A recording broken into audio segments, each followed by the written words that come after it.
As the icy river surged in, Jiangwan caught a glimpse of the sinister smiles on the faces of the treacherous couple. When she opened her eyes again, she found herself 2 hours before her death, the extraordinary signing-in system inundating her with rewards, 1 billion in cash, an SSS-grade ice ability, infinite space, and an otherworldly beauty. With the impending doom of a frozen apocalypse in 15 days and a zombie outbreak in 2 months, she smirked as she grasped her blade. Fate had conspired for her dark transformation. Feigning death and plunging off a cliff, she swiftly acquired global assets for free. Vaults, granaries, and enemy museums were all absorbed into her space. 7 days later, she appeared at her own funeral under the guise of Lung Shi, raising a glass to the weeping scoundrels. Cry louder. This wine is to seal your coffin. As the frost descended, she dragged the two into a punishment realm operating at 100 times the speed, subjecting them to daily tortures of slow dismemberment, ice immersion, and feeding zombies, relishing their despair. Subsequently, she crafted a paradise of eternal warmth from the plundered resources of her enemies, the only oasis amidst chaos. Handsome men? She laughed wickedly, mere instruments for her pleasure. The war god, a fierce wolf dog, stormed her chamber, muscles radiating heat. Life for a kiss. The ascetic strategist, voice gravelly, murmured, "The layout is complete. Will you be mine tonight?" The delicate medical genius blushed fiercely. "Your heartbeat is too loud. Could you quiet it for me?" The charming arms-dealer held her waist, a mischievous grin playing on his lips. "The gun is cocked. Shall we?" With their eyes glistening with desire, the men pleaded for her to dominate them. A year later, humanity struggled with mere level 5 abilities. While she commanded level 7 ice powers and could manipulate time itself, alone, she unleashed a tidal wave, treating the Cherry Blossom Shrine as a restroom. The apocalypse became her playground, and Jiangwan stood atop her paradise, languidly raising her glass. Why be the sole deity in this rebirth? What a waste.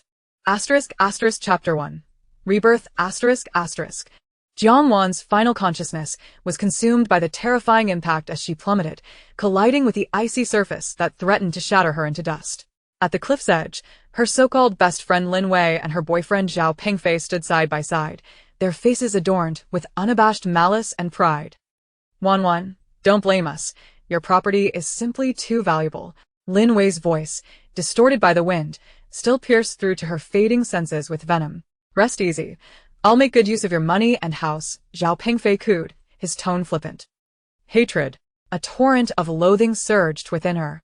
She would haunt them even in death. Abruptly, Jiangwan bolted upright, her chest heaving as she gasped for breath, cold sweat drenching her forehead. The agony of her shattered form lingered in her limbs, the suffocating chill clung to her like a shadow. Terrified, she surveyed her surroundings. A plush velvet bed, a familiar chandelier adorned with stars, and the air filled with the scent of her favorite bluebell aromatherapy. This was her bedroom? Had she not perished, cast from the cliff by those treacherous souls, leaving no trace behind? Instinctively, she reached for her phone, the screen illuminating the date and time, X year, X month, X day, 9:03 a.m. There remained exactly 2 hours until Lin Wei lured her to that accursed Instagram-worthy spot for a hike, only to push her off the cliff.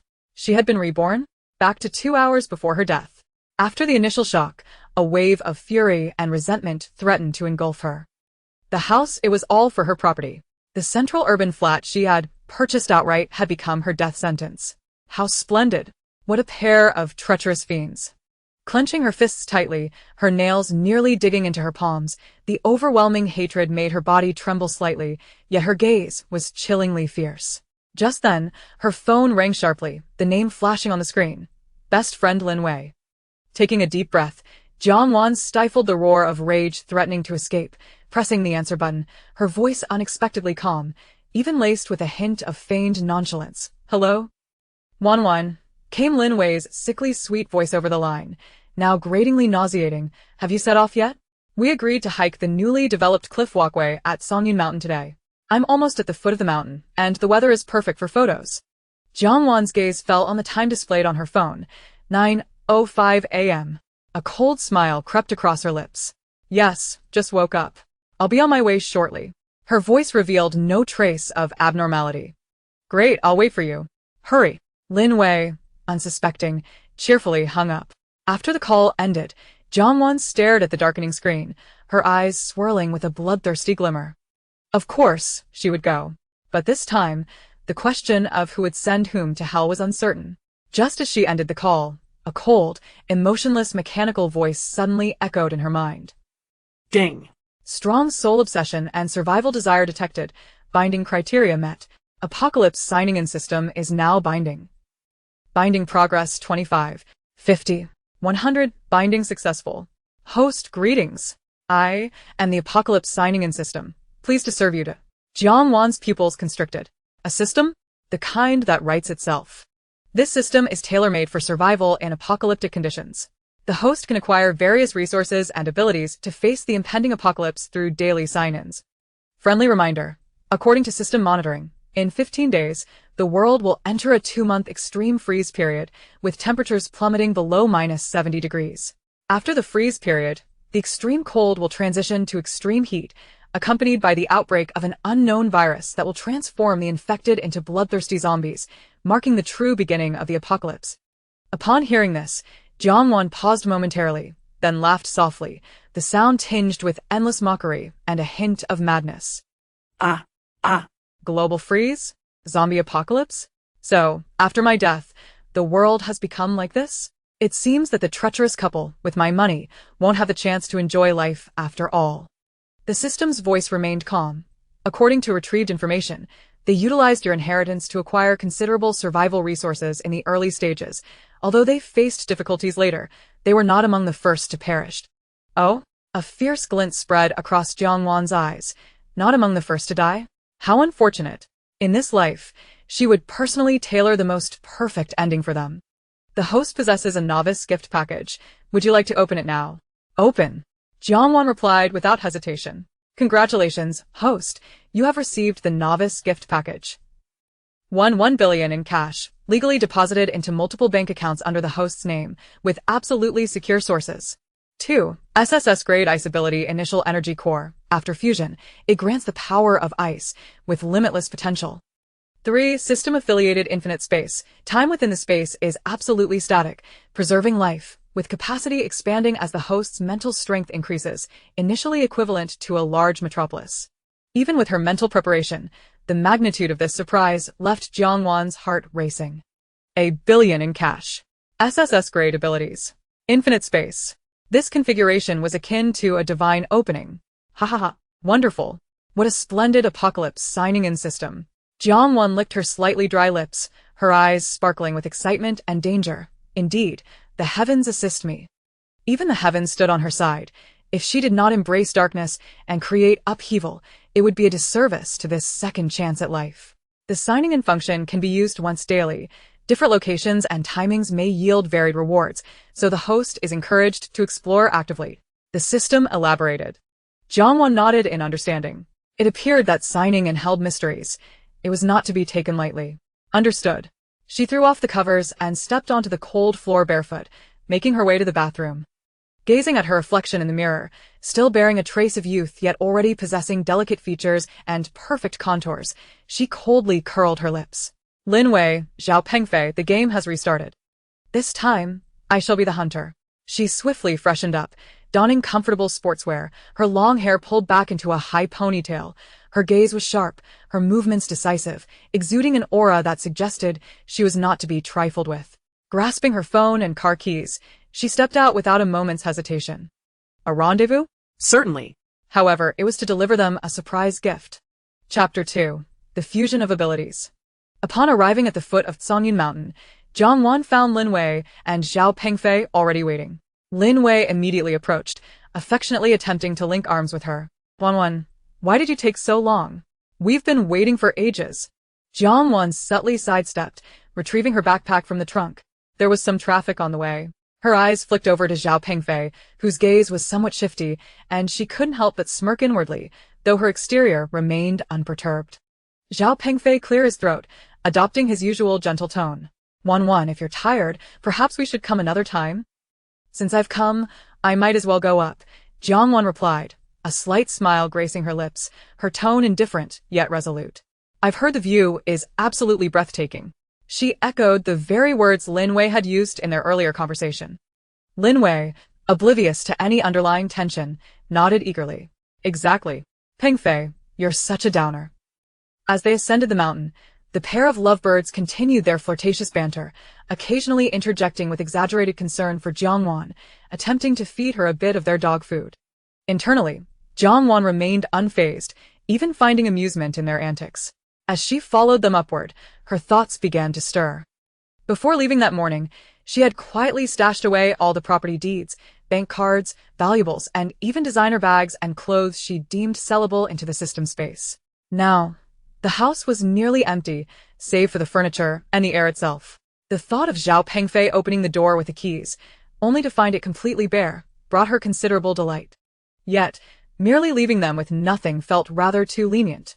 Just letting them fall flat? That would be far too easy. A glint of icy amusement flickered in her eyes.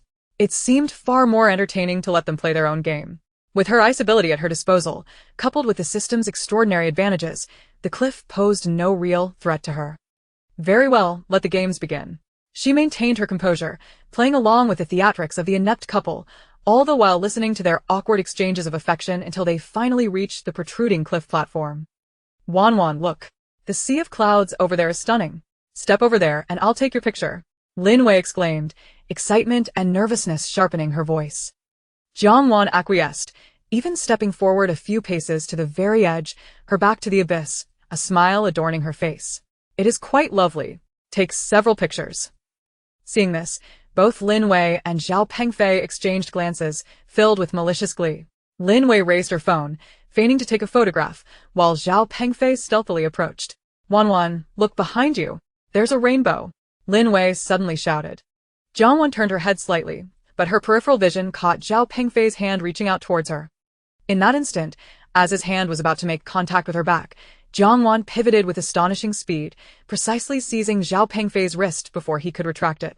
Startled, he attempted to break free, only to discover her grip was alarmingly strong. With a gaze as frigid as ice, she twisted her lips into a near-mocking smile. You wish for my demise? You could have just asked. Her eyes swept over Lin Wei, whose complexion drained of color, her voice steady yet laced with an icy chill. Isn't it simply about wanting my house, my car, and all my money? If that's the case, why not just ask for alms? If I'm in a good mood, perhaps I'll even spare you a few coins. Both Lin Wei and Zhao Pengfei were utterly bewildered, their faces pale with the realization of how could she know. You. What nonsense are you spouting? Zhao Pengfei stammered, still struggling against her grip, his voice a blend of fury and fear. Jiangwan scoffed, releasing his wrist with such force that it threw him off balance. Observing their panicked yet forced composure felt akin to watching two clumsy jesters.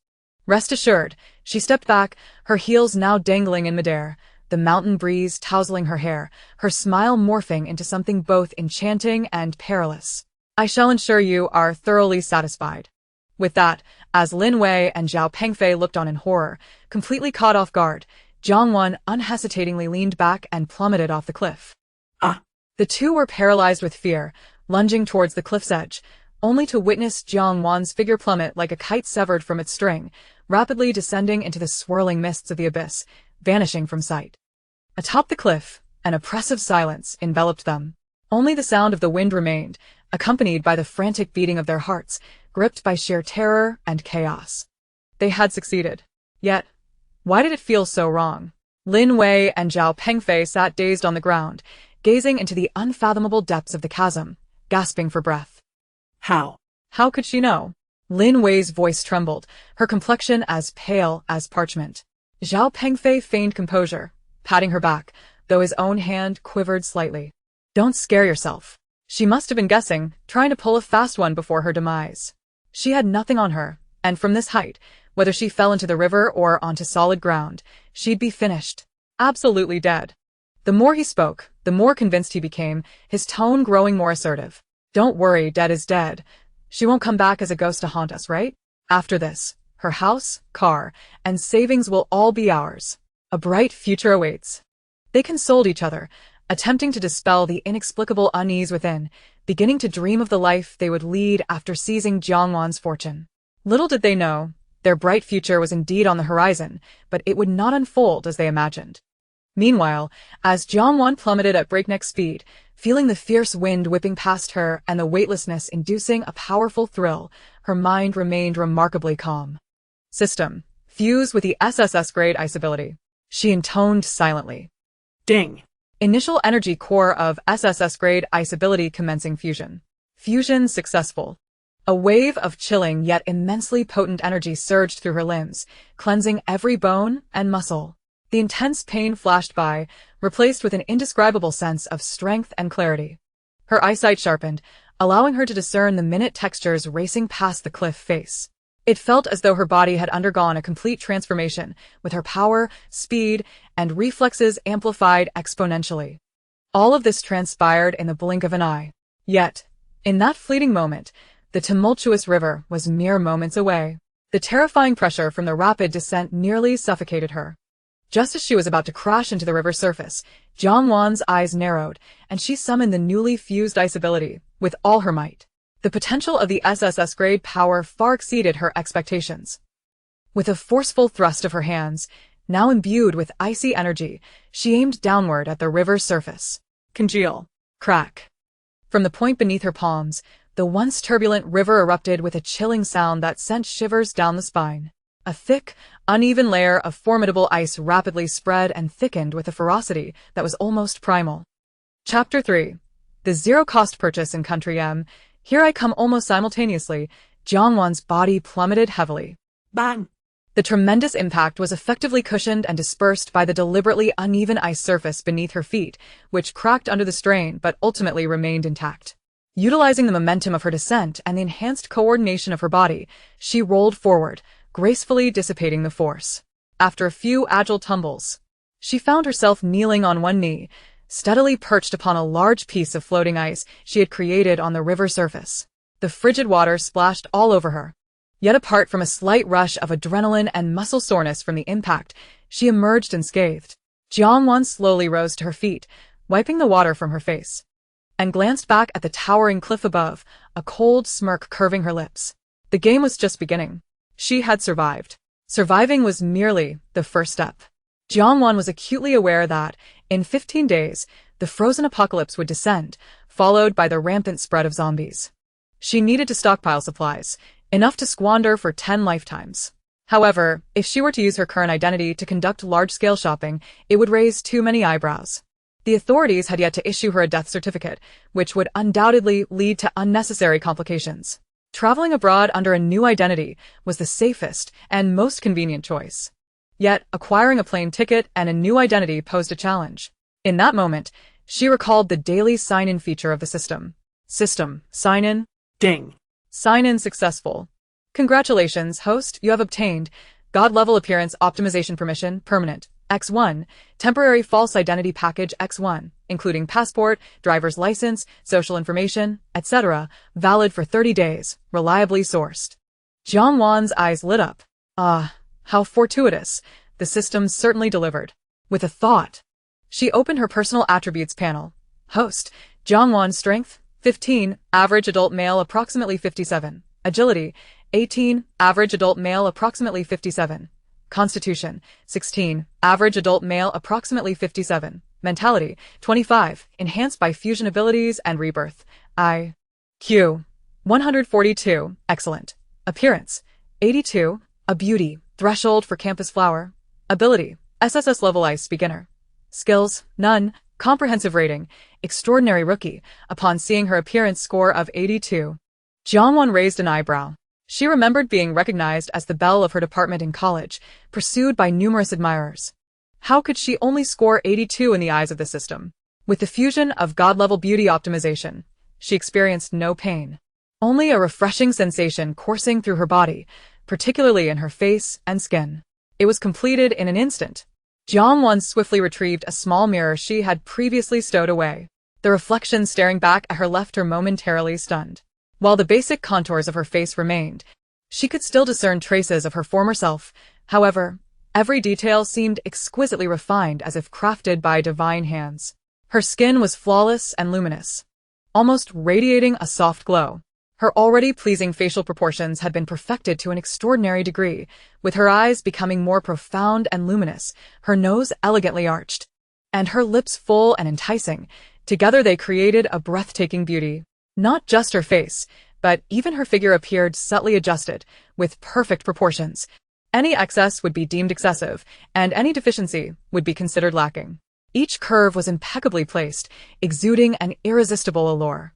This was a beauty that transcended mere attractiveness. It was nothing short of perfection, coldly exquisite, yet possessing an air of aloofness that rendered her captivatingly unreachable. The effect was somewhat surreal. Jiangwan touched her face, marveling at its astonishing texture. Coupled with the temporary identity provided by the system, named Lung Shi, it was flawless. She stored the mirror away, her gaze sharpening and becoming resolute. Beauty was a weapon, but for now, stockpiling supplies was of utmost importance. It was time for zero-cost shopping. Jiangwan, or rather Lung Shi now, utilized her new identity to secure a new mobile phone card and payment method. Gazing at the impeccable false identity documentation provided by the system, she could not help but marvel at the absurdity of this sign-in system. Her first destination was a place in Country M, renowned for its vibrant zero-cost shopping atmosphere, a veritable paradise for those hoarding supplies in the face of impending doom. Swiftly, she booked a first-class ticket for an afternoon flight to the largest city in Country M using Lung Shi's identity information. With a little time to spare, she hurried to a shopping mall, quickly purchasing a sleek, stylish outfit that completely discarded Jiangwan's former fashion sense. Dressed in her new attire, she gazed at the strikingly beautiful stranger in the mirror, her aura radiant and almost unreal. Satisfied with a slight smile, she donned a baseball cap and a large mask to conceal her stunning visage before hailing a taxi to the airport. Check-in and baggage handling proceeded smoothly, but complications arose at the security checkpoint when her passport photo required verification. A staff member stared at the breathtaking image on the passport, then looked back at the fully masked traveler before her, revealing only a pair of cold, captivating eyes. Maintaining her professionalism, she politely requested, "Ma'am, could you please remove your mask for facial recognition verification?" Jiangwan complied, gently lifting her mask. The moment her visage was fully unveiled, the surrounding atmosphere seemed to be muted. The bustling airport terminal fell silent, as if the noise had been abruptly snatched away. A nearby man on the phone froze mid-sentence, and even the distant electronic display appeared to stutter momentarily. The staff member responsible for verification was left mesmerized, her eyes wide with astonishment. The passport held motionless in her hand, as if her very soul had departed. Jiangwan furrowed her brow slightly, her cool voice piercing the eerie stillness. "Is it all right now, Lung Shi?" Oh. Yes. It's fine." The staff member jolted back to reality, her face flushing crimson as she hastily swiped the passport through the machine, her gaze still irresistibly drawn to Jiangwan's face. Her hands mechanically processing the paperwork while her mind seemed to lag behind. Without a hint of emotion, Jiangwan reapplied her mask, and the enchanting aura that had enveloped the area abruptly dissipated. Murmurs of astonished gasps and whispers began to ripple through the crowd, as if people were finally able to breathe again. The staff member, blushing deeply, almost reverently returned the passport with both hands, her voice still somewhat dazed. "All right. Miss Lung Shi, have a pleasant journey." Jiangwan nodded faintly, accepting the passport, lowering her hat's brim, and swiftly making her way to the boarding gate, leaving behind a sea of hushed whispers and countless gazes following her. She boarded the plane smoothly and settled into her seat. As the flight took off, soaring into the clouds. Country M, the zero-cost purchase, here I come. Chapter 4. The hunt begins. Fingers danced swiftly across the keyboard, navigating the superficial layers of the internet to infiltrate local encrypted forums and chat groups that required specific invitations or proxies for access. She carefully avoided the core areas that necessitated extensive verification, akin to a patient spider weaving a web of information at the fringes of the digital realm. Keywords served not merely as weapons but also encompassed terms like cleaners, referring to those who handled troublesome matters, hard goods, candy, slang often denoting ammunition, big orders, and personal security equipment. She rapidly sifted through a plethora of chaotic encrypted information fragments. Soon, several recurring codenames caught her attention. Old Barton, reputed for being a well-stocked intermediary, and the Butcher, who sounded like a more direct supplier. Beneath a post lamenting the increased presence of mice, referring to law enforcement, in the old factory district to the west of the city, someone dismissively replied, "Afraid of what? There's a party at the warehouse tonight. It's dark under the lights, you know? A party?" In slang, this often alluded to significant transactional activities. In a brief exchange on another encrypted channel, someone inquired via abbreviation if the toy inventory for bid had been updated. A response followed. Get it from the butcher. He's clearing stock at the dock tonight. Plenty to go around. The dock? Jiang Wan furrowed her brow. She promptly switched to a map application, scrutinizing the satellite imagery of the abandoned industrial area to the west.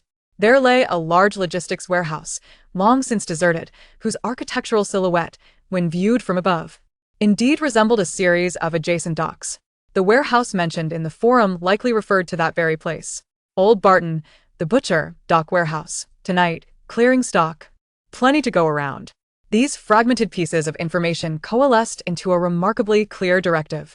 To further confirm her suspicions, she donned an inconspicuous dark hoodie, masking her face with a mask and hat, and ventured to the outskirts of the Western Industrial Zone.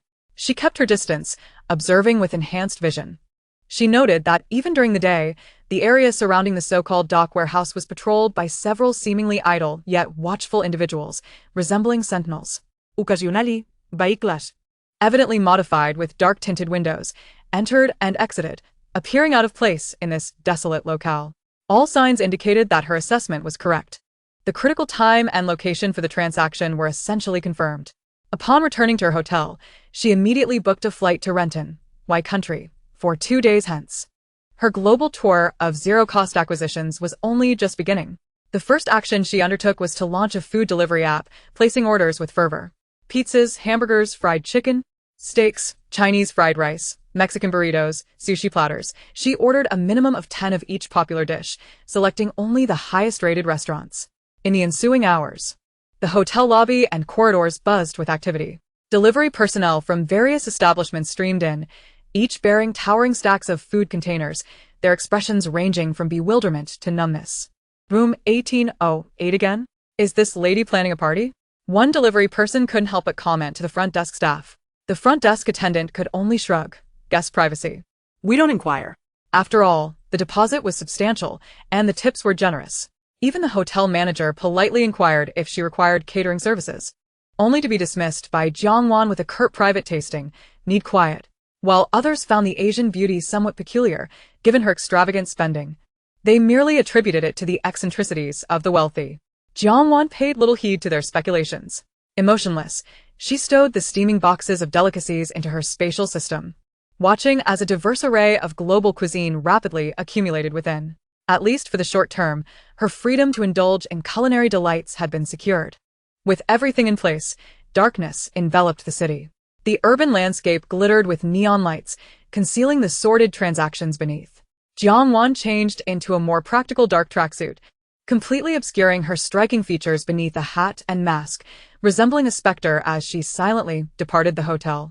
She alighted from a taxi several streets away from her target industrial area, seamlessly blending into the thick night using her extraordinary agility and perception. Advancing quietly towards the abandoned warehouse, known as the dock. In the darkness, her gaze remained calm, devoid of any ripple, akin to the most skilled of hunters. The hunt had commenced. Jiang Wan approached the deserted dock warehouse like a shadow in the night. The perimeter guards appeared vigilant, but through her heightened agility and perception, their patrol routes and visual blind spots were as clear as a well-drawn map. She utilized abandoned shipping containers and remnants of buildings as cover. Her footsteps light as a cat, her breath barely a whisper. Around a corner, a guard, cigarette dangling from his lips and bulging at the waist, seemed to sense something. As he turned his head, a barely perceptible chill swept through the air. He barely had time to make a sound before a layer of ice rapidly spread from his feet upwards, encasing him in a frozen sculpture. A look of bewilderment etched on his face. The ice was remarkably solid, yet made little noise. Jiang Wan, her expression cold and detached, cast not a single glance his way, her figure flickering as she delved deeper. Like a wraith, she stealthily dispatched 2 more outer sentries with the same efficiency. The process clean and swift, eliciting no alarms. The closer she approached the core warehouse, the fewer guards she encountered, yet they were evidently more elite. Avoiding the main entrance, she adeptly climbed to a high window, utilizing the wall's contours and drainage pipes, peering through the dust-laden glass into the expansive, brightly lit interior of the warehouse. In the central space, 2 factions faced off against one another. Chapter 5. The Viper. On one side sat a burly Caucasian man, resembling a bear and adorned with a thick gold chain around his neck, presumably the arms dealer known as the Butcher. Behind him stood several menacing figures wielding automatic rifles. Opposite them was a middle-aged man dressed in a finely tailored suit, his hair meticulously groomed. Appearing more like a Wall Street elite than a member of organized crime for now, let us refer to him as the elite man. He was flanked by several bodyguards, exuding a demeanor of cold professionalism. "Butcher, the boss is dissatisfied with this shipment." The elite man's voice was calm yet laden with pressure. "The last batch of toys was as inaccurate as if they had been scavenged from a dumpster. The price you requested is not reflective of junk." "Nonsense." The butcher slammed his hand on the armrest of his chair, bellowing, "My goods are all top quality. It's your people who don't know how to use them. Or are you deliberately looking for trouble to negotiate down? Let me be clear, there will be no reduction in tonight's payment. Otherwise, you won't be leaving with the new stock." "The payment is not an issue." The elite man adjusted his glasses, his gaze flickering behind the lenses. "But we need to inspect the goods first. Moreover, given the unpleasantness of our last encounter, the price is subject to renegotiation." "Inspect the goods? Negotiate?" The butcher laughed angrily, revealing his yellowed teeth. "I see you're just here to stir up trouble. Did that scoundrel Viper send you to pull a fast one? I've been anticipating your move." The atmosphere became tense, with both side subordinates simultaneously raising their weapons, aiming at one another. The warehouse thick with the scent of gunpowder, on the verge of explosion. Jiangwan observed everything from her elevated vantage point. Perfect, a dog-eat-dog scenario, precisely the opportune moment for her to maneuver in the chaos. Her gaze swept across the corners of the warehouse, noting several surveillance cameras. With a subtle shift in focus, a thread of frigid energy, akin to invisible tendrils, quietly seeped along the walls and pipelines, precisely infiltrating the internal structures of those cameras. The faint clicks were perfectly masked by the escalating argument below. One by one, the indicator lights of the cameras extinguished, their internal circuits thoroughly compromised by the frost formed at low temperatures. Simultaneously, she conducted a meticulous self-check. Her hat was pulled low enough, her mask secure, and her dark attire blended seamlessly into the shadows, devoid of any reflective glimmer. In the midst of an intense confrontation, just as the butcher was about to draw his pistol, a cool, mocking female voice unexpectedly resonated from the heights of the cavernous warehouse. "Well, it seems I have arrived at an inopportune moment. Or perhaps it is just the right time." Everyone was startled, their gazes instinctively directed upwards, where a figure perched atop a high beam, her legs swinging casually. The brim of her hat and the mask obscured most of her face, revealing only a pair of remarkably bright eyes that shone even in the dim light, observing the two factions below as if they were startled birds. "Who the hell are you?"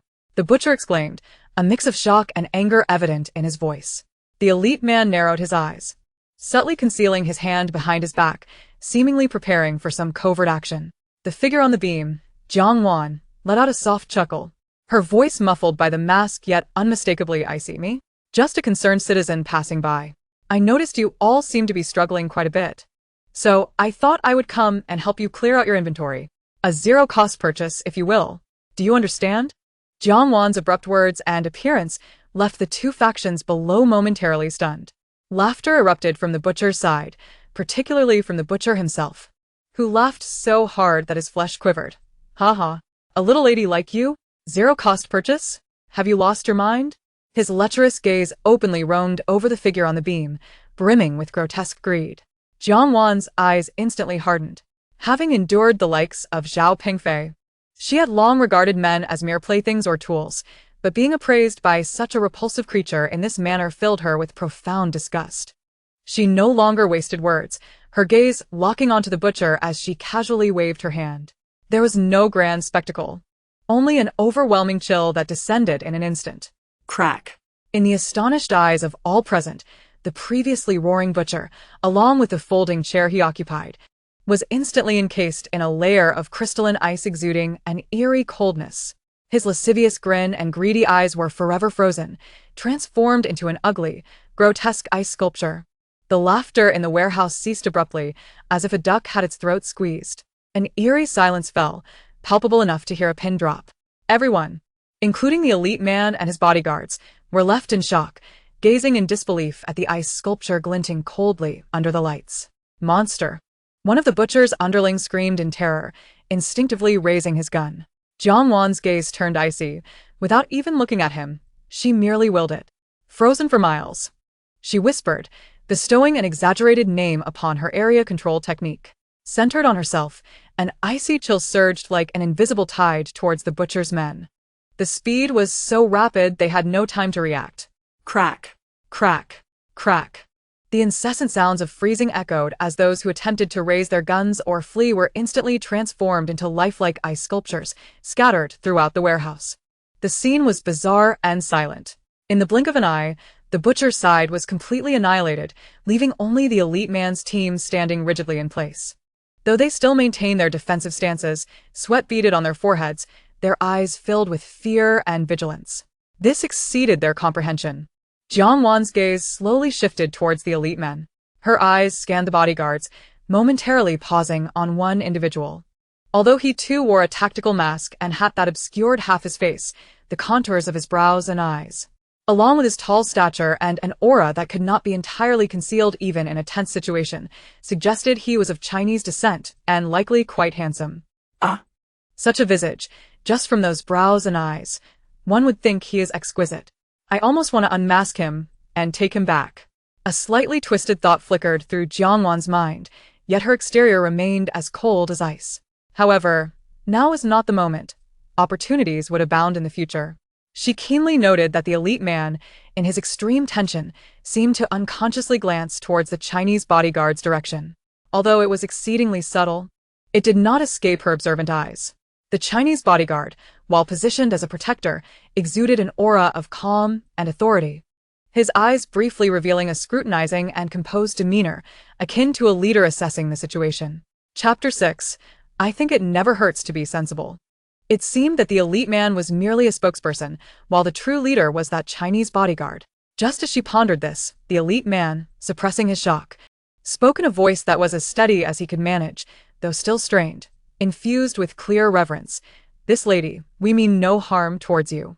The butcher has wronged you. That is his affair. If you desire the goods here, please help yourself. We shall leave immediately. The bodyguards behind him, including the Chinese one, remained tense, clearly prepared to respond to any sudden developments, yet they showed no intent to initiate an attack. Jiang Wan sat atop the beam, swinging her legs, looking down at them as her fingers lightly tapped her knee. Leave? She chuckled softly. That is indeed an option. She then turned her attention towards the Chinese bodyguard. However, he must stay. I find him quite to my liking. As her words fell, the elite man's team erupted into commotion. Almost all of them instinctively took a half-step forward. While they dared not aim their guns directly at Jiang Wan, they formed a protective stance around the Chinese bodyguard, the tension in the air thickening. Impossible. Absolutely not. Mom. Your request. Jiang Wan observed their reactions, a knowing smile gracing her lips as her gaze pierced through the crowd, locking onto the ever-composed Chinese bodyguard. It seems I was correct, she remarked with a hint of playful mischief. You are the true leader, aren't you? She deliberately elongated her tone so.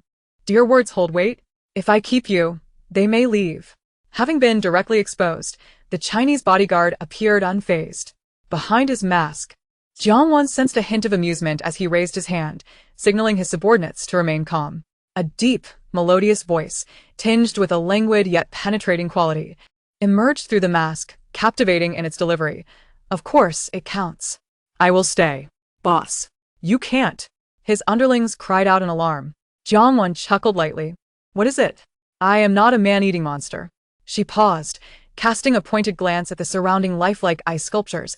I merely find him rather appealing. The underlings, gazing at the chilling artworks around them, internally lamented.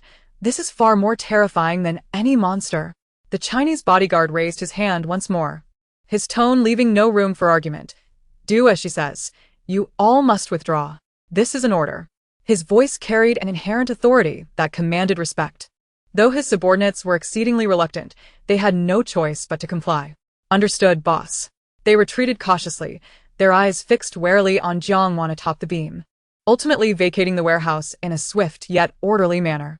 In an instant, the vast warehouse was left with only Jiang Wan, perched on the beam, and the tall, solitary figure of the Chinese bodyguard below. Silence enveloped the space once more, accompanied solely by the chilling weapons and ice sculptures. Now, Jiang Wan looked down at him.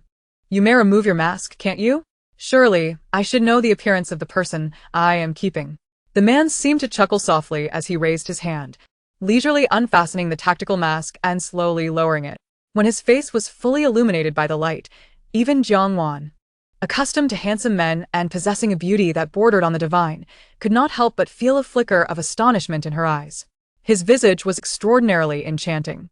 His skin was a cool white, and his features were deeply defined and exquisitely striking, particularly those subtly upturned peach blossom eyes, with irises of a rare deep amber hue that seemed to ensnare one's gaze, glimmering with a roguish yet perilous allure. The corners of his mouth naturally curled upwards, a smile that was both enigmatic and confident, as if he held all the cards, yet could unleash venomous words at any moment. This was a complex temperament, a blend of unparalleled beauty, an aura of danger, and formidable self-assurance, akin to a resplendent yet deadly king cobra, drawing one in despite the inherent risks. In an instant, Jiang Wan's intuition settled on the notion that the serpent the butcher had so furiously cursed was likely this very man. Wow. Jiang Wan internally whistled silently, thinking that this face was simply crafted for her taste, a perfect delight. For a moment, she even wavered, contemplating that perhaps taking him back wasn't entirely out of the question. Yet, when the man caught sight of her cool, sharp eyes peeking from beneath her hat brim and mask, which now sparkled slightly due to his appearance, he too let out a low, surprised laugh. His laughter was magnetic, imbued with an elusive quality that made Jiang Wan's heart skip a beat. Damn. Even his voice is captivating, she mused, wondering if perhaps taking him away wasn't such a bad idea after all. However, reason swiftly reclaimed her mind. With the apocalypse looming, she had grand plans for a global shopping spree without a penny to spend, and bringing along an unknown, evidently troublesome, handsome stranger was hardly prudent. She quickly suppressed her impulsive thoughts, her tone reverting to one of indifference, even tinged with disdain. All right, I merely wanted to see what you looked like. You may leave now." At this, the enchanting man appeared genuinely taken aback. A flicker of genuine astonishment crossed his beguiling peach blossom eyes, as if he had not anticipated this turn of events. "Just like that?" he instinctively retorted, his tone laced with curiosity. "Just like that?" Jiang Wan endeavored to keep her voice as unperturbed as possible. "What's the matter? Can't bear to leave? Do you truly wish to keep me warm at night?" Upon hearing this, instead of anger, the man's interest deepened. He surveyed the surrounding crates filled with weaponry, a smile creeping across his lips. "More devilish than before. That's not it. I'm merely intrigued, my lady, as to why you've gone to such lengths, showcasing such extraordinary abilities. Surely it's for these?" He gestured towards the crates. "How do you intend to take these gifts back?" As he spoke, he approached the nearest crate, kicked open the latch, and lifted the lid. Inside were neatly stacked, gleaming new assault rifles. He went on to open several more crates, revealing pistols, sniper rifles, submachine guns, ammunition, and even an array of menacing military shotguns and machetes, a veritable cornucopia of diverse weaponry in staggering quantities. Moreover, his tone was casual, as if he were introducing his own backyard, adding that 2 kilometers behind this warehouse lay an abandoned dock with 2 modified cargo ships filled with even more intriguing items. Jiang Wan raised an eyebrow. "Oh, quite accommodating, aren't we? For a lady capable of turning a butcher into an ice sculpture, I reckon being accommodating is no detriment." The man replied smoothly, yet his gaze remained firmly fixed on her, brimming with unabashed curiosity and interest. Chapter 7. The Eye of Insight as for how to bring them back. Jiang Wan leaped gracefully from the beam, landing soundlessly. Approaching the mountain of weaponry, she extended a hand and casually brushed over them.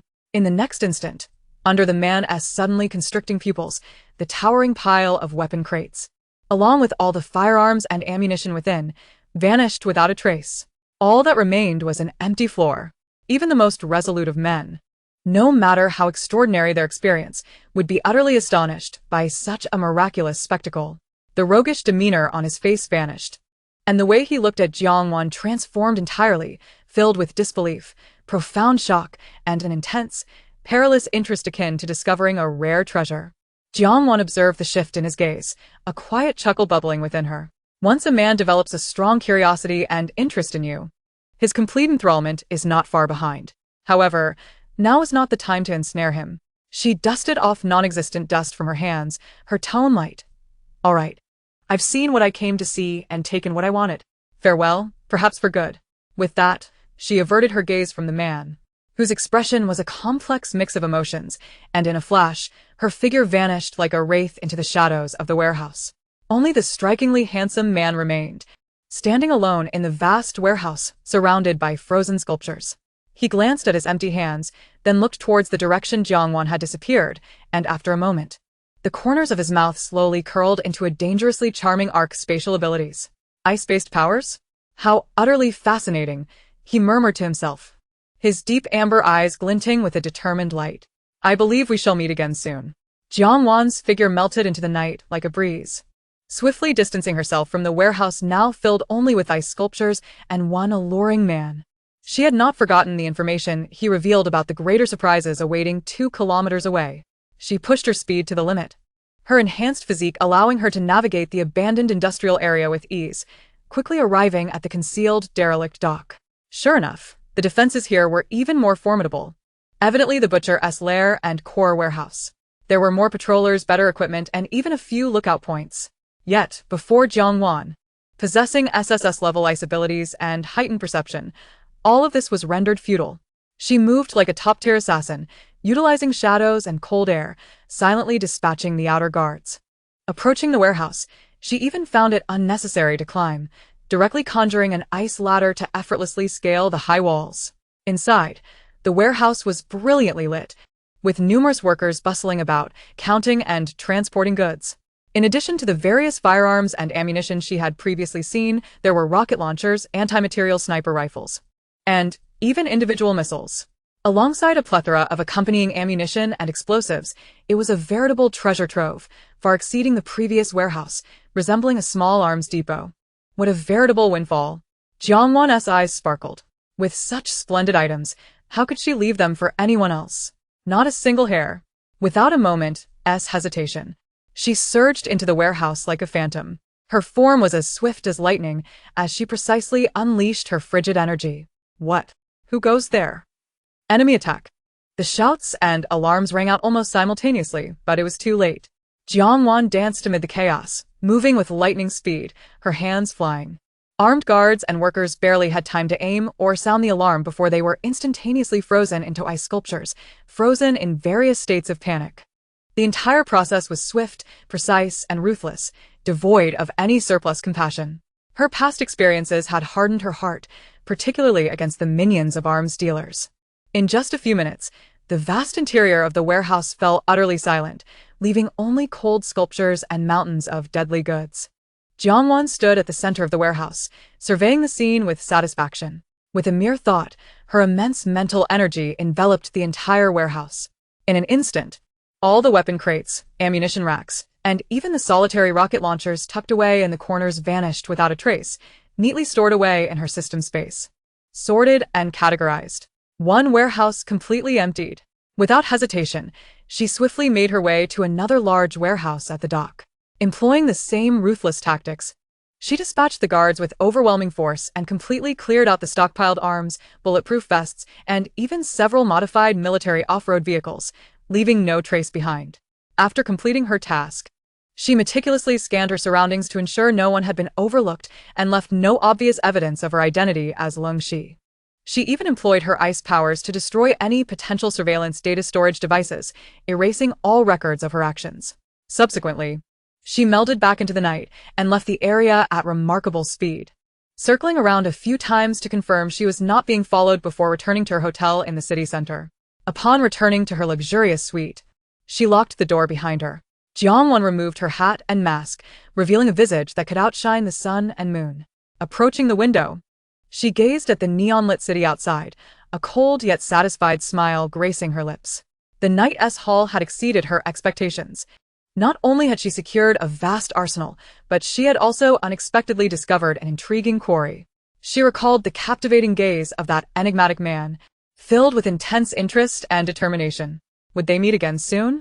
Jiangwan gently swirled the glass of red wine she had just retrieved from her spatial realm, murmuring to herself in anticipation.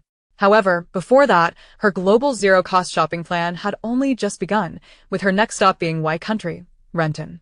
Yet prior to that, she needed to undertake something significant. On her final day in M Country, Jiangwan remained industrious. The first thing she did upon waking was her customary system check-in. Ding. Check-in successful. Congratulations, host, you have obtained Eye of Insight, Beginner, X1. Effect: can investigate basic information about targets not exceeding one's mental strength, including but not limited to name, height, weight, rough estimates of strength, agility, constitution, potential abilities and talent levels, current emotional fluctuations, and brief background. Daily limit: 10 uses. Oh, this skill is quite advantageous. Jiangwan raised an eyebrow, perfectly suiting her target selection for the day. She continued her pattern of ordering an array of high-calorie delicacies beloved by the citizens of M country, ensuring she could indulge in global cuisine even after the apocalypse. Chapter 8. Let me serve as the harbinger of judgment simultaneously. She utilized the hotel's internet and her Eye of Insight skill to delve deeper into the concealed information of the city and M country at large. She pinpointed several large official granaries, strategic reserves, and even gleaned vague locations of nearby military bases and some insider information regarding guard shifts. Moreover, she identified the specific locations of the city's largest chain supermarket and its distribution center warehouse. More importantly, she filtered out suitable targets, not the seemingly glamorous figures, but rather those confirmed through the Eye of Insight and dark web intelligence to be nefarious individuals with immense power, impervious to ordinary laws. Their warehouses were brimming with ill-gotten wealth and resources. Since conventional methods could not touch them, she resolved to serve as the harbinger of judgment. In the afternoon, she ventured out, seemingly strolling casually near the enterprises of her selected targets while meticulously employing her Eye of Insight for final confirmations and route planning. As dusk fell, she transformed once more into a shadowy specter, commencing her genuine spree of zero-cost shopping. The first stop, the private reserve of a heartless grain merchant. This location was heavily guarded, encircled by high walls and electrified fences, with surveillance cameras everywhere. However, to Jiangwan, it was as inconsequential as air. She effortlessly infiltrated the core storage area, where colossal stacks of grains, wheat, corn, and soybeans towered, alongside boxes of canned goods, cooking oil, and packaged foods, sufficient to feed thousands for years. Truly, the opulence of the wealthy stank. Jiangwan showed no courtesy. She unleashed her mental prowess, akin to a giant whale consuming water. And as she passed, all foodstuffs instantaneously vanished, absorbed into her infinite space and meticulously organized. The vast warehouse rapidly transformed into an empty shell, leaving only the cold, concrete floor behind. The second stop, a hidden stronghold of an arms smuggling group. This hideout was concealed beneath a junkyard for discarded vehicles. The contents within left even the seasoned Jiangwan momentarily astounded. In addition to the conventional firearms seized from the butcher, there were heavy machine guns, portable anti-air missiles, anti-tank rocket launchers, and even several old yet well-maintained armor personnel carriers, along with a substantial amount of explosives. It was akin to the equipment of a small armored battalion. She graciously accepted all weapons, ammunition, vehicles, and even the cash and gold bars stashed in their safes. As she moved on to her third and fourth stops, she resembled an unrelenting reaper, traversing the shadows of the city. Each marked private granary, black market supply point, and even a massive distribution center colluding with gangsters became thoroughly cleansed after her passage. With each operation, she prioritized disabling surveillance systems and potential alarm devices using her ice abilities, moving like lightning, leaving no trace behind. Occasionally, a few unfortunate souls encountered her. They could only glimpse a vague shadow before being frozen into ice sculptures, unable to discern even the hem of her garments. That night, the city was thrown into utter chaos. Sirens blared throughout the night sky, and the aggrieved factions, having been thoroughly looted, seethed with rage, yet dared not make a sound, swallowing their anger and conducting frantic investigations in the shadows. The upper echelons, well-informed, were rife with shock and panic, with various speculations and rumors surfacing. Meanwhile, the instigator of all this turmoil, Jiangwan, had already arrived at her final target, the largest chain supermarket's central hub distribution warehouse, by the early hours of the morning. She directly approached the power distribution box and utilized her ice abilities to destroy the wiring, plunging the vast warehouse into darkness and silence. With swagger, she stepped inside, her mental energy ebbing and flowing like a tide. Before her lay a veritable treasure trove, containing nearly everything essential for survival in the apocalypse: food items, towering piles of rice, flour, cooking oil, various brands of instant meals, instant noodles, self-heating hot pots, canned goods, compressed biscuits, candy, crates of beverages, bottled water, alcoholic beverages, tea, coffee, seasonings, an array of meats, seafood, frozen foods, and ice cream in the freezers. Household necessities, toilet paper, tissues, wet wipes, sanitary pads, diapers, toiletries, toothpaste, toothbrushes, shampoo, body wash, laundry detergent, disinfectant, batteries, flashlights, candles, lighters, basic toolkits. Medical supplies, a complete range of over-the-counter medications, cold medicine, painkillers, digestive aids, bandages, gauze, disinfectants, vitamins, and even a refrigerator storing certain prescription medications. Clothing, various sizes and seasonal garments, down jackets, thermal underwear, gloves, hats, scarves, raincoats. Other, outdoor supplies, tents, sleeping bags, climbing ropes, stoves, small appliances, toys, and even a plethora of pet food and supplies. Perfect. Jiangwan nodded in satisfaction, her mental energy sweeping over the shelves, which emptied at an astonishing speed. From entire pallets of goods to a solitary lipstick on a shelf, everything was absorbed into her space, leaving not a single item behind. As the first rays of sunlight illuminated the chaotic city, Jiangwan had already returned to her hotel room. She assessed her mental energy. After an intense night of collection and usage, it not only remained unfaltered, but had also become more refined and powerful, and her spatial realm seemed to have expanded considerably. Still far from being filled, television and online platforms erupted with news about the mysterious thief who had robbed multiple locations, with supplies vanishing without a trace. As experts and officials stumbled over their words on camera, causing the entire country to tremble and lose sleep. Yet, what concern was it to her? She leisurely soaked in a bath, donned a fresh outfit, and gazed at her breathtaking reflection in the mirror, feeling a surge of joy. It was time to embark on her next journey. Grabbing her modest luggage as a guise, she descended to check out, hailing a cab directly to the airport. Preparing to fly to Y Country's London to continue her global zero-cost shopping expedition. The chaos in Country was merely beginning, and she was simply the one to ignite the fuse. Jiangwan's flight landed smoothly at Heathrow Airport in Y Country's London. She maintained a low profile while going through immigration, checking into a pre-booked upscale hotel under the alias of Lungxi. Once settled in her room, she promptly booked a flight to Paris in Country for the following evening. After completing these tasks, she lazily reclined on the sofa, recalling that she had yet to check in for the day. System, check-in. Ding. Check-in successful. Congratulations, host, you have received Universal Tool Qianhuan Special Bound Item. Description: can transform into any form of cold or hot weapon at the host's will. The host must understand its basic structure. When transformed into a hot weapon, it requires no ammunition. Energy is infinite, cooldown time none. Current form, not activated. Remark: oh wow. Is the host planning to become an arsenal? Jiangwan's eyes instantly sparkled. This item was truly a divine tool tailored for the apocalypse. Infinite bullets? This meant she could wield a Gatling gun with unlimited firepower amidst a horde of zombies. It could also transform into various tools, maximizing its practicality. Chapter 9. Ghost Floating Skateboard. What a marvelous item, she exclaimed, her thoughts stirring as the Qianhuan instantly morphed into a sleek dagger gleaming with a metallic sheen, then transformed into a compact, exquisite handgun, and finally into a tactical axe, which she played with joyfully. After stowing away the Qianhuan, she shifted back into work mode.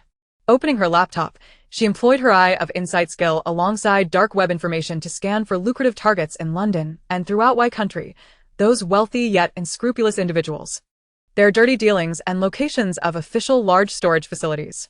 As night fell, the shadowy underbelly of London welcomed the enigmatic cleaner once again. Jiangwan glided through the fog-laden night. With her experience from Country, she moved with greater skill and efficiency.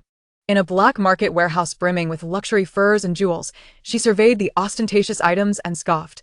How many buns could these fetch in the apocalypse? Despite her disdain, she unceremoniously collected everything. After all, they might come in handy for smashing zombies someday.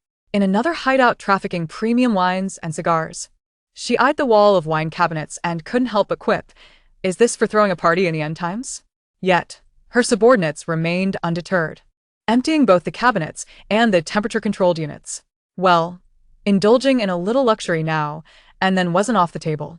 She even visited several tech companies' secret warehouses, filled to the brim with the latest electronic products, high-end chips, and some experimental cutting-edge technologies. Though currently of little use, who knows what could be concocted in the future. Adhering to the principle of better safe than sorry, she took everything. Of course, the process was not without its quirks. She spotted a corpulent warehouse supervisor whose emotions revealed greed and anxiety, with a background of previous embezzlement. Without hesitation, she froze him into an ice sculpture, inscribing the words "the fate of greed" beside him in ice. That night, certain circles in London experienced a seismic shift. Mysterious events of warehouses being mysteriously emptied and supplies vanishing transpired one after another, with attempts to suppress the news. Yet, panic spread in the shadows. The following morning, while enjoying an English breakfast retrieved from her space, Jiangwan scrolled through the news. Indeed, Y country was beginning to report similar incidents to those in M country. While vague, terms like large-scale theft, mysterious shadows, and supernatural phenomena began to emerge. What caught her attention was the mention of M country and Y country joining forces to investigate, particularly focusing on the list of individuals entering from M country. Quite efficient, she thought with a slight frown. Although she was using a false identity, if she continued to fly between countries, it was only a matter of time before she drew attention. It seemed her original plan needed revision. System, check-in. She decided to test her luck for the day. Ding. Check-in successful. Congratulations, host. You have received Ghost Floating Skateboard, Special Vehicle. Description: anti-gravity suspension, ultra-quiet operation, with a maximum speed of 15 Mach, approximately 1,836 kilometers per hour. Comes with optical camouflage, invisibility when activated, and an energy shield, low intensity. Power supply, reliant on the host's mental energy. Remark, woohoo. Stealth mode activated. Host: you can now go wherever you wish to stock up. Mom no longer has to worry about me missing flights. Jiangwan. This was like a timely gift. No, it was akin to presenting her with an aerial fortress. Flying invisibility, high speed. This meant she could entirely evade the civil aviation system, traversing the globe unnoticed, exponentially enhancing her stockpiling efficiency. Delighted, Jiangwan nearly leapt with excitement. She immediately canceled her previously booked flight to F country. That night, in the stillness of the night, Jiangwan stood atop the hotel roof, her thoughts conjuring the sleek, technologically advanced ghost floating skateboard, which appeared beneath her feet. Stepping onto it, the skateboard hovered steadily, activating the optical camouflage as she issued her command. Both the skateboard and her form melded into the air, vanishing from the rooftop in an instant. Next stop, feeling the brisk wind at high altitude, Jiangwan smiled freely and recklessly. Paris in F country. Off she went. The ghost floating skateboard accelerated silently, transforming into an invisible streak of light, racing towards the European continent at a speed far surpassing any commercial airliner. The true global zero-cost shopping spree had only just begun. With the ghost floating skateboard in her possession, Jiangwan's actions plunged into a mode of utter stealth. Over the next 4 days, she spent her days resting in hotels in Y country, browsing news, observing the world descend into chaos because of her, and by night, she transformed into an unseen specter, darting at remarkable speeds across the European continent and beyond. The underground storage facility in F country's wine estate cleared out, along with centuries-old collections of fine wines and luxury goods disappearing without a trace. The precision instruments and heavy industrial warehouses in D country emptied. Even the new model engines and precision lathes on the production line were not spared. The olive oil and art in E country, while also robbing several notorious black market art warehouses, accepted with glee. Even a top seafood cold chain center and strategic salmon storage in a Nordic country fell victim, leaving not a single fish fry behind. The fuel and rare metals hoarded by an energy tycoon in our country? Apologies, but they now belong to me. She was like an insatiable beast, leaving warehouses, cellars, and secret bases cleaner than if a dog had licked them. She specifically targeted those wealthy yet unscrupulous individuals, occasionally raiding official large storage facilities, but leaving just enough scraps behind to prevent them from going completely mad. The process was not without interludes. In a warehouse in a Mediterranean country, while she was engrossed in her endeavors, she overheard 2 guards chatting in the local language, lamenting their low wages. On a whim, she interjected with a phrase she had just learned, mixing in a bit of Chinese humor. "Keep it up, workers." Allié. The 2 outside were startled, thinking they had encountered a ghost. In another country renowned for its watches, she infiltrated a secret vault filled with gold bars and luxury timepieces. Gazing at the wall of Rolexes and Patek Philippe's, and couldn't help but scoff. What good are these in the end times? Just to tell time? But still. She honestly took them all, thinking they might serve as makeshift weapons against zombies in the future. In recent days, the global news headlines have been completely dominated by a mysterious thief. Reports of supernatural thefts have emerged from various parts of the world, with goods vanishing without a trace and surveillance footage capturing only indistinct shadows. Is this a case of superhuman criminality or extraterrestrial intervention? Experts speculate that this thief may possess advanced spatial or mass transportation technologies. Chapter 10: A Memorial for the Air? Intelligence agencies across nations are in a state of disarray, forming countless joint investigation teams. They have discovered that this phantom has plundered major Western nations and many Eastern countries, yet has inexplicably bypassed the land of Hua, not even coming close. This has led some to darkly speculate it must be a ploy orchestrated by Hua. Only they would have the technological prowess and motive for such deeds. However, one evening, as Jiangwan lay in her hotel room scrolling through an international short video app, she unexpectedly stumbled upon numerous comments from Hua's netizens. Wow. Who is this big shot? Incredible. Even though I don't know who it is, I must pay my respects. Regardless of their nationality, I shall call them a rogue. Well done. Let those capitalists weep. Ha ha ha. Seeing the foreign media in a frenzy makes me laugh. Big shot. Need any accessories? The kind that shouts 666. As long as the big shot doesn't steal from us, they are my idol. Of course, if they were to steal, just a little would suffice, nothing too excessive, ha. Jiangwan couldn't help but chuckle at these comments. It seems her compatriots have maintained a rather sound moral compass. She murmured to herself, rest assured, I would never steal from Hua. My billion in funds is earmarked for a substantial, at least superficially, legal procurement here. Her gaze then shifted to the Eastern Island nation, which in her mind had long been branded with negative labels.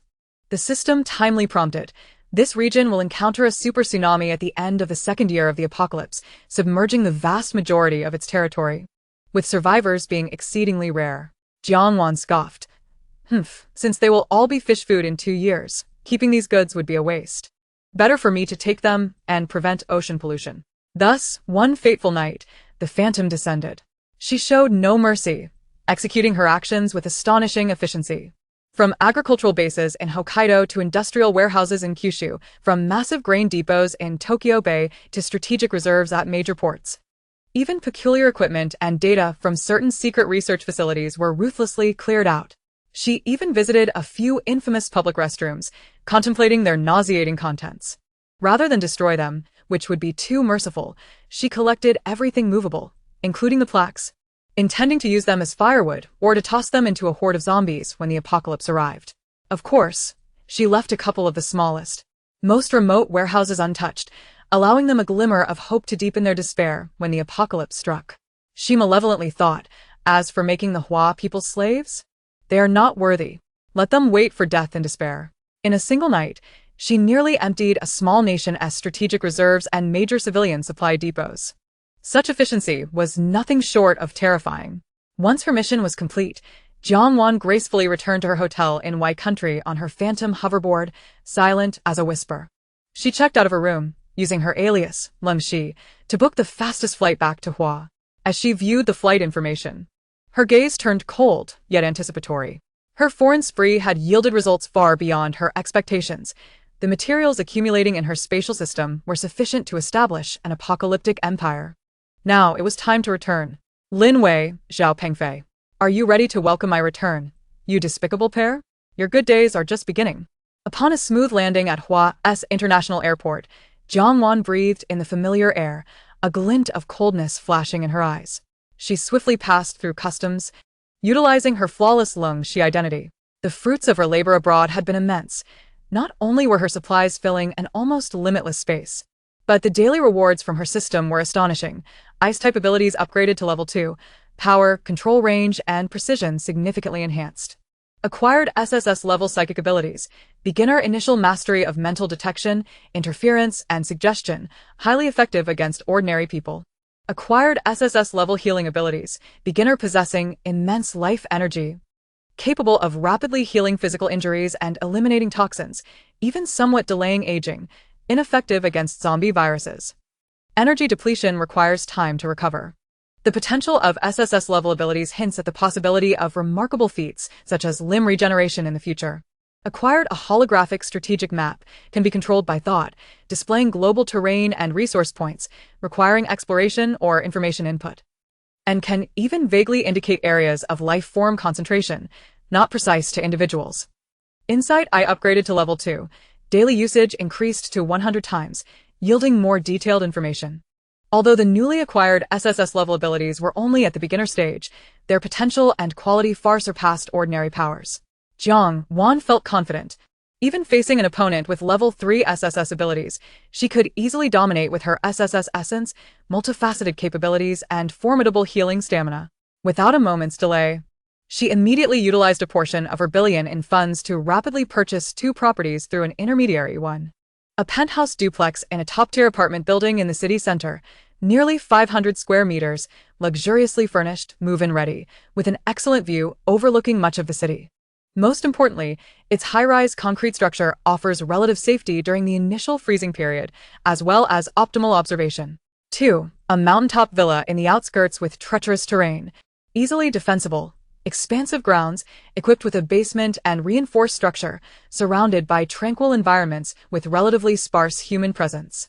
This would serve as a long-term base to prepare for the chaos and zombies after the freezing period.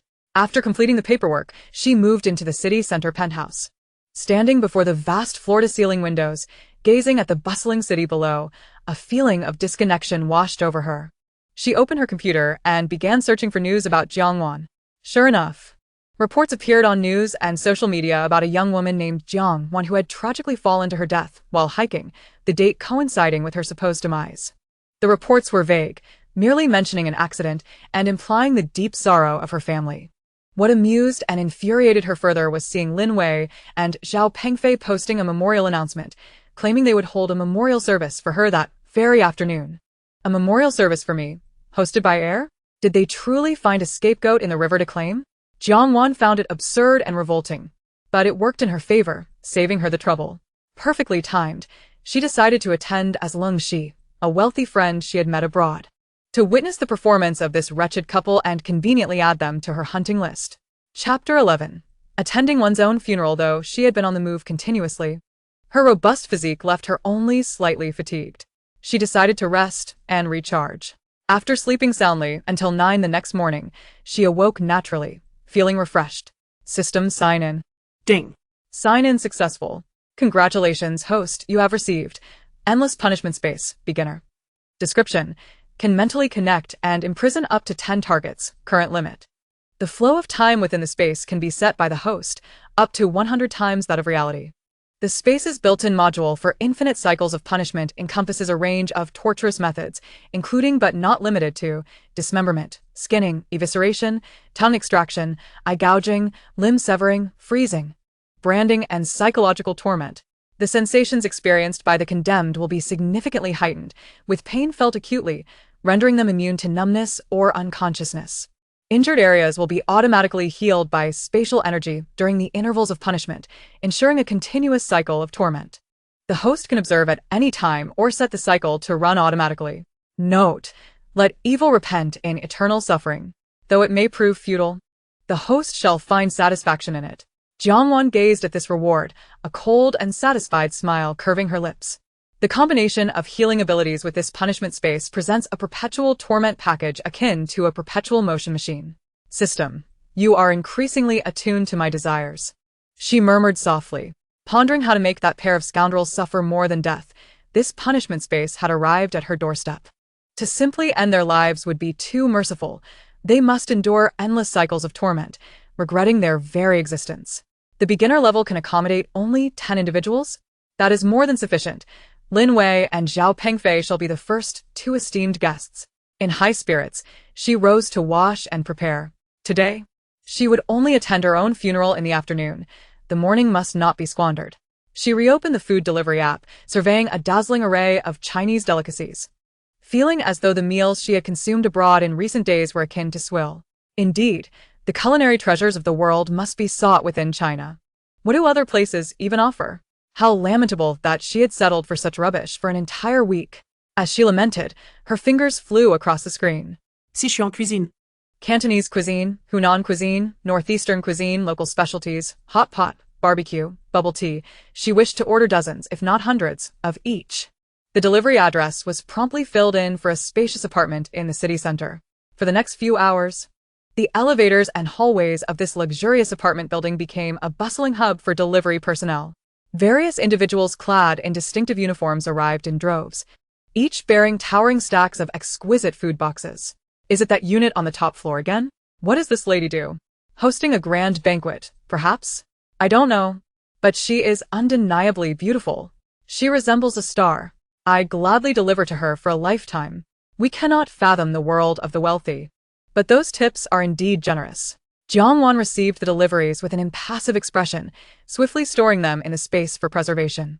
As she beheld the rapidly expanding army of Chinese culinary delights within her space, she felt an unprecedented sense of fulfillment.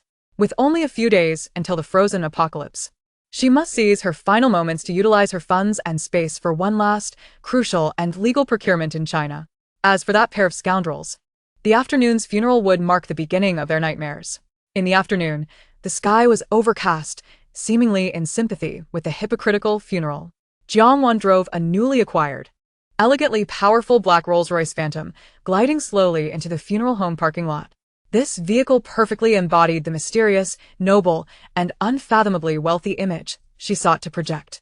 She donned a meticulously tailored black Chanel suit, the skirt reaching just below the knee, solemn yet fashionable.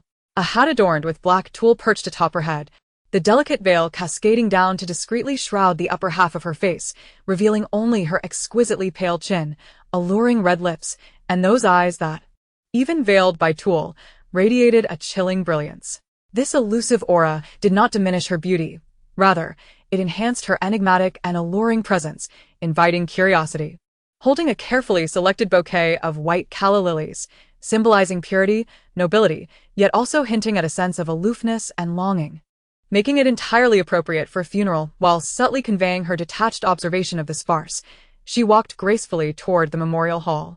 Her entrance instantly captivated the attention of all present. The memorial service was evidently nearing its conclusion, with most guests having expressed their condolences, standing in scattered clusters. The atmosphere somewhat somber. Her arrival was akin to a stone cast into a tranquil lake. Whispers erupted immediately. Who is she? So stunning. I've never seen her before.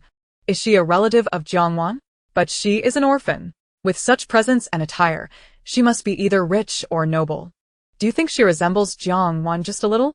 Especially the chin and mouth. Are you seeing things? Jiang is beautiful. But this lady is on an entirely different level. She is clearly a top-tier beauty. Jiang paid no heed to the surrounding murmurs, her gaze calmly surveying the scene.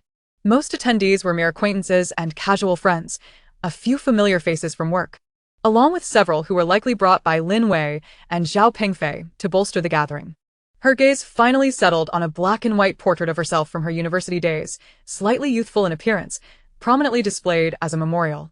In front of the portrait stood Lin Wei and Zhao Pengfei, both feigning profound grief while accepting the last few words of comfort from others. Observing her own likeness and the hypocritical display of that couple, Jiang inwardly laughed coldly, maintaining an outward demeanor of appropriate, faint sorrow. She approached slowly, ignoring the others, and walked straight to the portrait, slightly bowing as she gently placed the bouquet of pristine calla lilies beneath the photograph. She stood silently for a few seconds, as if in mourning. In reality, she was swiftly scanning Lin Wei and Zhao Pengfei with her insightful eye.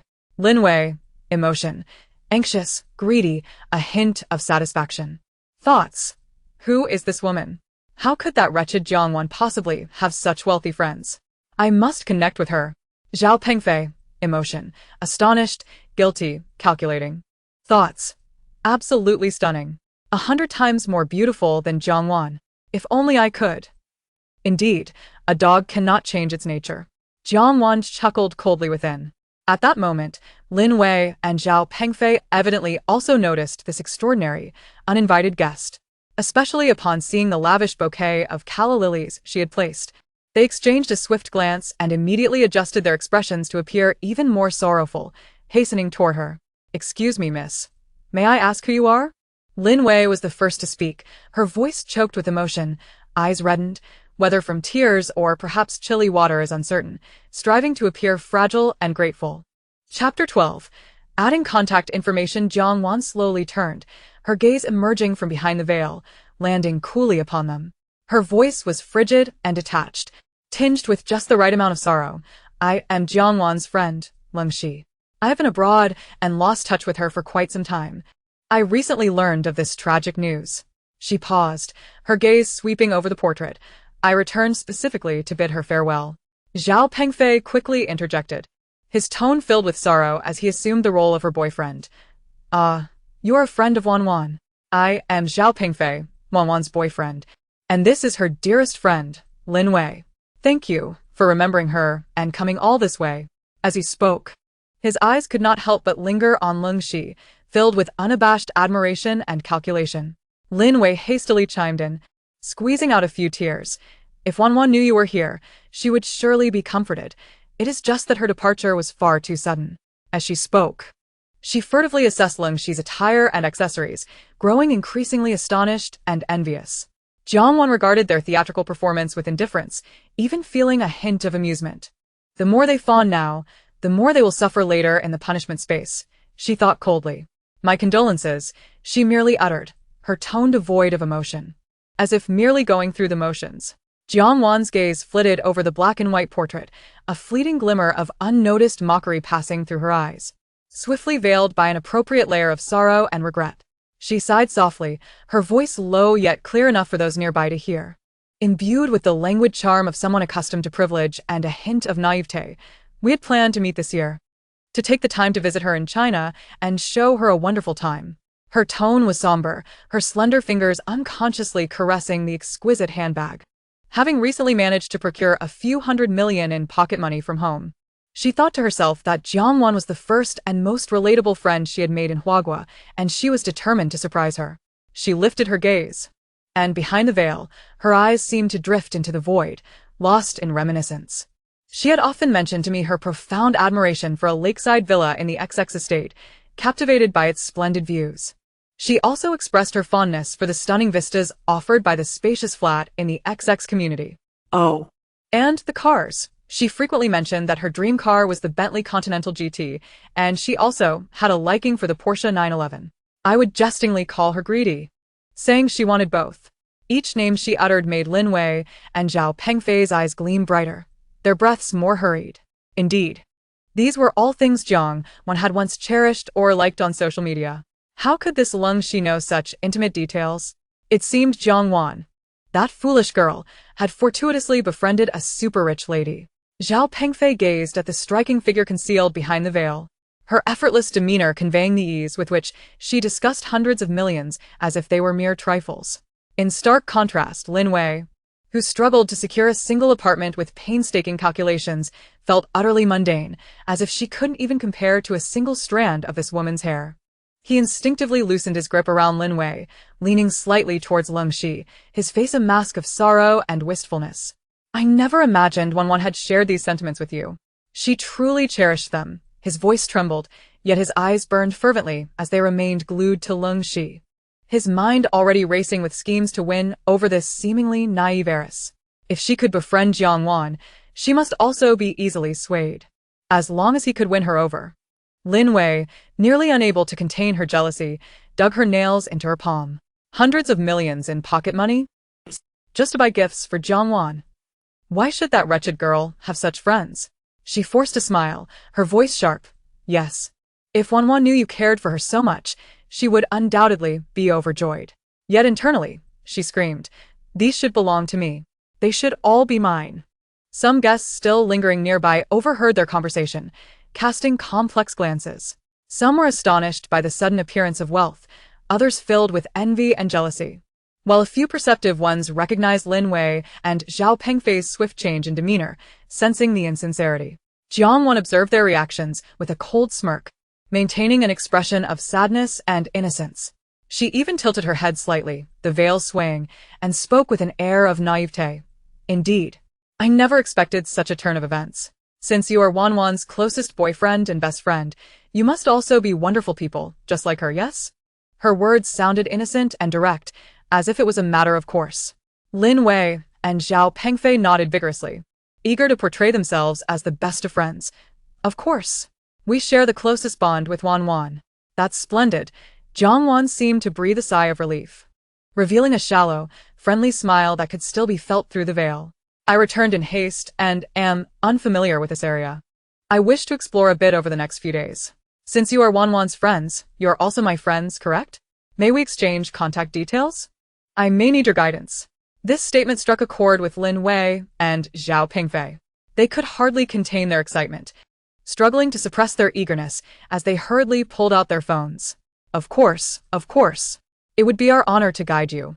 They swiftly scanned the QR code Jiang Wan presented, and at the moment they added her as a friend. It felt as if they had opened the door to a treasure trove. The earlier feigned sorrow was promptly cast aside.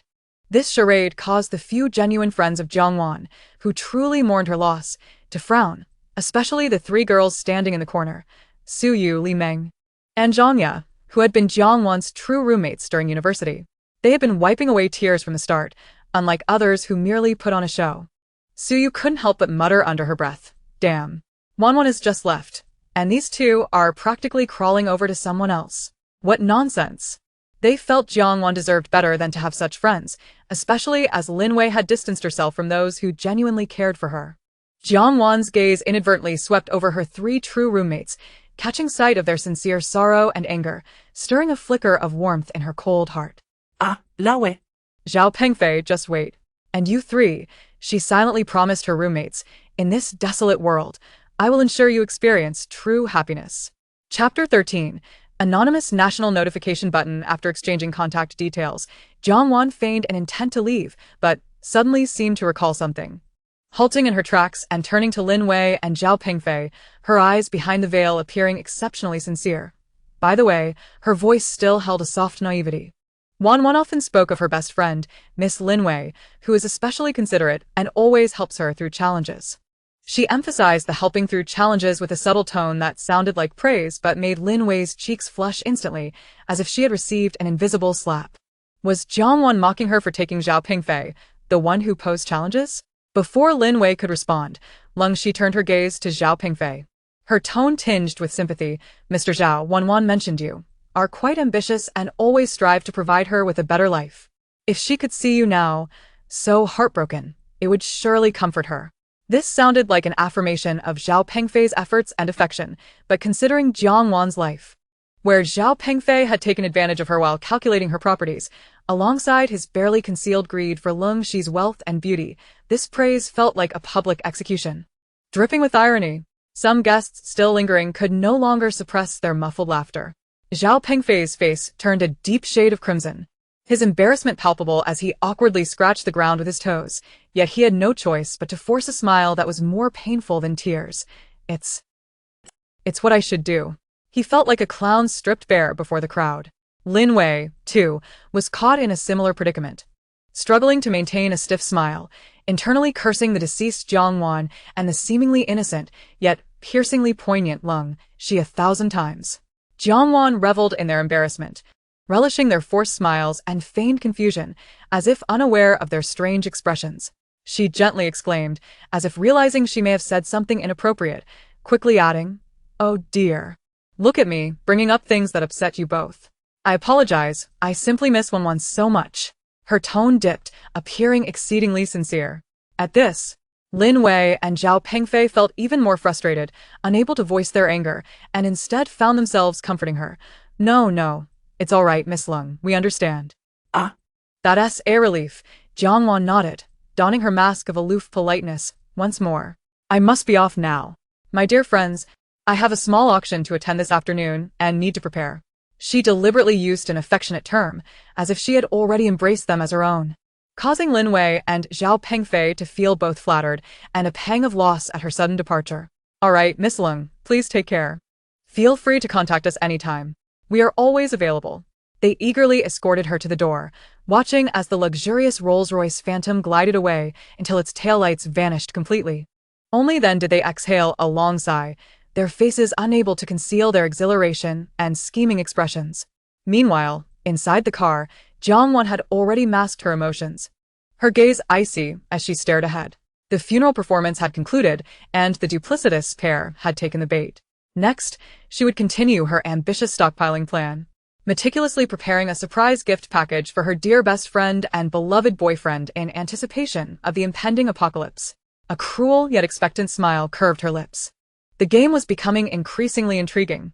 After returning from the funeral, Jiangwan did not pause. She was acutely aware that time was slipping away, second by second. Beyond tangible supplies, with the collapse of the internet and the regression of civilization after the apocalypse, the absence of information and entertainment would be equally unbearable. She was determined to continue living as a carefree individual, enjoying life in the midst of chaos. Television dramas, movies, anime, games, various knowledge repositories, technical documents, and even songs were all essential sustenance for the spirit. Thus, she boldly posted multiple high-paying bounty tasks online, urgently hiring data porters. Task: download as many TV dramas, movies, anime, music, various educational videos, technical documents, and even single-player games as possible. No restrictions on content. The more, the better. The more complete, the better. Requirements: clear categorization. Stored in a brand new external hard drive. Compensation: calculated based on the effective amount of data, with a guaranteed hourly wage of 500 yuan. Duration: within 5 days. Urgent. Contact: XXX. This outrageous salary and the straightforward nature of the task instantly caused a stir online. Wow. An hourly wage of 500? Just downloading stuff? Is the poster serious? How much does one need to download? Is the poster planning to hide on Mars? Surely this must be a scam, right? Where could such good fortune arise? Whatever. Let us take it and see. What if it's real? Despite skepticism, the lure of a generous reward drew many brave souls. Soon, the number of applicants surged past 10,000. Observing the explosive applications in the back end, Jiangwan pondered. With so much money, she might as well create a large group of 1,000 people. In the group, she sent a voice message processed with voice modulation software, sweet yet tinged with an ethereal quality, saying, "Hello everyone, I am she, the one who posted the task. Thank you all for your enthusiastic participation. The spots are limited, so we'll set it to 1,000 partners for now. The task is simple, but quality is key. I'll send out some small red envelopes as a deposit." Following this, she casually sent 10 red envelopes, each worth 10,000 in the group. The chat erupted with excitement. The boss is generous. Wow. It's real. The boss is amazing. Don't worry, boss she. I'll download until the hard drive smokes. The boss's voice is delightful. I'm willing to work for you. Jiangwan chuckled and continued to assign tasks via voice. Let us collaborate, everyone. Some will focus on movies and TV shows, others on anime, and some on knowledge and technology. I will check everyone's data volume and quality, and the top 100 will receive additional prizes. Don't try to deceive me. I can tell. She half-joked and half-threatened while dispatching a few more red envelopes to maintain the excitement. Having arranged everything and transferred the deposit and the cost of purchasing hard drives to the filtered 1,000, Jiangwan exited the chat with satisfaction. With this team of 1,000 downloading furiously, she would soon harvest a vast offline database of civilization. After completing this task, she habitually signed in for the day. Ding. Sign-in successful. Congratulations, host, you have received anonymous national notification button, one-time use. Description: upon use, it allows you to send a piece of information, verified and credible by the system, in an absolutely anonymous and untraceable manner, simultaneously to the highest decision-making level of Huagua and the core heads of related departments, a total of 27 individuals, on secure terminals. The content will be treated with high credibility, and the recipients will take it very seriously. The host can choose whether to attach personal identification. Chapter 14. The core of the apocalypse fortress. Jiangwan gazed at this reward, lost in contemplation. Initially, she only wished to look after herself, at most bringing along a few agreeable companions. But gazing at the nearly endless supplies in the system space that could sustain a small nation for centuries, and considering the heavy toll that Huagua might pay after the apocalypse, she wavered. Notify the nation? She murmured to herself. I could live quite well alone. But if this could allow the country to prepare better, perhaps many lives could be saved. While she would not have compassion for the scoundrels and worthless individuals She ultimately could not harden her heart completely against this land and the majority of innocent people. System. Use the anonymous national notification button. The content is as follows. She took a deep breath and began to dictate. The system automatically converting it into an absolutely encrypted and credible piece of information. Warning. The apocalypse is imminent. In 3 days. There will be continuous heavy rainfall across the globe for 3 days. After the rain, temperatures will plummet sharply, transitioning into an extensive mix of rain and snow and blizzards, entering a global extreme freezing period lasting approximately 2 months, with temperatures dropping below historical human limits. Following the freezing period, temperatures will rise rapidly, while an unknown highly lethal virus, temporarily named R-virus, will erupt along with the heat and melting snow, transforming infected individuals into bloodthirsty zombies with immense vitality and infectiousness. Zombie weakness, the brain. Some humans will awaken extraordinary abilities, superpowers, under extreme conditions or under the stimulation of the virus. Recommendations. Immediately initiate the highest level emergency response. Repair and reinforce cold-resistant facilities. Urgently gather, stockpile, and relocate supplies, especially food and energy. Distribute basic cold-resistant supplies to the public. Mobilize the military. And prioritize research on cold resistance and virus protection. Time is of the essence. Do not hesitate. Information source, not for disclosure. Verification. The weather in the next 72 hours will serve as the first layer of verification. She chose not to attach her identification, opting for complete anonymity. Meanwhile, at the highest confidential communication center of Huagua, a message flashing with the highest priority red alert appeared on the screens of several core individuals' private secure terminals, disregarding all firewalls and security protocols. The immediate reaction of all recipients was shock and disbelief. How could this be? What level of hacking technology is this? An emergency meeting was convened instantly. The atmosphere in the conference room was tense. Have we traced the source? An elderly man with military stars asked gravely. Report, sir. We can't trace it at all. It's as if it was generated directly from the void. Our technicians are completely at a loss. A bespectacled technical officer was sweating profusely. Everyone looked at the nearly absurdly detailed prophecy displayed on the screen, their brows furrowed. An apocalyptic prophecy? Continuous heavy rain? Freezing? Zombies? This sounds too much like science fiction. Someone questioned. But the fact that the other party could silently breach our highest defenses is, in itself, unscientific. Another retorted. Moreover, look here, it mentions several recent supernatural thefts occurring abroad. That mysterious thief seems to possess similar ice abilities. And the ice crystals left at the scene are beyond our current technology to analyze or replicate. Could there be a connection between the two? If this is true, one leader's expression turned extremely serious. We will be facing a crisis for the survival of our race. After intense discussion and weighing options, the highest leader made a decisive call. Better to believe it than not. Immediately establish an emergency leadership group for apocalypse response. I will serve as the head. Based on this information, initiate a nationwide emergency response plan under the guise of extreme weather and secretly prepare for an upgrade at any moment. Key focus areas: gathering and stockpiling supplies, ensuring energy security, reinforcing infrastructure, mobilizing the military, and advancing research, especially on cold resistance and biological protection. At the same time, deploy all resources to continue tracing the source of the information, but maintain absolute confidentiality. The truth of the information will be revealed in the next 72 hours of weather, which will serve as the first answer. Instructions rapidly flowed from this top-secret conference room. The entire machinery of the nation began to operate quietly yet efficiently for what seemed like an absurd prophecy that no one dared to dismiss. Meanwhile, the orchestrator of it all, Jiang Wan, lay leisurely on her sofa, scrolling through her phone, awaiting her food delivery, and continuing her personal stockpiling endeavor. She was unaware of the specific actions her country would undertake, yet she had already done all that she could. Now, her focus shifted towards constructing her apocalyptic fortress and preparing a welcome ceremony for those despicable men and women. The following morning, with 5 days remaining until the apocalypse, Jiang Wan awoke and promptly checked in. Ding! Sign-in successful.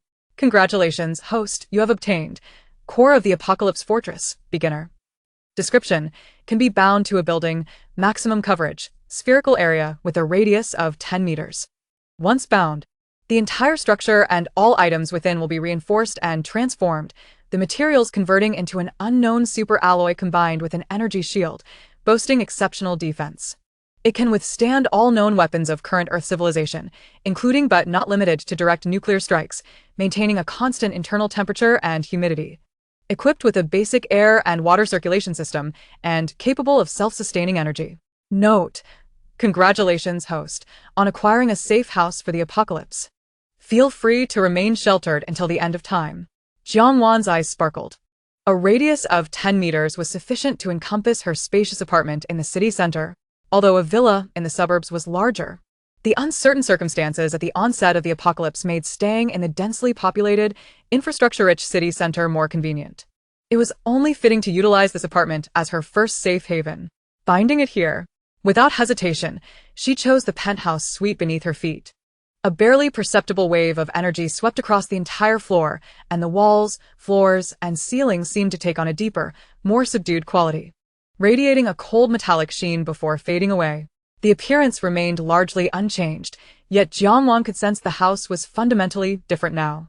An overwhelming sense of security washing over her. She found herself eagerly anticipating the next sign-in. Her mood was exceptionally bright. Meanwhile, in government circles, as the system had predicted, some regions began to experience unusually intense rainfall, although it had not yet reached the level of 3 consecutive days. The trend weighed heavily on the minds of meteorologists and high-ranking officials closely monitoring the weather. The first prophecy was coming to fruition. Jiangwan paid no heed to these developments. She continued her hoarding endeavors. In the afternoon, she kindly invited Lin Wei and Zhao Pengfei out for a leisurely outing. Under the guise of reminiscing about the past, driving her Rolls-Royce, she took them to the most upscale shopping mall. Her demeanor elegant, yet tinged with a hint of whimsical indulgence. This bag is decent, though I'm not fond of the color. This watch looks ordinary. Nowhere near as appealing as the limited edition in my collection. This dress is just alright. I suppose I can wear it. Chapter 15. The snowflake mark. She casually purchased luxury bags and jewelry worth hundreds of thousands without batting an eye, yet remained discerning about prices and quality. Lin Wei and Zhao Pengfei, trailing behind her, were mesmerized, their eyes wide with jealousy and greed nearly spilling over. Observing their pathetic expressions, Jiangwan felt a wave of disgust, though she smiled innocently. You seem to like this, don't you? How about I gift you a piece as a meeting present? The two feigned modesty, but under Jiangwan's insistence, they eagerly selected pricey luxury items, their hands trembling with excitement. Subsequently, Jiangwan inadvertently invited them to her home. As the elevator ascended to the top floor and the doors opened to reveal the opulent, breathtakingly spacious apartment, Lin Wei and Zhao Pengfei were utterly stunned, repeatedly exclaiming, "Goodness! How much must this house be worth, Miss Lung? You live here, all alone?" Jiangwan lounged casually on the sofa, as if it were merely a standard apartment. "It's all right, just a temporary place to stay. I bought it for the view." Witnessing her nonchalant remarks, their determination to cling to this golden opportunity solidified, completely forgetting their previous grief over Jiangwan's demise. Jiangwan observed their eager, flattering faces and felt increasingly convinced of her past self's blindness. She suppressed her nausea, tolerating their company throughout the afternoon, finally feigning fatigue in the evening and having the driver take them home. After sending off these bothersome guests, Jiangwan breathed a sigh of relief. She needed to ensnare these two within her safe house before the deluge began, but the time was not yet ripe. Even a moment's glance at them felt repugnant. The third morning arrived, with 4 days left until the apocalypse. Jiangwan awakened, performed her customary sign-in, and contemplated how to further persuade the government to believe in the impending doom. Merely relying on weather warnings and foreign rumors might prove insufficient, as dissenting voices would inevitably arise. System: how many in the government currently believe? Replying to the host, approximately 60 of high-ranking officials tend to believe and have begun secret actions, but around 30 remain skeptical and 10 strongly oppose. The points of skepticism lie in the inability to scientifically explain supernatural phenomena and the high societal costs of large-scale mobilization. Jiangwan's gaze hardened. It seemed that stronger measures were imperative. Throughout the day, she continued her frenzied hoarding, nearly sweeping clean all the large supermarkets, gas stations, stocking up on substantial amounts of gasoline and diesel, hardware stores, pharmacies, and even the inventory of construction material markets. Her space resembled an insatiable abyss, welcoming all comers. This shopping spree even sparked a minor shortage of supplies and discussions among citizens, but it was dismissed as the eccentric hoarding habit of the wealthy. Jiangwan understood that while her recent large-scale purchases could be explained as the behavior of a rich heiress, if linked to national warnings and theft incidents, the risks would soar. She had to be more prudent. Thus, she adopted a more covert strategy. 1. Diversified procurement. She no longer concentrated on a few large supermarkets, but utilized the speed and invisibility of her phantom hoverboard to flit between various cities and even county wholesale markets. Small supermarkets, gas stations, and pharmacies, purchasing only a portion each time, ensuring no area was completely emptied, thus avoiding severe fluctuations and widespread attention. 2. Anonymous online orders. She employed multiple anonymous accounts and addresses to place orders for various supplies, particularly non-perishable items like canned goods, compressed biscuits, and daily necessities. Across different e-commerce platforms, the delivery addresses were temporary warehouses or mailboxes located in various remote cities, rented through intermediaries. Under the cover of night, she would stealthily visit these locations, collecting her goods without a trace. Thus, in logistics records, her activities appeared as scattered, normal shopping behaviors. 3. Exploiting time differences, she completed the majority of her hoarding before the government issued rainfall warnings and the public began to panic buy. As crowds surged into supermarkets, she had already retreated, maximizing the separation between her actions and the timeline of public panic. Through these methods, while certain supplies in the market experienced shortages, no clues could directly link the unusual, organized procurement to the identity of Leng Shi. In the eyes of the state apparatus, she was merely a relatively wealthy expatriate with a hint of foresight. Her actions, though extravagant, remained within reasonable bounds. Utterly disconnected from the mysterious entity capable of emptying grain reserves in an instant. As night fell, she donned a sleek black stealth suit, masked her face, and, utilizing the optical camouflage and high speed of her phantom hoverboard, silently approached a heavily guarded strategic grain reserve on the outskirts of the city. This facility housed tens of thousands of tons of grain, serving as a backbone in preparations for significant disasters and wars. Jiang Wan chose this location not only for the importance of the supplies but also for the scale of the operation, which would not incite undue panic like a weapons theft would. She moved like a shadow, effortlessly evading all patrols and surveillance, infiltrating the core storage area. Gazing at the towering stacks of grain before her, she hesitated not for a moment, unleashing her mental prowess. Like a colossal whale siphoning water, thousands of tons of grain vanished instantaneously into her space. In mere minutes, the once bustling storage facility stood desolate and empty. After completing this audacious act, she did not depart immediately. She wielded her ice-based powers to etch a line of elegant characters, imbued with a chilling aura, upon the cold, smooth surface of the cement wall. The apocalypse is no mere illusion. The descendants of Huaxia issue a warning. Should you continue to deceive yourselves, when the time comes for your demise and the extinction of your kin, do not claim you were not forewarned. Following this, she concentrated her ice abilities to intricately outline a complex, exquisite symbol resembling a snowflake, as if it were forged from the purest ice. This symbol radiated an even more piercing coldness and an unnaturally daunting majesty, as if it were a frigid brand from an unknown realm. Having completed her task, she vanished silently, just as she had arrived, as though she had never existed. On the morning of the fourth day, with only 3 days remaining until the foretold end, Jiang Wan awoke to find her phone inundated with news of the mysterious theft from the National Strategic Grain Reserve. Although the authorities promptly sealed off detailed information, only vaguely stating that a theft had occurred and that losses were being assessed while investigations were underway. The indelible ice-carved warning and that enigmatic snowflake symbol began circulating within a limited circle, sparking considerable uproar online. Chapter 16. Anthropomorphic Beast. Wait, what? That international thief has come to our territory. Just to steal a grain reserve? Thank goodness. Look at our neighbors in M country and the chicken of the foot basin. She even left behind a snowflake. Is this a symbol of some secret organization? What does her message mean? Is the apocalypse truly upon us? Could the heavy rain warnings issued by the government be related to this? My goodness! Could it genuinely be the end of the world? Should I stock up on instant noodles? Upstairs, the instant noodles were already cleared out by some unknown wealthy woman. Ha ha ha. This sister is truly fierce. She directly stole from the National Grain Reserve, and she left a stamp. Is this a warning? A way to make the country believe? The online discussions were rife with panic, curiosity, and discerning individuals who sensed something amiss.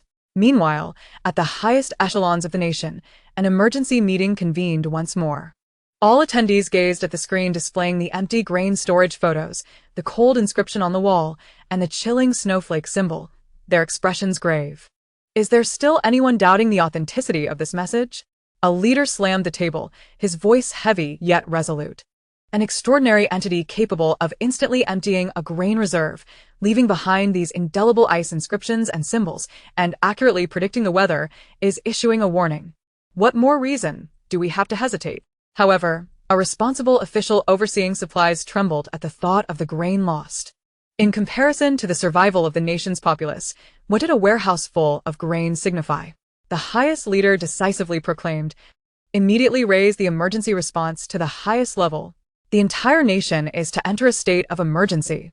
Mobilize all resources and execute the previously established plans to repair, stockpile, transfer, and construct. Simultaneously, maintain strict confidentiality, issuing a unified public statement to address the super typhoon and extreme cold front. We must do everything possible to avoid societal panic." This time, there were no dissenting voices. The machinery of the nation began to operate with unprecedented efficiency and vigor. The military was mobilized en masse to covertly construct fortified shelters at suitable locations. Supply convoys operated around the clock. Factories ramped up production of winter supplies. And the agricultural department worked tirelessly to harvest grain across various regions. The authorities also issued a more stringent warning to the populace, urging them to remain at home for the next 3 days, stockpiling at least a week's worth of food and drinking water, and to prepare for warmth. Citing the impending super typhoon compounded by rare cold air. Though the majority of the public was bewildered by the intensity and suddenness of this alert, they chose to trust the government and flocked to supermarkets to shop. However, they discovered that many supplies were already in short supply, largely due to the frenzied shopping of an unidentified wealthy woman. And what of Lin Wei and Zhao Pengfei? They had heard the news, but dismissed it entirely. Zhao Pengfei even smugly told Lin Wei, "See, I told you it was fake. The government must have some other plan." Miss Lung said she didn't hear any gossip while abroad. And look, the stocks we bought have risen again. Not only did they refrain from stockpiling, but under Jiang Wan's unintentional insinuations and the tempting allure of a surefire investment, they poured all their savings and even borrowed money into stocks, dreaming of sudden wealth, completely oblivious to the impending doom and the surprises Jiang Wan was preparing for them. As Jiang Wan observed the tumultuous shifts in the online sphere and at the national level, she glanced at the pair still lost in their daydreams, a cold and cruel smile gracing her lips. She chose to ignore the external chaos and diligently proceeded with her daily sign-in. The lightning-based powers she had signed in for yesterday made her curious about what she might encounter today. At this moment, only 3 days remained until the apocalypse descended. Ding. Sign-in successful. Congratulations, host, you have received Gene Optimization Liquid. Perfect level, X1. Description: a biological technological crystallization derived from advanced civilizations, capable of comprehensively optimizing the genetic sequences of life forms, eliminating hidden defects, unlocking latent potentials, and significantly enhancing physical attributes, neural responses, cellular vitality, and lifespan limits. No side effects, though the process may involve mild discomfort, detox phenomena. Note: although the host is already formidable, potential is limitless. Gene Optimization Liquid? Jiang Wan raised an eyebrow, her thoughts activating as she opened her personal attribute panel. Host: Jiang Wan Lingxi. Strength: 28. Breaking down doors with bare hands and effortlessly besting a child is no longer a dream. Agility: 35. 100-meter sprint? That's too slow, we count in seconds. Physique: 30. Even cockroaches would call you big brother. Mentality: 55. Brain comparable to a supercomputer, multitasking is a breeze. IQ: 158. A genius among geniuses, occasionally experiencing glitches. Appearance: 100. System prompt: reach the current observational limit. For specific effects, please refer to terms like catastrophic beauty and unearthly allure for imagination. Figure: perfect. 1 more ounce is excess, 1 less is a deficit, as certified by the system. Powers: SSS level ice, secondary. SSS level mental, beginner. SSS level healing, beginner. SSS level lightning, beginner. Skills: Eye of Insight, secondary. Endless punishment space, beginner. Overall rating: anthropomorphic beast juvenile phase. Gazing at the exaggerated data and the system's quirky notes, Jiangwan's lips curled into a smile. The system had a humorous side. System, given my current stats, is this optimization liquid still useful? Replying to the host, there remains potential for basic value enhancement. And the optimization liquid primarily aids in potential development, loosening genetic locks and enabling leaps in life levels, greatly benefiting the host's future training and power ascension. Its use is strongly recommended. Alright then, let's give it a try. Jiangwan chose to trust the system. Recalling the scenarios she had encountered, she noted the mention of mild discomfort, detox phenomena, and decided to proceed cautiously. She entered the bathroom, filled a bathtub with warm water, and comfortably immersed herself before retrieving the tube of gene optimization liquid, which glowed faintly. Taking a deep breath, she injected it into her body. A gentle yet powerful energy coursed through her limbs, as if every cell was rejoicing, undergoing vigorous reorganization and optimization. An indescribable sense of comfort enveloped her, akin to returning to the primordial essence of life, warm and reassuring. Unbeknownst to her, she gradually leaned against the edge of the bathtub and fell into a deep slumber. After an indeterminate period, Jiangwan was awakened by an indescribable stench. What on earth is that smell? She abruptly opened her eyes, realizing she was still submerged in the bathtub, but the once clear water had turned murky and black, exuding a nauseating stench. Moreover, her body was covered in a thick, sticky layer of the same foul-smelling black filth. Is this the detox phenomenon? This is rather exaggerated. She nearly retched from the stench, hastily leaping out of the bathtub to turn on the faucet, frantically rinsing herself. After scrubbing for what felt like an eternity, using more than half a bottle of body wash, she finally succeeded in cleansing the revolting filth that clung to her skin. Standing before the mirror, she was momentarily taken aback. Chapter 17. Personal attributes. Her skin had transformed, becoming even fairer and more delicate, with pores nearly invisible, reminiscent of the finest jade, radiating a subtle luster. Though her original beauty was already divine, the change was not earth-shattering. Instead, she appeared more harmonious and flawless, each detail seeming to have undergone meticulous refinement, exuding an innate purity and vitality. Once more, she accessed her personal panel. Host, Jiangwan, cold she. Strength, 45, humanoid Tyrannosaurus Rex cub. Advised not to tap on the shoulder lightly. Agility, 52, dynamic vision capable of tracking bullets. Worth a try. Constitution, 48, remarkable recovery ability. Minor injuries heal instantly. Avoids serious wounds. Mentality, 80, expanded mental perception range, enhanced computational abilities. IQ, 165, attractiveness, 100, system prompt. Optimization complete. Charm carries a faint mental allure. Figure, perfect, optimized version. A flawless blend of strength and grace.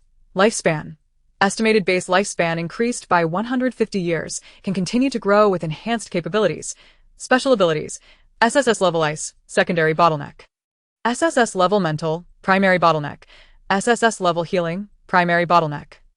SSS level lightning, primary bottleneck. Skills, slightly noted.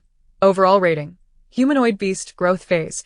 Feeling the surging power within her and her heightened clarity of perception, Jiangwan smiled with satisfaction. The effects of the gene optimization liquid were indeed astonishing. Her condition was unprecedentedly excellent. She clenched her fist, and the air seemed to crackle, producing a faint sonic boom. Now, she awaited the dawn of the apocalypse. As foretold, with only 2 days remaining until the end of the world, the sky turned ominously dark. Soon after, torrential rain poured down, the intensity so great that the dense curtain of rain obscured visibility. The city's drainage system quickly became overwhelmed, leading to widespread flooding. This deluge seemed endless, continuing for hours without any sign of abating. Online discussions regarding the apocalypse prophecies surged once more, and panic began to spread. Although officials repeatedly emphasized that this was merely extreme weather, in light of the previous grain storage incident and the nation's unusual mobilization, an increasing number of individuals chose to believe, frantically stockpiling supplies. In China, thanks to its formidable organizational capabilities and early warnings, several major large-scale refuge bases had begun to take shape. Despite the time constraints, with relentless investment and the tireless efforts of military personnel and construction workers, Numerous supersized bases in strategic locations such as the northwestern mountainous regions and the heart of the Central Plains had completed their structural reinforcements and sealing, each capable of housing hundreds of thousands and stockpiling vast amounts of supplies. More medium and small-sized shelters were rapidly established around major cities. The public, observing the reports of base construction, felt a complex mix of emotions. Some were relieved that the government had made preparations, while others complained about the lack of early access to the bases. Little did they know it was not that the government did not want to, but rather that time was of the essence. Creating such shelters in just a few days was a miracle. Furthermore, hastily gathering large crowds could lead to catastrophic consequences should a virus outbreak occur. These bases were primarily intended as temporary fortresses and counteroffensive strongholds for the military, researchers, technicians, and their families, as well as for organized survivors in the future. The ordinary populace, for the time being, could only rely on their stockpiled supplies, waiting for the freezing period to pass. Abroad, the situation was even more chaotic. Countries like M and Y had received warnings and taken some measures, but their efficiency and strength paled in comparison to China, with societal order beginning to show signs of disarray. Meanwhile, a certain island nation, previously favored by Jiangwan, was in dire straits, with supplies severely depleted, further exacerbated by the downpour and ensuing panic. Lin Wei and Zhao Pengfei gazed out at the torrential rain and the growing online anxiety, their own hearts beginning to race. Cautiously, they messaged Cold Shi on WeChat. "Miss Cold, this rain is quite intense, right? Those rumors outside can't be true, can they?" Jiangwan glanced at the message, scoffing softly before replying, "Rest assured, what could possibly happen? It's all just coincidence. Even if something were to occur, have you forgotten my spacious apartment? It's exceedingly safe here, and we have enough food to last us quite a while. Just come over when the time comes." She even sent a reassuring emoji. Upon hearing this, their worries eased, and they began to feel a sense of anticipation. Zhao Pengfei, in particular, imagined himself in a lavish safety residence, nestled between Lin Wei and Cold Shi, blissfully unaware that he was the prey destined for slaughter. Jiangwan set down her phone and completed her daily check-in. Outside. The rain poured relentlessly, with only one day remaining until the freeze. Ding. Check-in successful. Congratulations, host, you have received Master of Cold Weapon Skill Book, X1.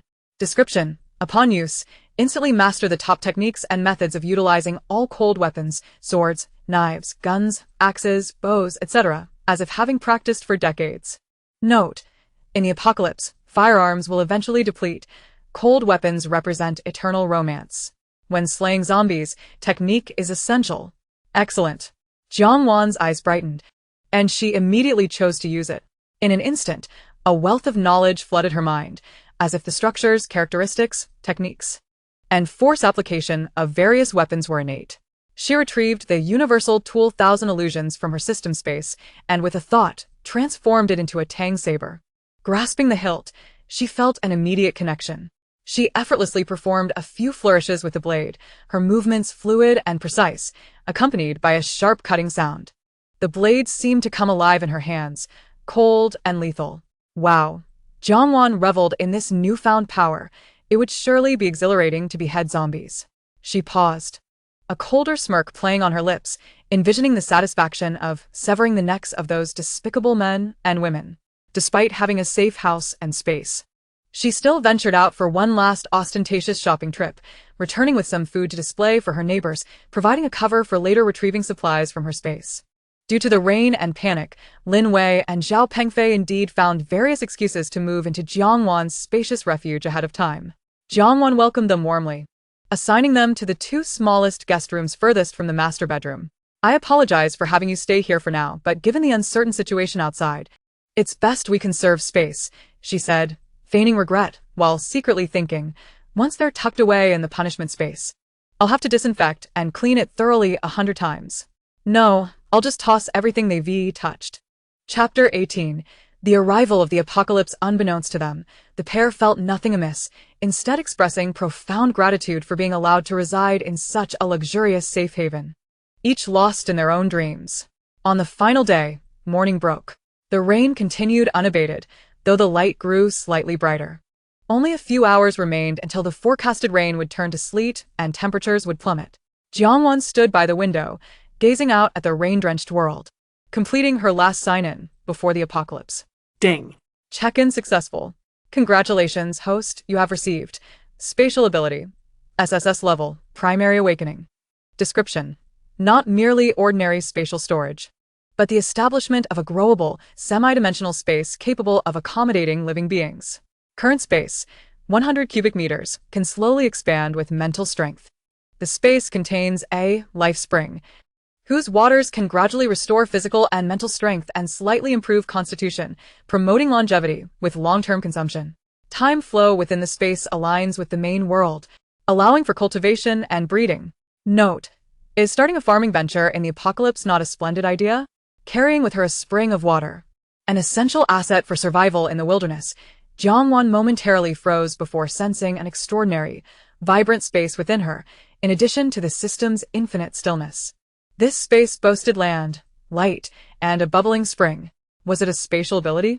Or did it come with its own water source? She felt the essence of this space.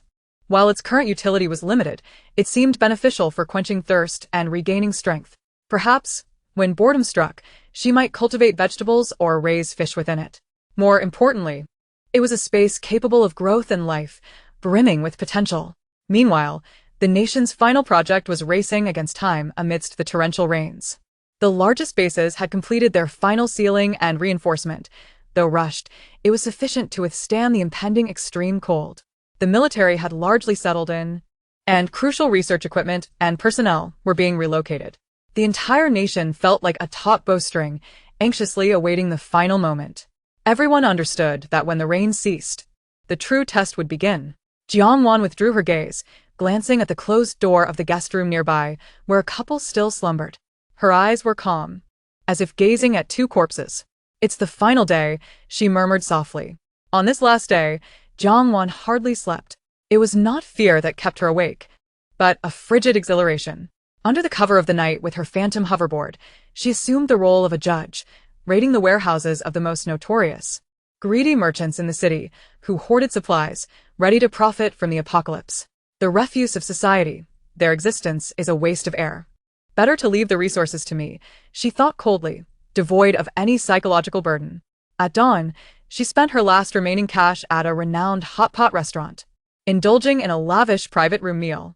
The spicy broth simmered, yet she ate with an unusual serenity, contemplating. Once she retrieved those 3 foolish girls, they would share an even better meal together. Afterward, she visited a serene cemetery, placing a bouquet of pure white chrysanthemums before a simple gravestone. It marked the resting place of the orphanage's matron who raised her. "Matron, the apocalypse is coming. I will survive, and I will thrive. Rest assured," she whispered before turning away without a trace of longing. She had done all she could. Upon returning to the top-level safe house, dawn was approaching. Lin Wei and Zhao Pengfei were already awake, pacing anxiously in the living room. They harbored both anticipation and fear, eager to witness whether the absurd prophecy would unfold. Across Huagua and the world, countless individuals awakened at this moment, standing by windows or fixated on screens, nervously awaiting the outcome. The countdown released by the government rolled silently across major platforms, the atmosphere thick with tension. Many were prepared, yet more had only meager reserves, panic spreading in silence. Cracks in order had emerged, yet were temporarily suppressed by greater fears. Jiangwan calmly prepared a simple breakfast for herself and the two, their last meal as human beings. "Miss Cold, will it really happen today?" Lin Wei's voice trembled, her appetite absent. "Eat," Jiangwan replied, her tone indifferent, not lifting her head. After the meal, the 3 stood before the enormous floor-to-ceiling windows. Outside, the storm raged on, but oddly, all raindrops seemed to divert away from the building, as if an invisible barrier repelled them, leaving the glass untouched. "What is happening?" Zhao Pengfei questioned, bewildered. Jiangwan remained silent, watching the second hand on her watch tick away. 3 minutes. 2 minutes. The final minute. As the countdown numbers reached 0 on countless screens and in anxious hearts, the sound of the storm outside was abruptly silenced, as if severed by an unseen hand. Instantly, raindrops rapidly coalesced in the air, morphing into dense hailstones the size of fingernails, crashing down. Soon, the hail transformed into larger snowflakes and icy shards, no longer merely falling. It became a tempest of violent ice blades and snow, mercilessly battering the world. The temperature plummeted visibly. The water pooling in the streets froze solid in mere seconds. A car unable to escape was instantaneously encased in ice. A curious soul, hiding at the corner of a convenience store, barely had time to emit a startled cry before being frozen mid-run, becoming a statue cloaked in thick frost, life extinguished in an instant.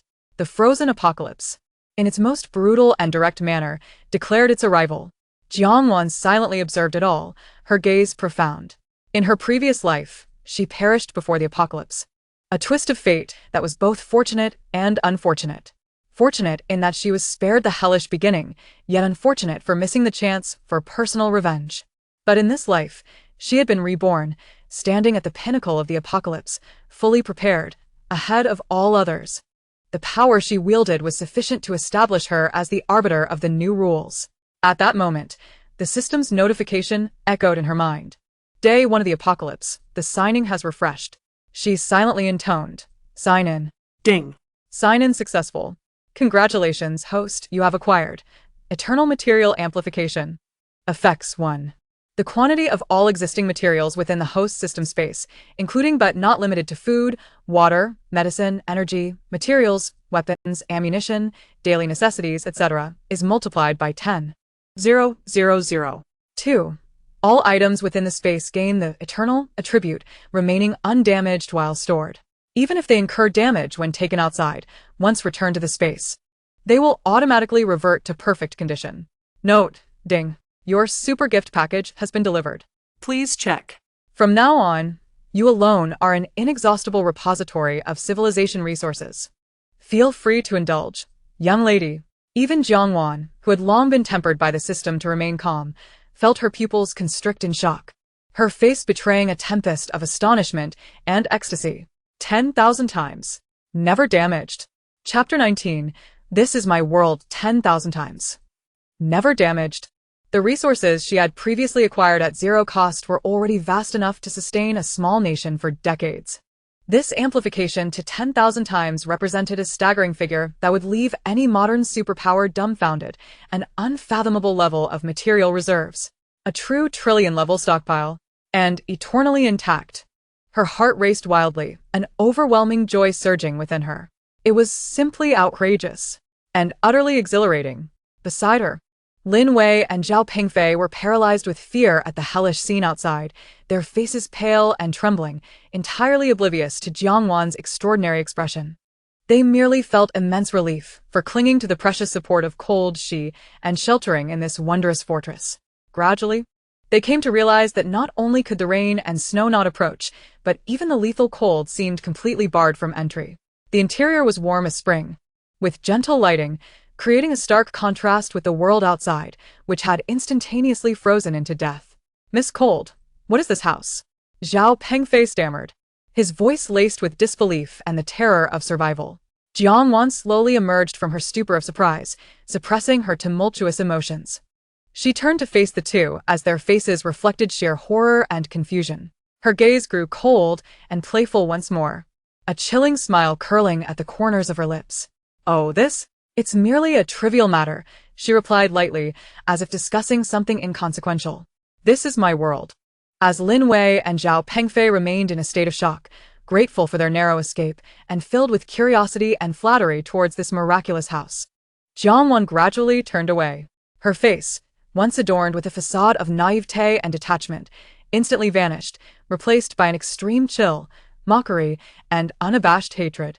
She gazed at the two clowns before her, a cruel smile curling at the corners of her mouth. "You've managed to survive a few extra days. Playing your little charade." Her voice, no longer delicate, pierced the air with a chilling clarity. "Did you truly believe you had escaped?" Lin Wei and Zhao Pengfei were momentarily stunned by her abrupt transformation, completely at a loss. "Miss Lin, what are you saying?" Lin Wei forced a smile, a wave of intense unease rising within her. Zhao Pengfei echoed her sentiment. "Yes, Miss Lung, please don't joke like that. The outside world is already terrifying enough." "Miss Lung?" Jiangwan scoffed, as if she had heard the most ludicrous joke. She stepped closer, her voice icy and commanding. "Open your eyes wide. Who do you think your Miss Lung is?" Her gaze, sharp as an icicle, pierced through them. I am not Lin Shi. My name is Jiangwan. The name reverberated like thunder in Lin Wei and Zhao Pengfei's ears, leaving them ashen-faced, trembling uncontrollably, nearly collapsing to the ground. No, it's impossible. Lin Wei shrieked, her voice twisted by sheer terror. Jiangwan is dead. We saw her fall. Who are you really? Zhao Pengfei shouted incoherently. Yes. You're lying. Jiangwan is shattered beyond recognition. How could you be her? You look nothing like her. He struggled to articulate that she was far more striking and imposing. But fear choked his throat. They attempted to comfort themselves with denial. Indeed, their appearances were entirely different, their temperaments worlds apart. Jiangwan was a gullible fool, while the woman before them was a vengeful specter from hell. Even at death's door, she remained defiant. Jiangwan's eyes shone with disdain and cruel delight. I am not dead. Are you disappointed? I clawed my way back from the abyss, eagerly awaiting this moment, this reckoning, to torment you to death, piece by piece. She no longer wasted words, her thoughts commanding, endless punishment space, activate. In an instant, an irresistible wave of terror surged forth. Lin Wei and Zhao Pengfei barely had time to gasp before they felt the world spin, the opulent living room vanishing, replaced by a bleak expanse filled with agonizing wails and distorted space. Endless punishment space, Ling Qi initiated. A scream erupted, piercing and inhuman. They felt countless icy blades slicing through their flesh simultaneously, delicate layers of skin removed with precision, the agony magnified 100-fold, each nerve screaming in clarity. They could vividly witness their flesh being torn away, their bones exposed, yet their consciousness remained painfully aware, unable to faint. Spare me! Spare me! Jiangwan. I was wrong. I truly was wrong. Lin Wei wept, convulsing in agony. Zhao Pengfei, losing all composure, cursed and begged, Demon. You are a demon. Kill me. I beg you. Just end it. However, this was merely the beginning. Once the first round of punishment concluded, their bodies instantly restored to their original form, even the pulled nails regrowing. Next, ice prison activated. An overwhelming chill encased them like statues, their thoughts seemingly frozen, yet the pain persisted, as if their very souls were being torn apart. Then came branding.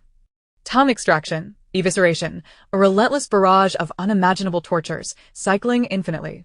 Amidst the unending agony, their minds finally shattered. We believe. We believe. You are Jiangwan. You truly are Jiangwan. Lin Wei's voice was hoarse, resembling a broken wind instrument. Be it a ghost or a god. Please spare us. Why?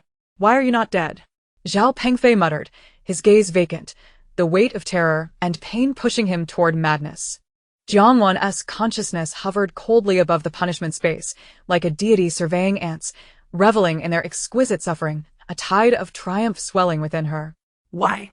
Her icy voice resonated deep within their souls, because even heaven could not stand idly by while you two wretched beings committed your atrocities. It granted me a rebirth, just hours before you hurled me off that cliff. Tell me, am I not fortunate? In my past life, I perished in confusion, never having the chance to witness this frozen apocalypse, nor to see the fate that awaited you two despicable creatures. However, considering your limited intellect, armed with my wealth, you likely won't last long, and your demise may be even more tragic than mine. In this life, I have returned. Not only have I witnessed the apocalypse, but I have also acquired powers beyond your imagination. Her voice dripped with a mocking cruelty, and you shall revel in a VIP eternal package, tailored just for you. Within this space, each day, every second, will echo with the torment you now experience. Chapter 20. The warmth within the room juxtaposed against the icy exterior. Do not worry. I will not allow you to die. I will ensure you live, until the freeze ends, until the seas dry and the earth crumbles. Eternally remembering the price of betraying me, leading to my demise. With that, she disregarded the two wretched souls within the space, their despair rendering them incapable of even screaming. As her consciousness withdrew from the realm, the living room remained as warm as spring, while outside lay a frozen hell. Jiangwan exhaled deeply. The overwhelming hatred built over 2 lifetimes finally finding unprecedented release. Having concluded with the pair of scoundrels, a heavy weight lifted from her heart. She languidly returned to the sofa, finally at leisure to grasp her phone, eager to glimpse the transformed world outside. Indeed, The internet had not fully severed its ties. Major social platforms and short video apps were ablaze with activity. Countless messages, videos, and live requests flooded the screen. The frozen apocalypse was real. The world had instantaneously frozen. I am live streaming the apocalypse. Has anyone awakened their powers? Many who had received early warnings and stockpiled supplies were now hiding in relatively secure homes, trembling with fear yet tinged with a strange excitement, documenting the hellish scenes outside their windows. In various short videos, the streets were utterly encased in ice. Vehicles resembling insects trapped in amber, preserved in their final moments. Those caught outside were transformed into chilling statues, frozen in their last moments of panic, covered in thick frost. The visuals strikingly impactful. The howling winds whipped up ice shards and snowflakes, visibility plummeting, with glimpses of distorted human figures appearing beneath the ice layer. There were even daring streamers, bundled in the thickest clothing they could find, hiding on relatively sheltered balconies or windows, broadcasting live. Their voices trembling yet attempting to sound calm. Did you see that? This is truly the apocalypse. Gifts to keep warm. Will the streamer survive today? It all depends on you guys. Is there an ice-type expert out there? Come fort. Brothers, I feel a surge of primal power about to explode. Am I about to awaken a thunder ability? The comments section erupted into chaos. Holy crap. That ice statue up there is my uncle.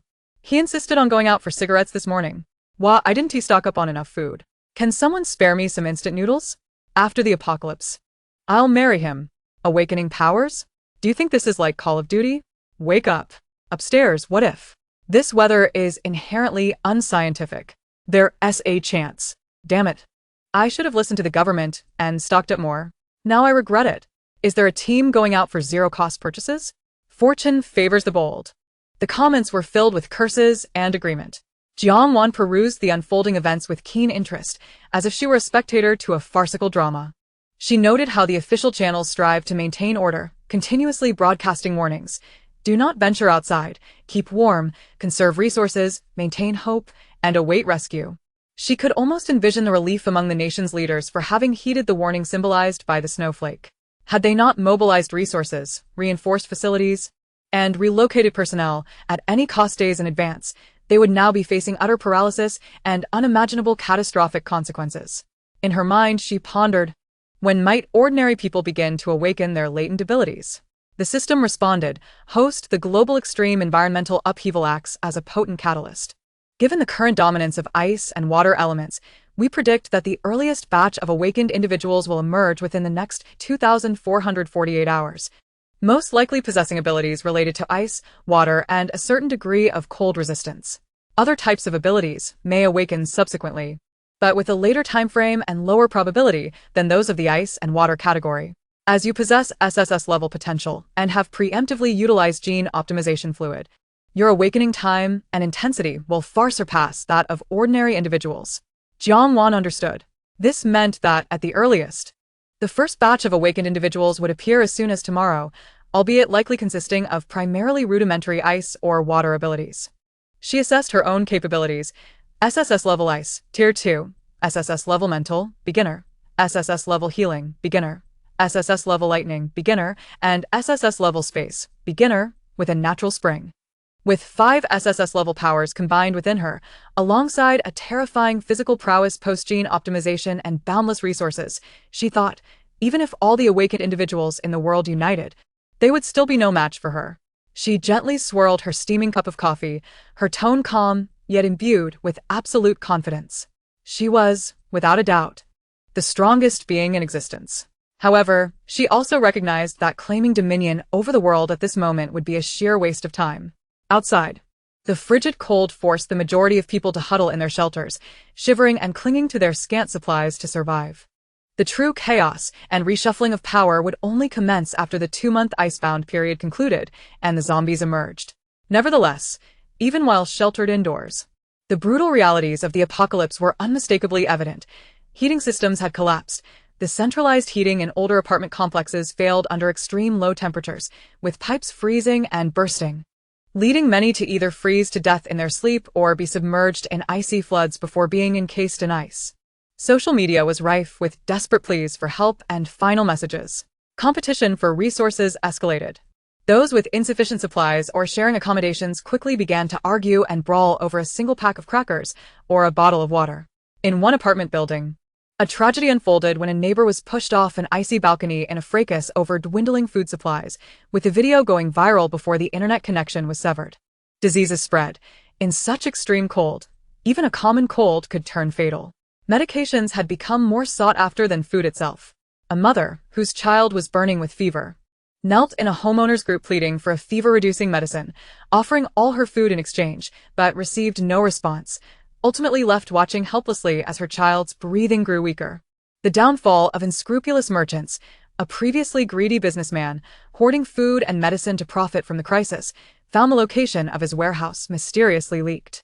A group of desperate residents, driven mad by hunger and cold, broke into the warehouse, and amidst the chaos, the merchant was not only robbed of all his supplies but also beaten to death by the furious crowd on the cold shelves.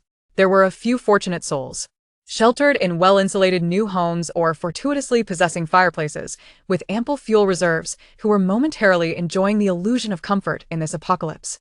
Flaunting their hot pot meals and warmth online, oblivious to the fact that their fuel would eventually run out and that true nightmares awaited them in 2 months.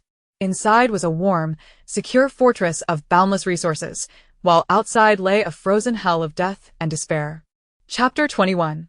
The Awakening of Abilities. Jiangwan observed all of this with an unperturbed gaze. She finished her last sip of coffee and rose to head to the training room. There was no rush to dominate the world, but the pursuit of strength was an endless endeavor.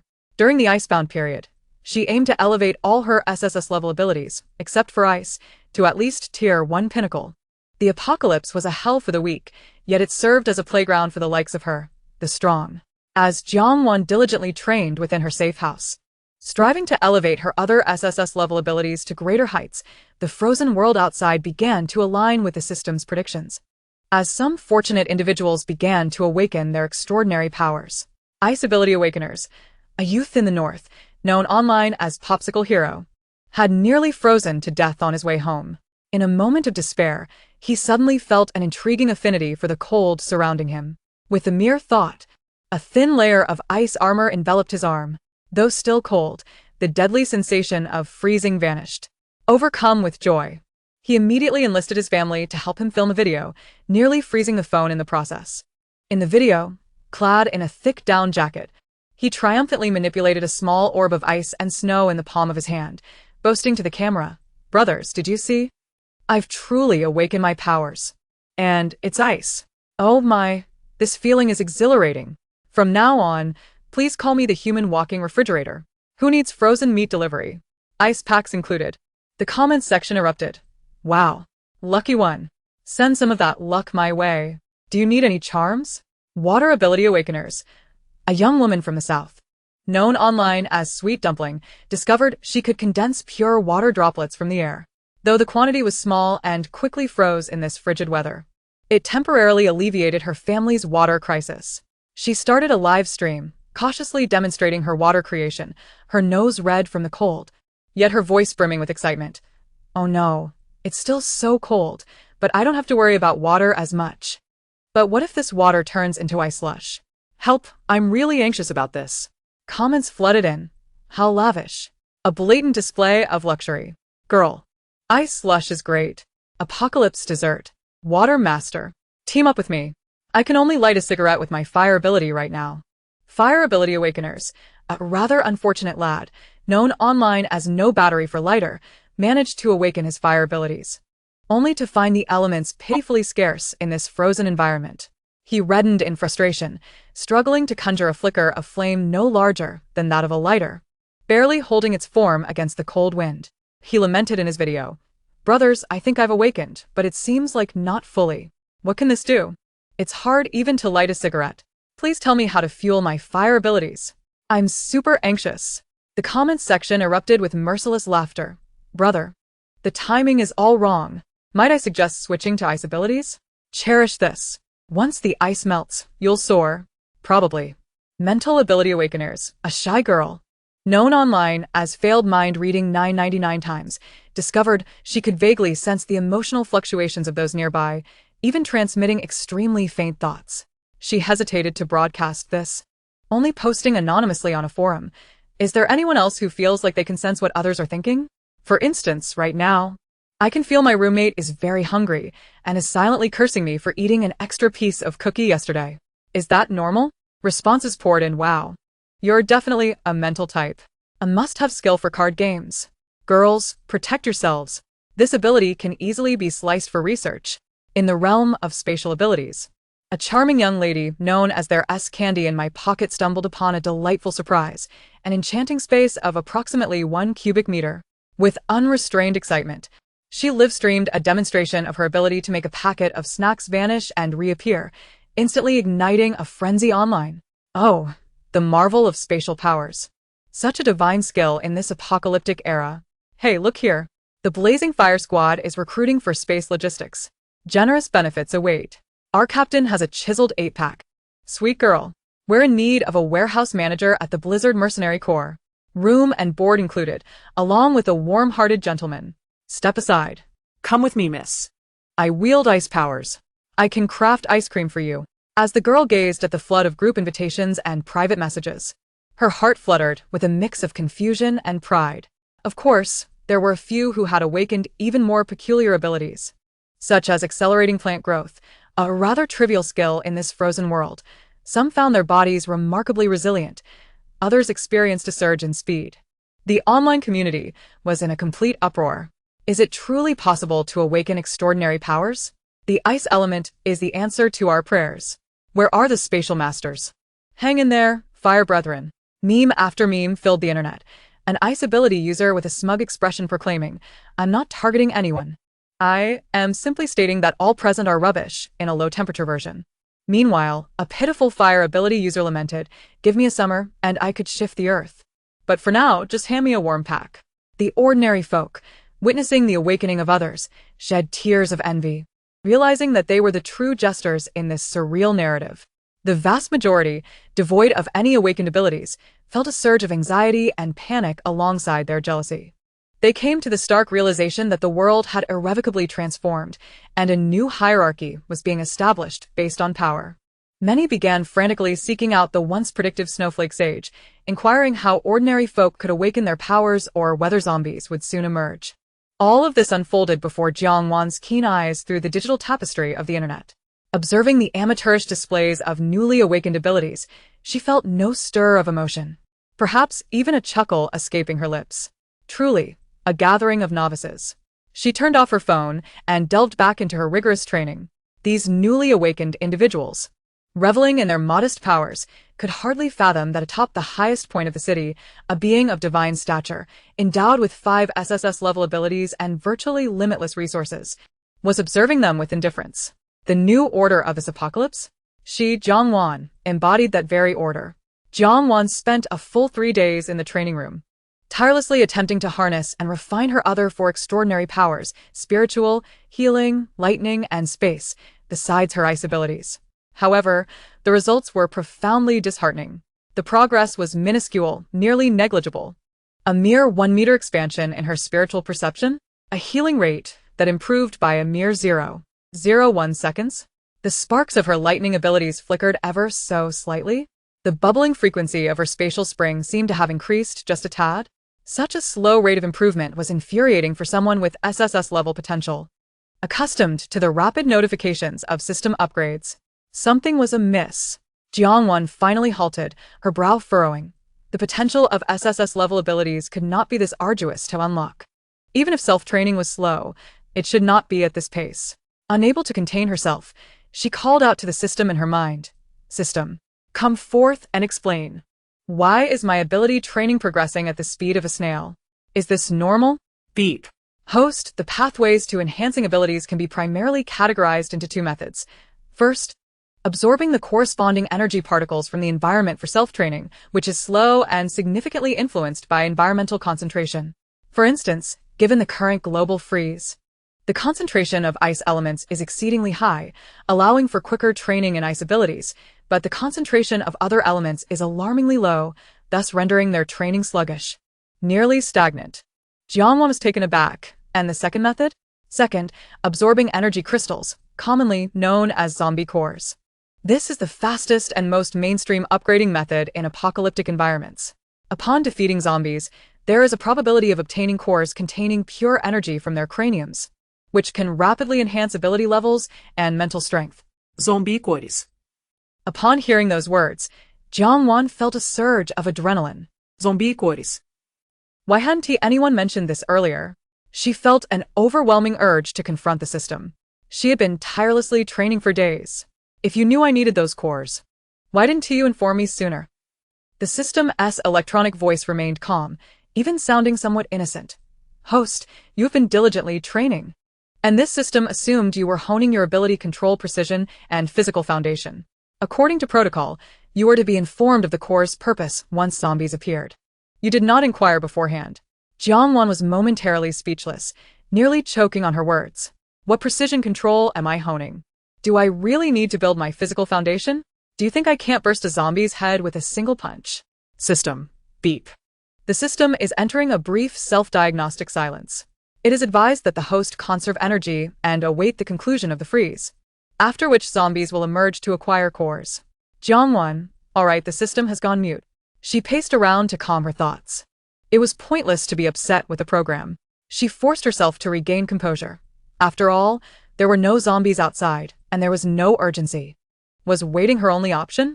This sensation of possessing unparalleled talent and immense resources, yet being trapped in a novice village awaiting monster respawns, was utterly stifling. She begrudgingly reviewed the rewards from her sign-ins over the past few days. It seemed the system had indeed squandered its luck on the previous grand prize of tenfold resource amplification. Day 1 sign-in. Unlimited self-heating hot pot gift set X1 includes 10,000 servings of various flavors of hot pot, along with utensils and fuel. Note, it's cold outside. Enjoy something warm. Day 2 sign-in. Top-tier skincare set. Eternal Fresh Version X1 effect. Moisturizing and nourishing, ensuring you look fabulous even in the apocalypse. Note, while the host is naturally beautiful, skincare must not be neglected.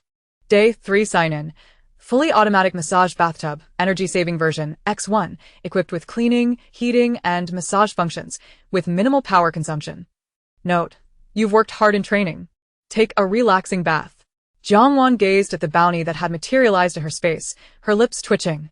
A self-heating hot pot? She could host a grand banquet in her space. Skincare products?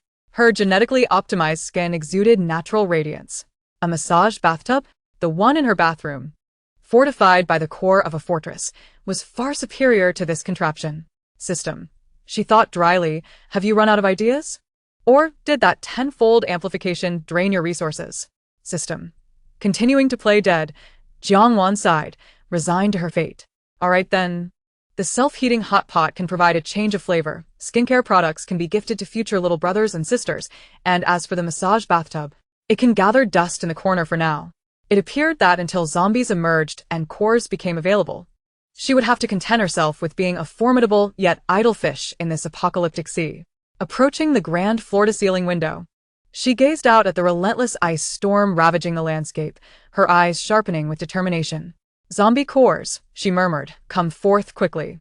My blade has long been thirsting for action. Jiangwan resolved to cease her idle waiting. The first order of business was to retrieve her 3 naive roommates who had treated her with kindness in her past life. With a flicker of thought, she accessed the holographic strategic map, inputting the names Siu, Li Meng, and Zhangya. Immediately, 3 flickering dots appeared on the screen, confirming that they were still within the city and not too far away due to their attendance at a funeral. Let's start with the nearest one, she mused, a smile gracing her lips as she locked onto Siu West. Activating the phantom hoverboard and engaging her optical camouflage, she glided silently through the frozen city like a whispering wind, swiftly arriving at an old residential complex. Following the map's guidance, she effortlessly located the window of Suyu's rented room. Peering through the frost-covered glass, she beheld Suyu cocooned in a thick quilt, huddled in bed, shivering while watching a nearly dead phone display a ridiculous short drama, occasionally emitting suppressed chuckles. Jiangwan thought to herself, well, her heart is truly bold. She keenly sensed the atmosphere, raising an eyebrow in surprise. Oh, this silly girl has actually awakened ice-type abilities? Though faint, there was indeed a subtle absorption of the surrounding chill. Otherwise, Given the inadequate insulation of this room, she would have frozen solid long ago. Quite impressive. No longer concealing her presence, Jiangwan deactivated the optical camouflage of her skateboard and gently rapped on the window. Who? So you gasped in fright. Nearly dropping her phone, and looked over cautiously. Jiangwan gestured for her to open the window. After a moment's hesitation, Suyu cautiously cracked it open. A piercing cold wind rushing in, causing her to shudder violently. Miss Lung Lung, what are you doing here? Recognizing the stunning face she had seen at the funeral, Suyu was both astonished and bewildered. How did you find me? It's freezing outside, come in. Before she could finish her sentence, a realization struck her. Jiangwan was standing effortlessly on the skateboard outside the window, her demeanor calm, as if the biting cold were non-existent. Ignoring Suike's astonishment, Jiang Van cheerfully exclaimed, Hey! Hey, Suda Shah, get up. Stop watching those absurd dramas. It's time to prepare for zombie hunting. The familiar teasing tone made Suyu freeze momentarily. She widened her eyes, scrutinizing Jiangwan's facial contours and the playful glint in her eyes. An absurd thought surged in her mind. You? Jiangwan rolled her eyes. Is your hearing so poor that you can't recognize my voice? Just because I look a tad more beautiful, you can't recognize me? Instinctively. Sujuri torti. Nonsense. You're not.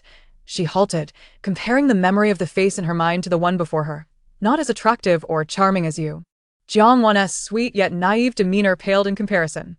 Before she could finish her thought, she noticed Jiangwan's expression darkening, a faint spark crackling at her fingertips. Suyu, do you remember your manners? Do you want me to remind you of the time you crawled into my bed in the dead of night to steal my hidden spicy strips, only to end up bedridden with a stomachache? Or how you secretly pined for that student council senior, only to discover he had a girlfriend, and you cried under the covers begging me not to tell anyone? Suju. Those two embarrassing incidents were indeed secrets known only to her and Jiangwan. She sprang from her quilt, disregarding the cold, grasping Jiangwan's hand, which felt pleasantly warm. Her voice tinged with incredulous joy. No way. Jiangwan, is it really you? You're alive. What happened? I am alive. It's a long story, Jiangwan replied, clasping Suyu's icy hand, a gentle healing energy coursing through her, dispelling the chill. We don't have time to elaborate. Let us go pick up Li Meng and Zhang Ye first, and then we can explain. All right. Suyu nodded fervently, hurriedly dressing. How do we leave? It's freezing out there. Jiangwan enlarged her ghost-floating skateboard to accommodate both of them, instructing her to stand behind. Hold on tight and don't fall off. With that, she summoned her abilities, enveloping them in a transparent energy shield that shielded them from the cold wind, while simultaneously producing a few heat packs and slapping them onto Suyu's clothing. In an instant, Suyu felt as though she had plunged from an icy abyss into a warm furnace. Gazing at the swiftly passing frozen landscape beneath her and the composed Jiangwan before her, feeling as if she were in a dream. Soon they located Li Meng. The girl was fortunate. Her rented accommodation retained heat well, yet she was fretting over a nearly empty rice jar. Upon witnessing Jiangwan and Suyu appear in such an incredible manner, her jaw nearly dropped in shock. Wan. Suju? Am I hallucinating? Li Meng rubbed her eyes. No time to explain. Meng, hop on. Suyu excitedly pulled her onto the skateboard. Jiangwan sensed the energy within Li Meng, smiling. Not bad, Meng. You've awakened fire abilities? Though faint, I can feel a weak warmth resisting the cold within you. Li Meng blinked in confusion. Fire abilities? What? I just thought I wasn't as cold these past few days. Lastly, they reached Zhang Ye, who was in a worse situation, wrapped in all available coverings, shivering. Upon seeing Jiangwan, her reaction mirrored Suyu's. After confirming a secret known only to them, like how Zhang Ye feared the dark and had clutched the stuffed toy Jiangwan gifted her throughout their college years, she too accepted this absurd reality, tears of excitement brimming in her eyes. Jiangwan also sensed a faint electric current pulsating within Zhang Ye. Little Ye has awakened lightning abilities? Though now, it might only be enough to stun a mosquito. Once the three were gathered, the skateboard carried all four back to the top-level safe house. Throughout the journey, the trio watched Jiangwan skillfully navigate the skateboard like a goddess of the apocalypse, creating a shield as they gazed down upon the desolate, frozen city, feeling utterly awestruck and disbelieving. As the skateboard passed through a passage Jiangwan had deliberately opened, entering the warm, brightly lit, and lavish top-floor apartment, the three girls were left utterly speechless. Oh my God! Li Meng exclaimed, taking in the immaculate living room. The enormous floor-to-ceiling windows framing the frozen world outside, as if watching an IMAX disaster film, and the faint aroma of food wafting through the air. Her mouth forming an O shape. Wan, is this your home? Suju esta mered. Zhang cautiously reached out to touch the smooth wall beside her. Feeling as though she were touching a miracle, Jiangwan closed the passage, deactivating the shield. Watching her 3 roommates who appeared as if they had wandered into a grand garden for the first time, finally revealing a sincere, slightly smug smile. Welcome to the safe house of the apocalypse. Now, please take a seat and prepare to hear a story.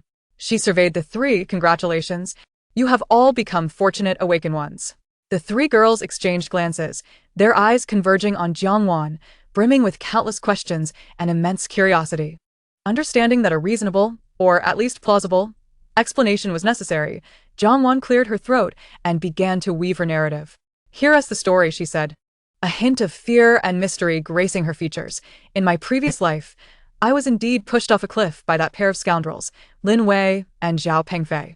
The 3 immediately held their breath, their expressions tense and angered. But just as I was falling and my consciousness was fading, strangely, my soul did not vanish immediately. Instead, it lingered in a peculiar state for quite some time. Jiangwan endeavored to present an earnest, yet slightly bewildered expression, as if recalling a bizarre experience. During that time, I seemed to encounter things beyond the reach of ordinary individuals, absorbing some unique energy that dispersed in the world.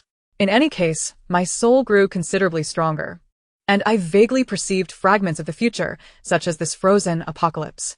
Su Yu's eyes widened. So, you've been reborn? Just like in the stories. Jiangwan nodded. Yes.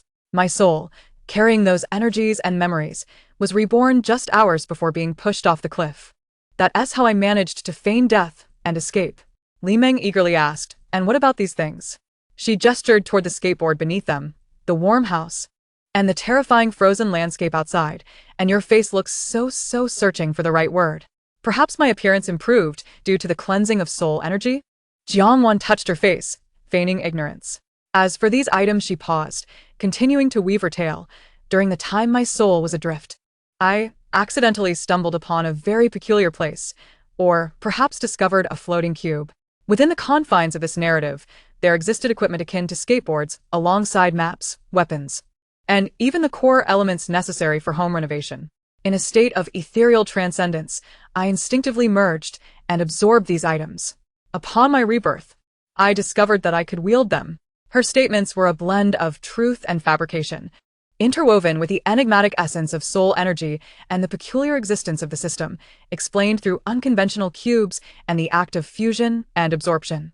My 3 roommates stood in stunned silence, their mouths agape, utterly bewildered by the absurdity of my experiences. Indeed, it was more outrageous than the most ludicrous apocalyptic tales. Zhang murmured, so, you are indeed the one who emptied warehouses across several countries abroad and left snowflake markings in domestic grain depots? With a subtle smile, Jiangwan calmly affirmed, that would be me. A small dose of apocalyptic astonishment for them. Wow. Incredible, Wan. Su Yu exclaimed, suddenly slapping her thigh in excitement. Why didn't you simply obliterate that nauseating little island nation with your ice abilities? Chapter 24. Thank you, Mother Nation. Jiangwan shook her head, a hint of icy amusement in her tone. There's no need to waste energy.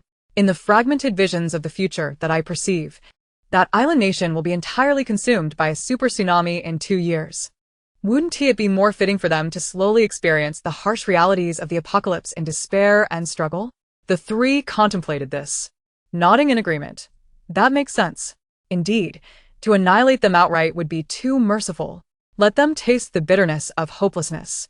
Though Jiangwan's experiences sounded utterly implausible, her remarkable abilities, accurate prophecies regarding the apocalypse, and the secrets known only among us led the 3 girls to exchange glances, ultimately choosing to believe her.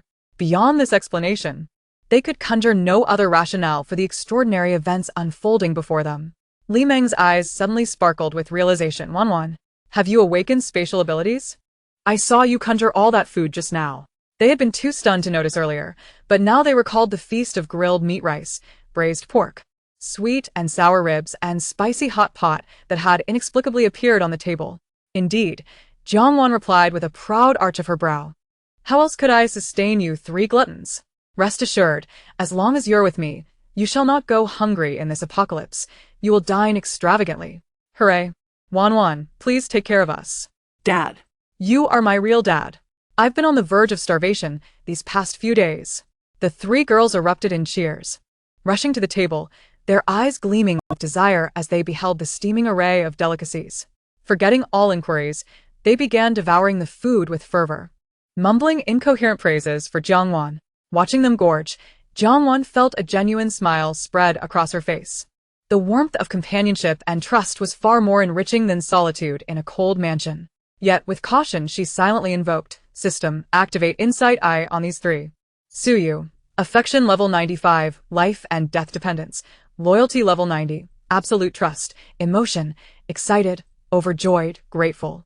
Ability, Ice, S-class potential, early stage. Li Meng, affection level 93, close friend and family. Loyalty level 88, high trust, emotion, excited, happy, secure. Ability, Fire, S-class potential, early stage.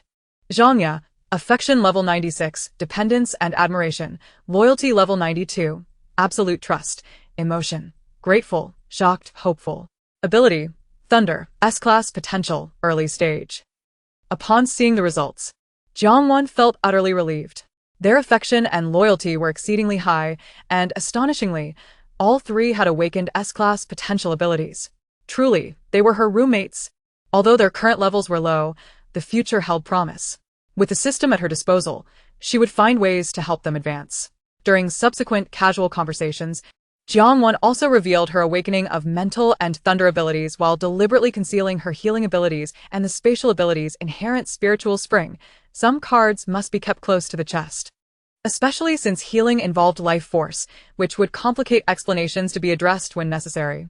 Thus, the 4 girls found solace in their warm sanctuary, enjoying delicious food while recounting their bizarre experiences, momentarily shielding themselves from the frozen apocalypse outside. With the company of her 3 roommates, Jiangwan's days became significantly more fulfilling. She gazed out at the raging ice storm, aware that the end was still far off. Although Suyu, Li Meng, and Zhangya had awakened promising S-class abilities, their current energy levels were feeble, and their physical conditions remained those of ordinary girls. In the face of danger, they would struggle to protect themselves. No. Waiting idly was not an option. Jiangwan clapped her hands, rousing the 3 languid girls from their lethargy. Get up. Time for training. Huh. Training for what? Suyu mumbled, a chip still dangling from her mouth. Training for survival in the apocalypse, Jiangwan declared as she retrieved 3 sleek, cold-glinting Nepali curved knives from her system's space. These blades were powerful for slashing, particularly suitable for dealing with zombies, and relatively easy to handle. Wow. So cool. Li Meng's eyes lit up. Is this really a knife? Zhangya timidly touched the cold blade. From this moment on, it will be your companion, Jiangwan stated with a serious expression. While abilities are crucial, your physical prowess and proficiency with cold weapons are equally vital. When your energy is depleted or too slow to activate, a reliable blade will be your last resort. She imparted the vast knowledge and muscle memory acquired through the Cold Weapon Mastery skill book to the 3, teaching them how to grip the knife securely, how to strike with efficiency and lethality, how to identify vulnerabilities, especially targeting zombies' heads, and how to coordinate footwork for evasion.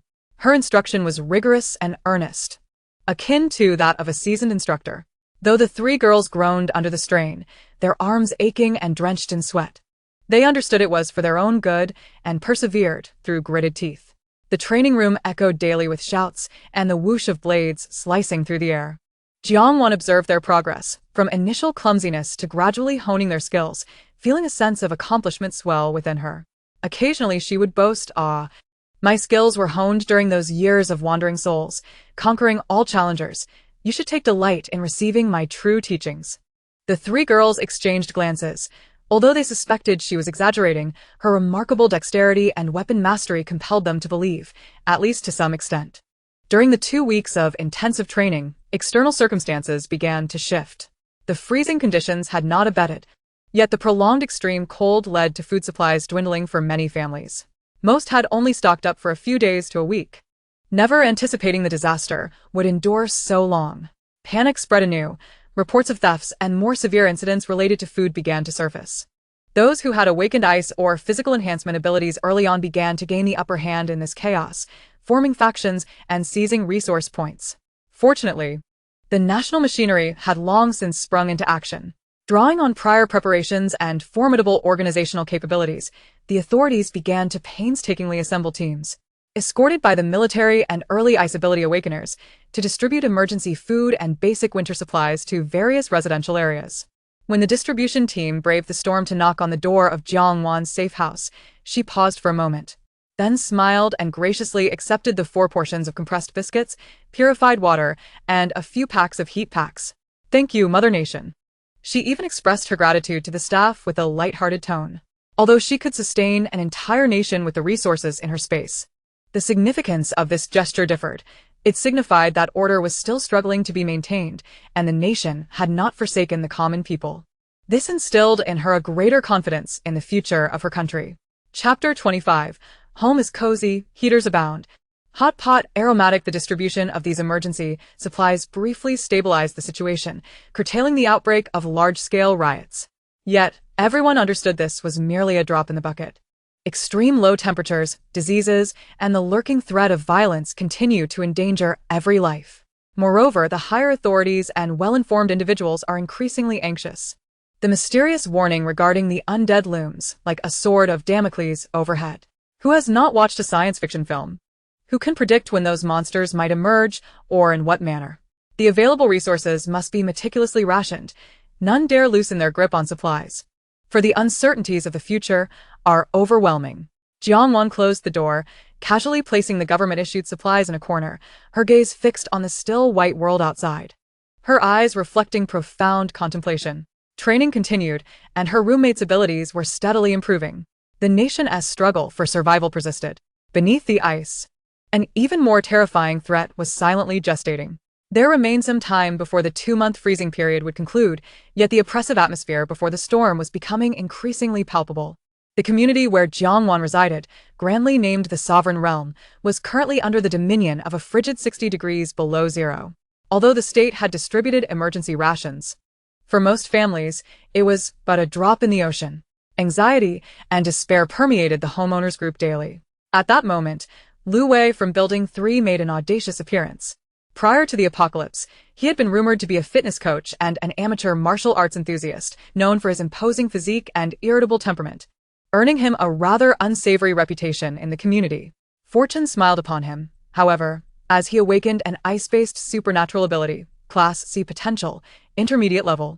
In Jiang Wan's perception, his power was as weak as ice cream melting in the summer, yet to ordinary neighbors, he was hailed as the chosen one, the ice and snow warrior. Despite resembling a frozen slab of pork belly, Lu Wei quickly began to flaunt his newfound prowess in the homeowners group, even changing his nickname to the Ice Emperor Lu. The Ice Emperor Lu. Attention, all residents. Surely, you are well aware of our situation? Are you going to wait around for those meager relief supplies and freeze, or starve to death? Join me. I possess a supernatural ability. I am not afraid of the cold. I can lead us to find food. It's better than cowering at home like quails. Immediately, a flurry of desperate residents began to flood the chat with enthusiastic responses. Lu Ge is awesome. Screaming, Ice Emperor, take me with you. I'll shout 666. Yeah. I'll give you my kin goods. Please protect me. Finally, a big shot has stepped up. Let us conquer this wretched apocalypse. Of course, a few neighbors who had also awakened abilities chose to remain silent or responded sarcastically. Wine Chaser, suspected speed enhancement. Oh. Warm palms. Suspected weak fire element finding food? That's easy to say. Do you even know which way the supermarket doors swing? Hard as steel. Suspected physical enhancement fool. Lu Wei, possessing a modicum of cleverness, recognized that the authorities had not yet completely vanished, and thus dared not overstep his bounds. Instead, he targeted the more vulnerable ordinary residents without abilities.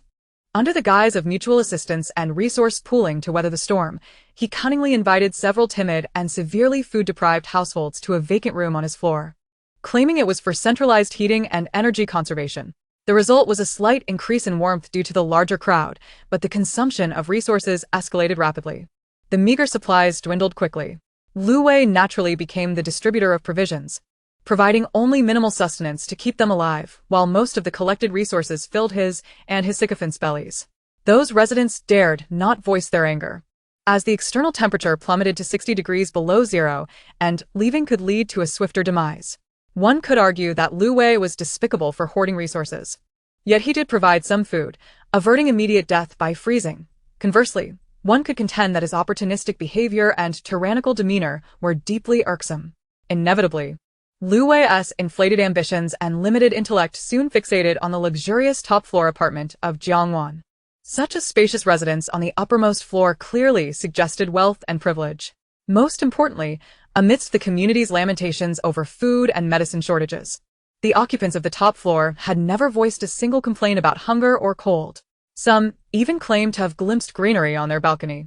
Lu Wei's mind raced with schemes. This plump target must be hoarding a vast bounty, enough to indulge himself for a lifetime. That day, he could no longer contain himself in the homeowners group and began to call her out. The Ice Emperor Lu. Cold, she from the 18th floor. The lady on the top floor, right? I've noticed you've been quiet. How is your household faring? We are neighbors now. We must help one another. If you're facing difficulties, just let me know. I have abilities to assist you. His tone feigned concern but was, in reality, probing. The Ice Emperor Lu. If your food supplies are still ample, perhaps you could share a little with everyone. It's better to enjoy together than alone. Our mutual assistance group is still in dire need of supplies. He began to impose moral obligations. The Ice Emperor Lu. Rest assured, I, Lu Wei, am a paragon of virtue. I want to take anything for free. In the future, when I lead our group to gather supplies, I promise to share a portion with you. Following me will surely be safer than hoarding your meager supplies. He painted an enticing yet vaguely threatening picture. His sycophants immediately chimed in. Exactly. Miss Cold, let us share. Lu Ge is right. Unity is essential. Miss Cold, as a young woman, safeguarding so much alone, isn't safe. The other homeowners either remained silent, watched the spectacle, or some could not help but interject. The Ice Emperor Lu, whether or not she has food is her own business, isn't it? Who isn't struggling with supplies these days? Jiangwan enjoying hot pot and streaming her favorite shows, having downloaded episodes in advance. Glanced at her phone when it lit up and was immediately amused by the absurdity of the lowbrow antics. Pfft. Where did this drama queen come from? Suyu leaned over to take a look and scoffed. An Ice Emperor? Sounds like a severe case of midlife crisis. Li Meng rolled her eyes. Zhang Ya expressed concern. Wan, do you think he will come looking for trouble? Jiang Wan leisurely picked up a slice of beef, dipped it in the boiling spicy broth, and, under the curious gazes of her 3 roommates, picked up her phone and slowly typed a reply. 18th floor cold, she. Thank you for your concern, Ice Emperor Lu. My home is quite well, with ample heating and delightful hot pot. Attached a photo of the bubbling red oil hot pot. 18th floor cold, she. As for sharing, forget it. I have a big appetite, and wouldn't he have enough? Save your so-called virtue for the dogs. They may need it more than I do. Chapter 26. Doryman 18th floor cold, she. And please, don't call me Miss Cold. Are we that familiar? If you keep prattling on, beware that I might turn you into a true Ice Emperor, permanently frozen. Smiling JPG. As soon as the message was sent, the group fell into a stunned silence for a few seconds. Then, the screen was instantly inundated with laughter and exclamations. Ha ha ha. Hot pot. It's actually hot pot.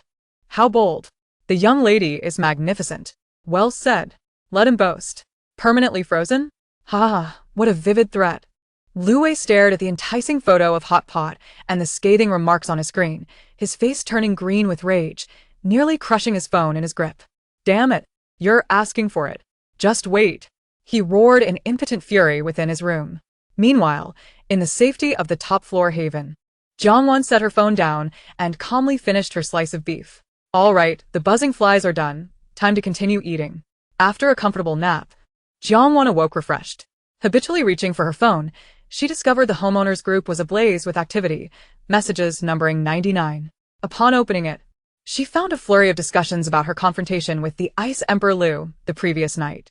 Lu Wei was evidently infuriated, bombarding the group with his impotent rage. The Ice Emperor Lu. 18th floor cold, she.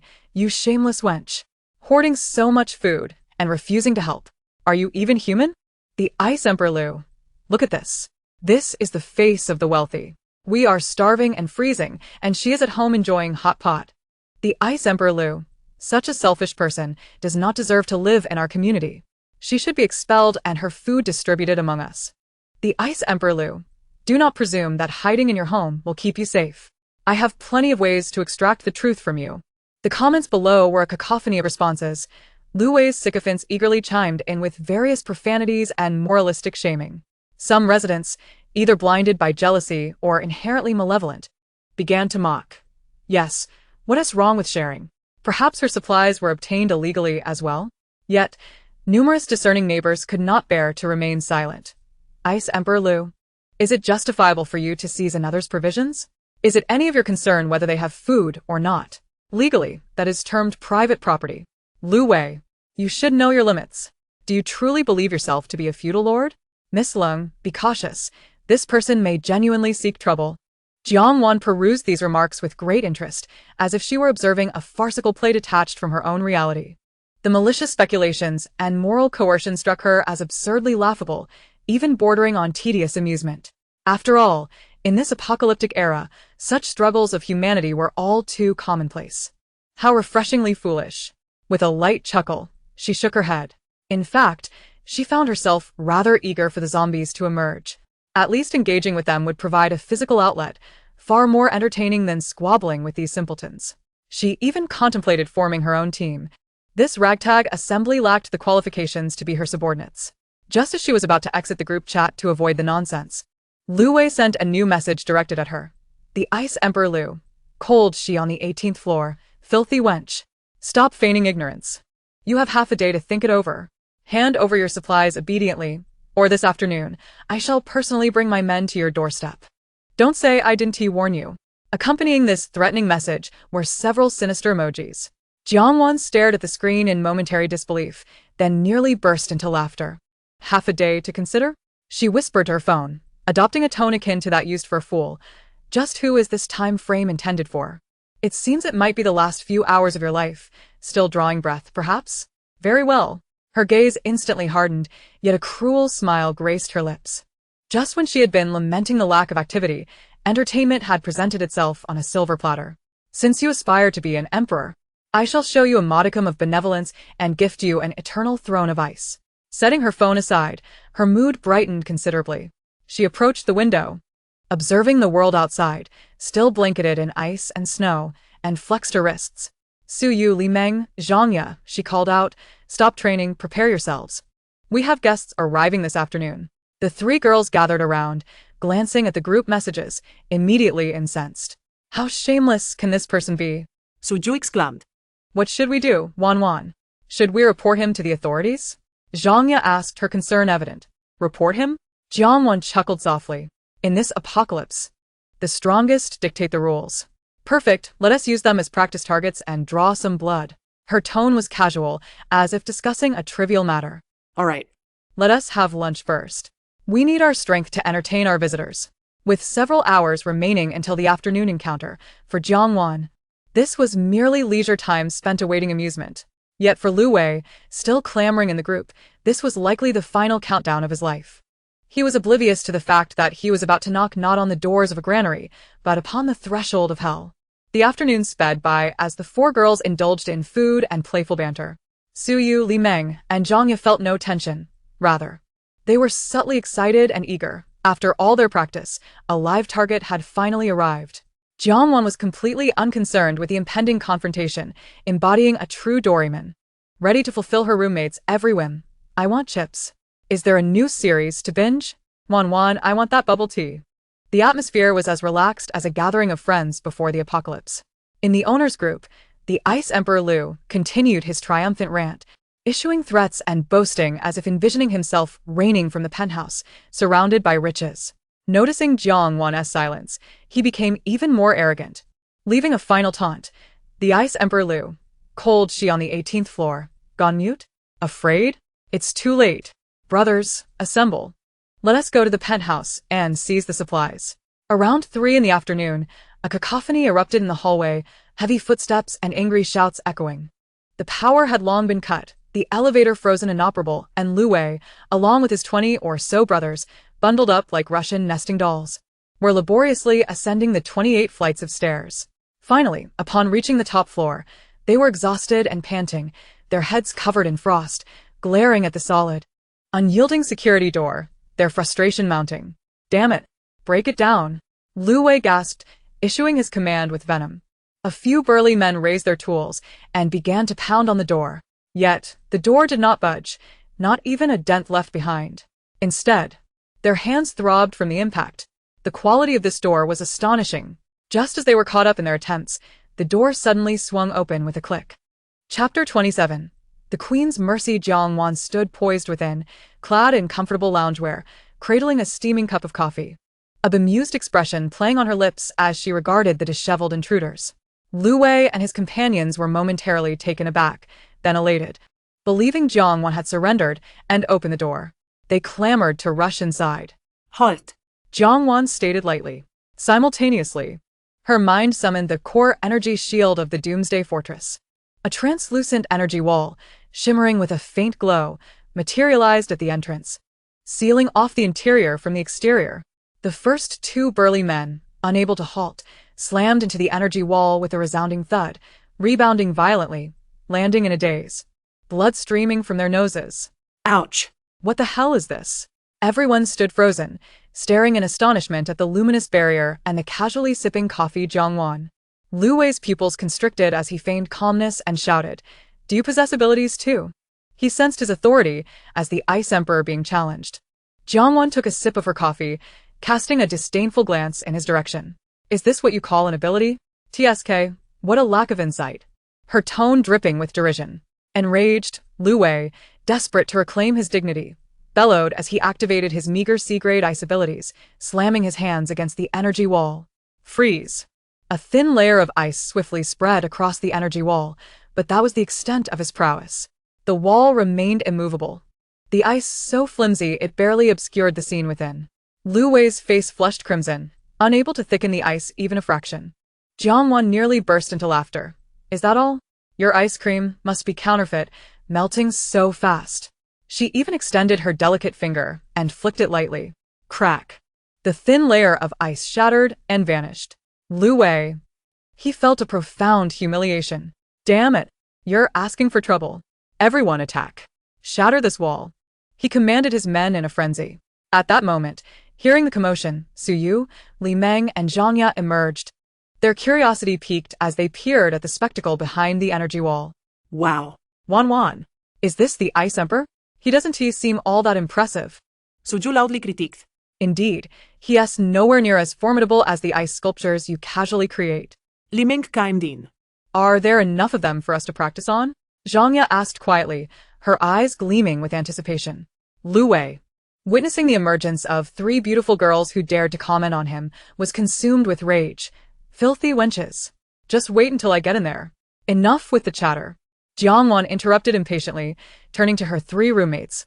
Look, here's your opportunity to practice. Go ahead and fight, just don't kill them. The entrance is small.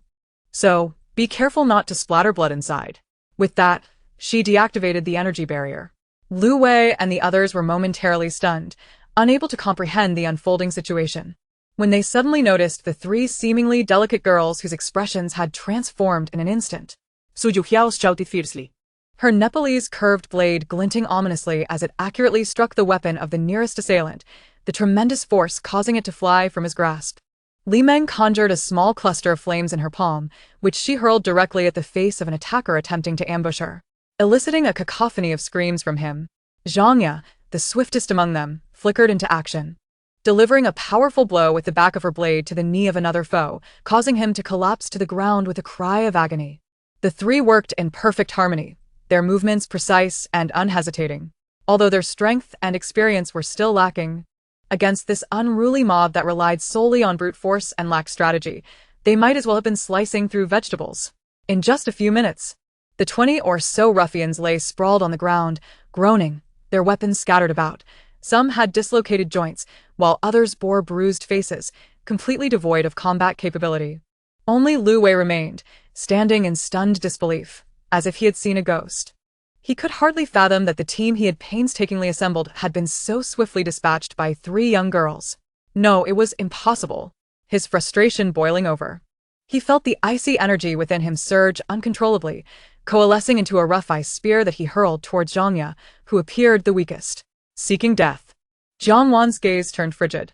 Without any visible movement, a terrifying mental shockwave struck Lu Wei's mind like an invisible hammer. A piercing scream escaped Lu Wei's lips as he crumpled to the ground, clutching his head, blood seeping from his eyes, ears, mouth, and nose.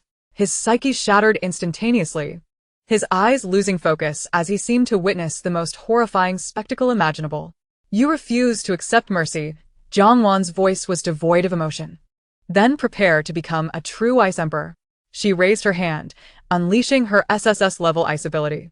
An intense chill began to surge upwards from Lu Wei's feet, transforming from mere frost into a crystalline, unyielding eternal ice. With a chilling crack, Lu Wei could no longer even scream. Watching helplessly as his body was encased inch by inch in ice, his final expression frozen in a visage of terror and regret. Within mere seconds, a lifelike ice statue, replete with fear and suffering, stood in the corridor, exuding an eerie coldness in the dim light. The thugs on the ground, witnessing the scene, were paralyzed with fright, losing control of their bladders and bowels, prostrating themselves in fervent supplication. Spare us, noble heroine. Great queen, spare us. Lu Wei forced us into this. It's not our fault. We swear we won't do it again. Please, let us go. Jiang Wan cast a dispassionate glance over them. Begone. Take this trash with you, and do not let me see you again. Should there be a next time, this will serve as an example. The group, as if granted a reprieve, hurriedly scuttled away, dragging their moaning companions, not daring to glance at the ice statue, fleeing in a state of panic. The corridor fell silent, the only remnants being the ice sculpture and a faint metallic scent of blood. Jiang Wan clapped her hands as if she had merely accomplished a trivial task. She looked up at the ceiling, speaking casually to herself.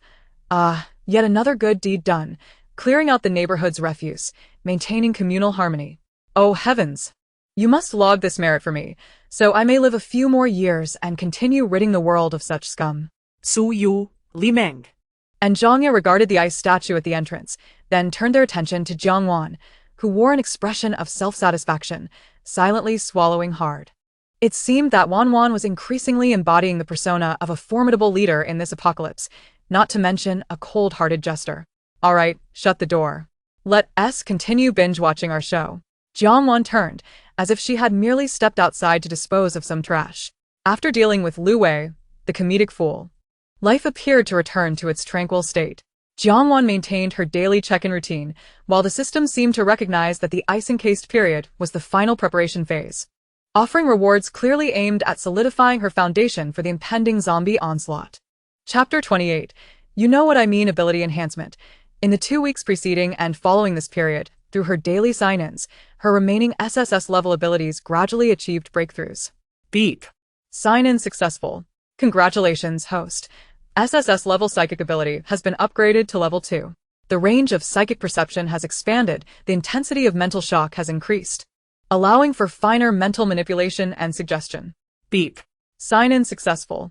Congratulations, host. SSS-level healing ability has been upgraded to level 2.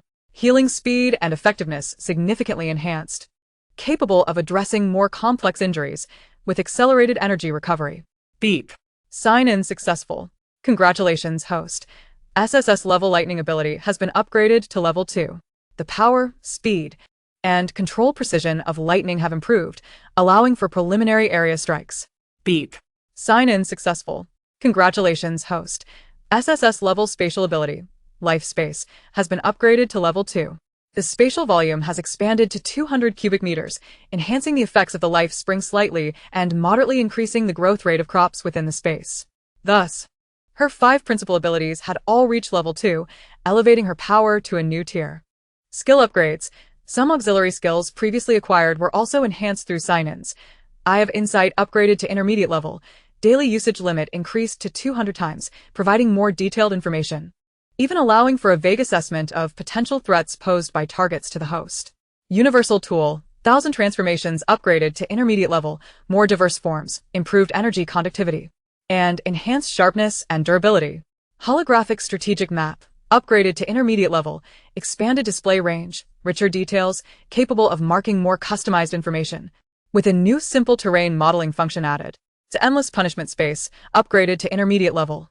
The maximum number of targets that can be imprisoned increased to 20. Types of punishment expanded, and the maximum time flow adjustment increased to 150 times. These enhancements rendered Jiang Wan's overall capabilities even more comprehensive and unfathomable. Daily surprises from sign-ins. As her powers and skills reached the required thresholds, the subsequent sign-in rewards began to take a whimsical turn. As if the system recognized that the foundation had been laid and started to embellish the details with some humorous nuances. Beep. Sign-in successful. Congratulations. Host. Unlimited Pearl Milk Tea Machine X1, with a supply of pearls, coconut jelly, grass jelly, tea base, and creamer. Note. The ultimate blessing for milk tea aficionados. Fatty's happy drink? That is so last season. Thus, scenes of the four girls gathered around milk tea while watching shows became a common sight in the safe house. Suyu even concocted a special brew using her fire ability to heat the milk tea, only to be ribbed by Jiang Wan for wasting her talents. Beep. Sign-in successful. Congratulations, host.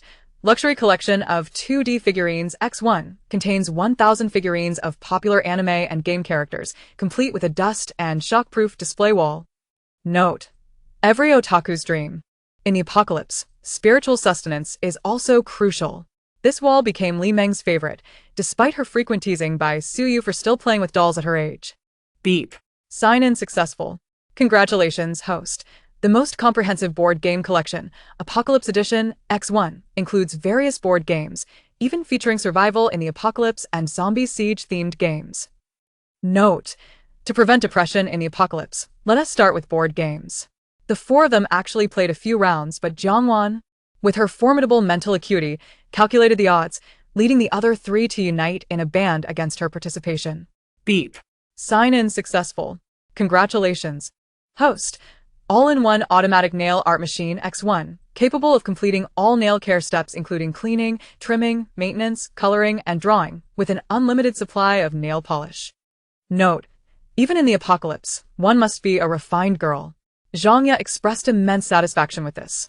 Of course, there were also more practical rewards. Beep. Sign-in successful. Congratulations, host. High-grade soil nutrients X 100 tons, super crop seed gift pack X1. Note. Farming in the space, the road to wealth. Congratulations to the host for acquiring Otherworldly Mineral Sample Package X1, containing various metals and crystals of unknown properties. Note. Perhaps your 1,000 illusions will appreciate this? Jiang Wan gazed at the increasingly eclectic assortment of items in her space, feeling both amused and exasperated. She had grown numb to the abundance of supplies. And while these items possessed some utility, they were also undeniably superfluous. She now possessed a strength that even frightened her, and she could hardly envision what transformative gifts the system could still bestow upon her. Occasionally, she would jest with the system. Are you starting to slack off as well? The system would respond with an air of indifference, continuing to feign ignorance or occasionally replying, Are you dissatisfied, host?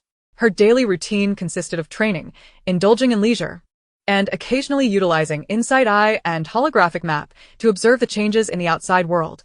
The chaos was escalating, the government's control was waning, small-scale conflicts were incessant. Yet a massive zombie outbreak had yet to manifest. The bond among the four girls flourished in this isolated environment with boundless resources, characterized by playful banter and teasing. As if the apocalypse were merely a backdrop. Under Jiang Wan's encouragement and practice, their abilities steadily improved, enabling them to handle ordinary people and low-level supernatural beings with ease. The frozen apocalypse, amid extreme cold and struggle, had persisted for a month. Thanks to the nation's foresight and robust intervention, essential public facilities were maintaining minimal operations under extreme conditions. For instance, electricity, though not available around the clock as before, was supplied in fixed intervals daily at 11 a.m., 1 p.m., 6 p.m., and 8 p.m., allowing citizens to charge devices, access limited information, and utilize some necessary heating equipment. This brief window of power became a source of solace for many. During one such power supply period, nearly everyone's phones, functioning computers, and even the surviving public screens received a prominently marked announcement from the highest emergency management department of Huagua. The title of the announcement was particularly eye-catching, regarding potential public health risks and response suggestions following the extreme cold wave, unofficially referred to as a discussion on the possibility of zombies and survival guide. The gist of the announcement was as follows. Dear citizens, the extreme cold wave that has persisted for over a month, yes, the dreadful weather we are experiencing, continues unabated. According to the latest assessments from meteorological departments and research institutions, this bout of sub-zero temperatures is expected to last approximately 2 months. Yes, that number you all dreaded. We urge everyone to remain patient, conserve resources, and support one another. The critical point is this. As the climate undergoes extreme changes, the activity of various unknown viruses and bacteria may undergo unpredictable mutations. In simpler terms, anything could happen. Based on unverified information and analyses from both domestic and international sources, which have been circulated extensively, we cannot entirely dismiss the possibility of a public health incident arising in the later stages of the cold wave or shortly thereafter, characterized by certain individuals exhibiting extreme aggression, abnormal behavior, and cognitive impairments due to extreme environmental conditions or unknown pathogens. In layman's terms, think of the kind of scenarios depicted in movies where individuals bite indiscriminately, are unkillable, and transmit infections, you understand. Please note, this is merely a speculative assessment based on existing information and not an official conclusion. However, in light of our profound responsibility for the lives of our citizens, we must issue this early warning. Should, I emphasize should, such an event occur, please remember the following survival points. 1. Stay safe. Prioritize staying indoors or in secure locations, sealing off entrances, and refrain from unnecessary outings. 2. Aim for the head. If attacked, remember that damaging the head may be the most effective means of neutralization. 3. Keep your distance. Avoid direct contact with anyone exhibiting abnormal behavior or possessing suspicious bites or wounds. 4. Report. If conditions permit, utilize remaining communication channels to report abnormal congregation points to local emergency management departments. 5 unite. Form mutual aid groups with trusted neighbors and friends, but remain vigilant against the malice of others. Finally, remain calm, rational, and hopeful. No matter how arduous the future may be, your homeland stands with you, as much as possible. Upon the release of this announcement, the entire internet erupted, although couched in various parentheses and humorous tones. It was as if the government was indirectly acknowledging the potential for 2 months of freezing conditions and a zombie outbreak. Wow. Is the government joking around? That's lethal. About zombies, this editor is truly talented. Even in the apocalypse, we should maintain optimism. While it's quite amusing, it's terrifying upon deeper reflection. This practically an official confirmation? 2 months is indeed accurate. That snowflake expert is incredible. Voice crack. Targeting the head as the most effective means of neutralization is straightforward, yet practical. So it's really going to happen? I've sharpened my knife. Excited, yet fearful. The line about being wary of the malice of others is the key point. The human heart is more terrifying than zombies. Your homeland stands with you. Moved to tears. Even though the signal is intermittent, seeing this phrase is quite reassuring. Various discussions flooded the remaining functional online platforms. Some expressed panic, others shared jokes, while some earnestly analyzed the nuances of the announcement, and others simply marveled at the surreal reality of the apocalypse. Naturally, Jongwon and her 3 roommates also saw the announcement. Suyu, chuckling as she scrolled through the comments, nudged Jongwon with her elbow. Oh my. The mysterious snowflake expert, did you see? The nation ISNT fully crediting your predictions. They're saying it's a scientific assessment. Feeling challenged, aren't you? Li Meng joined in, playfully teasing, exactly. You've provided intel for the government, yet you don't even have a title. Zhang Ye, however, expressed concern. Wanwan. Do you think this will cause even greater panic? Jiang Wan studied the announcement, a faint smile gracing her lips. She was unconcerned about whether the government fully acknowledged her contributions. Rather, she found their approach to be remarkably astute and responsible. They had issued the most severe warning while alleviating some panic through a relatively lighthearted tone, all while maintaining official rigor, shifting responsibility to scientific speculation, preventing greater social unrest. This was quite commendable. Do you all wish the government would directly announce that a mysterious figure had a prophetic dream about zombies and that everyone should flee? That would truly incite chaos. She paused, her gaze sharpening as she looked out at the still frozen world. They believe it, and they have prepared in advance. That is sufficient. As for recognition, who will care about that when zombies truly arrive? Now, they awaited the month ahead with anticipation. A hint of excitement colored her tone. That will be our moment to truly shine. The clamor on the internet persisted, panic, humor, anticipation, despair, various emotions intermingling in the frozen world. Everyone understood that the government's seemingly humorous announcement was, in essence, the most serious declaration of war. The era of peace may indeed be on the verge of a irrevocable termination, and the countdown to a new epoch of blood and fire in the apocalypse had begun.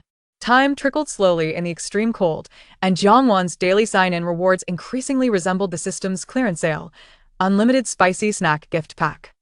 Magic yarn ball that knits sweaters automatically, sleep aid speaker capable of playing 365 types of natural white noise, a potted plant allegedly capable of growing rainbows, under experimentation.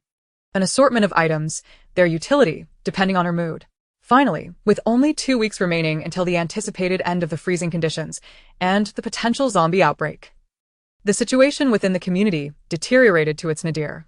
The relief supplies provided by the government had long ceased, and the vast majority of households had completely depleted their provisions, casting a despairing atmosphere over the entire building, akin to the frigid climate outside.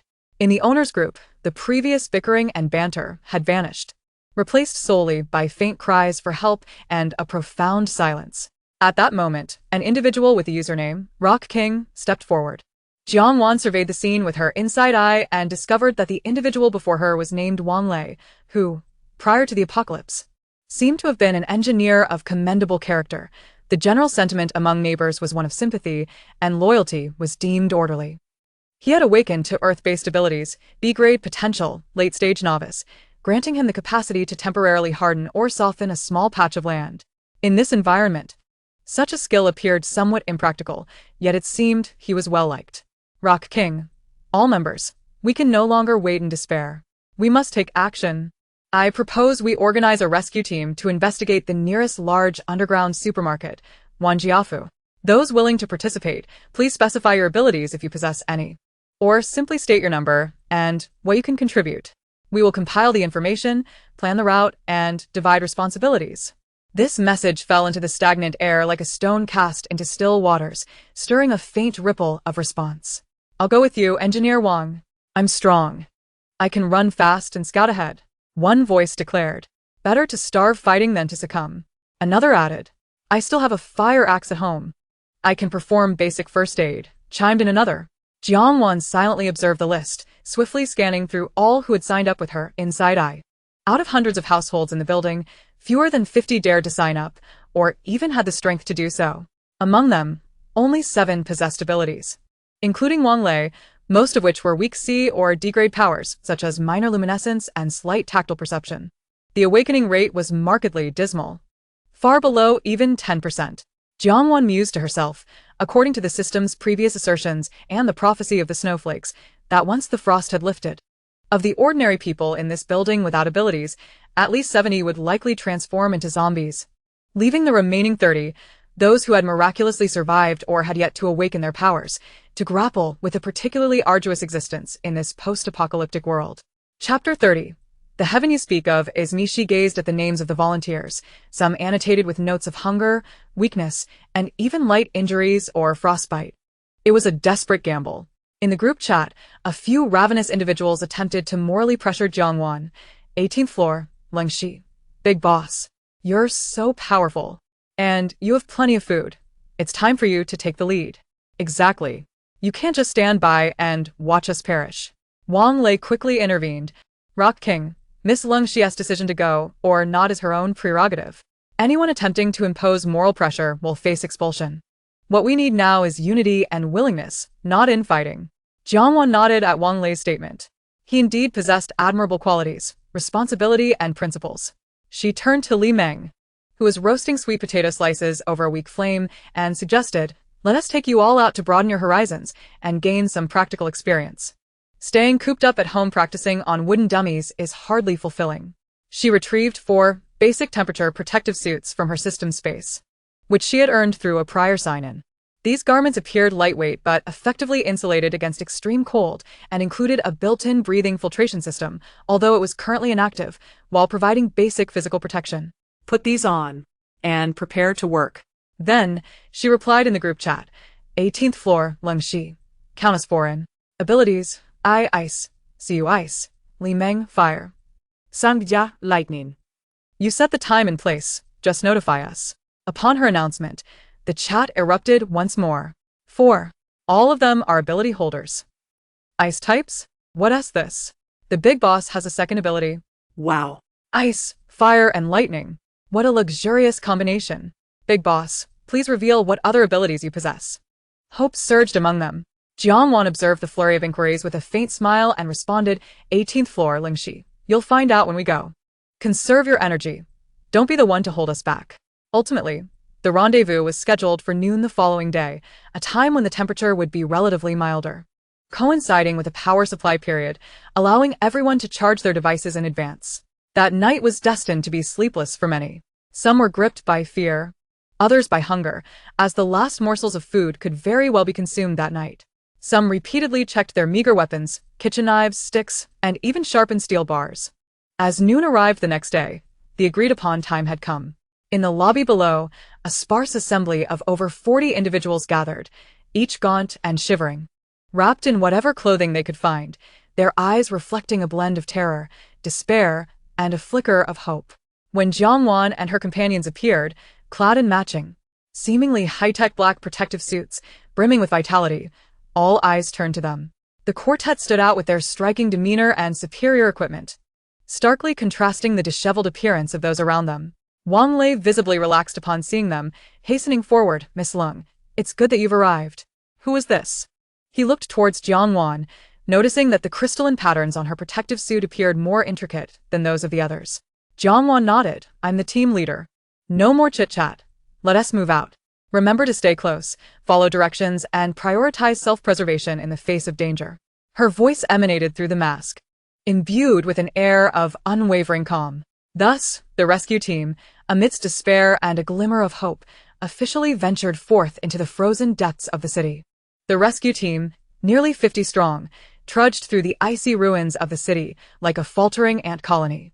Wang Lei and 2 other slightly more experienced men led the way to scout, while Jiangwan and her companions strategically positioned themselves in the middle and rear of the group, remaining vigilant of their surroundings. The ice beneath their feet was thick and slick, each step taken with utmost caution. Vehicles, half buried in snow, lined the roads like enormous white insect fossils. More chilling still, beneath the ice, distorted human shadows could occasionally be glimpsed, those who had failed to retreat home in time when the frigid calamity struck or had succumbed to the cold outdoors. Eternally entombed in this icy grave. Some ice sculptures retain the postures of running, curling, or reaching out in supplication, their faces still etched with traces of terror and despair. That looks like Aunt Zhang from downstairs, someone in the group murmured, tears in their voice, pointing at a frozen figure clutching shopping bags by the roadside. Silence enveloped them, broken only by the howling wind and the sound of labored breaths. Death had never before been so starkly and chillingly presented to each individual. The temperature was unbearable. Even clad in thick garments, the cold penetrated like needles. Members of the team collapsed one by one from exhaustion or hypothermia. Their companions left with no choice but to drag them to a relatively sheltered corner, leaving behind a meager portion of food, if any remained, and then pressing onward. Unable to carry the burden of the fallen, despair spread through the ranks like a plague. Jiangwan observed it all, with a furrowed brow. Though she was indifferent, she was not devoid of compassion. Quietly, she activated her spatial abilities, not for offense or defense, but with exquisite finesse. She created a subtle, yet tangible low-tier spatial distortion layer around the group. This distortion layer could not raise the temperature, but it cleverly deflected and diminished much of the biting cold wind that struck the team, as if cloaking them in an invisible barrier that softened the gusts. The effect was immediate. Hey, the wind doesn't seem as fierce anymore. Yeah, it doesn't feel as bone-chilling as before. Is heaven finally showing mercy? Has the wind stopped? Thank you, heaven. We can hold on a little longer now. The team members felt an unexpected joy, unaware that the heaven they were grateful to was the stoic girl in black walking among them. Wang Lei seemed to sense something, casting a puzzled glance back at Jiangwan, who merely returned his look with a calm gaze, prompting him to wisely choose silence, though turmoil surged within him. With this meager assistance and their fierce will to survive, The team finally arrived at their destination, the entrance of the large underground supermarket, Wanjiafu. The entrance had long been sealed by a thick layer of ice and blocked from the inside with some object. "Let us use the ventilation shaft, or the unloading passage," Wang Lei directed. They maneuvered to the side and discovered a larger ventilation shaft, where several strong men used the tools they had brought to forcefully break through the layers of ice and barriers that covered it. A gust of air, mingled with dust, a musty odor, and a faint hint of decay surged forth from the dark aperture, leaving a few individuals at the entrance to assist and remain vigilant. The main group gradually ventured inside. The interior of the supermarket was shrouded in darkness, illuminated only by sporadic emergency lights casting an eerie green glow. With a faint light reflecting off the ice outside, the chaotic scene inside became visible. Shelves toppled, various discarded packaging strewn across the floor, and frozen goods scattered about. The air was slightly warmer than outside, yet still chillingly cold. More importantly, upon entering, everyone could sense an unsettling presence, as if countless eyes were watching them from the shadows. Chapter 31. A dangerous encounter. The essentials were located in the food area on the first basement level and daily necessities on the second. Someone whispered, their voice echoing in the vast supermarket. The group moved downward with palpable tension, the sounds of their footsteps and heavy breathing reverberating in the silence. They could hear faint noises in the distance, suggesting that others had arrived before them. Yet those individuals remained cautious and did not reveal themselves. Just as they approached the main corridor of the food area on the first basement level, a small figure suddenly emerged from behind a collapsed shelf, grabbing Wang Lei's clothing. "Don't go over there." It was a boy who appeared to be no older than a teenager, his complexion pale, lips tinged with frostbite, and his eyes filled with terror. Startled, Wang Lei quickly lowered his voice. "What's wrong? Young one, where shouldn't we go?" The boy trembled, pointing towards the food area, stammering. "That place is taken over by the Ice Snake Gang. Their leader has powers. Very formidable ice abilities. They've stolen all the food. They won't let anyone take anything. Anyone who dares approach gets hit with ice spikes. They've even captured many people, especially the pretty sisters. The Ice Snake Gang? Their leader? Ice abilities?" Upon hearing this, Jiangwan immediately activated her Eye of Insight, channeling her energy towards the boy's indicated direction. Instantly, her mental prowess penetrated through layers of obstacles, locking onto a modified warehouse area deep within the first basement.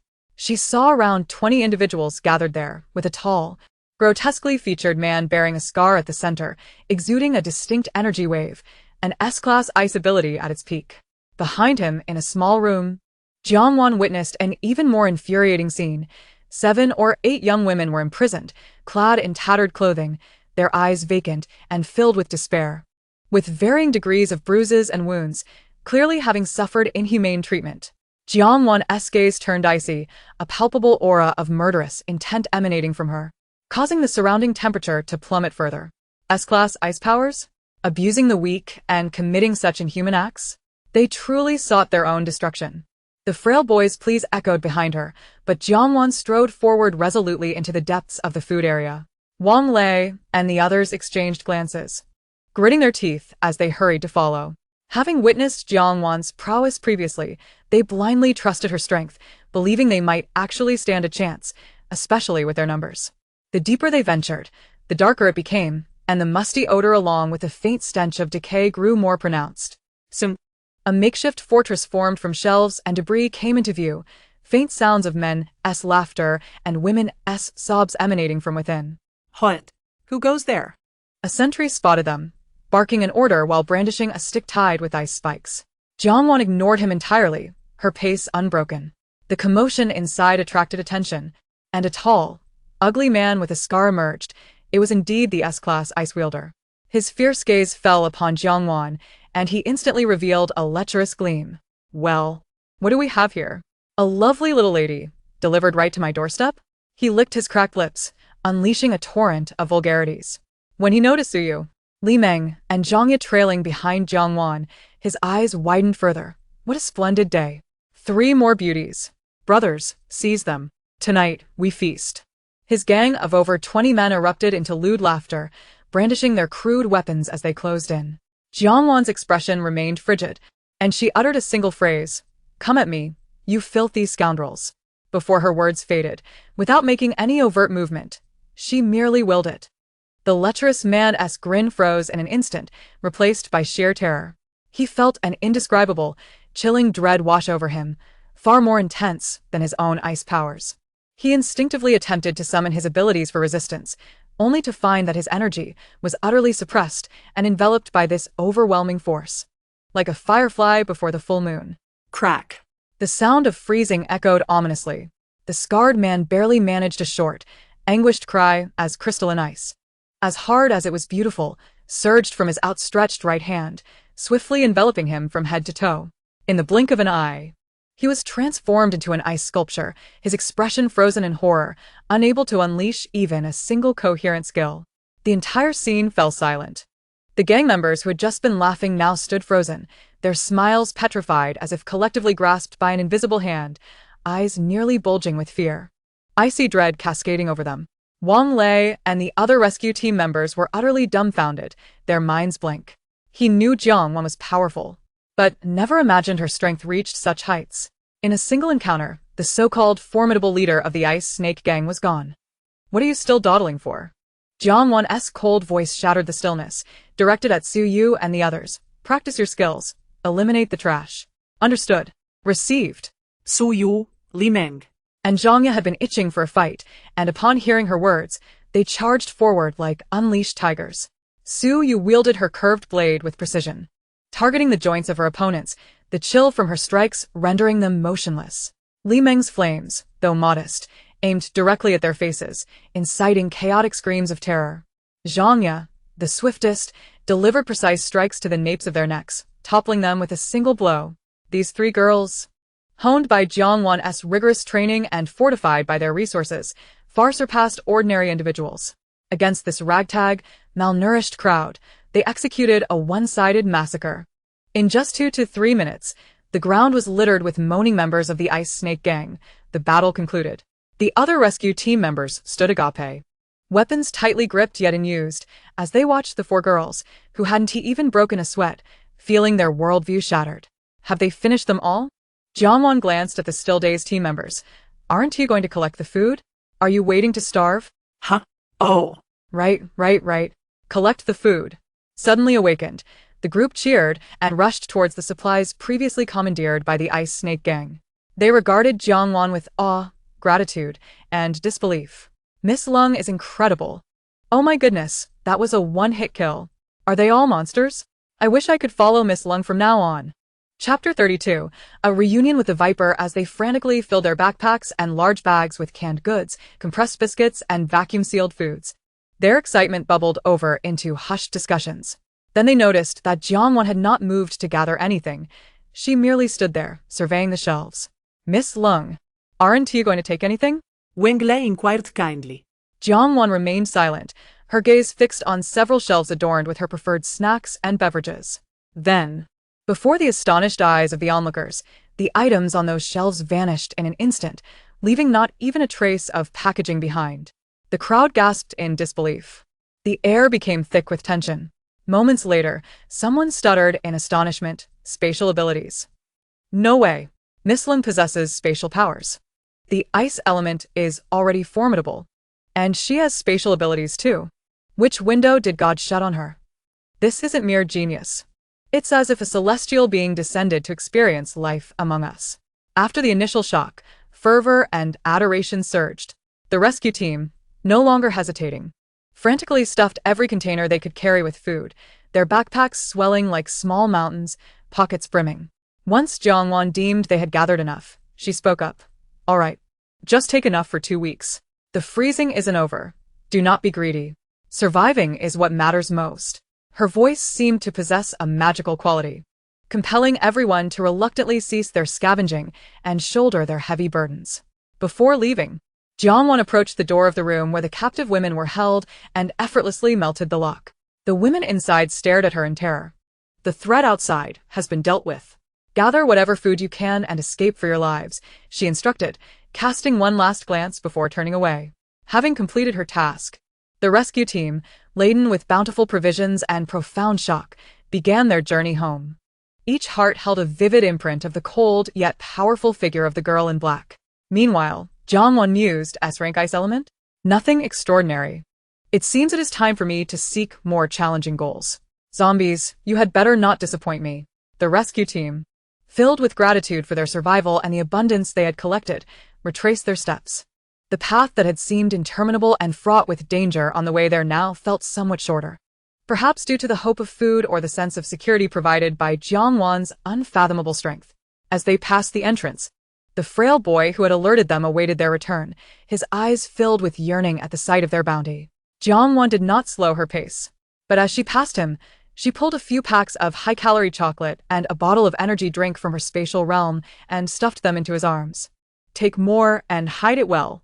Don't starve before the freezing ends, she said, her tone remaining even, tinged with jest. In 2 weeks, the real test begins. Don't perish too quickly. The boy, stunned, clutched the precious food, his eyes brimming with tears as he nodded vigorously, hastily concealing the items in his tattered clothing before darting off in another direction. Upon returning to the surface, the biting cold wind assailed them once more. Yet the team felt a fervent warmth within. They closely followed the group, vigilantly scanning their surroundings. Jiangwan appeared to stroll leisurely. Yet her formidable mental power had already spread like an invisible radar, meticulously scanning everything along the way. The frozen city was not entirely devoid of life. She detected numerous faint yet desperate life forces hidden amidst the ruins and corners of buildings. Some families huddled in nearly frozen rooms, relying on a feeble flame for warmth. Others were solitary figures, numbly gnawing on frozen, unidentified food.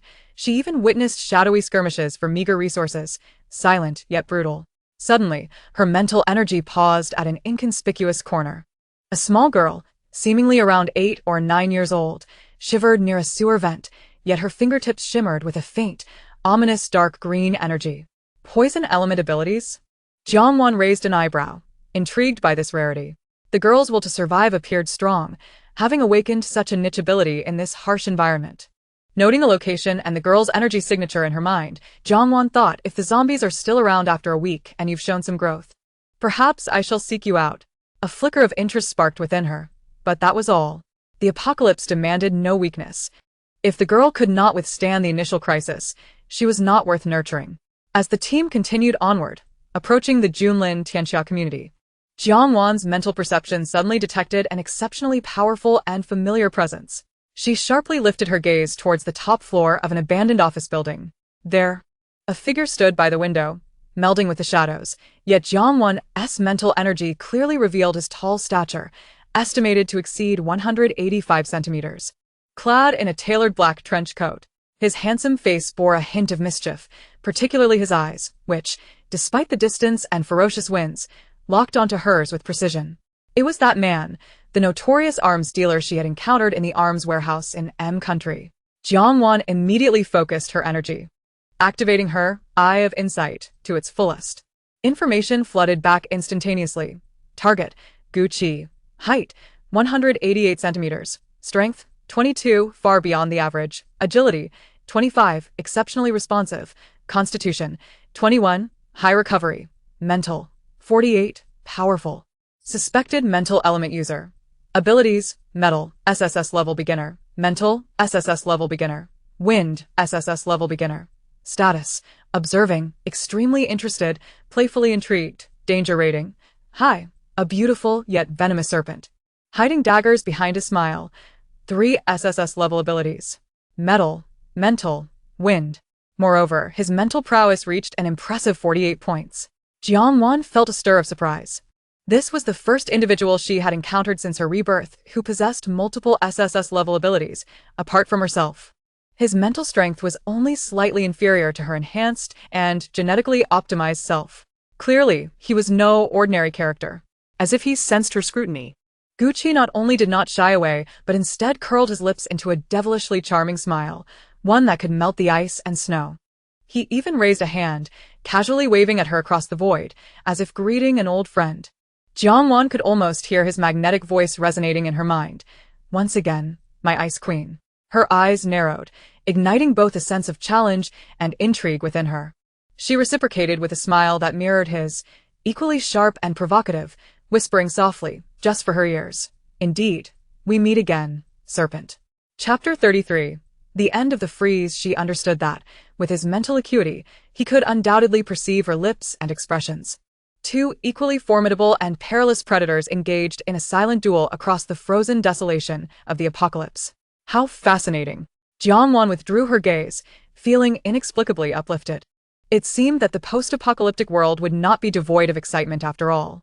However, the immediate priority was to ensure the safe return of the burdened rescue team behind her. She quickened her pace, leading the oblivious team, absorbed in their journey toward the community. It appeared that her formal encounter with that serpent would have to wait until after the freeze had concluded. At that time, it would surely be more thrilling. Upon reaching the top-floor safe house, insulated from the external chill and chaos, the four girls felt as though they had returned from the hellscape of the apocalypse to a paradise. Although the expedition had demanded little physical effort, Jiangwan sensed that the emotional toll required replenishment. She walked directly to the dining table, and with a mere thought, it was instantly adorned with steaming delicacies, spicy crayfish, seared foie gras, creamy mushroom pasta, and even an infinite refill luxury ice cream machine from her system space, from which she scooped out a double scoop of matcha chocolate ice cream. Su Yu, Li Meng, and Zhang Ye gathered together, each selecting their favorite flavors. Clad in comfortable short-sleeved loungewear, they nestled into the soft embrace of the sofa, indulging in ice cream while enjoying previously downloaded variety shows, erupting into fits of laughter from time to time. Outside, the temperature plummeted to a frigid -70 degrees, a hellish winter, while inside, they basked in a spring-like warmth, surrounded by an endless supply of delectable treats. If the unfortunate souls outside, gnawing on frozen, hard ration bars and wrapped in every blanket they could find while shivering uncontrollably, were to glimpse the scene, they would surely feel an explosive surge of envy. Thus, they luxuriated in comfort for nearly 2 weeks. One day, Jiangwan keenly sensed a subtle shift. The howling wind outside seemed to have softened. After nearly 2 months of relentless cold, there was a faint but undeniable trend of warming. The environmental monitoring data on the holographic strategic map corroborated this observation. Temperatures were gradually rising from the extreme of -70 degrees. Although it remained bitterly cold, it no longer possessed the capacity to freeze life instantaneously. The system's notification indicated that the frozen apocalypse was ending. With just 2 days remaining, Jiangwan gazed at the still white world beyond the window, her eyes flickering with determination. In these final 2 days, it was time to deliver a fitting conclusion to the couple who had wronged her. With a mere thought, her consciousness plunged into the endless punishment space. Within this realm, the agonized screams of Lin Wei and Zhao Pengfei had become hoarse and numb. Over the past 2 months, they had endured countless tortures, flaying, deep frying, and insect infestations. Each round of psychological torment pushing them to the brink of collapse, only to be forcibly restored by the space's power to continue the next cycle. Their spirits had shattered. Their gazes were vacant, leaving only the primal instincts of fear and pain. When Jiangwan's consciousness materialized in the space, the two did not immediately react, instinctively curling up and trembling in terror. "Have you had enough?" Jiangwan's icy voice echoed like a final judgment. They shuddered violently, their vacant eyes momentarily focusing on her as if confronting the most terrifying entity in existence. Tears streaming down their faces, they pleaded, "Jiangwan, spare us. Please kill me. Grant me a swift end. We were wrong, we truly were. Do not worry, I shall grant you the release you seek." A cruel smile danced upon Jiangwan's lips. With a final exertion of will, she activated the punishment space, subjecting them to the longest and most excruciating execution experience, the details of which are too gruesome to describe, ensuring that both their bodies and souls were branded with the deepest terror and suffering. Subsequently, with another thought, she extracted them from the punishment space and unceremoniously cast them onto the sunny balcony of the safe house. What does it feel like to plummet from a paradise of warmth into a frozen abyss? Lin Wei and Zhao Pengfei, stark naked and bearing numerous grotesque, blood-seeping virtual wounds, made contact with the balcony's sub-zero temperatures, unleashing a shrill, inhuman scream. "Ah! It's so cold! So very cold!" The combined assault of excruciating pain and extreme cold threatened to render them unconscious almost instantly. Yet Jiangwan would not allow them such an easy escape. A thread of pure mental energy pierced their brains, compelling them to remain conscious. Simultaneously, she manipulated the Doomsday Fortress core, slightly retracting the fortress's protective barrier to exclude the balcony area. This meant the balcony would no longer benefit from the fortress's temperature regulation, instantly reverting to the bone-chilling conditions of the outside world. No. Jiangwan, please, don't do this. Lin Wei cried in despair as she watched her skin exposed to the air rapidly lose color, turning an ominous shade of blue. Zhao Pengfei babbled incoherently. Spare us, Queen. We won't dare again. Let us in. Jiangwan stood expressionless behind the cold glass doors, observing them as one might watch a silent film. The cruel twist was that the frigid air on the balcony began to invade their fresh wounds. The extreme cold did not numb their pain. Rather, it amplified their suffering. Ice crystals pierced their exposed nerve endings like millions of tiny needles, creating a sensation of agony far more intense than salt on an open wound. Ah! Their cries twisted and contorted, their bodies convulsing uncontrollably, yet the cold rendered their movements slow and stiff, a bizarre and pitiful sight. The ice layer visibly spread from where their bodies met the ground, creeping up their legs, torsos, and arms. Remember this feeling? Jiangwan's cold voice resonated through the glass, clearly reaching their nearly frozen ears. This is the consequence of betrayal and greed. Ultimately, the ice encapsulated their heads, eternally freezing their expressions of utmost pain, fear, and desperation into two lifelike sculptures, standing on the balcony, facing the still frozen city beyond. Jiangwan deliberately preserved their final flicker of consciousness, allowing them to endure the eternal torment of being completely encased in ice, yet unable to die.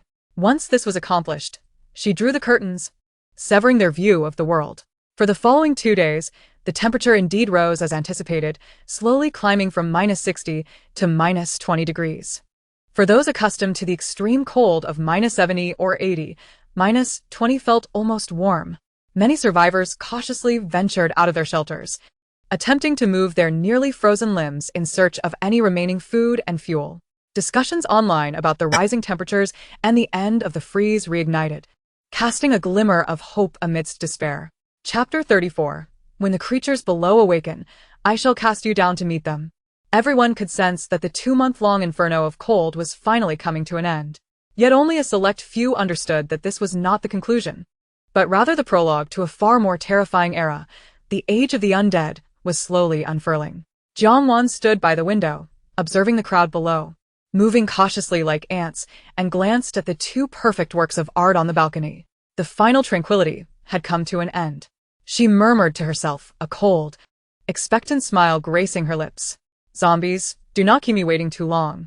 In the final 2 weeks of the frozen period, Jiangwan's daily check-ins continued to be filled with the system's wicked humor and inventory clearance, unlimited bubblegum gift box, magic comb that braid hair automatically, 365 unique sock set, and potted plant said to grow rainbow candy. Experiment failed. Jiangwan regarded the increasingly ludicrous items in the space with disdain, too weary to complain. After all, there was ample room. She could simply discard them.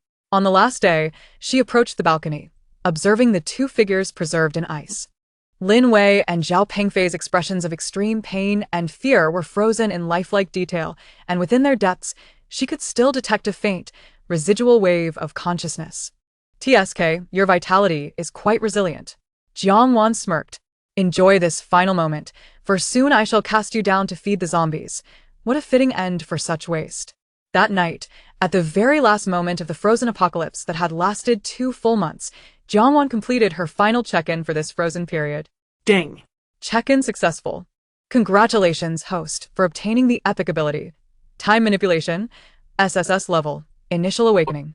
Description: one of the supreme laws that transcends conventional elements and psychic abilities. Current basic ability: weak time perception, slight acceleration or deceleration of time flow within a minuscule radius, 1 meter around oneself, and a brief pause in time, 0.1 seconds, with substantial energy consumption. Unlimited potential. Note: time. Oh time, how beautiful you are, yet host, you still have a long way to go. SSS level. Time manipulation. Even Jiangwan, accustomed to tumultuous experiences, felt her heart race with excitement at this revelation. Time manipulation. SSS?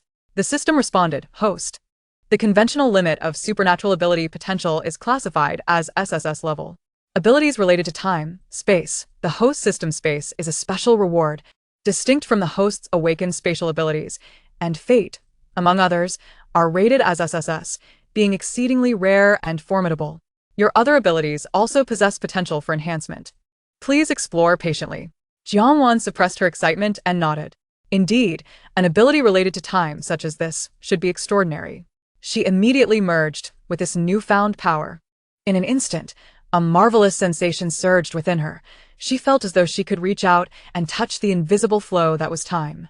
Although her current influence was limited to a minuscule area and the duration was pitifully short, this was merely the beginning.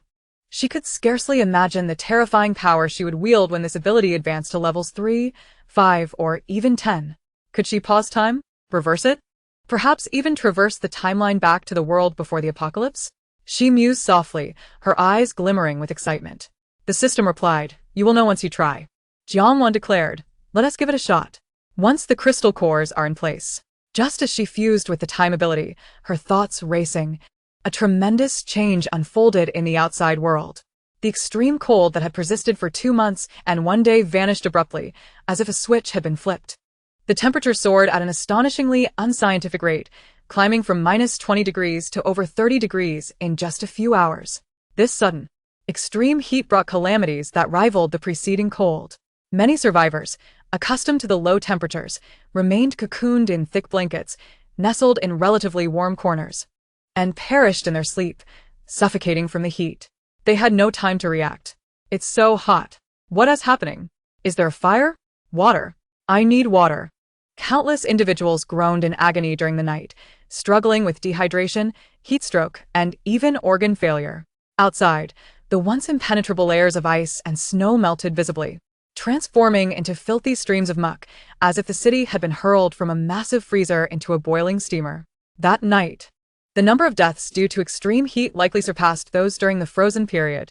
Yet, it was precisely this extreme fluctuation between cold and hot, coupled with the environmental upheaval, that activated the latent powers within more ordinary individuals. A new wave of supernatural awakenings erupted that night. Fire, water, earth, and even stranger abilities emerged, as cries of anguish and ecstasy echoed in the city as dark corners. The true apocalyptic game had only begun its bloody commencement at this moment. Within the safe house, the climate control system continued to function flawlessly. Jiangwan and her 3 roommates donned light summer attire, observing the rapidly melting snow and the distant sounds of chaos with trepidation. "My goodness," Suju exclaimed. clutching her chest. "Thank you, Wanwan, for warning us not to sleep too deeply or wrap ourselves too tightly in blankets. Or, we might have ended up as boiled frogs in a hot spring." Li Meng and Zhang Yan nodded, sharing in the relief. They had previously wondered why Jiangwan advised against sleeping as they had before, but now the reason was abundantly clear. "Fear not," Jiangwan said, sipping cold juice through a straw. "Stick with me, and you'll find it hard to meet your demise." Her tone exuded absolute confidence. In an apocalypse, one must have a capable team. Her gaze shifted back to the balcony. As the temperature soared, the ice sculptures began to melt rapidly, revealing Lin Wei and Zhao Pengfei, whose faint consciousness seemed to sense a glimmer of life, beginning to struggle. I almost forgot about you too," Jiangwan remarked with a smirk. With a flick of her thought, a stream of pure ice energy shot forth, refreezing the two as they had just begun to thaw, ensuring they remained in a state of suspended animation. "Don't rush," she chuckled softly at the ice sculptures. "Just wait a few more hours until our friends downstairs awaken, and then you can have a close encounter with them. I'm sure the experience of being devoured will be quite novel." Her words were cold and cruel, as if discussing how to dispose of expired meat. Outside, the heat persisted, the snow melted, and chaos escalated. The zombie virus was quietly gestating in this extreme environment, poised to erupt. Jiangwan, feeling the newfound power of time within her, gazed forward with anticipation. The hunting ground had been prepared. The prey was about to make its entrance, and she could hardly contain her eagerness. As dawn broke, the temperature was already scorching. Jiangwan's mental energy functioned like the most precise radar, meticulously scanning the entire building. Gruesome scenes flooded her perception. On the 12th floor, a man screamed in agony, his body grotesquely contorted as his skin turned ashen, suddenly lunging at his wife, still lost in slumber, and biting into her throat, warm blood splattering across the recently thawed, steamy window. On the 5th floor, An elderly man who had just awakened a slight enhancement in his powers was caught off guard and tackled from behind by his suddenly transformed son. His entrails ripped out amidst the sickening sounds of gnawing. In the underground garage, several individuals who had narrowly escaped the heat gathered for warmth. Now engaged in a frenzied mutual assault, resembling wild beasts, scattering intestines and chunks of flesh across the ground. Cries, screams, roars, and the sounds of gnawing intertwined to form a bloody symphony of the apocalypse in the dawn's faint light. On the street below, sluggish and grotesque figures began to emerge. The first fully transformed zombies wandered aimlessly, drawn by the thick scent of blood in the air, emitting low growls of hunger. Jiangwan withdrew her mental energy, casting a cold gaze towards the balcony. With a subtle thought, the ice encasing Lin Wei and Zhao Pengfei disintegrated. They fell unceremoniously onto the icy balcony floor. The prolonged torment and freezing had left them utterly weakened, unable to stand, only able to squirm like maggots. Their bodies bore ghastly wounds inflicted by the punitive space, now oozing blood and appearing utterly wretched. Upon seeing Jiangwan approach, terror ignited in their eyes, and they expended their last vestiges of strength to plead in broken, raspy voices. Jiangwan, please, grant us a swift end. We were wrong, truly wrong. Spare us. Their voices were faint as mosquitoes, their bodies trembling violently from fear and frailty. Jiangwan's expression remained impassive, as if regarding two inconsequential insects. She was too disinterested to exchange further words. Instead, she retrieved a large piece of fresh meat from her system space and hurled it down towards a gathering of zombies below. The thud of the flesh hitting the ground immediately captured the attention of the horde. They emitted excited howls, surging forward like ravenous wolves, tearing into the meat with frenzied abandon, creating a scene of chaos and bloodshed. Lin Wei and Zhao Pengfei watched in horror as their fate became clear, their pleas transforming into desperate whimpers. At that moment, as the zombies were distracted by the meat, Jiangwan's gaze sharpened, and with a flick of her wrist, an invisible force enveloped Lin Wei and Zhao Pengfei, tossing them off the 28th floor balcony, as if discarding refuse. No! Their brief, piercing screams sliced through the morning air.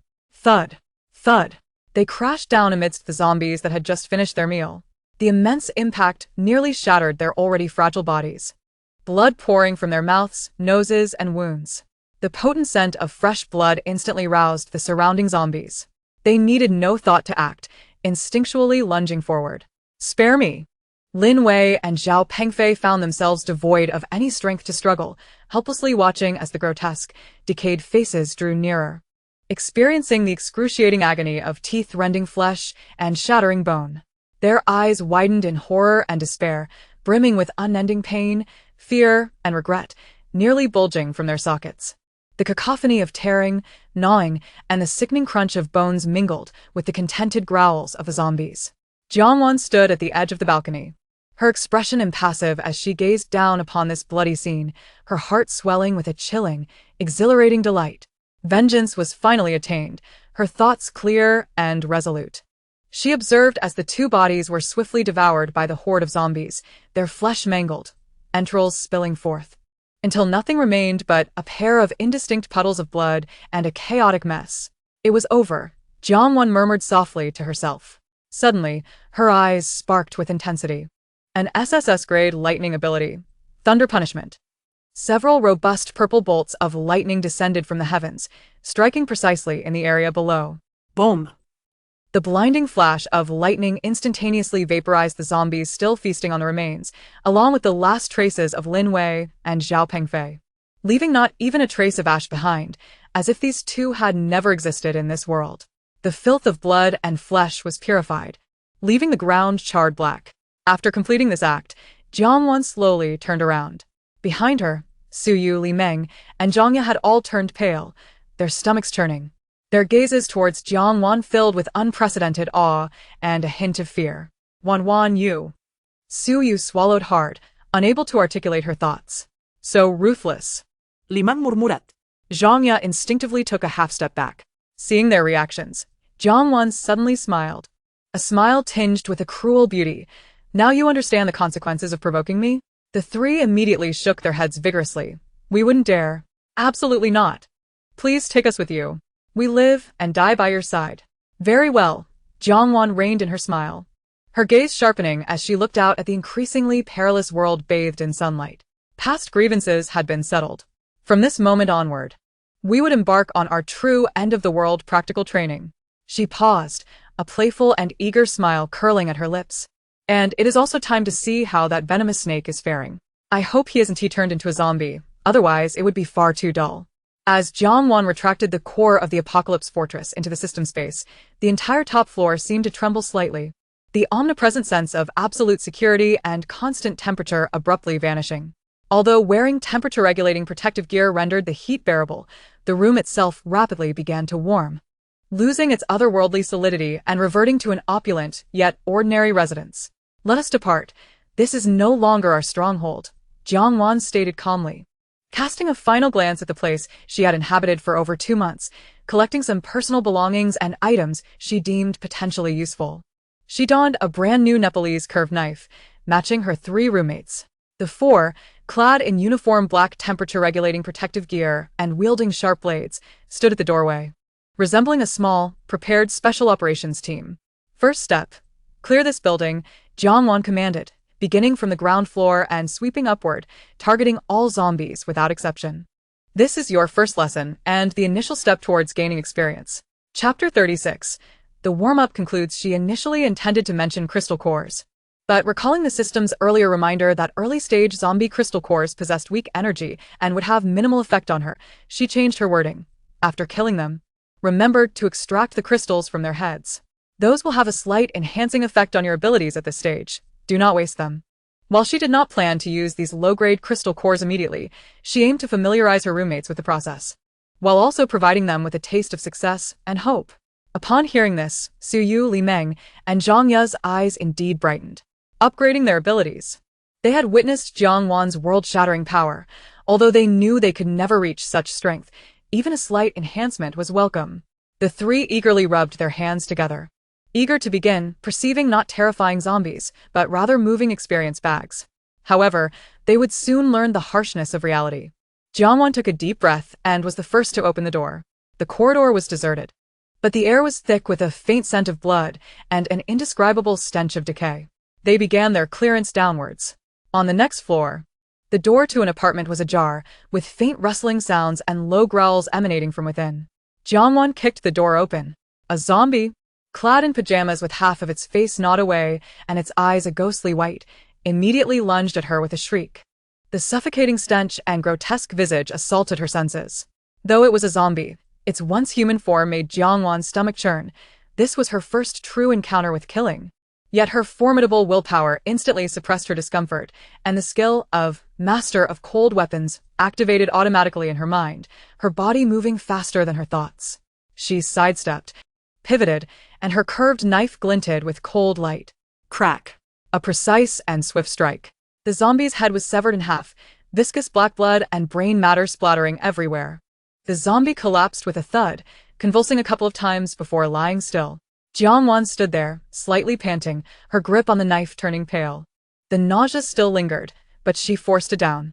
She glanced at the shattered head of the zombie and coldly instructed the 3 stunned companions behind her.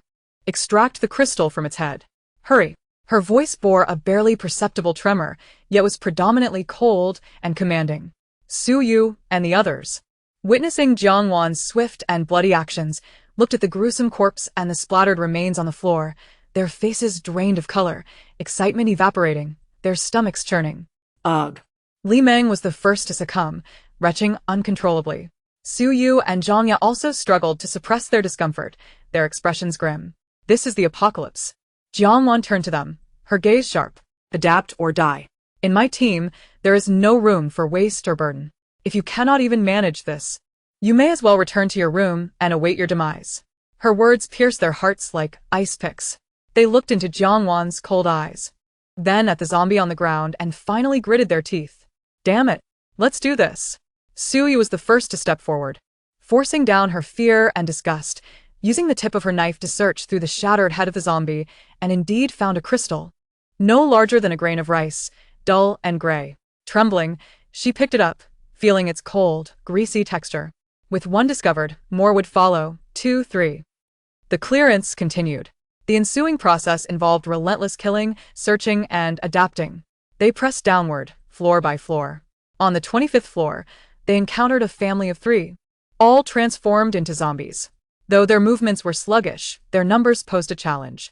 The trio's coordination was still somewhat clumsy, resulting in near misses, but Jiangwan timely intervened, blocking with the back of her knife. On the 20th floor, a zombie unexpectedly lunged at Zhangya from behind a fire door, nearly biting her, causing her to scream. Instinctively, she released a faint bolt of lightning, which, while not enough to electrocute the zombie, momentarily incapacitated it, allowing Suyu to seize the opportunity to decapitate it. On the 15th floor, they rescued a young girl trembling in a wardrobe, her parents having turned into zombies outside the door. The girl cried heart-wrenchingly, leaving the trio feeling a pang of sorrow. Jiang Wan, with an impassive expression, dispatched the 2 zombies, leaving some food and water for the girl. Stay hidden. Wait for the military, or find your own way. They lacked the capacity to carry a burden. On the 10th floor, they encountered another group of around 7 or 8 survivors, both men and women, all looking gaunt and emaciated, wielding rudimentary weapons. They observed Jiang Wan and her companions, well-equipped and agile, and expressed their desire to join them. Please, take us with you. We can be of help. We beg you. Jiang Wan glanced at them, noting that most were ordinary people without any special abilities, except for one young man who seemed to possess a faint enhancement of his physique. You may follow, but ensure your own safety. Do not expect us to come to your rescue in times of danger. If you cannot keep up or become a burden, do not blame us for being merciless, Jiang Wan coldly remarked before continuing her task of clearing the area. The group hesitated before most chose to follow, while a couple of timid souls retreated back into the building. As they descended, the number of zombies increased, with several lurking in the hallways of many floors. The scent of blood and the sounds of battle attracted even more zombies. Initially, Su Yu and her companions had to mentally prepare themselves for each kill, feeling sick while extracting the crystal cores. However, as the slaughter continued, they grew increasingly numb, their movements becoming more skilled and their coordination more seamless. Despite still feeling disgusted and fatigued, Jiangwan herself adapted swiftly during this process. From her initial discomfort when slaying her first zombie, she quickly became calm, even indifferent. Her skill as a master of cold weapons allowed her to wield her blade with efficiency and precision, conserving energy. She primarily honed her close combat skills, occasionally using a hint of ice ability to freeze a zombie's ankle or employ psychic shock to create opportunities for her companions. They fought their way from the 28th floor down to the lobby on the first floor, taking the better part of a day. Everyone was exhausted, their protective suits stained with blood and bits of flesh, emanating an unpleasant odor. Among the group of survivors trailing behind, the number dwindled from 7 or 8 to just 5, as the others succumbed to bites, fled in fear, or fell behind due to exhaustion. Standing at the entrance of the lobby, gazing at the blinding sunlight outside, where zombies roamed the streets sporadically and distant screams echoed, Suyu, Li Meng, and Zhangya felt a surreal sense of detachment. They had finally experienced the harshness of the apocalypse firsthand and undergone their first bloody transformation from ordinary girls to survivors. Although the process was agonizing, the sight of the small bags of crystal cores in their hands, however faint, and the subtle growth of their abilities ignited a flicker of hope and relief within them. Meanwhile, Jiang Wan fixed her gaze on the office building where Gucci had once appeared, her expression profound. With the first building cleared, the warm-up was over. It was time to seek genuine excitement and confront the mysterious serpent. Chapter 37. Everyone reaches level 1 after clearing the building. Jiang Wan led her 3 weary yet resolute companions, along with the 5 remaining survivors, to find a relatively clean and secure empty room on the 5th floor to take temporary refuge. She had no interest in climbing back up to the now undefended rooftop on the 28th floor. Addressing the 5 survivors, she stated, "The locations of the supermarkets in the nearby blocks can be found on the map. It is up to you whether you wish to take your chances or wait here for death. My team does not accommodate liabilities." Her tone was icy, leaving no room for negotiation. The 5 exchanged glances, realizing the vast difference in capability between them and Jiang Wan's group, ultimately nodding in agreement, too intimidated to speak further, and huddled in a corner to discuss their next steps. Jiang Wan paid them no mind and led Su Yu and the others into the inner room. "Now, it is time for the distribution of spoils." Jiang Wan poured the small bag of crystal cores she had extracted from the zombies' heads onto the table. Most were gray and attributeless, roughly the size of rice grains, with weak energy.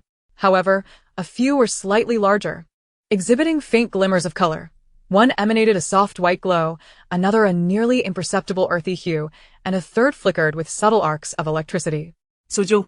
As an ice type, these attribute less cores, and this one with cold energy will benefit you most. Li Meng, as a fire type, take the attribute less ones, and this one that carries a hint of warmth. Zhangya, being a lightning type, these attribute less ones, and this one with electrical energy are for you. Jiangwan swiftly allocated the cores, even distributing the ones she had claimed for herself, leaving none for her own use. Now let me teach you how to absorb them. Jiangwan gestured for them to hold their respective cores tightly, focus their minds, and attempt to guide and assimilate the energy within using their powers. The process may cause some discomfort. Endure it. The three girls followed her instructions, gripping the cores and closing their eyes in concentration. Soon, muffled groans filled the room. The sensation of the energy flowing into their bodies was uncomfortable, akin to tiny needles coursing through their veins, bringing about swelling and pain. Yet, accompanying this was a tangible growth in their abilities. The exhilarating feeling of becoming stronger instantly overshadowed any discomfort. They quickly immersed themselves in the absorption process. Jiangwan stood by, watching over them while also taking a moment to rest and recuperate. She too needed to adjust to the mental exhaustion following such bloody encounters. The absorption lasted an entire day and night. It wasn't until midday the following day, when the sun blazed fiercely again, that the three gradually emerged from their trance. As they opened their eyes, a fleeting sparkle shone within them, and they could distinctly feel their powers had significantly strengthened, becoming more manageable. "I think I've broken through to level 1. Su Yu exclaimed, opening her palm to reveal ice crystals that were visibly more solid than before. "Me too," Li Meng added, her flickering flames appearing more vigorous. Zhangya remained silent, but the arcs of electricity dancing at her fingertips were evidently thicker. Jiangwan nodded in satisfaction. Achieving level 1 abilities through practical combat and crystal absorption so soon after the zombie outbreak was remarkably swift, a feat made possible by her rigorous training and resource allocation. She then picked up her phone and connected to the intermittently functioning network. As expected, the news regarding zombies and crystal cores had exploded. The authorities had indeed released a detailed announcement, blending humor with the grim circumstances. Global announcement. Supplementary notes on monster hunting and leveling up, unofficial version. Attention all survivors.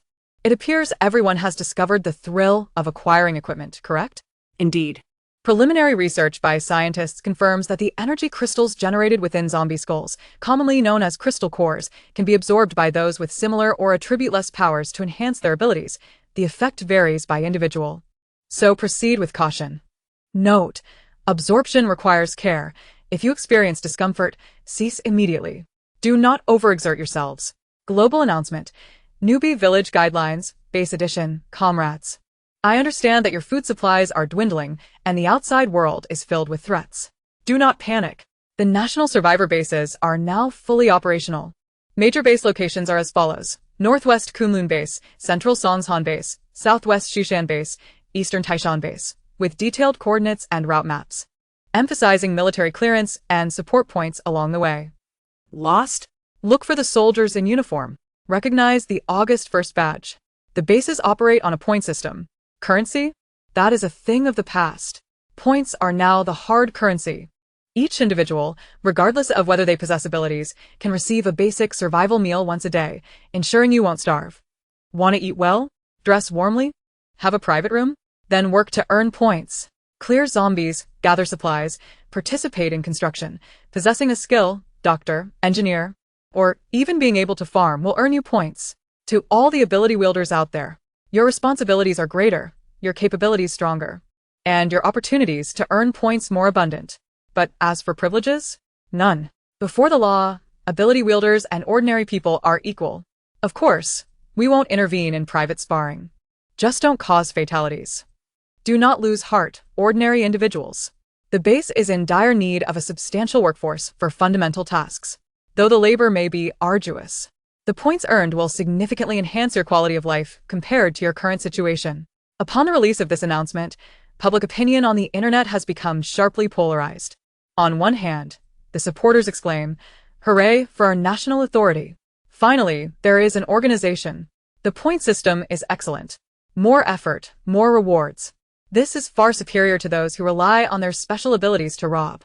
With military support, how splendid. I am preparing to set off for the Songshan base. There is hope for ordinary people. Thank you, nation. Conversely, the skeptics voice their complaints. 1 meal a day. What about feeding the cat? Why should those with special abilities earn more points for doing the same work as us? It is unjust. With so many zombies on the road, how can we reach the base? It sounds easy. Who knows if the base is truly as good as it is portrayed? Are they luring us to be laborers? Then there are the thrill seekers broadcasting live. Indeed, there are fearless streamers who have started a live broadcast. Hey folks, do you see that? Real zombies. Watch me crack its skull. Oh no, it's charging at me. The screen shakes with screams. Send in gifts. Signal cuts off, brothers. I just absorbed a crystal core. I feel an overwhelming surge of power. I could take on 10 of them. But this crystal core energy seems a bit lacking. Not enough to fill the gaps. The analysts observe. The announcement stated that the energy from the crystal cores will increase as the zombies evolve. It seems we must target elite monsters from now on. Zombies are also getting stronger. We must level up more swiftly. Form a team. We cannot survive alone. Chapter 38. Viper. Here I come. Jiangwan scrolled through this information, acknowledging the government's swift response and handling of the situation.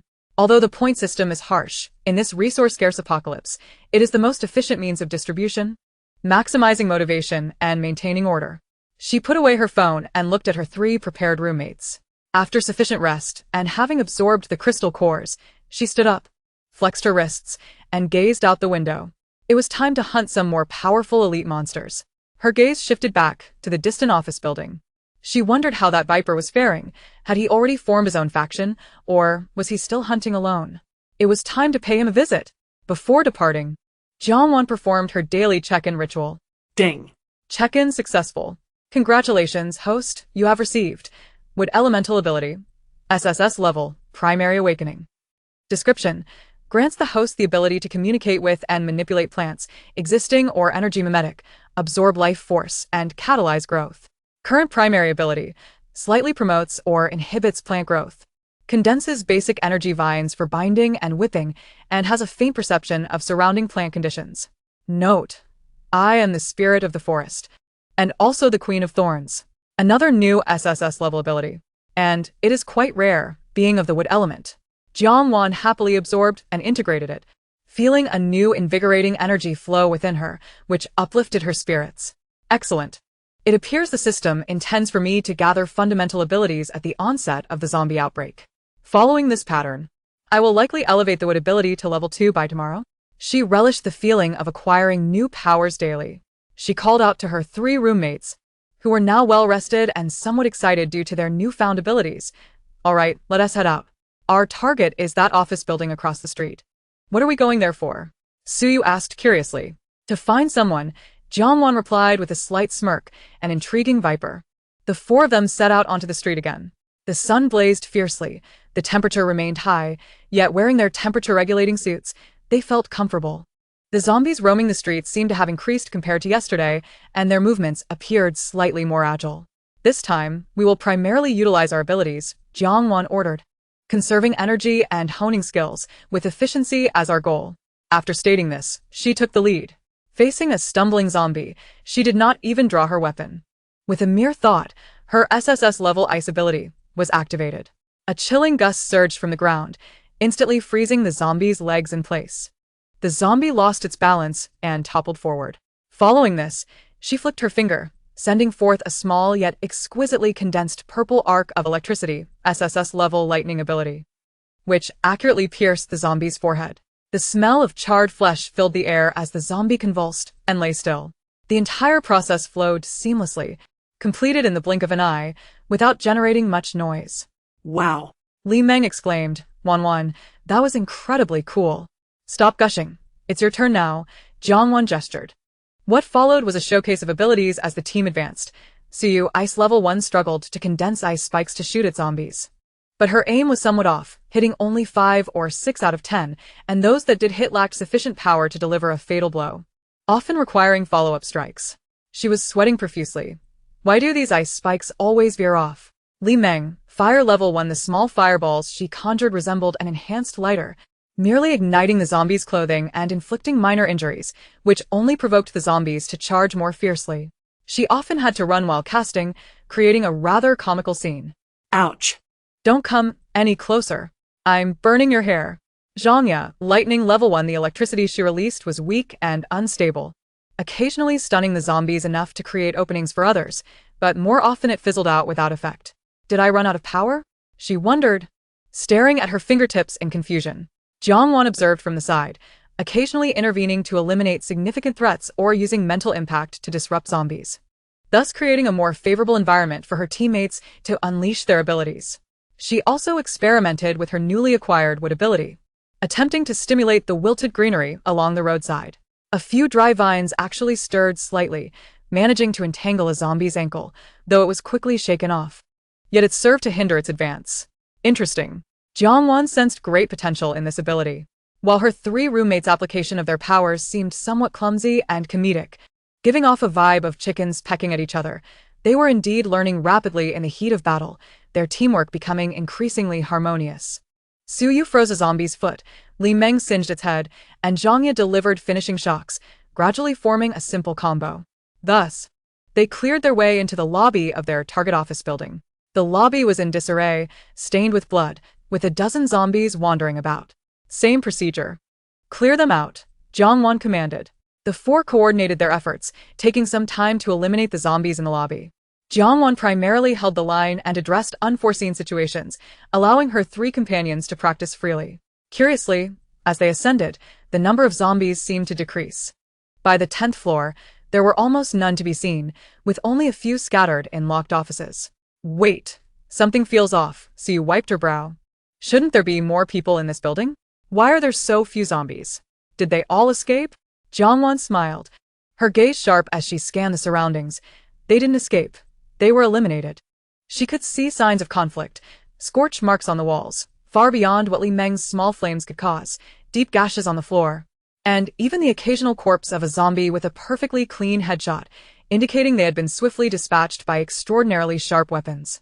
It seemed Mr. Viper was right here, and he had done an impeccable job of cleaning up. Jiangwan spoke with a hint of amusement. Let us head straight to the top floor. She no longer meticulously checked each floor, but led her companions swiftly upward. When encountering the sporadic zombies, they resolved them with swift efficiency. At last, they reached the top floor. This level was exceptionally quiet, with a lavish set of double wooden doors at the end of the corridor marked with the title of the chairman's office. The doorknob was spotless, contrasting sharply with the chaos surrounding it. Jiangwan could distinctly sense a powerful, contained wave of energy behind the door, sharp as metal, profound as spirit, and agile as the wind. She inhaled deeply and gestured for the 3 anxious individuals behind her to remain cautious. Then, she stepped forward, eschewing the formality of knocking, and forcefully kicked the robust wooden door with her military boots, which were merely adorned with faint ice crystals. With a resounding crash, the door lock was violently shattered, and the entrance swung wide open. The scene within the office came into view. Before a large floor-to-ceiling window sat a tall man in a black shirt, leisurely reclining in an executive chair, seemingly absorbed in the apocalyptic cityscape outside. He even held a glass that appeared to contain red wine. Upon hearing the door's destruction, he displayed no surprise. Rather, he slowly swiveled his chair to face them. His strikingly handsome visage wore a familiar, roguish smile, and his deep amber eyes sparkled with keen interest, landing squarely on Jiangwan, who led the group. My ice queen, he drawled, his voice rich and melodic, laced with a hint of languid amusement. You've come knocking so soon? I am truly flattered. Jiangwan understood immediately. This man had undoubtedly sensed her arrival long before, perhaps even accurately predicting her timeline of clearing the building and acquiring the crystal cores. Her mental energy had already discreetly scanned several rooms surrounding this top-floor office, each harboring an individual whose energy fluctuations clearly indicated they possessed supernatural abilities, all at least at the first level. Impressive efficiency. Ruthless methods. It seemed the original survivors in this building had either been conscripted by him or eliminated. Such tactics were entirely in line with his identity as an arms dealer and underworld kingpin, perfectly aligning with Jiangwan's own inclinations. Observing Gukaya se nonchalante minor. As if he had been awaiting her arrival for quite some time, she scoffed lightly. It appears you are not surprised. Gucci gracefully swirled the glass of wine in his hand, which indeed contained red wine, a curious find. His smile was devilishly charming. Of course not. Individuals like us are destined to cross paths again. I merely did not anticipate my Ice Queen to act so swiftly. He emphasized the title Ice Queen with deliberate weight. Jiangwan frowned. Please refrain from using that name. It is utterly cliché. Gucci acquiesced, setting down his glass and rising to perform an exaggerated bow. Very well. Allow me to formally reintroduce myself. Gucci, the Qianlei, standing nearly 6 feet 3 inches tall, he exuded an unspoken pressure, yet within that pressure lay a captivating allure. Jiangwan merely inclined her head slightly, stating her name plainly, Jiangwan. Given that he had already uncovered her identity, any further concealment would only reflect poorly on her. Gucci's smile deepened, as if he had anticipated her acknowledgement. So, Miss Jiangwan, you have come all this way, yet have nothing to convey to me? His gaze bore into hers, revealing unabashed curiosity and interest. Jiangwan met his gaze head-on, unflinching, even appraising him boldly. Her eyes imbued with evident admiration and a touch of predatory intent. It seems you have done your research on me? She raised an eyebrow. Not at all. Gucci replied with a fox-like grin. Once the extreme cold subsided and the networks began to restore, I casually investigated the sudden emergence of the super-rich Ling Shi, only to discover that the real Ling Shi had seemingly emigrated. Connecting the dots to the notorious snowflake thief and Ice Queen, the answer becomes obvious, doesn't it? His tone was light, as if discussing trivial matters. Jiangwan felt a shiver run down her spine. His intelligence and deductive skills were indeed formidable. Yet, she displayed no signs of concern, merely nodding in agreement. It should be so. It would be incompetent if you couldn't uncover it. Then, she advanced a couple of steps, nearly encroaching upon Gucci's strikingly intimate space. Tilting her head to meet his deep, enchanting gaze, her tone imbued with an almost domineering invitation. So, will you accompany me? The question was direct and abrupt, brimming with Jiangwan's characteristic strength, confidence, and an unspoken possessiveness. She genuinely coveted this powerful, clever, and striking man, wishing to enlist him within her ranks, or perhaps her harem. The three companions of Jiangwan stood frozen in awe the moment they laid eyes on Gucci. So you thought, internally screaming, goodness, that face, that physique, that charisma. Is he real? Where did Wanwan unearth such a gem? Li Meng, eyes wide, exclaimed, Mom, I've fallen in love. He must be the male lead, who walked straight out of a fantasy. Zhangya, her cheeks flushed and heart racing, struggled to avert her gaze. What an overwhelming presence. Yet so incredibly handsome. The trio was utterly captivated by Gucci's striking appearance and the potent aura of danger and allure that enveloped him, rendered speechless and merely serving as background figures. Gucci, clearly taken aback by Jiangwan's forthrightness, paused briefly before chuckling softly, his laughter magnetic and delightful. As if he had just heard something exceedingly amusing. He stepped forward, closing the already minimal distance between them, nearly allowing them to feel each other's breath. Leaning slightly closer to Jiangwan's ear, he whispered in a voice meant only for her, laced with an undertone of flirtation, Your invitation, Miss Jiang, is quite unexpected.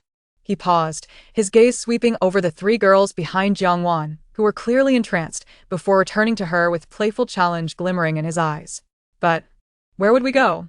Your little entourage seems a tad crowded, doesn't it? His tone held a hint of provocation. I prefer to be the hunter, not the prey. Their eyes clashed in a silent battle, as if invisible sparks crackled between them. A powerful invitation met with a subtle refusal, countering each other as advances. The atmosphere in the office thickened with tension and ambiguity. It was apparent that this serpent was not easily tamed. He possessed his own pride and ambition. Yet, far from angered, Jiangwan's intrigue only intensified. This was becoming interesting, was it not? Her challenge to engage in a duel shimmered in her eyes, filled with excitement and provocation. Meanwhile, her inside eye swiftly scanned Gucci once more. Target, Gucci. Strength, 25-2. Agility, 28-3. Constitution, 23-2. Mental, 50-2. Supernatural ability, Metal, SSS level beginner. Mental, SSS level intermediate. Wind, SSS level beginner. Status, eager for battle, extremely excited, playful, concealing deep astonishment. Danger rating, high, a venomous serpent cloaked in charm. Possessing the confidence and cunning of a top predator may exhibit unexpected loyalty towards those he deems worthy. Indeed, his mental supernatural ability had also reached the second level. Furthermore, his physical prowess had evidently improved since her last assessment. This was merely the second day of the apocalypse. This man was undoubtedly a prodigious genius. Jiang Wan felt a surge of fervor. Such an opponent was worthy of her. However, her own capabilities were even more astonishing. With her newly acquired time and wit abilities at the first level, while her primary supernatural abilities stood at the second level, her physical attributes overwhelmingly superior, she felt no trepidation. Chapter 40. You cannot escape my grasp. Upon hearing Jiang Wan's challenge, Gu Qi's eyes ignited with remarkable brilliance. As if he had been waiting for this moment. I would be delighted. He had longed to gauge the true weight of this ice queen himself. The two moved in perfect synchrony, unleashing their first wave of mental assaults. Invisible mental forces clashed violently in the air, akin to thunderous rumbles echoing in the void.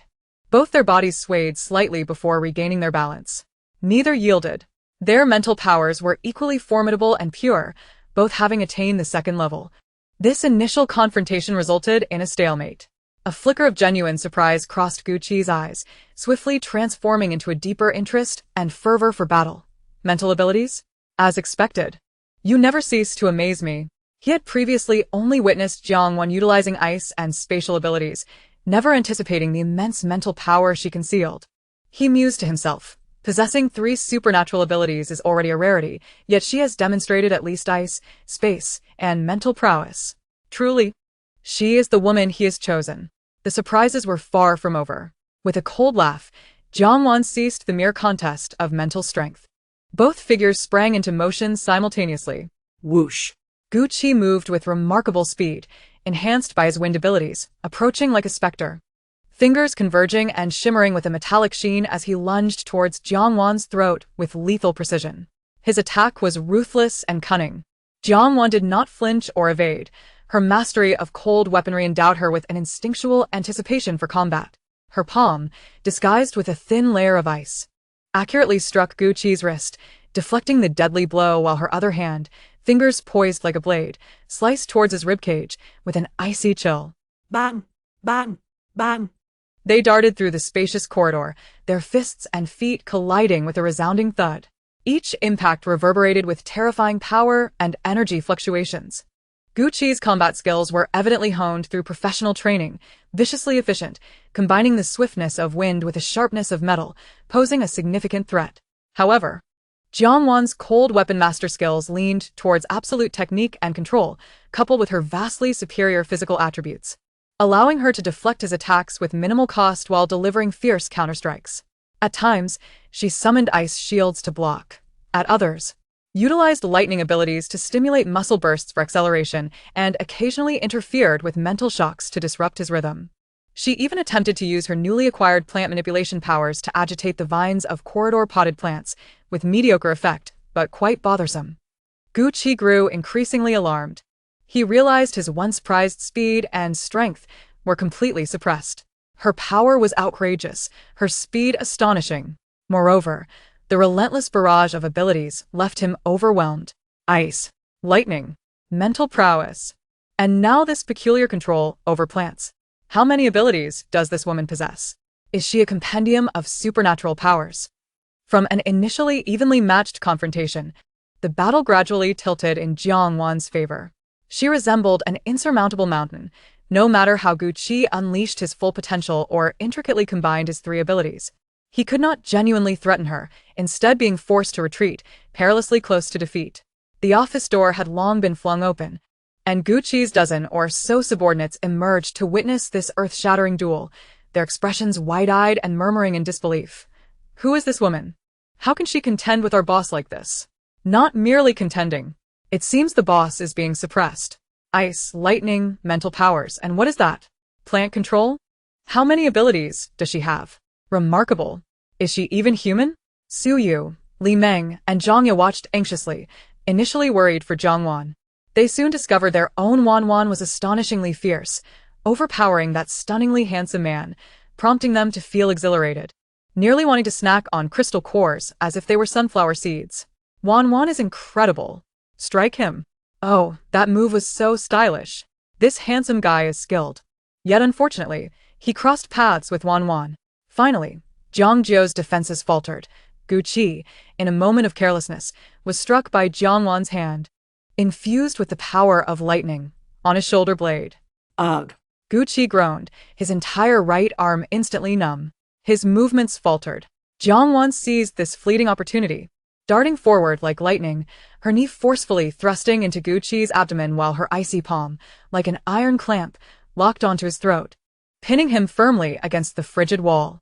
Bang! A colossal noise erupted. The battle abruptly ceased. Gu Qi felt the icy fingers constricting his throat, his breath hitching. The energy within him momentarily suppressed by the encroaching cold, rendering him unable to mobilize. He gazed at the breathtakingly cold, yet victorious visage mere inches away. His eyes filled with disbelief, defeat, and an even more fervent madness. His subordinates tensed, instinctively wanting to intervene. "Do not move," Gu Qi managed to rasp, his gaze never leaving Jiang Wan. Jiang Wan's fingers tightened slightly, feeling the pulse beneath her fingertips, observing his face, which flushed slightly from asphyxiation yet remained strikingly handsome, the corners of her mouth curving into a conqueror's smile. "So, what now? Will you come with me?" Her voice, tinged with the breathlessness of battle, was imbued with an overwhelming sense of pressure and suggestive allure. "As my man, what do you say?" Gu Qi, pinned against the wall, his throat ensnared, nonetheless managed to muster a smirk that brimmed with defiance and provocation, his voice raspy from the grip. "To be your man? Heh, Miss Jiang. Do you wish for a notorious underworld figure like me to obediently become yours?" He paused, a dangerous yet captivating glint flashing in his eyes. "However, that may not be entirely out of the question. But I am quite pragmatic. Being your man must come with tangible benefits, right? What can I gain?" he asked bluntly, unabashedly revealing his calculations and desires. Jiang Wan, far from vexed, found his forthrightness amusing. Gradually, she loosened her grip, allowing Gu Qi to speak more freely while still ensnaring him between herself and the wall.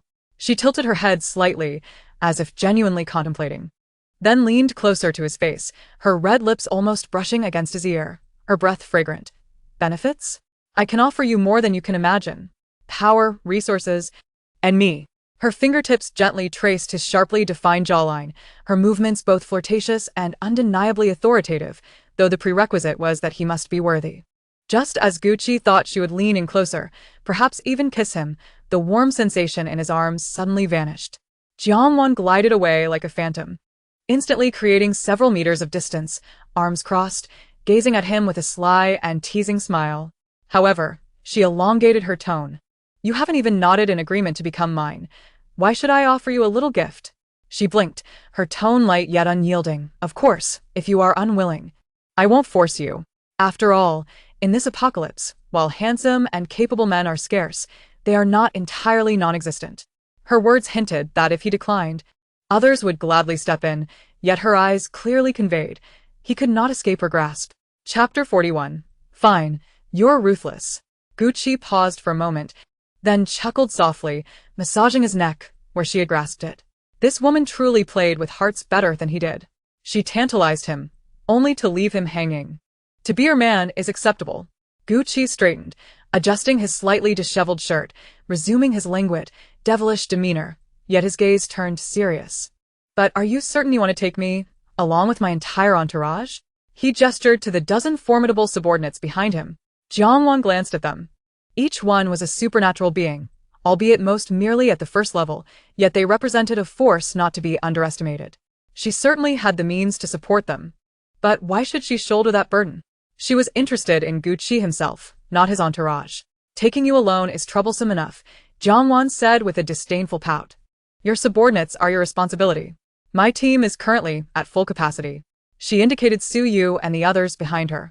They straightened, trying to project an air of capability. Gu Qi arched an eyebrow. "Oh, so, Miss Jiang only wishes to take me without assuming responsibility for my team? That's quite the calculation." His tone was teasing, yet he understood this was the most reasonable arrangement. Among the strong, alliances and cooperation were more common than mere subservience. "You could say that," Jiang Wan admitted openly. "You can continue to be your boss, build your own power. We can be allies or lovers." She spoke plainly, of course, when I need you. You must be ready to respond. The implications within these words are unmistakable. Gucci felt his heart skip a beat. This woman was audacious enough to ignite a burning desire within him. It seemed as though he might be at a disadvantage. Gucci stroked his chin, feigning contemplation, selling himself and exerting effort, yet still having to provide for himself. But you could choose not to be at a loss, Jiangwan said with a bright smile. I can liberate you right now. A hint of dangerous energy flickered at her fingertips. Fine, you are formidable, Gucci replied. The two exchanged glances, and the air crackled with electricity, not solely from supernatural abilities. A unique understanding, grounded in equal strength and mutual attraction, quietly formed between them. It was a complex relationship teetering between allies, lovers, and rivals, brimming with uncertainty and excitement. In Jiangwan's heart, she had already claimed Gucci, the elusive flower of the high mountain, for her own garden. Whether he wished to remain within her confines was inconsequential. She had her ways of pruning. Conversely, Gucci had never considered truly submitting to anyone. Yet, the prospect of cultivating a special relationship with such a powerful, beautiful woman who piqued his interest seemed to him an exceptionally intriguing and worthwhile endeavor amidst the apocalypse.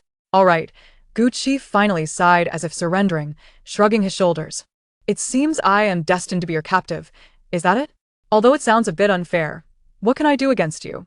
His tone revealed no trace of grievance. Rather, it suggested he felt he had gained an advantage. Jiangwan smiled with satisfaction. She stepped closer to Gucci this time. She did not strike. Instead, she rose on her toes and, in a swift and fleeting motion, placed a brief yet profoundly clear kiss upon his cool lips. A mere touch, yet it left him momentarily frozen, his pupils dilated, and his heart raced. Jiangwan licked her lips as if savoring the taste, then flashed him a seductive and triumphant smile. The seal is set. From now on, you are mine. With that, she turned without a hint of reluctance, waving at the awestruck Su Yu and the others. Let us go, sisters. Time to rest and prepare to earn more experience by slaying zombies tomorrow. The three girls, startled from their reverie, hurried to catch up with Jiangwan, casting furtive glances at the mesmerizingly handsome man who had just been kissed by their own Wanwan, their expressions a blend of astonishment and intrigue. Gucci stood dazed, his fingers instinctively brushing over his lips, still warm from the kiss, watching Jiangwan's graceful departure. Within his deep amber eyes, a tempest brewed, filled with shock, amusement, and an overwhelming, almost frenzied desire for possession and conquest. He chuckled softly, the sound growing louder, infused with an inexplicable excitement. Jiangwan, you truly are to my taste. Just a kiss? Far from sufficient. What I desire is more, much more. He wanted this woman entirely to himself. Boss, are you all right? A subordinate cautiously inquired. Gucci composed himself, his expression regaining its depth, though the fervor remained.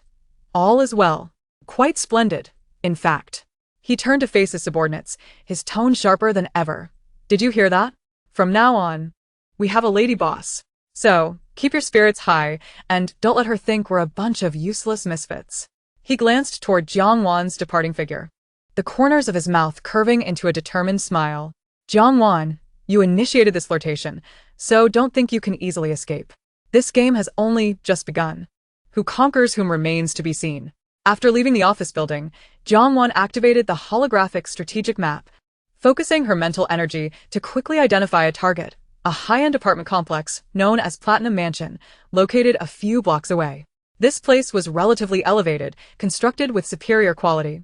And according to the energy readings on the map, the number of zombies inside was considerable but not overwhelmingly dense. More importantly, there were no signs of large survivor groups occupying the vicinity. Our target is Platinum Mansion, Jiangwan informed her three roommates. It should be a suitable location.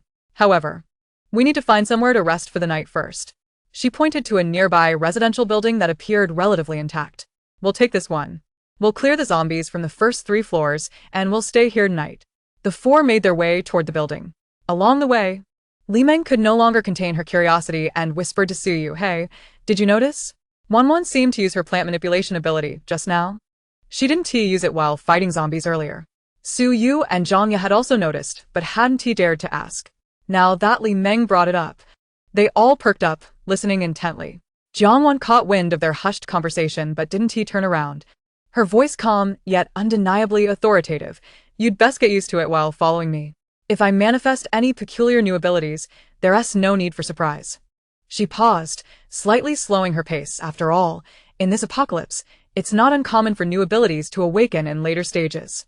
Her words were ambiguous, neither confirming nor denying the existence of a system, yet providing them with a seemingly reasonable explanation while serving as a warning against further inquiries. The three fell silent, exchanging glances that revealed a mix of awe and trepidation. They had indeed overstepped. Jiangwan had treated them well, providing food, safety, and opportunities to grow stronger. Without her, they would have had no chance of survival during the freezing period, let alone facing the current zombie apocalypse. Their curiosity should not be directed toward probing her secrets. I'm sorry, Wanwan. We didn't mean to, Suyu quickly apologized. It's fine, Jiangwan replied, her tone softening slightly, yet remaining vigilant. Keep up. As they approached the vicinity of Platinum Mansion, they spotted another group of survivors, approximately 7 or 8 members, cautiously retreating from a convenience store. Their bodies laden with scavenged supplies, each showing signs of fatigue and anxiety. Jiangwan's gaze swept over the group and suddenly spotted a familiar small figure, the little girl with poison abilities she had sensed earlier, hiding near the exhaust vent. The girl appeared to be in better condition than before, shielded by a middle-aged woman, yet her eyes remained timid, clutching a small dagger tightly. Oh. Jiangwan raised an eyebrow. Found the group already? Quite lucky, she mused to herself.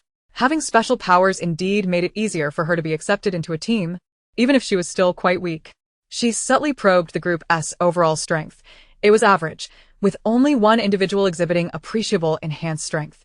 She committed the group's general characteristics and direction to memory. No rush, she thought. I've given her a week. It's only the second day. Let us see how much she can grow within this team. She refrained from approaching, silently noting the details before leading her roommates onward to the chosen residential building. Upon reaching their target, the cleaning task became significantly simpler for the 4 who had adapted to combat. They worked in harmony, primarily utilizing their abilities to efficiently clear out all the zombies on the 1st, 2nd, and 3rd floors. The process was bloody, yet no one faltered. During the cleanup, they could hear faint breaths and muffled cries coming from behind tightly shut doors above. Those were the hidden survivors. Jiangwan did not disturb them. In this apocalypse, self-preservation was paramount, and she had no interest in playing the savior.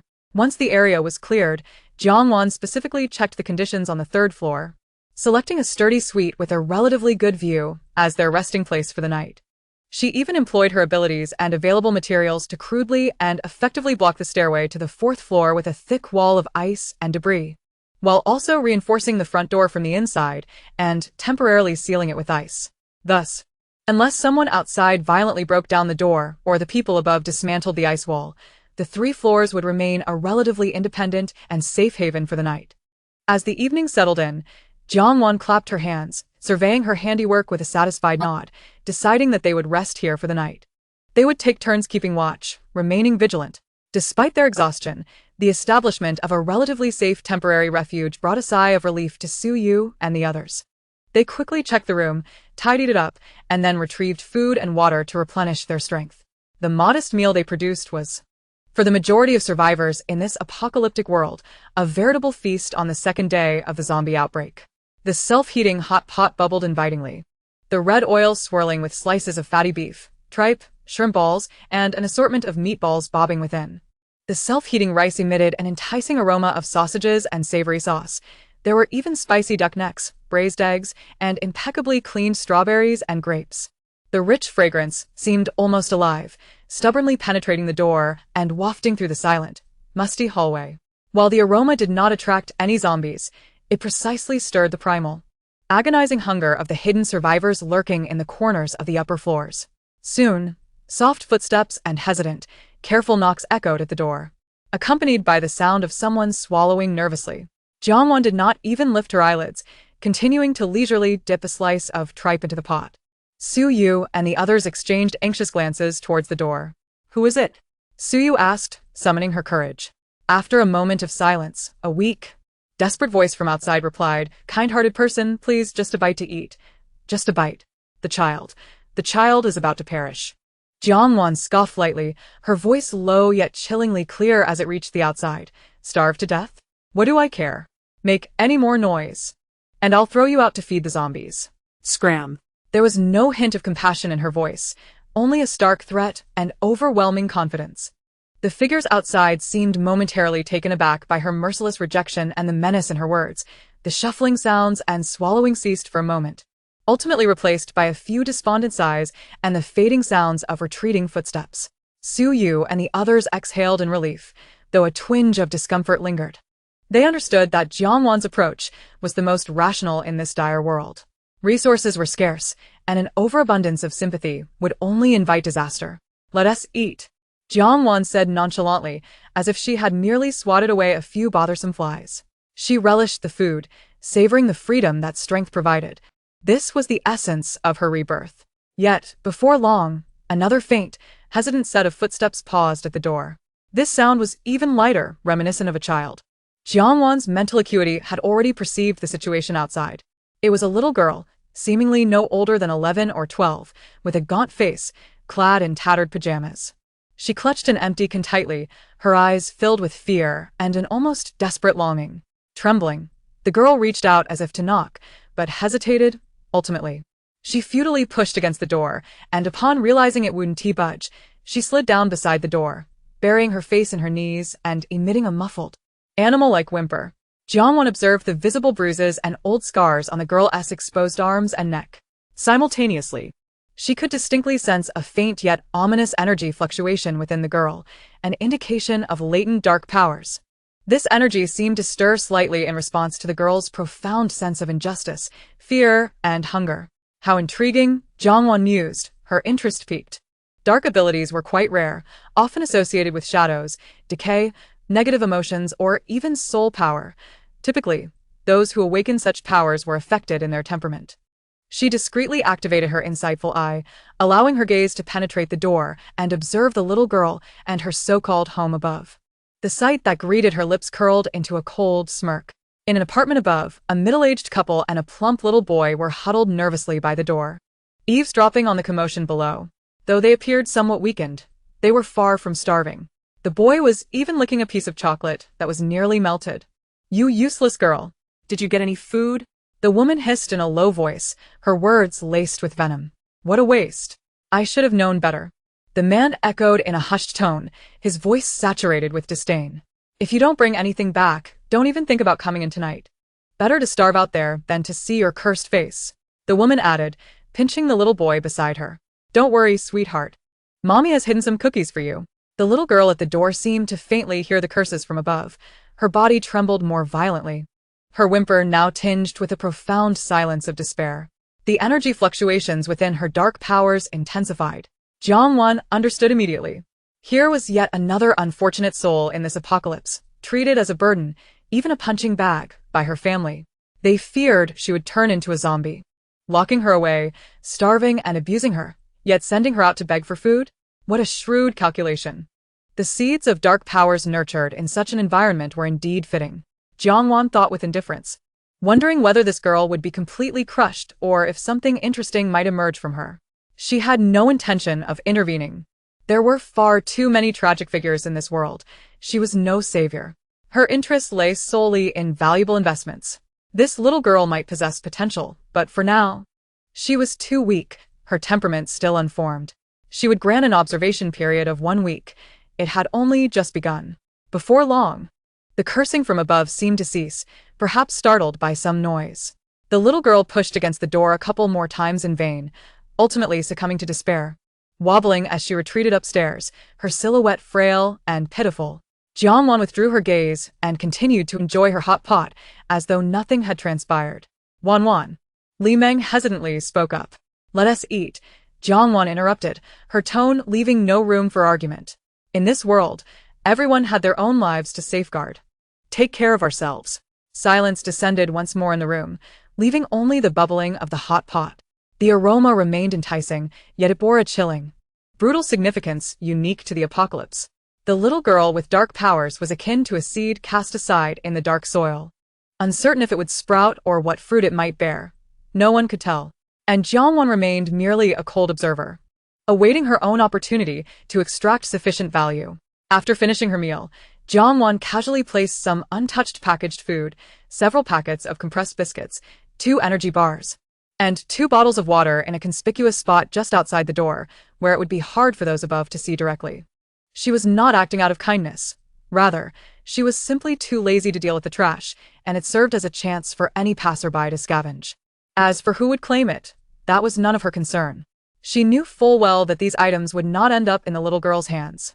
Sure enough, not long after, a small group of survivors, about 5 or 6 in number, cautiously approached. They appeared to be in better condition than the previous lone wolf. Yet they were still gaunt, their eyes a mix of wariness and longing. Leading the group was a man and a woman. The man wielded a steel bar crackling with faint electricity, while a flickering flame danced at the woman's fingertips. They immediately spotted the food Jiangwan had left, their eyes lighting up with unrestrained joy, but they quickly suppressed their impulses, scanning their surroundings with caution, especially glancing warily at the tightly closed door of Jiangwan and her companions. This group had observed from a distance as Jiangwan and her friends efficiently cleared the building. Their adeptness and the evident presence of at least 3 different powers instilling fear and quelling any thoughts of theft. Thus, upon seeing the food at the entrance, their first reaction was not delight, but suspicion. Was this a trap? Yet, the overwhelming hunger ultimately triumphed over their fear. The fire elemental woman cautiously approached, swiftly sweeping food into her backpack. She then offered a slight bow towards the door, whispering her gratitude. Thank you. Although she was uncertain if anyone inside could hear her, it was always prudent to maintain decorum. Subsequently, the small team retreated swiftly and silently, as if fearful of a change of heart from those within.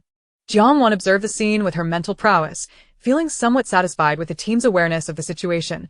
At least they had some sense. Choosing not to focus on the outside any longer, she retrieved 4 luxurious automatic inflatable tents from the system space. These tents were crafted from high-quality materials, boasting spacious interiors, comfortable inflatable mattresses, and lightweight yet warm sleeping bags, not to mention a small ventilation system. While lacking in defensive capabilities, being able to sleep in such a tent during the apocalypse was akin to royal luxury. Wow! Suyu exclaimed, her eyes sparkling. Wan, why didn't you bring this out sooner? The sleeping bags from the other day were torturous. Li Meng eagerly joined in, feeling the smooth fabric of the tent. Exactly. This tent is amazing. Even the usually composed Zhangya could not conceal her surprise. As Jiangwan skillfully inflated the tents, she lazily remarked, a couple of days ago, you were either absorbing crystal cores or fleeing for your lives. When would you have had time to set up a tent? Besides, wasn't he the big bed in the previous safe house uncomfortable? That's true, Suyu chuckled. But this is fantastic. It feels like camping. The deluxe version. Jiangwan, can I cuddle with you while I sleep? I'm scared to sleep alone, Suyu proposed. Knowing her intentions, Jiangwan replied, you can share with Li Meng. With that, she reclaimed one of the tents. Thus, Suyu watched helplessly as her single tent disappeared, leaving Li Meng to squeeze into a shared tent with someone else, which left her feeling quite displeased. However, taking advantage of Suyu's distraction, Li Meng swiftly slipped the 2 pieces of chocolate she had previously hidden into her pocket unnoticed. The 3 girls excitedly set up the tents, 2 shared by Suyu and Li Meng, while Zhangya had her own, and Jiangwan had hers as well. Although they were divided into separate tents, they were all within the same room, and the thin fabric of the tents did little to muffle sound. As night fell entirely, Jiangwan prepared a small basin filled with several blocks of the ever-frozen system brand ice, releasing a refreshing chill that dispelled the summer heat and rendered the atmosphere delightful. The 4 girls lay comfortably in their tents, engaging in casual conversation. Chapter 44, SS-level Dark Element. Suyu's voice emerged from the tent, brimming with excited gossip. Wan, tell me about that stunningly handsome guy from earlier, the one named Gucci. What's the situation between you two? Is it official now? You're so bold. Going in for a kiss. Li Meng quickly chimed in, right? That guy is simply too enchanting. He looks like he stepped out of a painting. But he seems so dangerous. Can you handle him, Wan? Even Zhangya timidly added, he seems quite formidable. Jiangwan reclined in her tent, her hands resting behind her head, a smile gracing her lips. There's nothing going on. He's just pleasing to the eye. And his strength is decent, so I accepted him. What's the problem? Suyu remarked, that could be a big problem. Weren't you previously interested in that scoundrel, Zhao Pingfei? She abruptly halted, realizing she had misspoken. A brief silence enveloped the tent. Jiang Wan's tone remained steady, laced with mild disdain. Don't mention that trash. It's revolting to even think about it. Can Gu Qi be compared to him? That venomous snake may be dangerous, but at least he is strong, handsome, and intriguing. Her voice held a sense of excitement, akin to discovering a new toy. Li Meng quickly interjected. Exactly. Zhao Pengfei doesn't even come close to Gu Qi. Wan has the best taste. However, she mischievously added, but if you end up with him, do we have to call him brother-in-law? She burst into laughter afterward. Suyu joined in, brother-in-law? He doesn't have the aura of a brother-in-law. He feels more like a bandit chief. Ha ha ha. Zhangya couldn't help but stifle her laughter. Jiangwan envisioned Gu Qi being referred to as bandit chief and burst into laughter herself. That title suits him well. I'll call him that the next time we meet. The four girls shared laughter before shifting the conversation to the battles of the day, the utilization of their abilities, and their hopes and concerns for the future. Despite being in a post-apocalyptic world, within this small, secure temporary refuge, surrounded by reliable companions and a relatively comfortable environment, the girls' spirits found a rare moment of relaxation. As their chatter gradually diminished, it transformed into a harmonious rhythm of breathing. After a day of exertion and heightened tension, the weariness quickly set in. Listening to the faint sounds of snoring from the neighboring tent, Jiangwan closed her eyes. While not completely asleep, she maintained a sliver of mental awareness, alert to her surroundings. In the apocalyptic night, being able to camp, converse, and drift into sleep so peacefully was a luxurious form of happiness. Outside. Distant sounds of zombies groaning and unexplained explosions further accentuated the fleeting tranquility within the room. Tomorrow would bring a new battle and exploration, but for tonight, they could enjoy a restful slumber. The first pale rays of light filtered through the shattered windows of the temporary refuge. Jiangwan awoke almost instantly, not from natural causes, but rather from a nauseatingly thick scent of blood that jolted her awake. This odor was alarmingly fresh, accompanied by a warm metallic scent. Unlike the coagulated, dark blood of the monstrous zombies, this was human blood, copious amounts, and it had only recently been shed. She sat up abruptly, her movements swift and silent, her eyes sharp and clear. Wake up, her voice was low yet pierced through the remnants of sleep in the tent like an icicle, striking the nerves of her three companions. Suyu murmured, Li Meng responded groggily, and Zhangya immediately opened her eyes with vigilance. What's wrong, Wan? Suyu asked, rubbing her eyes as she emerged from the tent. As her words trailed off, she caught a whiff of the odor, her face paling. Ugh. What is that smell? Li Meng and Zhangya followed suit, both overwhelmed by the sudden, intense scent of blood that churned their stomachs. Jiangwan did not respond. She had closed her eyes once more, her formidable SSS-level mental abilities radiating outward like an invisible radar, quickly pinpointing the source of the stench 2 floors above them. In the home of the little girl with the dark powers. Ding. Daily sign-in successful. Congratulations, host. Your time ability has increased to level 2. Note: time is power. Now you possess more of it to become a master of time management. The system's prompt echoed with its usual dry humor, yet no one paid it any heed. A deeper, more profound wave of power began to coalesce within Jiangwan, growing stronger. Yet, at that moment, she had no mind to focus on it.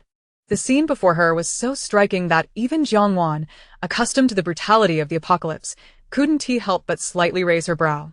Upstairs, Jiangwan opened her eyes, her gaze calm as a still pond, yet tinged with a hint of intrigue. Something has happened. Is it the house with the little girl? Li Meng's face turned pale, instinctively gripping the knife beside her. Jiangwan nodded, her tone flat, as if discussing the weather. Yes. The adults and that boy are dead. An artistic death.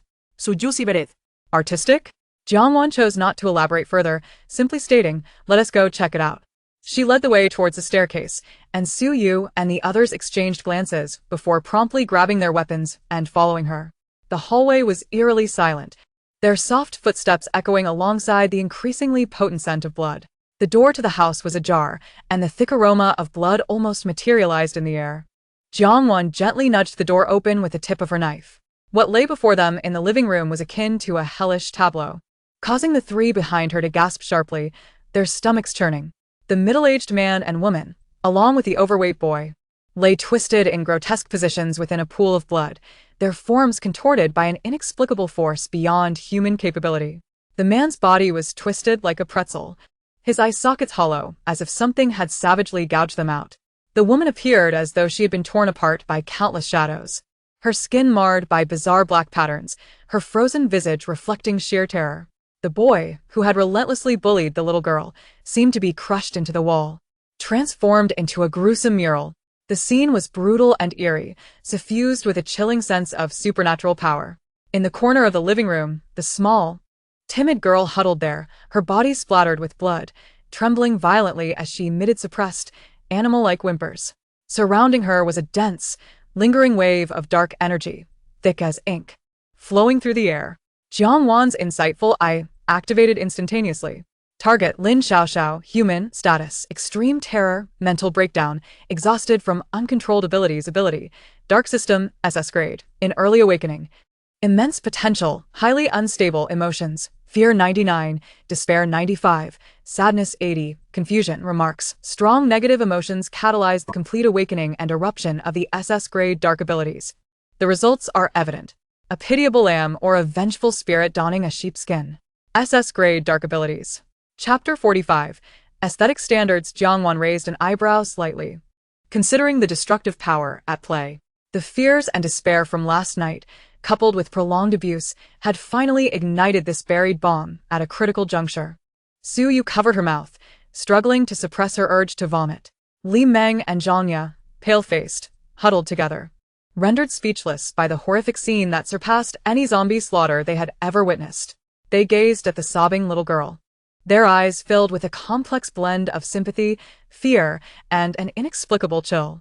Yet Jiang Wan stepped forward, carefully avoiding the blood puddles, and halted before the little girl.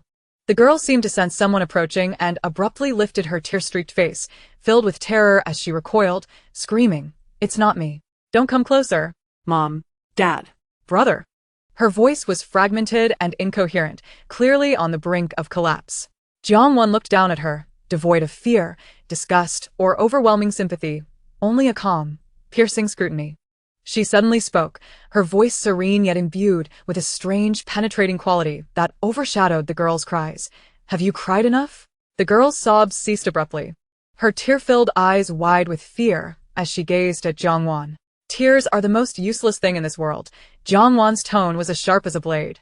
"You possess power, SS-grade dark abilities, enough for you to survive, even thrive." She surveyed the gruesome scene. "Though your initial application was somewhat crude, the results are satisfactory."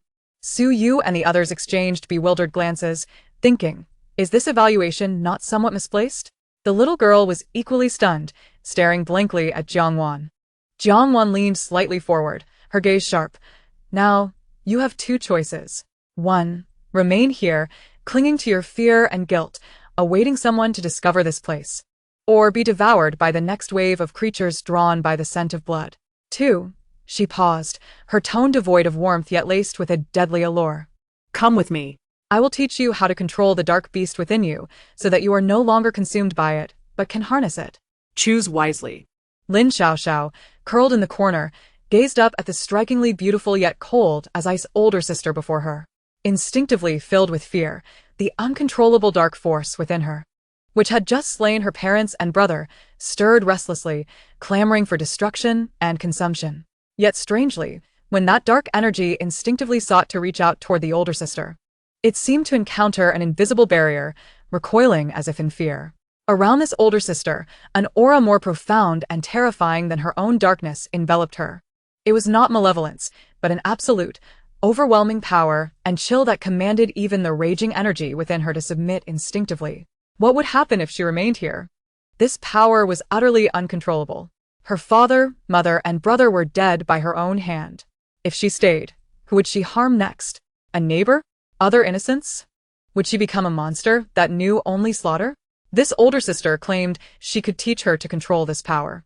Lin Xiaoxiao's mind was a chaotic whirlwind, fear clashing with a faint desire for control. She looked into Jiang Wan's tranquil, inscrutable eyes, then glanced at the three sisters behind her, though pale. Their gazes held concern, even a hint of approval. Ultimately, the fear of losing control overwhelmed everything else. She inhaled sharply, summoning every ounce of strength to cease her sobbing. and with a quivering voice, resolutely uttered, I will follow you. Jiang Wan's expression remained unsurprised, as though she had anticipated this choice. She nodded, her tone still even. Very well. Now, tell me what happened last night. She needed to understand the detonating point. The eruption of SS-grade abilities could never occur without reason. Upon mentioning last night, Lin Xiaoxiao's body trembled violently, immense fear and pain flooding her eyes, and the tears she had just managed to contain spilled forth once more. She began to recount the events, her voice broken and stifled. It turned out that after Jiang Wan and her companions had refused to provide food, her parents and brother had unleashed all their anger and fear upon her. They berated her as a burden, a jinx, claiming that had she not been troublesome by begging, they might have secured some food. In a moment of extreme despair and distortion, her alcoholic and violent father and her typically harsh and cowardly mother even conspired to sell her to another group in the building that appeared to have some supplies, believing that though she was small, she was still a girl. Her brother eagerly chimed in. The ultimate fear, betrayal, and despair shattered all her inner shackles like a final hammer blow.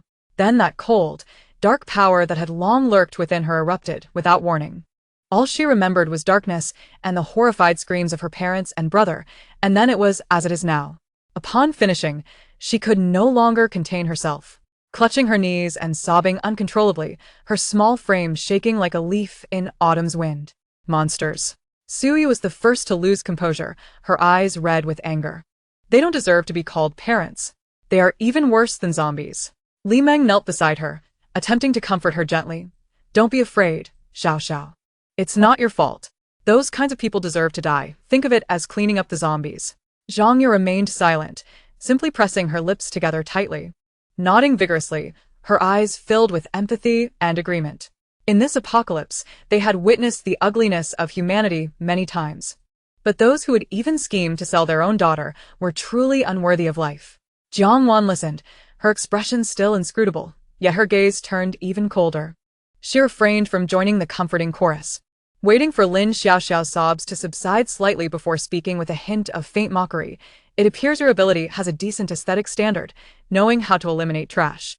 This remark left Lin Xiaoxiao, still hiccuping from her tears, momentarily stunned as she gazed up at Jiang Wan. Suddenly, with a flick of her wrist, as if performing a magic trick, a steaming box of milk and a bag of soft bread appeared in her hand. Lin Xiaoxiao's eyes widened in astonishment, forgetting to cry as she exclaimed internally, just a moment ago, the older sister had nothing in her hands. Jiang Wan offered no explanation, merely extending the food. Eat. Restore your strength. Tears cannot resolve issues, but sustenance can. Lin Xiaoxiao gazed at the tempting food, swallowed nervously, and cautiously glanced at Jiang Wan. Ultimately, hunger and instinct triumphed over all else. She accepted the food, murmuring a soft thank you before devouring it ravenously, as if fearing it might be taken from her. Chapter 46. The outbreak of war. Suyu and her companions observed Jiang Wan's seemingly miraculous ability to produce food. Although they had witnessed it numerous times before, it still struck them as somewhat absurd. However, they silently refrained from questioning her. Jiang Wan watched the little girl, who was engrossed in her meal, her gaze briefly flickering with an unnoticeable contemplation. An SS-level dark ability awakened by extreme negative emotions. It was a double-edged sword. If wielded correctly, it was a sharp blade.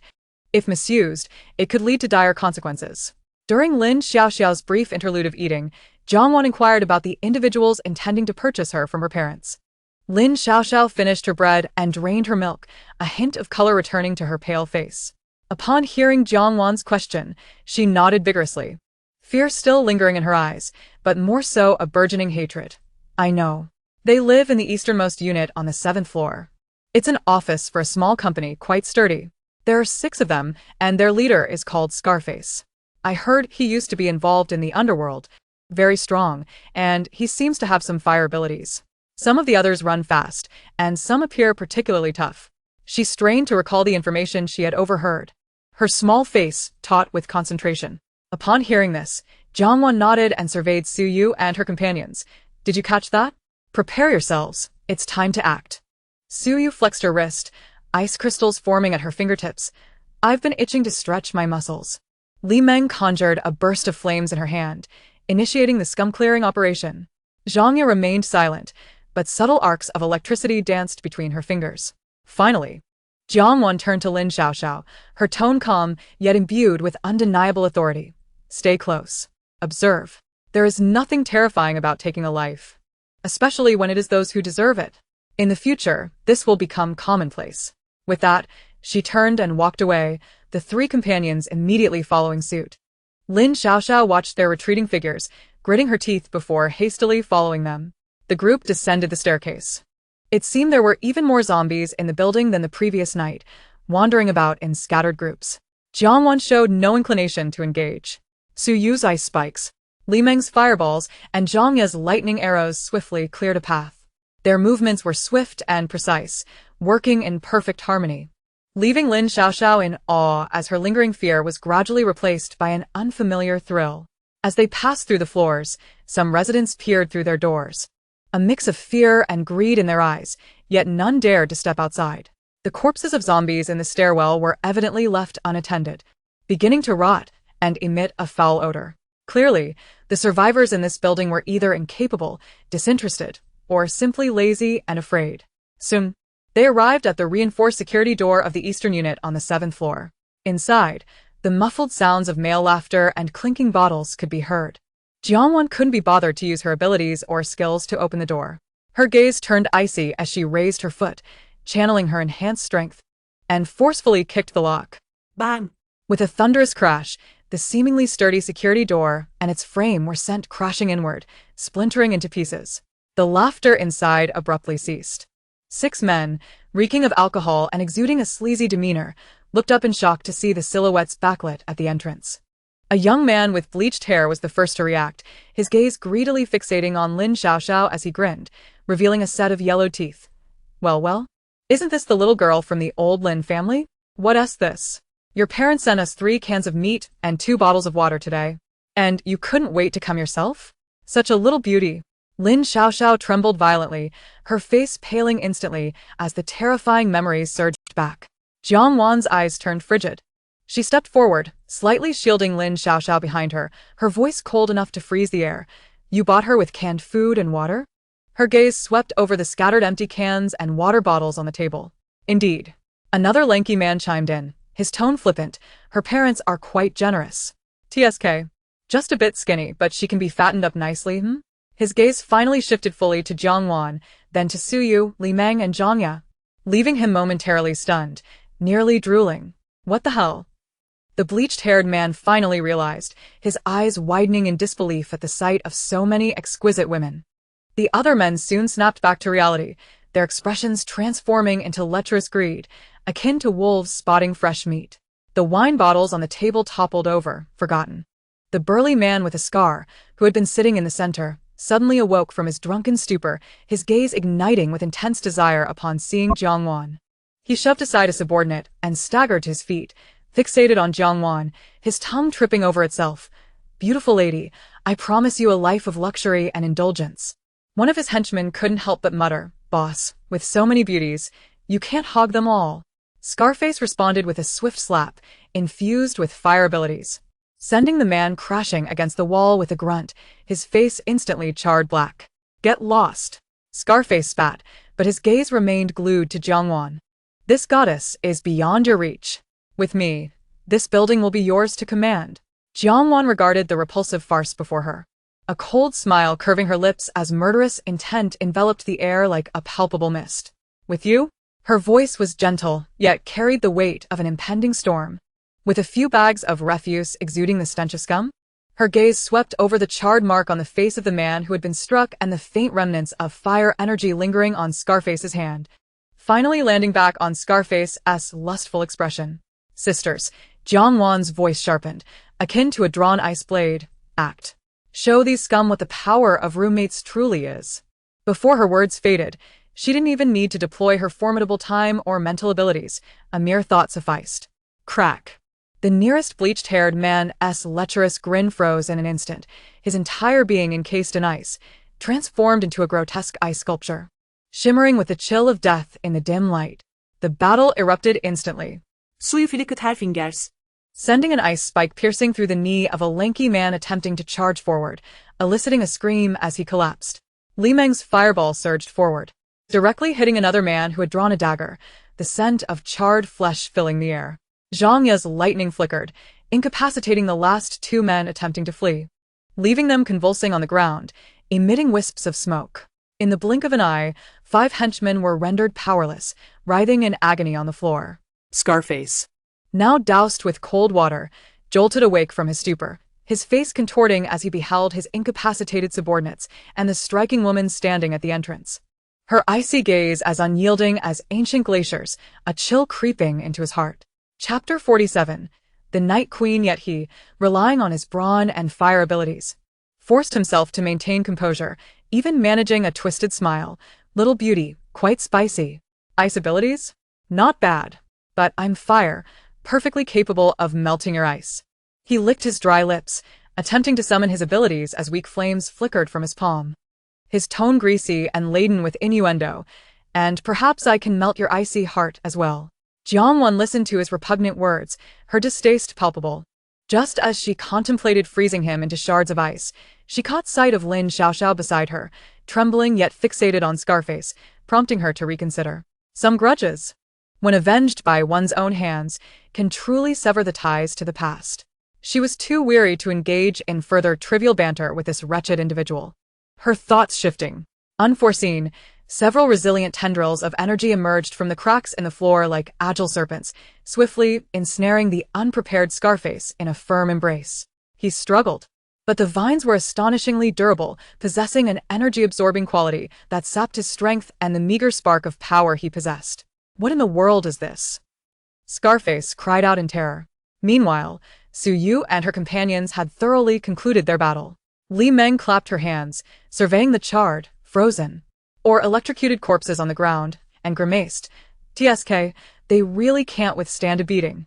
With her vibrant and alluring appearance, she now resembled a mischievous little demon playing with fire, the flames dancing at her fingertips far more intense and pure than Scarface's feeble flicker, exuding the oppressive aura of SS-level potential.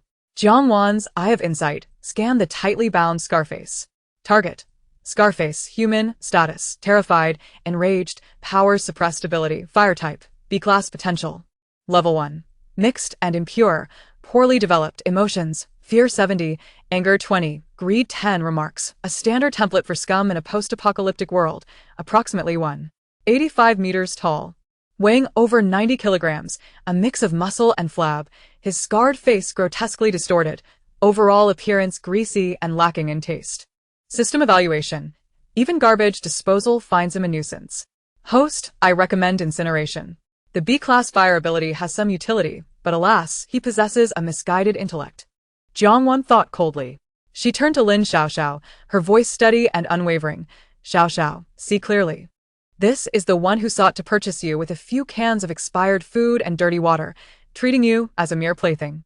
Lin Xiaoxiao trembled, her gaze towards Scarface filled with trepidation, yet more so with a burgeoning dark fury. Scarface finally took note of Lin Xiaoxiao, particularly the unsettling aura that surrounded her, instinctively evoking extreme discomfort.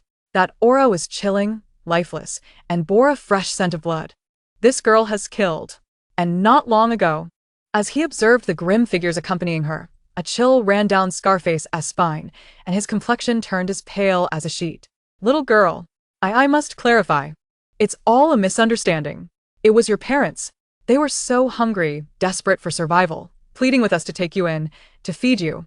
We were acting out of kindness. You see, we provided them with food and water. Heaven is my witness. I wanted to give you a way to live. He stammered, attempting to play the emotional card, unaware that each word was pouring salt into Lin Xiaoxiao's gaping wounds, igniting the pain and despair of betrayal by her loved ones that had thrust her into the abyss the night before. Jiangwan observed coldly, adding fuel to the fire. No need to listen to his nonsense. When dealing with trash, simply do what you desire. Lin Xiaoxiao abruptly lifted her head, her eyes wholly consumed by a deep, inky blackness, nearly devoid of any whites. The thin veil of darkness surrounding her thickened like ink, surging with fervor. The dark abilities manipulated shadows and negative energy, eroding life, instilling fear and despair, capable of consuming energy and souls. A sound not resembling a human shriek escaped Lin Xiaoxiao, as the dense darkness lunged toward Scarface. No! Stay away! What is this? Scarface screamed in abject terror, struggling futilely as the darkness engulfed him. There was no direct physical assault, yet the darkness seemed to possess invisible tendrils, burrowing into his every orifice, eroding his mind, magnifying all his fears. He felt as though he were cast into a hell of endless suffering, with countless vengeful souls tearing at his spirit, haunted by the reproaches of his parents, betrayals by his brothers, and the specters of past enemies clamoring for his life, all swirling chaotically in his mind. Simultaneously, his vitality was swiftly drained by the darkness. His skin visibly shriveling, his hair turning gray. Ah! Just kill me. I beg you. End my suffering. Scarface howled in a voice that barely resembled a human's, his body convulsing violently, losing control of his bowels, a foul stench permeating the air. Jiangwan watched with keen interest. This SS-level dark ability was proving to be even more entertaining than anticipated. It eroded the mind and siphoned life, making things quite convenient. Yes, indeed, it was rather appealing. Su Yu and her companions felt a shiver run down their spines, yet considering Scarface's heinous deeds and Lin Xiaoxiao's plight, they felt an overwhelming sense of vindication. Ultimately, when Scarface had been tortured beyond recognition, his breath barely a whisper, a flicker of black light flashed in Lin Xiaoxiao's eyes, and the thick darkness coalesced into a sharp black spike, which then pierced through his heart. His scream abruptly ceased. Scarface's eyes widened in sheer terror, completely silenced, meeting a gruesome end. At that moment, Jiangwan's thoughts shifted again, and the necks of the several barely alive minions nearby were suddenly pierced by emerging wooden spikes, eliminating the last remnants of their existence. To clean up trash, one must ensure it's done thoroughly. The room fell into a profound silence, leaving only the heavy scent of blood and decay lingering in the air. The darkness surrounding Lin Xiaoxiao gradually dissipated, her eyes regaining clarity. She gasped for breath, gazing at the horrifying corpse of Scarface, then at her own hands. This act of killing felt entirely different from last night's uncontrollable rage. It was her clear intent, her mastery over that power, a fulfilling act of vengeance. An indescribable sensation surged within her, not fear, nor disgust, but a chilling sense of control over her own fate. Tinged with a hint of dark delight, she discovered she somewhat relished this feeling.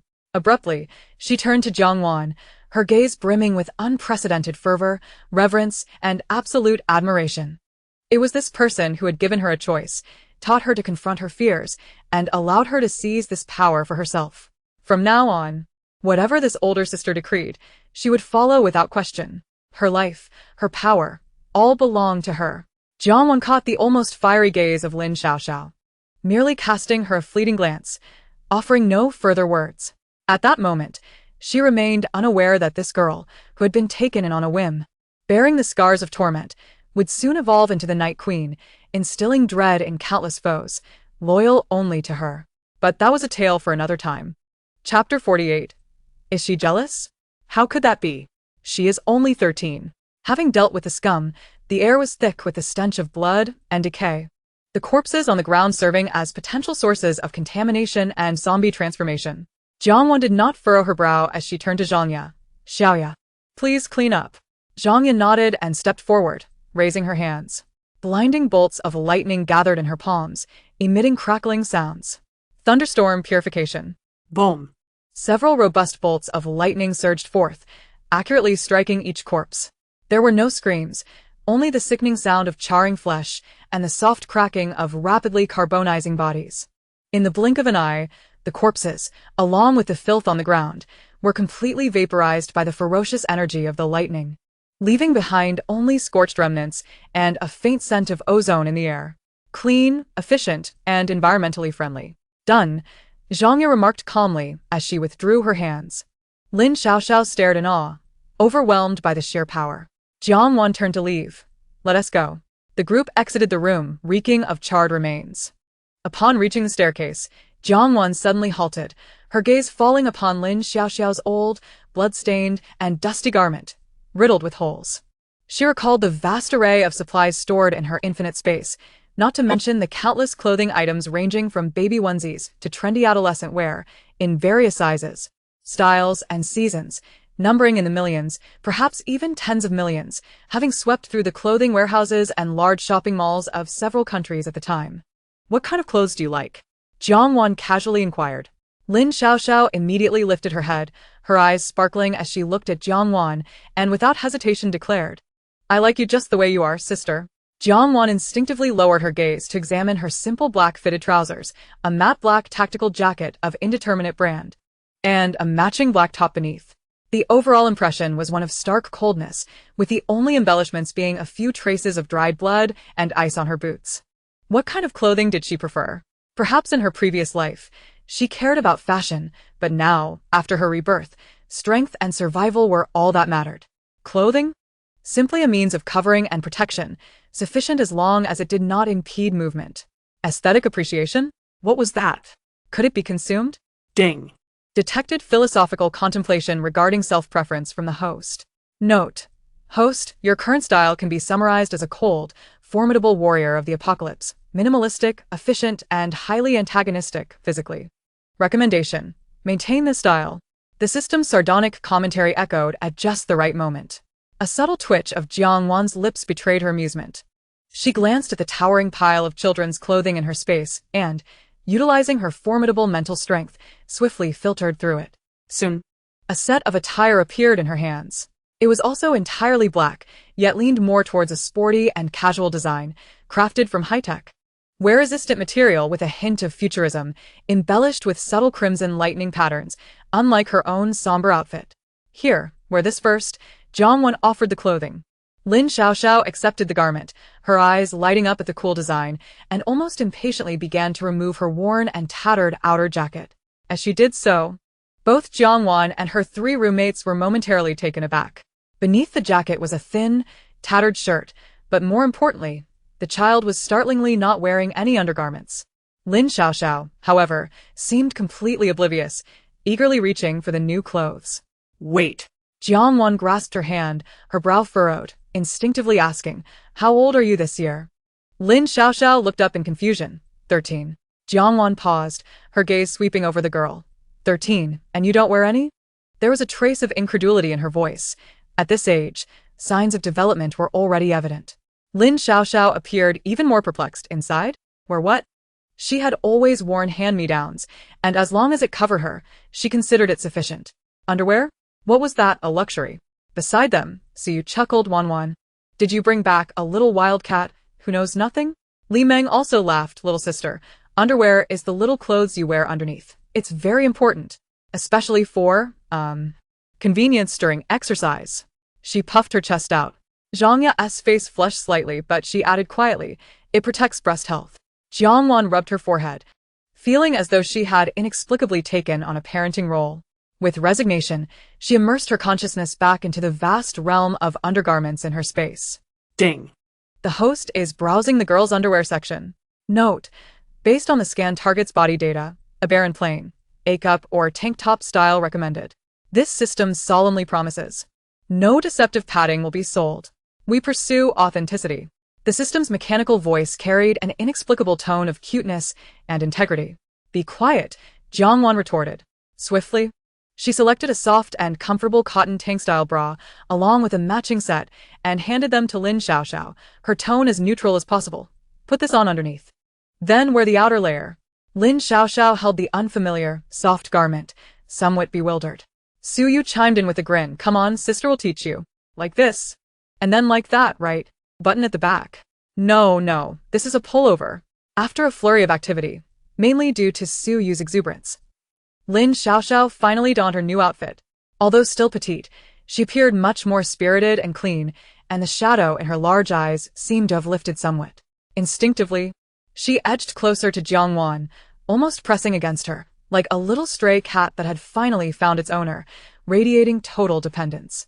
Jiangwan could distinctly smell the faint scent of freshly changed cotton and the sweet milk aroma of the children's body wash she had casually given her, a trial size from her space.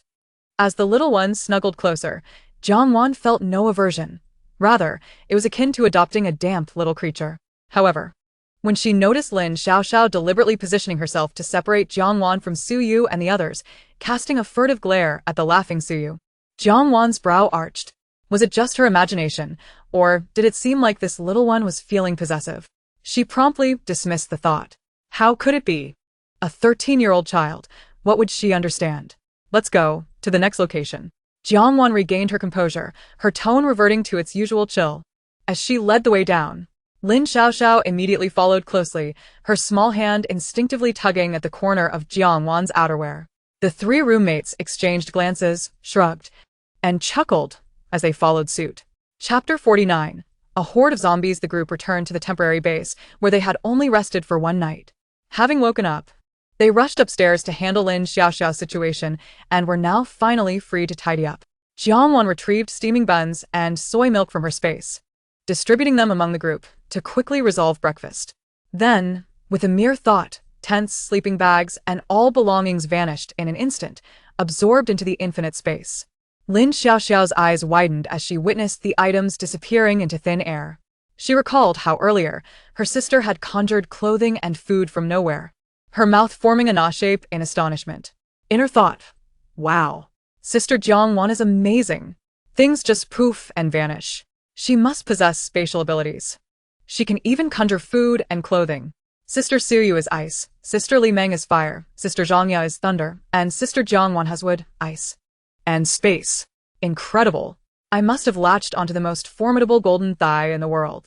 Her gaze towards Jiangwan brimmed with admiration and reliance, and she unconsciously snuggled closer, glancing at Suyu and the others with a hint of subtle pride and possessiveness. Once everything was in order, Jiangwan set her sights on her next destination, the Platinum Mansion. It had long been chosen as her next stronghold, boasting comprehensive facilities and being easy to defend. Arriving at the entrance of the building, Jiangwan scanned the scattered zombies wandering outside and the eyes of survivors peeking from the windows above. They had begun to take notice of them during the brief moments they had descended and ascended the building this morning, without the slightest hesitation. With a wave of her hand, in the next instant, a massive, menacing armored vehicle materialized, nearly blocking half of the entrance. The vehicle was painted in a matte black-gray camouflage, its heavy bulletproof armor sharply defined, the windows composed of narrow multi-layered bulletproof glass, and even a fearsome 127mm heavy machine gun was mounted on the roof. Its tracked structure highlighted its capability to traverse harsh terrains. This was one of the top-tier items she had procured for free from an arms dealer's warehouse in M Country, specifically modified for apocalyptic conditions. Get in, Jiangwan beckoned, opening the driver's door. This sudden spectacle not only left Lin Xiaoxiao once again dumbfounded, but also caused the survivors observing from above to collectively gasp in astonishment. An armored vehicle? Where did it come from? It was that woman, the coldest one. She conjured it with just a wave of her hand. Spatial abilities? Who on earth were they? Though they had only recently begun paying attention to this group, Jiangwan and her companions exuded an extraordinary aura. Their movements swift and decisive.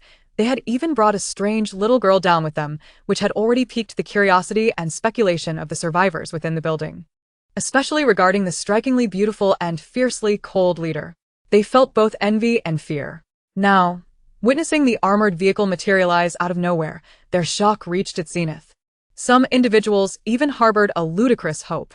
Yet, when they witnessed Jiangwan and her companions deftly boarding the vehicle, the engine emitting a deep, powerful roar, evidently prepared to depart without a care for their plight, that hope swiftly morphed into jealousy and resentment.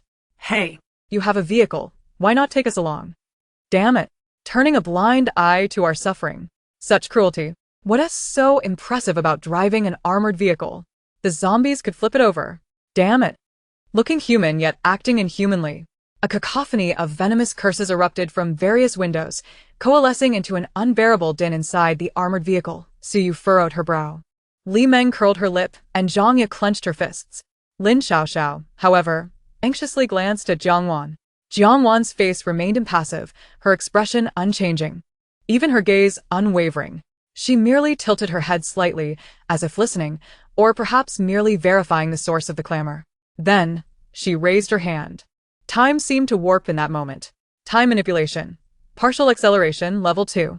Those shouting from the windows suddenly found their bodies visibly aging at an alarming rate.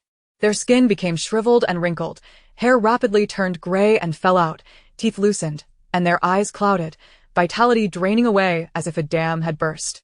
Ah! My face. What is happening? My hands. No, don't save me. Their curses transformed into cries of terror and despair, but the sounds quickly grew frail and hoarse, eventually fading into silence.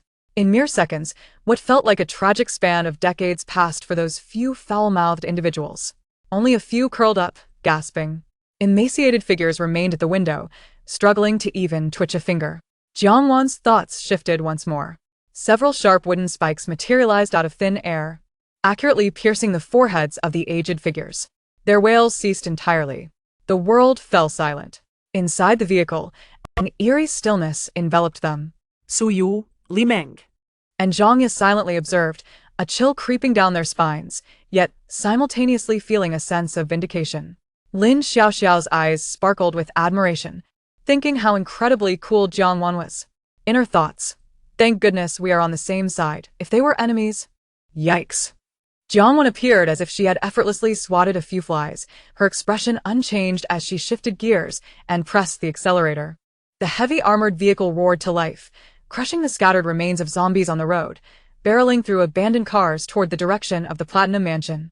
Following the optimal route plotted on the holographic strategic map, the vehicle's performance was exceptional, careening forward with reckless abandon. However, within less than 20 minutes, the system alert suddenly chimed. Ding. Detecting a large gathering of zombies approximately 1.5 kilometers ahead. Energy readings mixed. Caution advised for the host. Note. Oh no. A large zombie congregation? Host, will you join them, or deliver a total annihilation package? Simultaneously, Jiang Wan's formidable psychic powers sensed the anomaly ahead. She reduced the vehicle's speed and picked up a high-powered binocular to survey the distance. Before her lay an intersection swarmed with at least hundreds of zombies, their growls echoing ominously. In the center, approximately 70 to 90 individuals were backed against a modified SUV, struggling desperately. Eye of Insight activated instantly. Scanning each of them, in turn. Lei Lai, male, approximately 25 to 26 years old, tall and agile, with a resolute expression. He is the core of the team.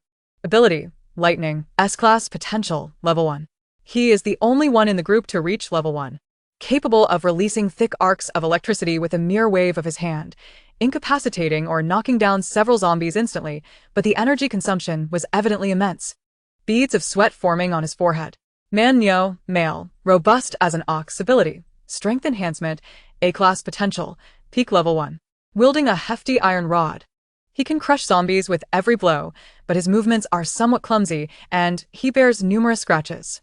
Ing Hu, female, agile. Ability, Speed Enhancement, A-Class Potential, Peak Level 1. Armed with 2 short blades, she flits like a specter among the zombies, targeting their joints and eyes, but the danger is palpable, and her stamina is visibly waning. Sherdun, male, Composed Demeanor. Ability, Earth Manipulation, B-Class Potential, Peak Level 1. He can conjure a yellow earthen shield to block zombie attacks, but the shield's range is small. Its duration brief, and it is riddled with cracks, indicating it is barely holding up. Xue Mei, female, appearing the youngest. Ability, Water Manipulation, B-Class Potential, Peak Level 1. She can shoot high-pressure water arrows to pierce zombie eyes or create water screens to temporarily hinder them, but her offensive and defensive capabilities are weak, her complexion pale.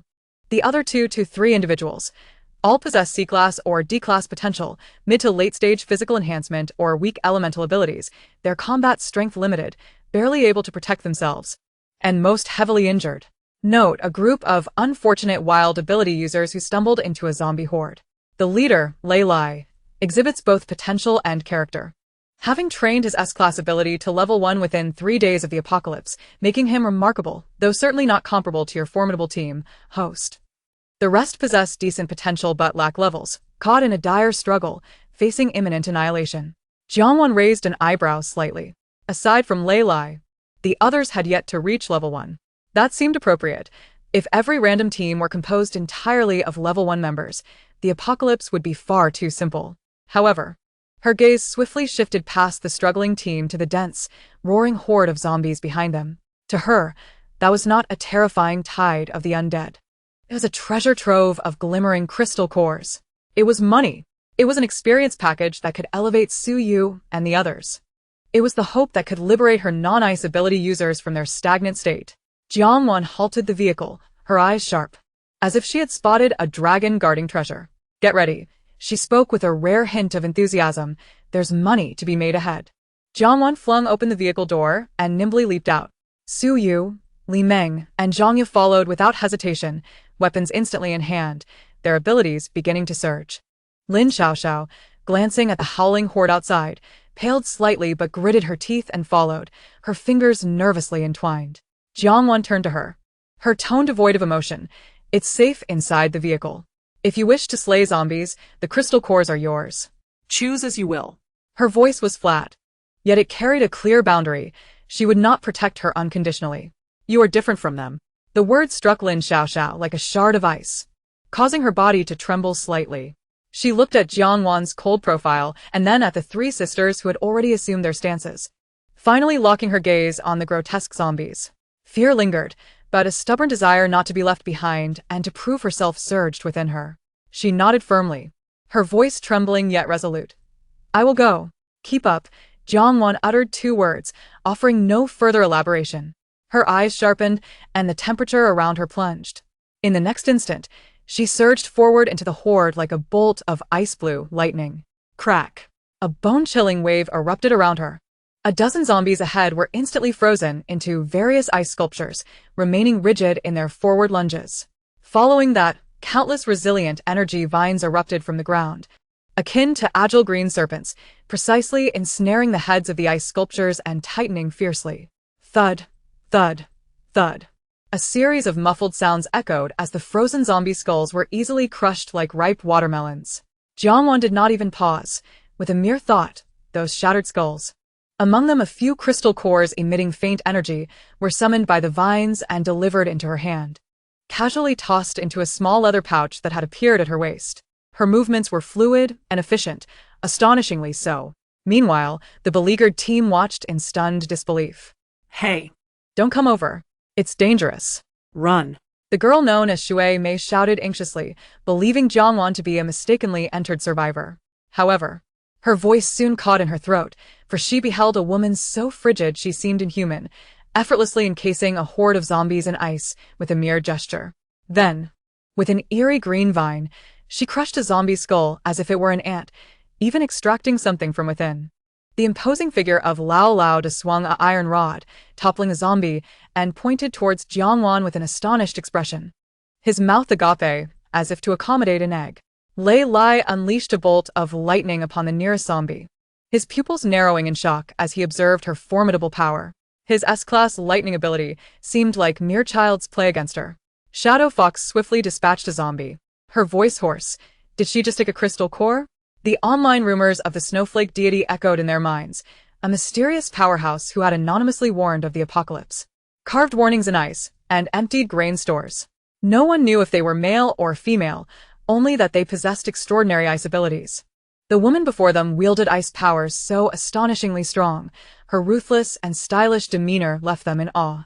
The mere thought of encountering such a legendary figure sent a rush of shock and exhilaration through them.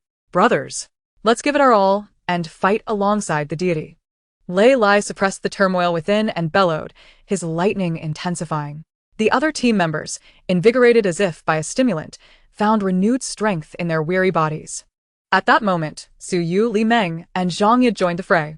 Su Yu unleashed a barrage of ice spikes, accurately targeting the zombies attempting to advance. Li Meng hurled fireballs that, though lacking the sheer power of Jiangwan's ice confinement, ignited several zombies in explosive bursts, filling the air with a charred stench.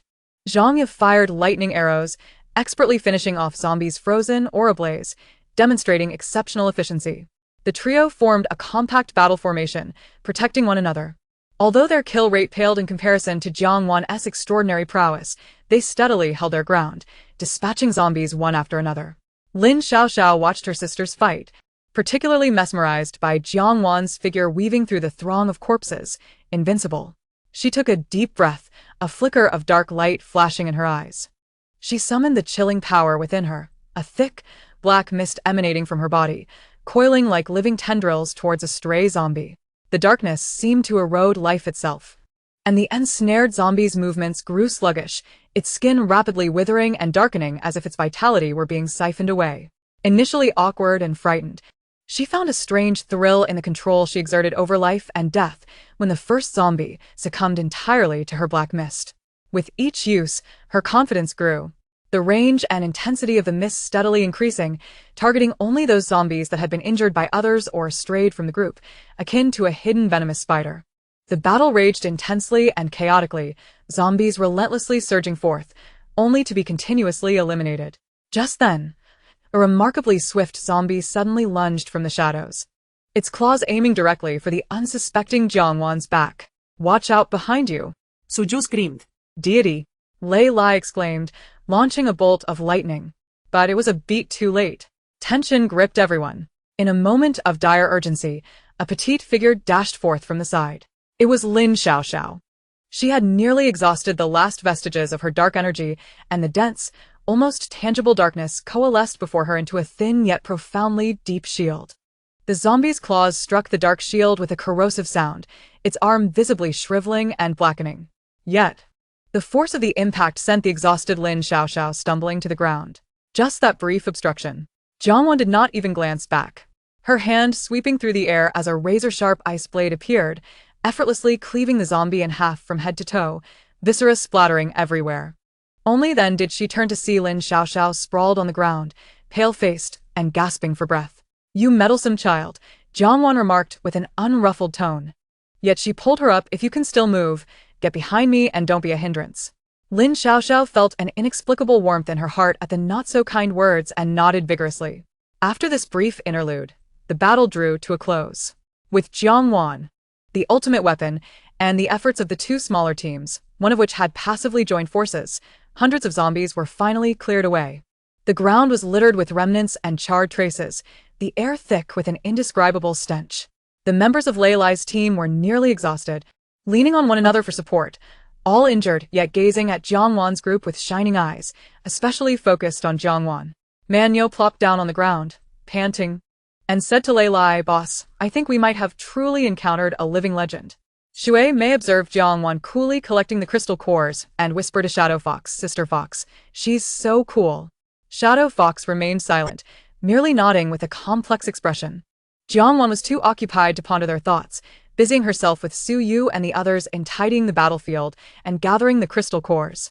Though most zombie cores possessed feeble energy, their abundance made up for it. "Wow. "We're rich," Liman exclaimed, her eyes sparkling as she held a small handful of glittering crystal cores. Zhangya, being meticulous, roughly categorized the cores by attributes. Su Yu kicked a peculiar-looking zombie that appeared drained of life, glancing curiously at Lin Xiaoxiao, who seemed a bit bashful. "Xiaoxiao, your ability is quite handy. You don't even need to smash their heads." Lin Xiaoxiao blushed, murmuring, "I'm still not very skilled." At that moment, the fatigued members of Lei Lai's team slowly rose, supporting each other as they approached Jiangwan and her group, their eyes filled with gratitude, awe, and intense curiosity. The leader, Lei Lai, stepped forward, bearing numerous wounds, yet his gaze was exceptionally bright. He inhaled deeply and sincerely thanked Jiangwan. "Thank you for your timely rescue. Without you, we would have surely perished today." As Jiangwan tossed the last few crystal cores into her bag, she did not lift her head, replying in an even tone, "No need for thanks, it was a simple task." Inner thought, hundreds of crystal cores? It's downright foolish not to seize such an opportunity. She weighed her leather bag, her psychic energy sweeping through, and swiftly separated the weakest, yet sufficient, cores for a novice dark ability user to reach level 1, tossing them to Lin Xiaoxiao, who was watching eagerly. "Here, this is for you. Absorbing these should be enough to elevate you to level 1. Her tone remained devoid of warmth, as if she were merely discarding a few stones, acknowledging Lin Xiaoxiao's quick thinking earlier. Though in her view it had been unnecessary, she had appreciated the instinctive gesture, granting her a preliminary pass. Lin Xiaoxiao fumbled to catch the handful of shimmering crystals, feeling the faint energy radiating from them, her eyes widening in astonishment, a wave of joy overwhelming her. She clutched them tightly as if holding a rare treasure, repeatedly thanking Jiangwan. "Thank you, Sister Jiangwan." Jiangwan ignored her, tossing the remaining bag of cores to Su Yu. "You three divide these among yourselves. Use them wisely." Su Yu caught the bag, grinning widely, understood. "Wanwan is the best." Li Meng and Zhangya leaned in to take a look, their faces alight with excitement. At that moment, the lively girl named Shui Mei, standing behind Lei Lai, could no longer contain her curiosity and excitement. She cautiously leaned forward and gazed at Jiangwan with sparkling eyes, asking, "Excuse me, sister? Are you the renowned snowflake deity from the internet? The one who predicted the apocalypse and emptied the grain storehouses, leaving behind icy warnings? Your ice powers are so formidable and remarkable. It must be you, right?"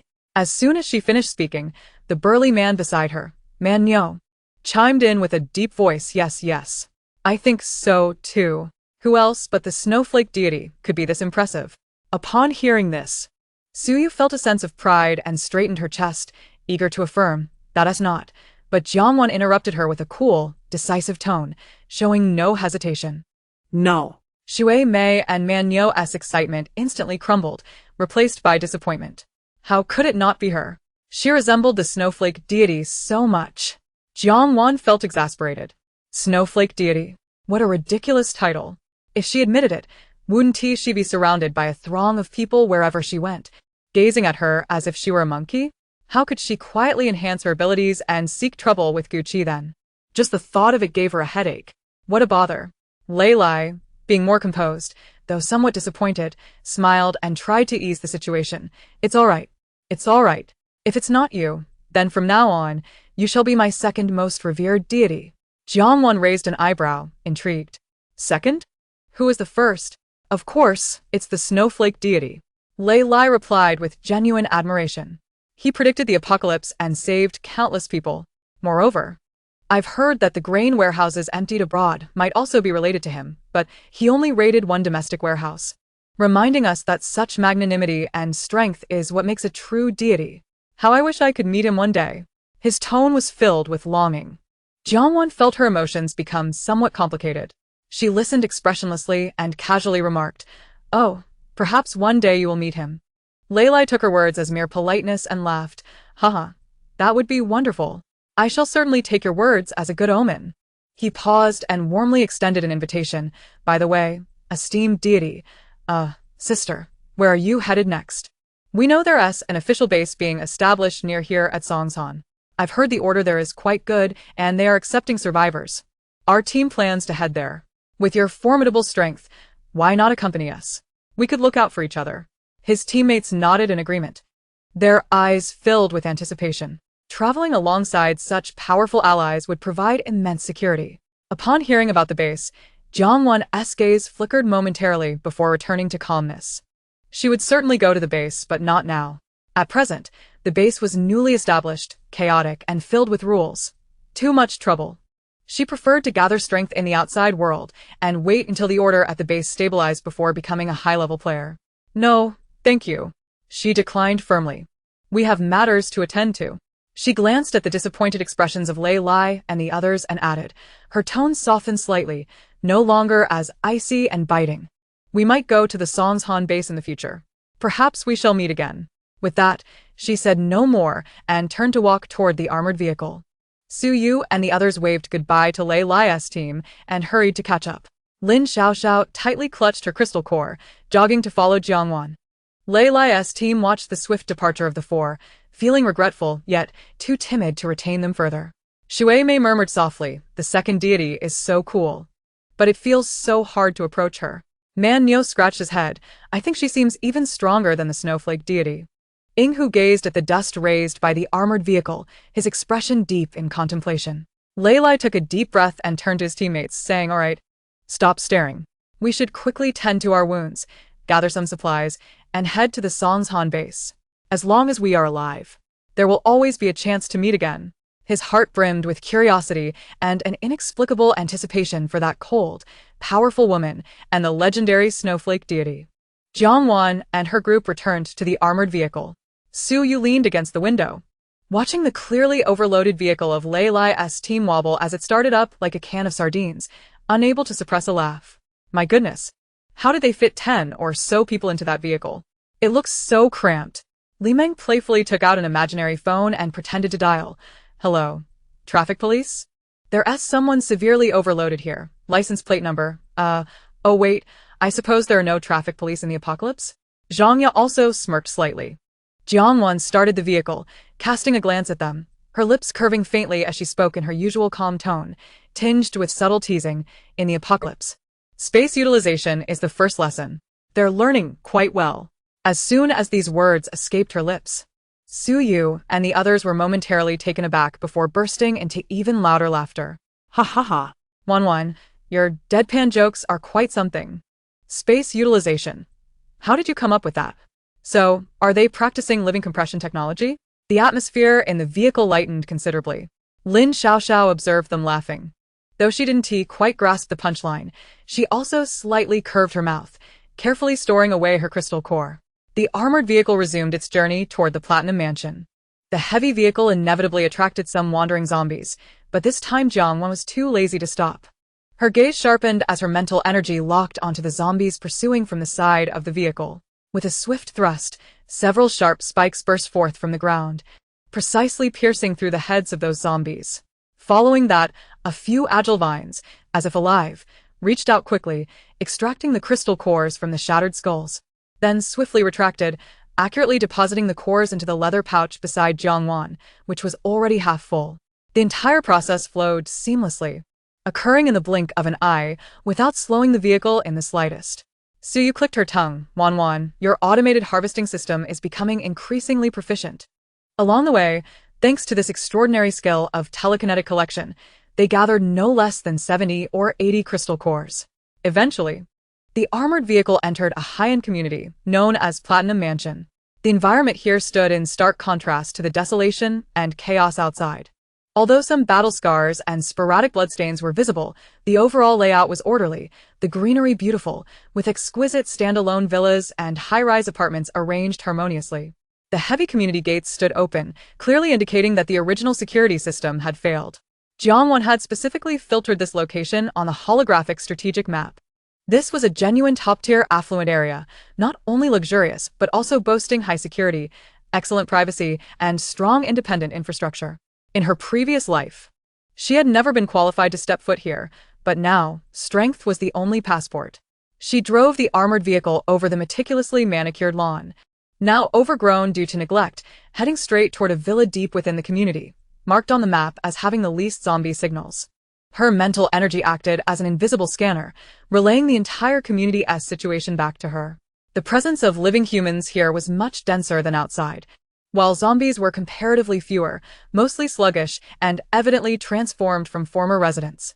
Those who could reside here were either wealthy or noble, well-informed, and had made preparations before the apocalypse, stockpiling supplies and reinforcing their residences, resulting in a survival rate far exceeding that of ordinary civilians outside. Ultimately, the vehicle came to a stop in front of a strikingly grand 5-story modern villa.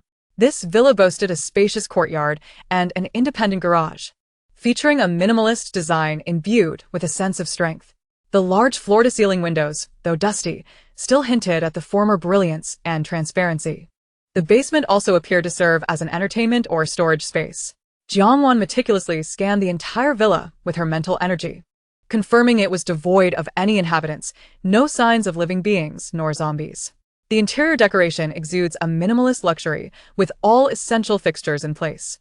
The furniture is draped in dust covers, revealing the former owner's calm departure, perhaps to a more secure location, leaving behind this empty shell. Stepping out of the car, Jiang Wan pushed open the door. A few individuals exited, surveying the villa that stood out even in an opulent neighborhood, unable to suppress their exclamations. Wow. Wan. This place is absolutely magnificent. Su Yu's eyes sparkled. How much must this cost? 5 gaspat. It's so spacious. Zankia visperetinaje.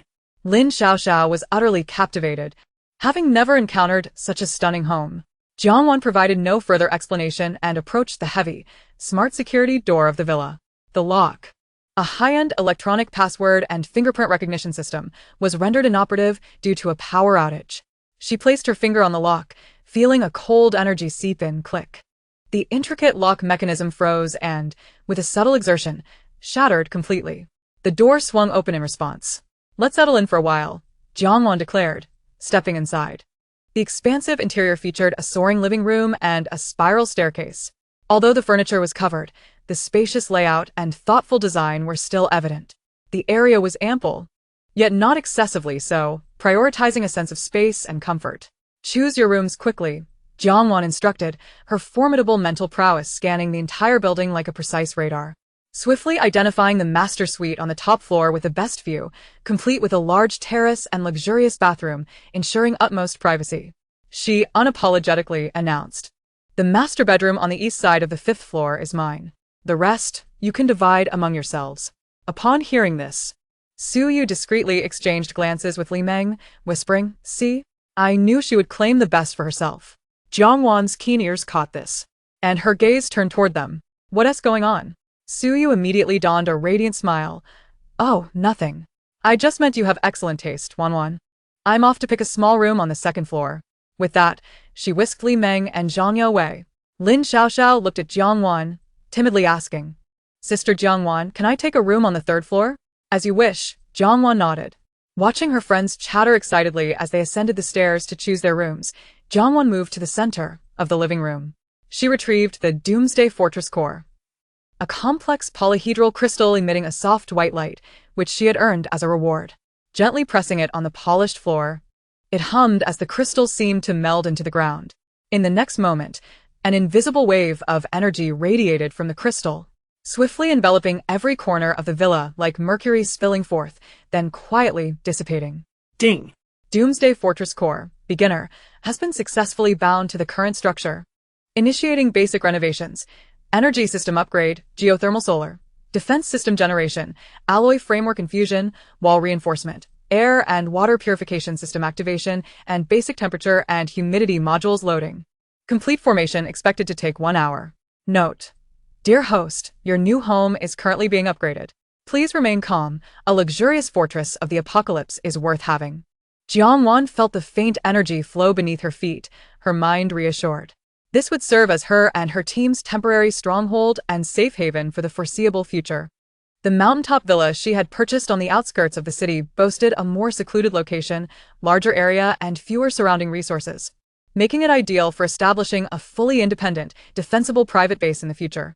However, the time was not yet ripe. Both her strength and her trustworthy team required further cultivation, particularly in selecting certain key talents.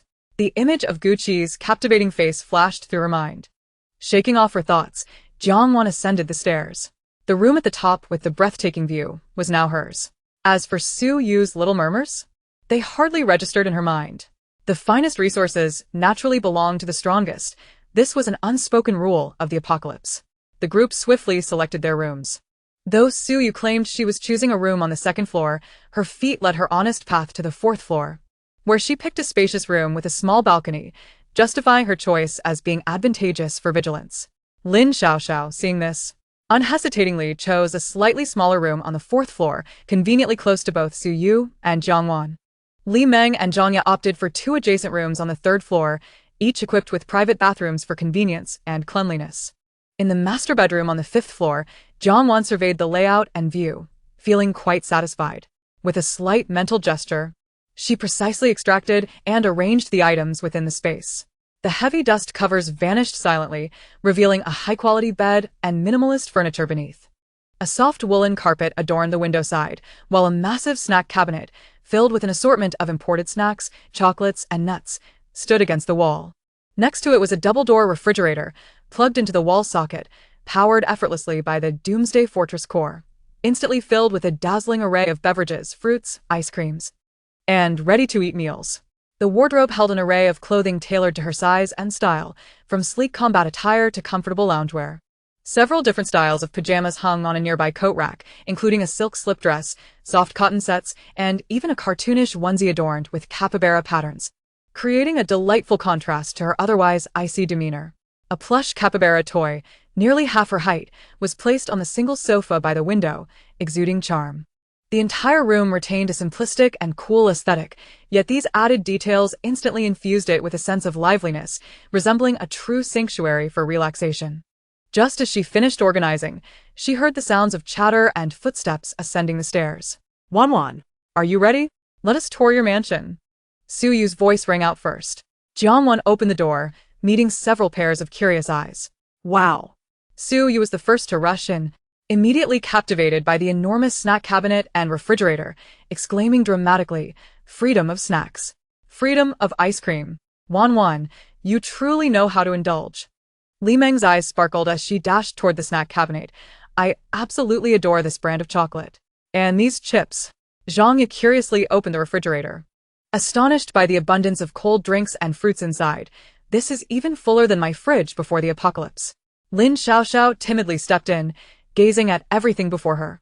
Her mouth agape, eyes filled with envy and longing. Suyu clung to Jiang Wan's arm, adopting a sweet demeanor. Wan. The most beautiful Wan in the world can't possibly enjoy all this alone, can she? Look at our rooms. They're empty and cold. Li Meng and Zhang Yi cast hopeful glances. Even Lin Xiaoxiao discreetly raised her eyes to observe her. Seeing them ready to divvy up her treasures, Jiang Wan sighed in resignation, though a barely perceptible smile graced her lips. She nodded, all right, I understand. What followed was as if Jiang Wan had transformed into a mobile, all-encompassing department store.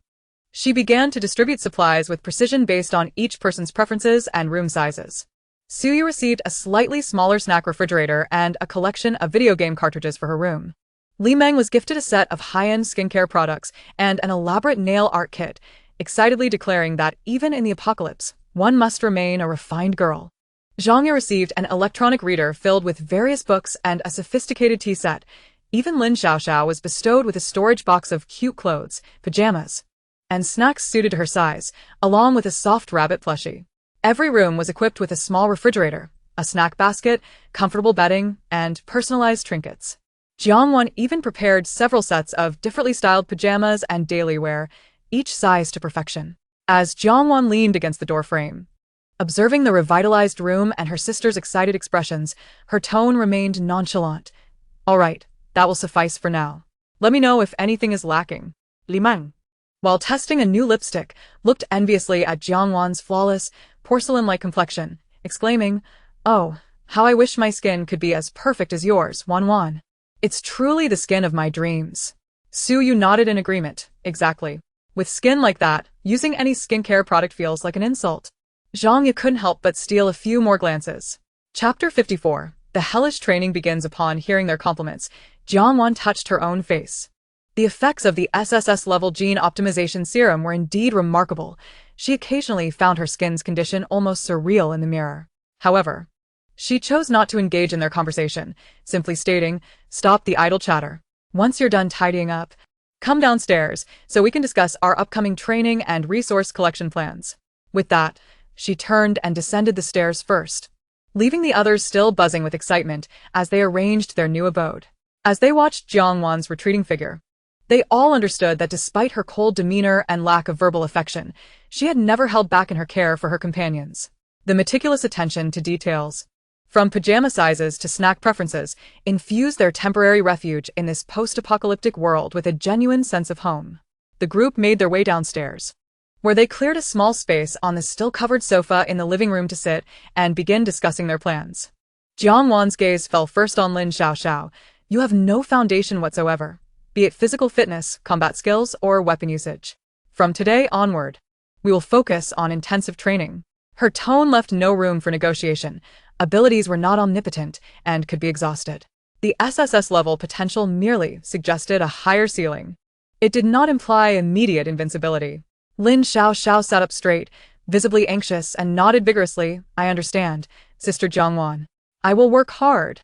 Hesitating for a moment, she asked quietly, "What weapon do you use, sister?" "I think the one that changes shape is really beautiful." At her words, Jiang Wan flicked her wrist, summoning the versatile tool known as Qian Huan into her hand. Before the astonished gazes of her companions, it transformed seamlessly from a melee weapon into a sleek, futuristic handgun, firmly gripped in Jiang Wan's hand. Wow! Suyu exclaimed, her eyes wide.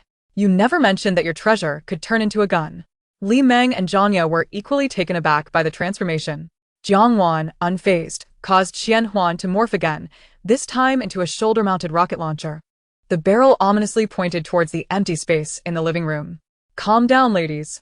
We're on the same side," Suyu said, instinctively backing away and raising her hands in surrender. Only then did Jiang Wan revert Qian Huan to its original baton form, stating coolly, "It can transform into anything, melee weapons, firearms, as long as I desire it." At that moment, Zhang Yi posed a practical question. "What about ammunition?" Jiang Wan met her gaze, answering the unspoken concern. "Ammunition? Unlimited." The four of them gasped in astonishment.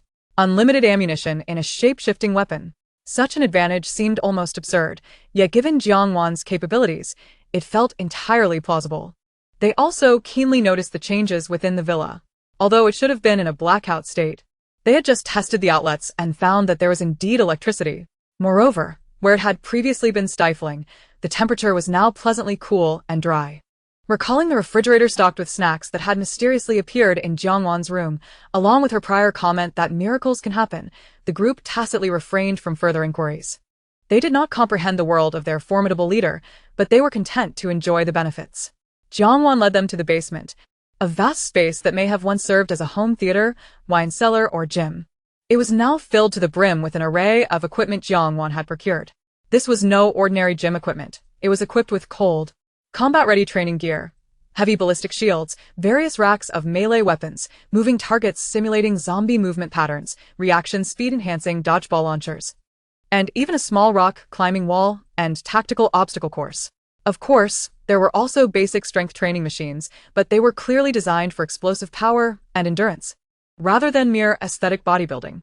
As Su Yu and the others gazed upon the scene that rivaled a special forces training camp, they collectively inhaled sharply. This was far more intense than their previous workouts with simple equipment in that top-floor duplex. In the early days of the apocalypse, zombies were clumsy, easily dealt with one at a time. Jiangwan's voice echoed in the expansive basement, infused with a chilling sense of reality. But once they evolve or encounter mutated beings and other ability users, it won't be so simple. She casually conjured an ice spike, only to make it vanish again. If you don't want to die, you must be tougher than the rest. Be harsh on yourself. She surveyed the four of them. 4 hours of physical training, cold weapons, and tactical coordination here in the morning. 4 hours of real-world combat in the afternoon. Clearing zombies in the neighborhood and collecting supplies to hone your abilities. 2 hours of theoretical study in the evening, covering zombie identification, wilderness survival, and basic medical knowledge. Pausing briefly, she assured them, I will guarantee you 8 hours of sleep each day. This is our preliminary plan for the month. She produced a bag filled with crystal cores, weighing it in her hands. These are enough to stabilize your abilities around mid-level 1. Want to progress further? A cold smirk escaped her lips. The energy required will be tenfold or even more. It won't be easy. So don't expect to coast by solely on crystal cores. As the four of them listened to the dense schedule with no breathing room and looked at the cold equipment before them, they could almost foresee the grim reality of the upcoming month. Su Yu's mouth twitched as she quietly murmured to Li Meng, Meng, I feel like we didn't come to survive in the apocalypse. We signed up for a special forces training camp instead, one with hellish difficulty. Li Meng wore an expression of existential despair. Forget feelings. I now realize how naive I was to have previously complained about Wanwan's harsh training. Zhang Yi silently observed the obstacle equipment, adjusting her glasses without speaking, though her eyes reflected a hint of gravity. Lin Xiao nervously swallowed, her small hands tightly clenched. Jiangwan noted their reactions and softened her tone not one bit. Do you think this is a prison? If you want to leave, the door is right there. In this apocalypse, the most useless beings are the weak and the cowards. Her words struck the group like a bucket of ice water, instantly snapping them to attention. Train. Su Yu was the first to grit her teeth and shout, Isn't it just training to the point of exhaustion? Who's afraid? Yes. Train. Li Meng joined in, fully committing. Zhang Yi nodded firmly, while Lin Xiao shouted with all her might, I will train too. Jiangwan regarded them, her expression still stoic. Yet a fleeting glimmer of satisfaction passed through her eyes. Very well. She turned, gesturing to the equipment. Now warm up. Start with a 5-kilometer run with 20 kilograms of weight. Su Yu, you take those too, indicating Li Meng and Zhang Yi to familiarize them with the equipment. Lin Xiao, follow me. We will begin with the basics of grip and power. Thus, the hellish training commenced. Chapter 55. How wonderful it would be if we didn't have to train the remainder of the afternoon saw Jiangwan refrain from scheduling any high-intensity training. 2 hours of foundational physical conditioning and weapon familiarization were manageable for Su Yu and the others, but for Lin Xiao, it was exhausting.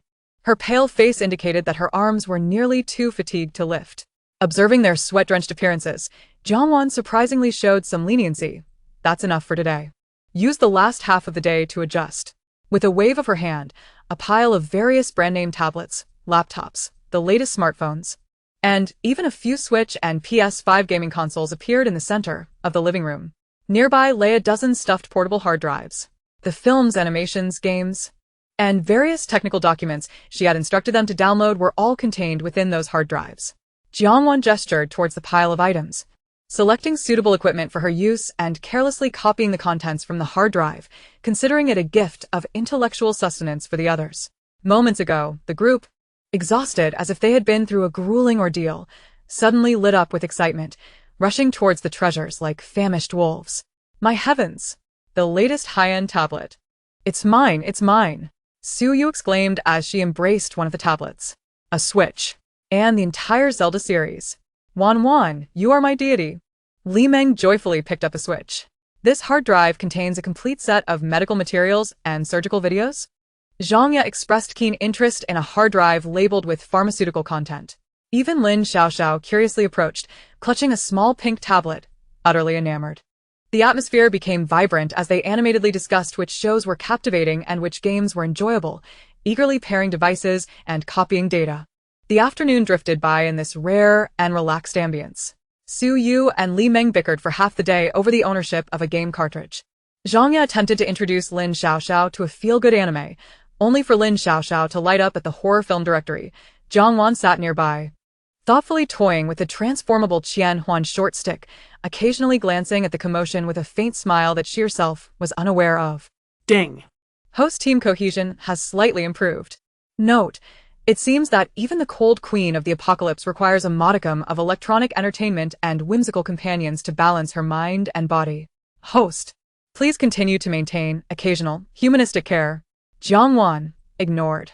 In the evening, the group had a simple meal of self-heating hot pot and fruits from Jiangwan's space before retreating to their rooms, indulging in the fleeting joy and relaxation brought by the new electronic devices, savoring the last moments of tranquility before the impending storm. The soft beds, comfortable temperatures, full battery life, and readily accessible entertainment almost made them forget that the world outside was in ruins. That night, each person slept deeply. However, beautiful moments are always fleeting. The next morning, as the hour hand pointed to 7:30, a time that seemed merciful in the apocalypse, Jiangwan appeared promptly at each of their doors. She did not kick the door violently, but lightly rapped on it with her knuckles, then, with a voice that was cold and authoritative, penetrated the door. Rise. 10 minutes later, gather in the basement. Inside, the four were still lost in the softness of their blankets and sweet dreams. Su Yu buried her head in her pillow, groaning in anguish. Ugh. I just dreamed I was on a date with a handsome guy. Li Meng, groggy, reached for her phone. What time is it? Is it dawn? Zhang Ye struggled to sit up, instinctively reaching for her glasses, only to find air. Lin Xiaoxiao was startled awake, sitting up abruptly, and nearly rolling off her bed. Although their sleep was much improved compared to the early days of the apocalypse, when they were constantly on edge and freezing, the fatigue in their bodies and the instinct to linger in bed were not easily overcome. Having a place that felt as safe and comfortable as home made them wish to languish there indefinitely.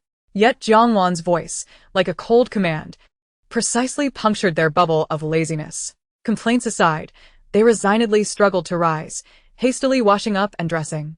They understood that Jiangwan was serious. Tardiness would not be met with leniency. Thus commenced the real training in this apocalyptic hell. Though Jiangwan granted them only 10 minutes, she in fact provided nearly half an hour for washing and preparation.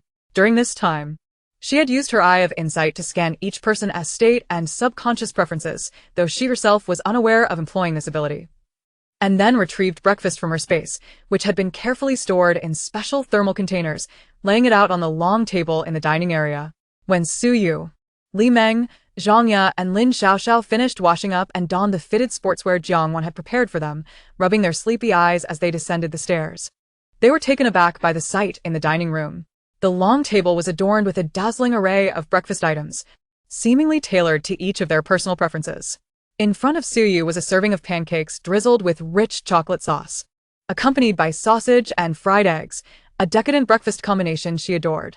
In front of Li Meng lay a bowl of seafood porridge, complemented by several exquisite side dishes and a cup of soy milk, catering to her preference for a warming Chinese breakfast. Zhang Ye's portion consisted of a nutritionally balanced whole wheat sandwich, a vegetable salad, and a cup of warm milk, fitting her light and healthy dietary habits. Even in front of Lin Xiaoxiao was a steaming bowl of spring noodles sprinkled with scallions, paired with a cup of sweet milk. A luxurious treat she remembered only being able to enjoy on her birthday. There were no names attached. Yet they all felt an inexplicable intuition that Jiangwan had prepared each meal specifically for them. The group exchanged glances, their eyes brimming with astonishment and a warmth that was difficult to articulate. Lin Xiaoxiao was particularly bewildered.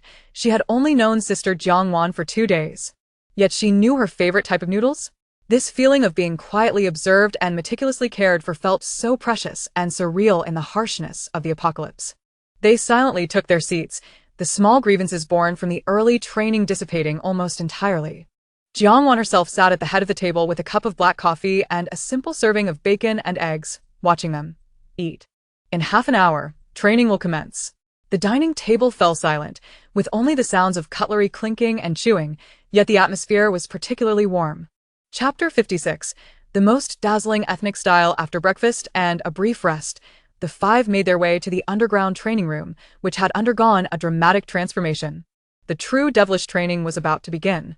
Jiangwan did not immediately thrust them into battles of supernatural abilities. Instead, she started with the fundamentals, physical limits, weight-bearing shuttle runs, obstacle courses, pull-ups, and core strength training, pushing their physical endurance to the brink. Cold weapon mastery, primarily focusing on the grip, chopping, and stabbing motions of the Nepali kukri and military dagger, demanding precision, swiftness, and the conservation of every ounce of energy. Lin Xiaoxiao was the focal point for special attention, as Jiangwan personally corrected her every move. Reaction and evasion, activating moving targets and dodgeball launchers, training them to instinctively evade attacks in complex environments. Tactical coordination drills, basic concepts of group cover, crossfire, and weak point attacks were imparted and simulated. Su Yu and the others fared somewhat better, benefiting from previous foundations, yet they were still exhausted by the intensified regimen. Lin Xiaoxiao, in particular, fell countless times, utterly spent, but under Jiangwan's cold gaze and occasional precise instructions, she gritted her teeth and rose to continue. During training breaks, Jiangwan conducted the daily check-in. Ding. Daily check-in successful. Congratulations, host. Your wood element ability has been upgraded to level 2. Note: all things are weapons in your hands. Indeed refers to you, host.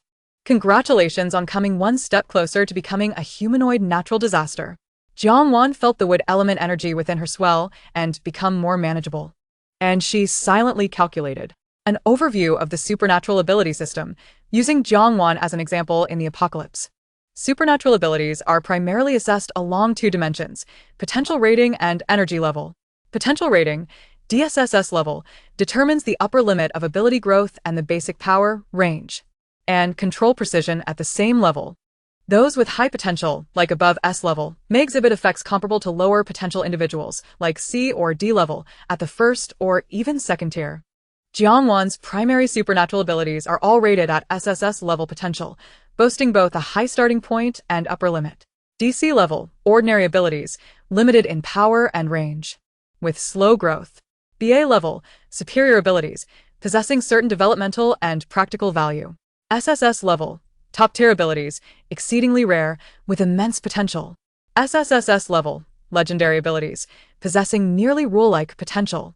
Extremely rare. SSS level, time, space, etc. Beyond SSS level, it pertains to the laws of the universe, truly unique. Energy levels, initial level 9. Advancement requires energy absorption through cultivation or crystal cores. With each level gained, the potency, range, duration, and control of one's abilities experience exponential growth, not merely a simple doubling, but a geometric increase. The further one progresses, the harder it becomes, and the disparities widen. Initial level, just awakened. Abilities are feeble and unstable. Level 1. Abilities begin to stabilize, possessing a certain degree of combat capability. The transition from initial to level 1 is a qualitative leap, where power can increase several to dozens of times, depending on potential. Level 2. Abilities are significantly enhanced. Control improves, and skills can be preliminarily developed. The overall metrics, including power and range, increase by at least 5 to 10-fold from level 1 to level 2. Levels 3 and above present a chasm-like disparity, with great difficulty in advancement. However, once a breakthrough is achieved, strength surges dramatically. Taking Jiangwan's SSS level ice ability as an example, Upon initial fusion, before leveling up, its power was already considerable, capable of instantly freezing an ordinary person. With ice spikes whose lethality rivals that of a handgun, the range was limited and control was coarse. Upon reaching level 1, Power Sword, easily freezing large areas of zombies, and the formed ice blades could effortlessly sever steel. The range expanded to several meters around her, and the precision of control improved. Now, With her advancement to level 2, Power experiences another geometric increase. When fully unleashed, she could instantly freeze an area the size of half a football field, and the conjured ice spears could easily penetrate light armor. The range extended to nearly 100 meters, control became meticulous, allowing her to instantaneously alter the ice's form for offense and defense, with effects far surpassing those of lower-level abilities at equivalent energy expenditure. With her current level 2 SSS ice ability alone, she could dominate the vast majority of level 3 and even level 4A and B ability users. She now possesses 7 formidable abilities: Time, SSS level 2, Ice, SSS level 2, Spirit, SSS level 2, Lightning, SSS level 2, Healing, SSS level 2, Wood, SSS level 2, and Space, SSS level 2. All 7 have reached level 2. This represents an extraordinarily terrifying concept, implying that despite not being at the pinnacle of energy levels, her actual combat power, bolstered by her SSS level potential, has reached an astonishing magnitude. The morning's grueling training finally concluded. The 4 of them nearly dragged themselves upstairs, swiftly consuming the efficient nutritional lunch prepared by Jiang Wan. Its taste was average, but it rapidly replenished their stamina, before being granted a brief respite. In the afternoon, actuel combat commenced. the 5 emerged from the villa's courtyard, shielded by the energy field of the Doomsday Fortress core. Indeed, due to the persistent presence of living beings, 2 to 3 dozen sluggish zombies had gathered outside the gate, futilely banging against the invisible barrier, emitting raspy growls. "Let us commence," Jiang Wan succinctly stated. The battle erupted instantaneously. Su Yu unleashed a barrage of ice spikes, accurately piercing the zombies' eye sockets. Li Meng launched fireballs that whistled through the air. Although slightly less precise, their explosive radius effectively hindered the horde. Zhang Ya's lightning arrows targeted the zombies that had been slowed or injured. Lin Xiaoxiao summoned her courage, manipulating thin tendrils of dark mist to ensnare isolated zombies, causing those entangled to become noticeably sluggish and shriveled. Jiang Wan did not exert herself fully.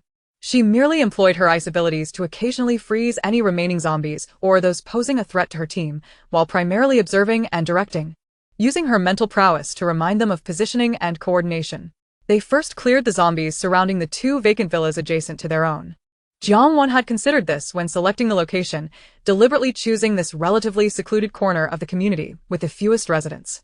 Thus, the nearby threats were swiftly eradicated. However, further afield, in other villas dozens or even hundreds of meters away, survivors were evidently still present. Behind some curtains, the occasional glint of a telescope was visible. As the nearby zombies were dispatched, continuing the hunt would necessitate a proactive search, which Jiang Wan deemed inefficient. She promptly retrieved a palm-sized Bluetooth speaker from her spatial storage, followed by a small drone with excellent sound insulation. "Wan, what are you planning to do?" Su Yu inquired with curiosity. Jiang Wan remained silent, merely connecting her phone to the speaker and selecting an irresistibly catchy, thunderous dance track, the most dazzling ethnic style, then securing the speaker beneath the drone with tape. Next, she piloted the drone to ascend slowly, heading towards the community center, where the crowd was denser. Soon, the infectious melody resonated throughout the entire Platinum Mansion. Chapter 57. Attracting official attention. Li Meng burst into laughter. "Wan, your method of attracting zombies is too flamboyant." Su Yu covered her face. "My mom used to love dancing to the song." Sang Jia's lips twitched. Lin Xiaoxiao's eyes widened in astonishment, clearly having never witnessed such an operation. The effect was immediate. From all directions, zombies that had been wandering or trapped in the villa gardens, even those breaking through doors and windows, were irresistibly drawn to the booming rhythmic sound, akin to sharks sensing blood, beginning to stagger towards the source of the music. Their numbers rapidly swelled from dozens to over 100, a dark mass that appeared quite terrifying. This scene, of course, did not escape the notice of survivors hiding within the villas. What on earth are they doing? Playing music to attract zombies? Have they lost their minds? A man in one villa, holding a telescope, was almost speechless in disbelief. "Look," So many zombies are heading over. They're just 5 people. Can they handle it? Some even took out usable phones, cautiously recording the spectacle. Among them was a girl known online as Little Space, who had awakened a popular space-related ability. Though not grand, it was extremely useful for resource storage in the early apocalypse, and she had garnered a modest following online. This girl excitedly shared a slightly blurry video capturing the essence of the scene on a makeshift local survivor forum. The title read, "Mysterious Elite Team Emerges at Platinum Mansion. 5-person squad takes on zombie horde." The video clearly depicted 5 figures confronting the surging mass of zombies, their abilities flaring. Ice spikes, fireballs, lightning, and a vague black energy intertwined. Most striking was the coldly composed woman in black, who, with a mere gesture, froze large swathes of zombies, while occasionally, strange green vines erupted from the ground to strangle them, her movements crisp and decisive, exuding a suffocating power. Little Space excitedly elaborated in the comments. Video. "This is the team I mentioned that came in an armored vehicle. Turns out they're so formidable. That black-clad sister seems to be a dual ability user. Ice and wood. Incredible. What a godly team." Crying from NVJPG, the thread quickly erupted with activity. Wow. Is she really dual ability? Is it that common now? Their combat power looks like child-s play when clearing zombies in our building. Do they need any sidekicks? The kind that can shout 666, seeking to cling to their legs. Are they still accepting members? Who thought of using the drone to play the most dazzling ethnic style? What a genius. Laughing and crying 5 minutes. I want all the information on that black-clad lady. Meanwhile, Zhang and the others remained unaware that the online community was abuzz with their actions. Facing the approaching horde of over 100 zombies, Zhang calmly sensed the battlefield with her mental power, swiftly allocating targets. Suyu left flank, slow them down. Li Meng, cover the right flank with firepower. Zhangya, focus on eliminating those breaking through the lines. Lin Xiaoxiao, use your darkness to disrupt the front line and create chaos. Her commands resonated clearly in each member's mind through their mental link. At the same time, she too made her move. The ice abilities erupted on a large scale, freezing swathes of zombies into ice sculptures, thus creating an optimal environment for her teammates to unleash their attacks. The wood-based supernatural ability manipulated the vines, alternately binding and piercing with precision. After 2 hours of intense combat, their sportswear was soaked in sweat, and their powers were repeatedly depleted, only to be swiftly replenished by the crystal cores. When the last zombie fell to Zhangya's lightning arrow, the ground at the villa's entrance was already littered with the corpses of the undead, the air heavy with the acrid scent of charred flesh and decay. Exhausted yet exhilarated, the 4 of them gazed at their hard-won spoils, particularly the bulging bag in Jiangwan's possession, which held at least 200 crystal cores, filling them with a sense of accomplishment. Jiangwan, her expression devoid of emotion, skillfully gathered the remaining crystal cores with her vines. She glanced at the distant eyes still hiding behind the curtains and turned to say, "Let's head back." The 5 of them, fatigued yet thrilled, made their way through the chaos back to the seemingly tranquil and secure villa, while the prying eyes and fervent discussions online continued unabated. The mysterious 5-member team from the Platinum Mansion and the dual-element goddess of ice and wood began to circulate quietly within a limited circle. As Zhangwan had anticipated, the commotion they caused at the entrance of the Platinum Mansion, especially the resounding rendition of the most dazzling national style and the subsequent video of them confronting hundreds of zombies, quickly sparked a frenzy on the local Survivor Network forum. A post by a space ability user named Little Space remained highly popular, accompanied by a flurry of eyewitness accounts. User 2345. Wow. So it was them. A few days ago, I saw a group of women driving an armored vehicle in the West District, clearing zombies at an astonishing speed. I couldn't see clearly from afar. But now that I watched the video, the style matches perfectly. User 6789. Exactly. Yesterday, a small supermarket here was cleared of zombies with such efficiency that I thought the military had arrived. Now, considering the effects of that ice ability, it's truly chilling. User 1011. Are they collecting crystal cores? I saw that figure in black rummaging for items after the kills. They must know the core significance. They might have even advanced to level 1 or higher. Meanwhile, we're stuck at home with no powers, and the authorities have only issued vague notifications. It's infuriating.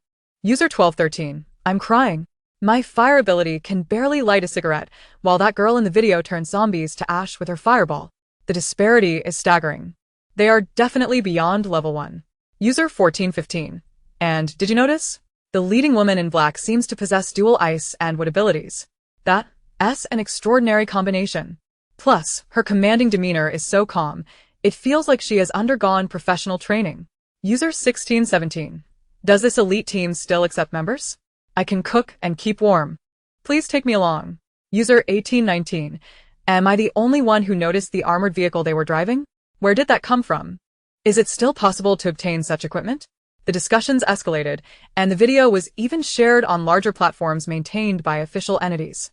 This caught the attention of the authorities. Particularly, a department responsible for intelligence analysis and the establishment of ability user profiles took notice.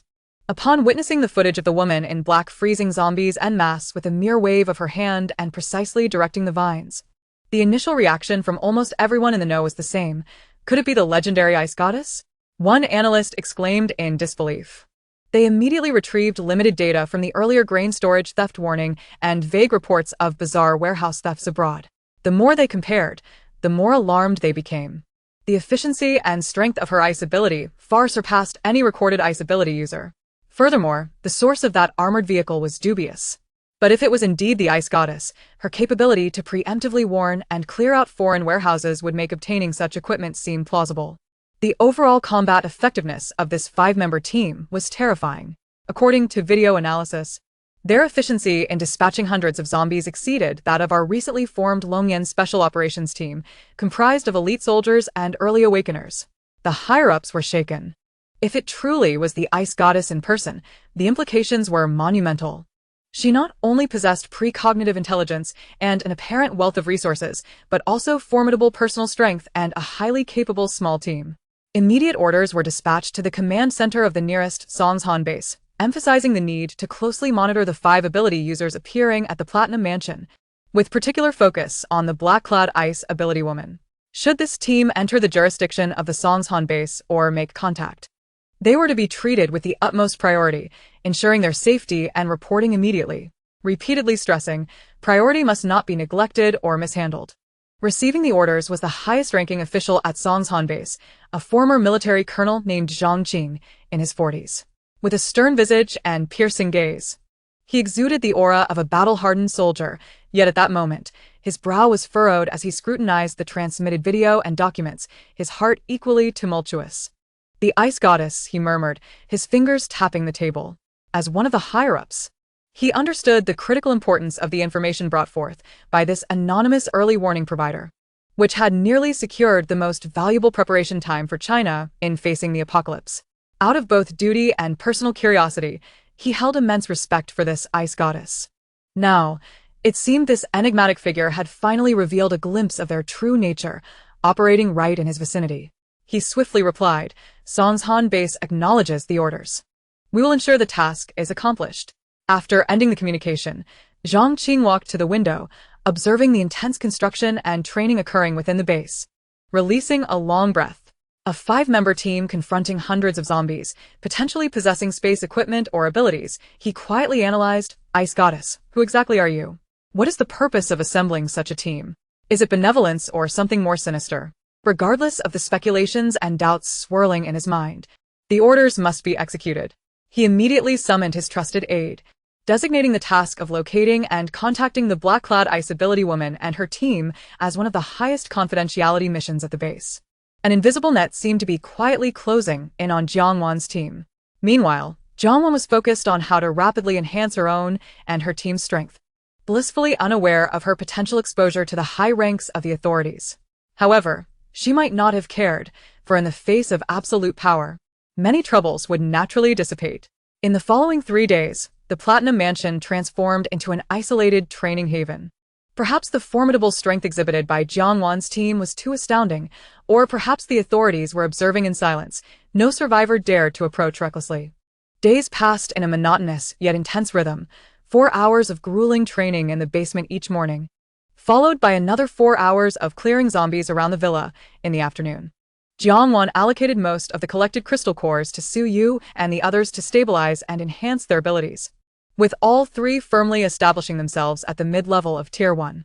A small portion was given to Lin Xiaoxiao, whose dark abilities had stabilized at the early Tier 1. She absorbed only a minimal amount.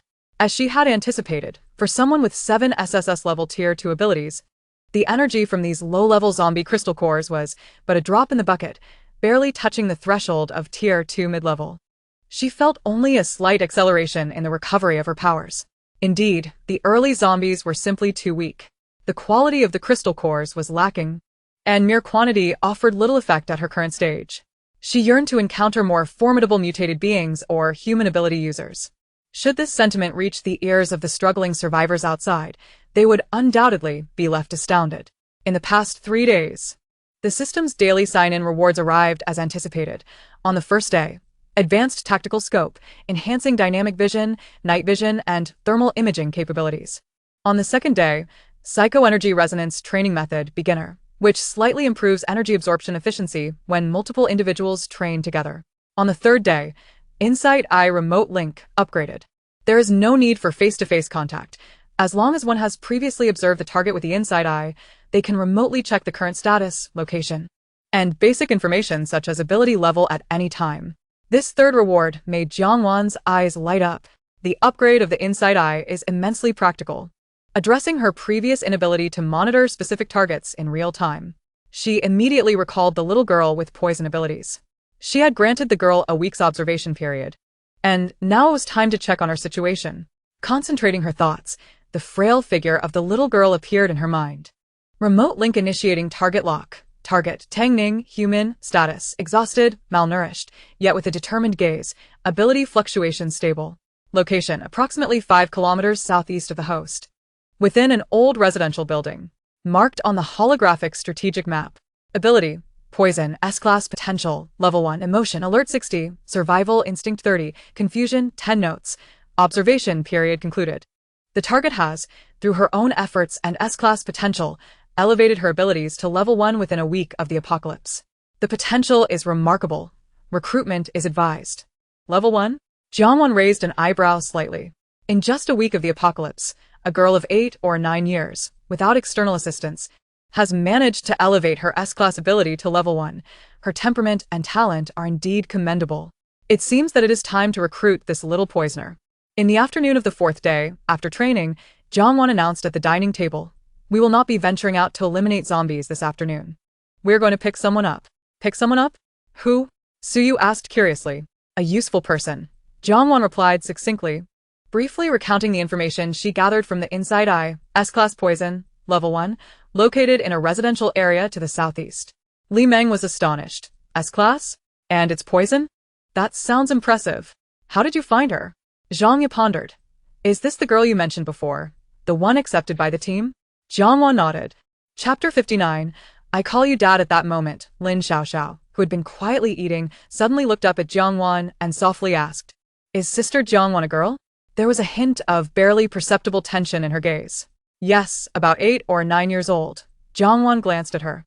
Lin Xiaoxiao responded with an "oh," lowering her head to continue eating, though her fingers tightened slightly around her chopsticks. In recent days, she had been inseparable from Jiangwan, training diligently. Her gaze was filled with increasing reliance and admiration, and occasionally, she would exhibit a hint of possessiveness towards Suyu, who stood too close to Jiangwan. Now, upon hearing that they were going to pick up another girl, especially one with S-class abilities, an inexplicable sense of crisis surged within her. Jiangwan observed Lin Xiaoxiao's reaction, but said nothing. She paid no mind to the child's possessiveness. After the afternoon break, the 5 of them boarded the armored vehicle once more. Jiangwan set the target location marked on the holographic strategic map, and the vehicle roared to life. Exiting the Platinum Mansion. This time, their objective was no longer aimlessly eradicated zombies, but rather to recruit a new ally with a clear goal. The armored vehicle traversed the dilapidated streets, crushing small groups of zombies under its wheels. When they encountered larger numbers, Jiangwan swiftly dealt with them while collecting crystal cores, achieving remarkable efficiency. The atmosphere within the vehicle was somewhat subtle. Su Yu and the others were filled with curiosity and anticipation, discussing what the poison abilities might entail. Meanwhile, Lin Xiaoxiao remained quietly gazing out the window, occasionally stealing glances at Jiangwan's cold profile in the driver's seat, lost in thought. The convoy sped towards the southeast. heading for the old residential building where the little poisoner was hidden. The 5-kilometer journey was fleeting for the armored vehicle. Soon, guided by the holographic strategic map, Jiangwan parked in front of a rather rundown residential building where muffled noises emanated from the hallway. Jiangwan did not immediately exit the vehicle.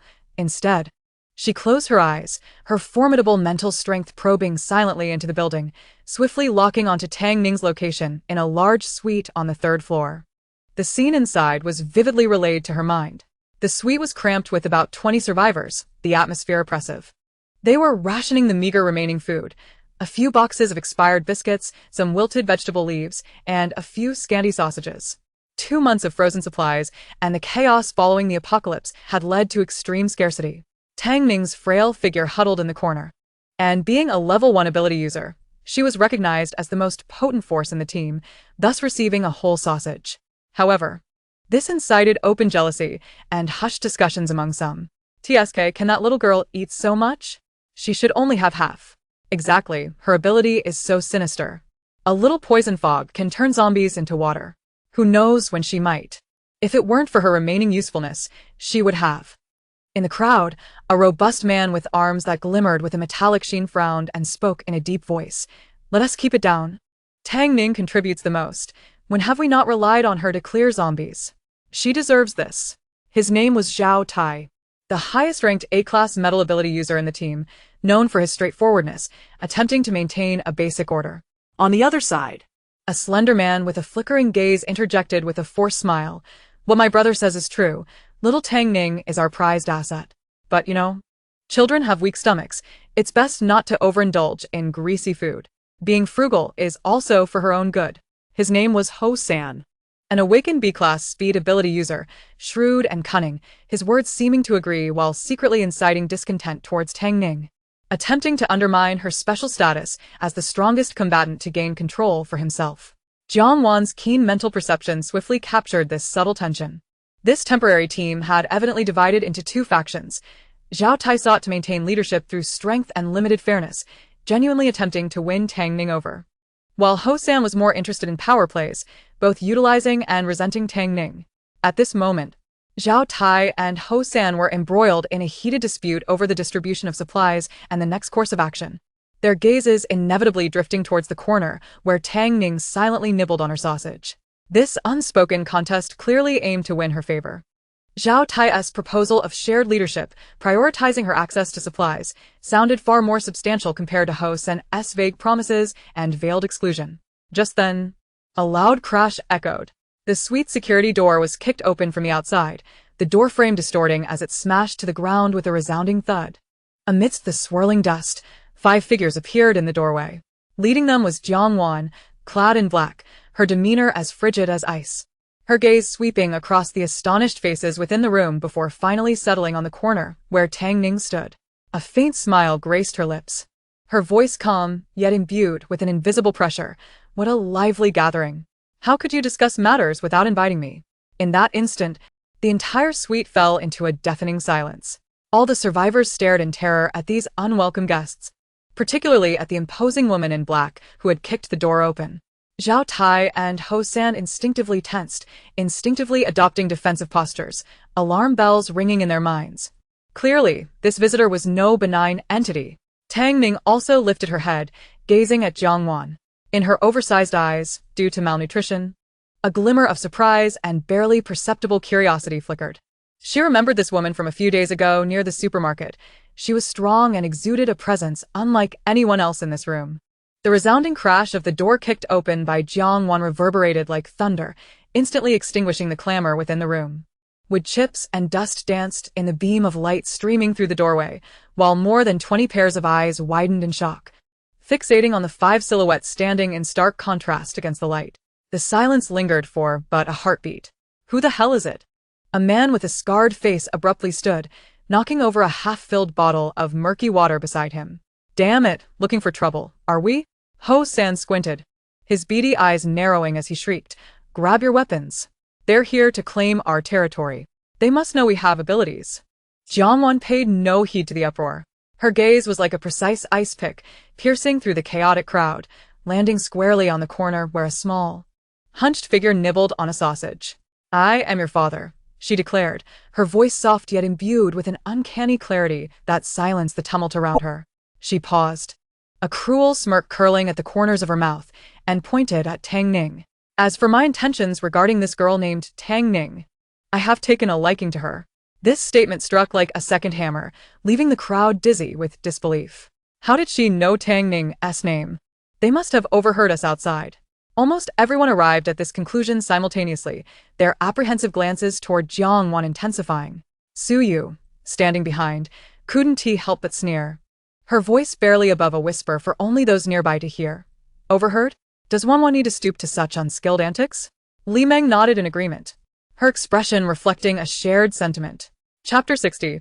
Choose to follow me or stay behind. Zhao Tai's heart raced, suppressing his unease as he stepped protectively in front of Tang Ning. This friend, he said solemnly. Tang Ning is a member of our team. Not an object to be traded. Oh, not an object? Jiang Wan raised an eyebrow, her tone dripping with sarcasm. What was that about a sausage just now? A bunch of adults pointing fingers at a child. What was that? A display of camaraderie? Her gaze swept over the moldy biscuits and wilted vegetable leaves scattered on the ground, finally settling on the few lonely sausages. With a dismissive scoff, she continued, fair competition? Isn't it? What are you afraid of? Afraid you cannot match me? She shook her head, feigning regret. Sigh, I understand. Look at your meager possessions. To be honest, I feed. Her gaze casually flickered to Lin Xiaoxiao, who was secretly observing her. The stray cat Xiaoxiao picked up a few days ago, and it eats better than this. Shut your mouth. The scar-faced man's face flushed with anger. We earned this with our lives. Who do you think you are to look down on us? Before Jiang Wan could respond, Su Yu interjected, hands on her hips, mimicking Jiang Wan's infuriating tone as she fired back at the scar-faced man. Oh, is this what you earned with your lives? Who are you trying to impress? The beef jerky we treat as snacks is worth more than all your rubbish combined. Li Meng cooperatively pulled out a large bag of individually packaged spicy beef jerky from her tactical pouch, deliberately tearing open a packet and exaggeratingly chewing, the aroma wafting through the air. This action was akin to throwing water into a hot oil pan, igniting everyone's anger and insatiable greed. The scent of the beef jerky stirred the hunger within, causing stomachs to rumble. Jiang Wan disregarded these minor characters, returning her focus to Tang Ning, her voice softening yet laced with greater temptation. Little Tang Ning, look, here are two big men squabbling over power, unable to even secure basic sustenance, yet they want you, a child, to charge into battle. Why not follow me? Her words struck a chord, for at least, she would no longer need to worry about the disdain from others over a half-eaten sausage, nor fear being stabbed in the back, due to her abilities. Of course, I want to force you. Tang Ning's small hand clenched tightly around the sausage, the plastic wrapper crinkling softly. The harsh reality of survival in these past 2 months had exposed her to the darker facets of humanity. Brother Xiao Tai was a rare good man, doing his utmost to protect her, yet Ho Sen's cunning and the others' exclusion cast shadows of fear akin to maggots gnawing at her. To survive, to thrive, was the primal cry of this 8-year-old girl's heart. Jiang Wan's display of absolute power, her mysterious background, and her indifference toward resources shone like a beacon in the darkness, drawing her in irresistibly. Zhao Tai, noticing Tang Ning's wavering gaze, felt a surge of urgency. Deng Ning, don't trust her. The world outside is chaotic. It's too dangerous to follow a stranger. We can look out for each other. He swore fervently. Zhao Tai, promise that when we find supplies, you will always be my first priority. This was the most solemn vow this rugged man could muster, simple yet filled with warmth. Ho San quickly donned a facade of benevolence, his voice dripping with insincerity. Little Tang Ning, don't be foolish. I've always regarded you as my own daughter. Our team cannot do without you. He spoke sweetly, though his eyes occasionally darted toward the spot where Jiang Wan had just conjured the beef jerky. In the future? A promise? Jiang Wan appeared to find the notion laughable, observing Zhao Tai and Ho San with a cool gaze.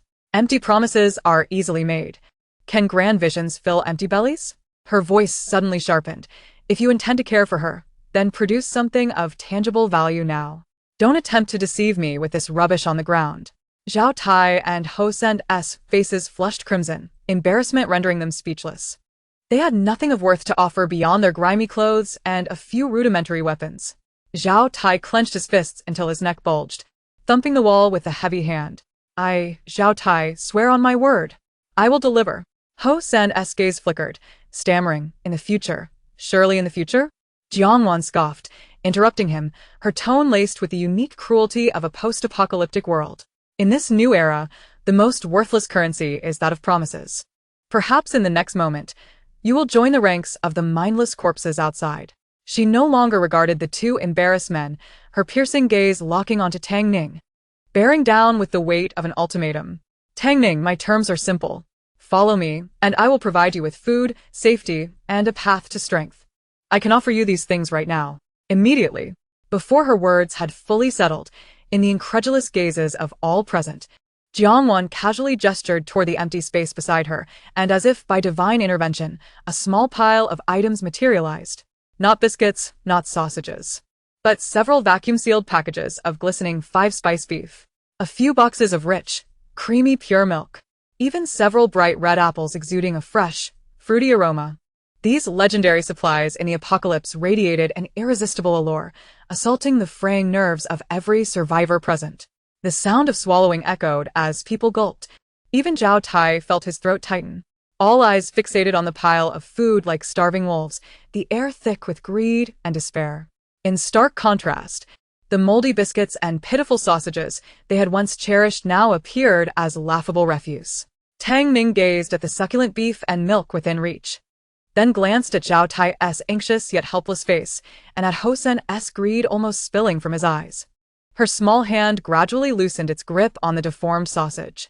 She lifted her head, looking at Jiangwan, her prematurely mature eyes shining with resolute determination. And with a clear, unwavering voice, she declared, I will go with you.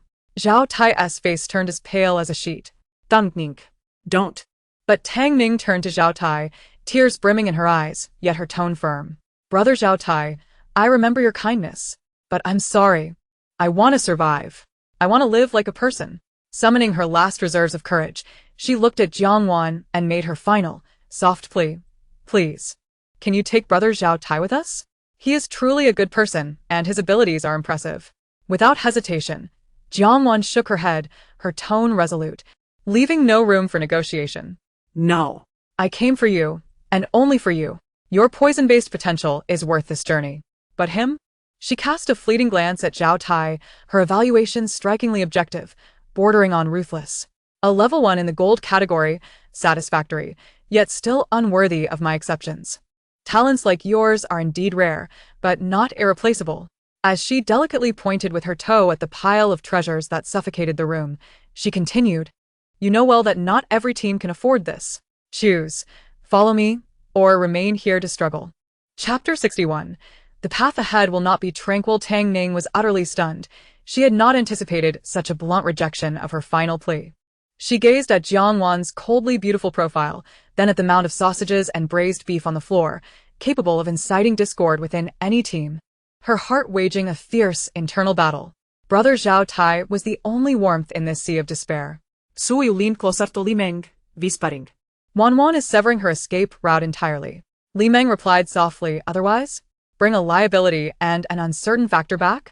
Zhangya observed silently, her expression complex.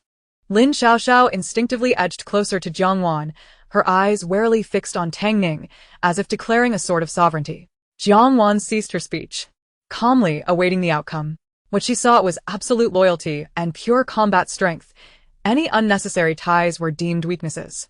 Ultimately, the desire for power and survival strangled the last vestiges of warmth like a poisonous vine. Taking a deep breath, Tang Ning seemed to shed all naivete. Lowering her head, her voice, though soft, pierced the silence. All right. I will follow you. The others in the room, including Zhao Tai, who had let his arms drop in defeat, could only watch in stunned silence. In the face of overwhelming strength and resources, all struggles and attempts to retain her seemed pale and absurd. Step by step, Tang Ning approached Jiangwan, her petite frame appearing fragile under Jiangwan's imposing aura, yet her gaze was exceptionally resolute.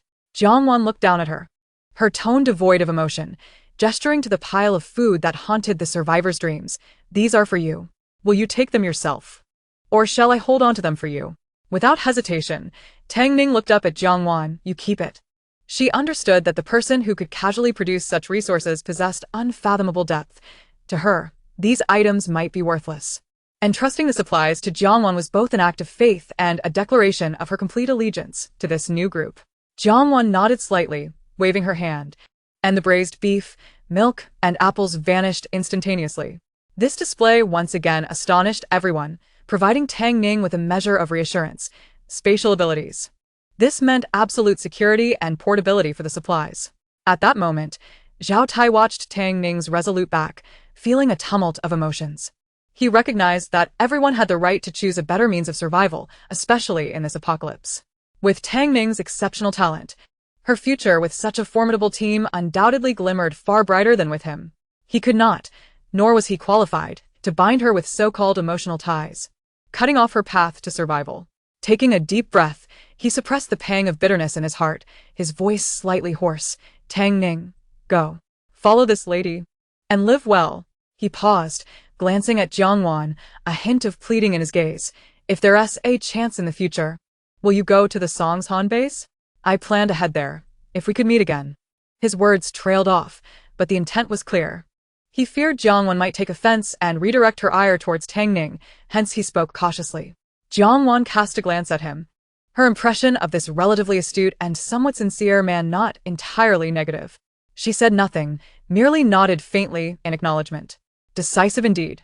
Understanding the futility of retention, he refrained from entanglements, even seeking to leave Tang Ning a potential path for future encounters. This approach was preferable.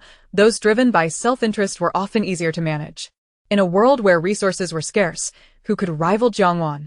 As long as there was sufficient value, she would not hesitate to offer commensurate rewards. Those who were indecisive and overly sentimental truly deserved condemnation. Reflecting on her past self made her feel nauseated. Jiangwan turned her gaze away from Zhao Tai, directing her focus towards the door. Let us go. Tang Ning offered a solemn bow towards Zhao Tai, expressing her gratitude for his care during this time. Then, without hesitation, she turned and hurried to catch up with Jiangwan. Zhao Tai watched their departing figures, glancing at the empty ground, a bitter smile escaping his lips. The other survivors wore complex expressions, mourning the loss of their strongest combatant, while also indulging in endless envy and fantasies about the suddenly vanished luxurious food. The group exited the residential building and approached the armored vehicle parked by the roadside. Tang Ning observed the obviously 5-seater armored car, pausing slightly, her eyes flashing with uncertainty. Would it fit everyone? Jiangwan did not even glance back, as if she had eyes in the back of her head, her cold voice resonating. Wait. With another wave of her hand, a much larger, more menacing 6-seater armored off-road vehicle materialized beside the 5-seater.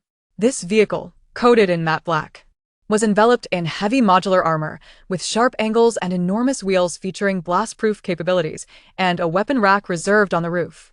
Its overall design exuded the oppressive aura of a futuristic war machine. One of the top-tier items Jiangwan had acquired from a high-end private military contractor in the United States, far surpassing the previous vehicle in performance.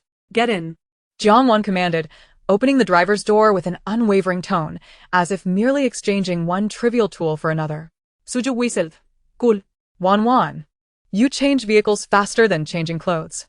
Li Meng cheerfully tugged at Tang Ning. Come on, Tang Ning, sit in the back. Don't be shy.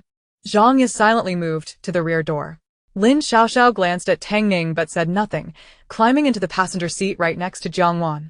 Tang Ning stared at the transformable vehicle before her, her mouth agape, once again astonished by Jiangwan's seemingly endless supply. She obediently followed Li Meng into the spacious and comfortable backseat, feeling a stark contrast to the dilapidated residential building they had just left behind. The vehicle roared to life, its deep, powerful growl echoing as it departed from the area steeped in struggle and despair. Inside the vehicle, Jiangwan glanced at the quietly seated Tang Ning through the rearview mirror, her voice calm. Now that you've joined, there are some rules to clarify.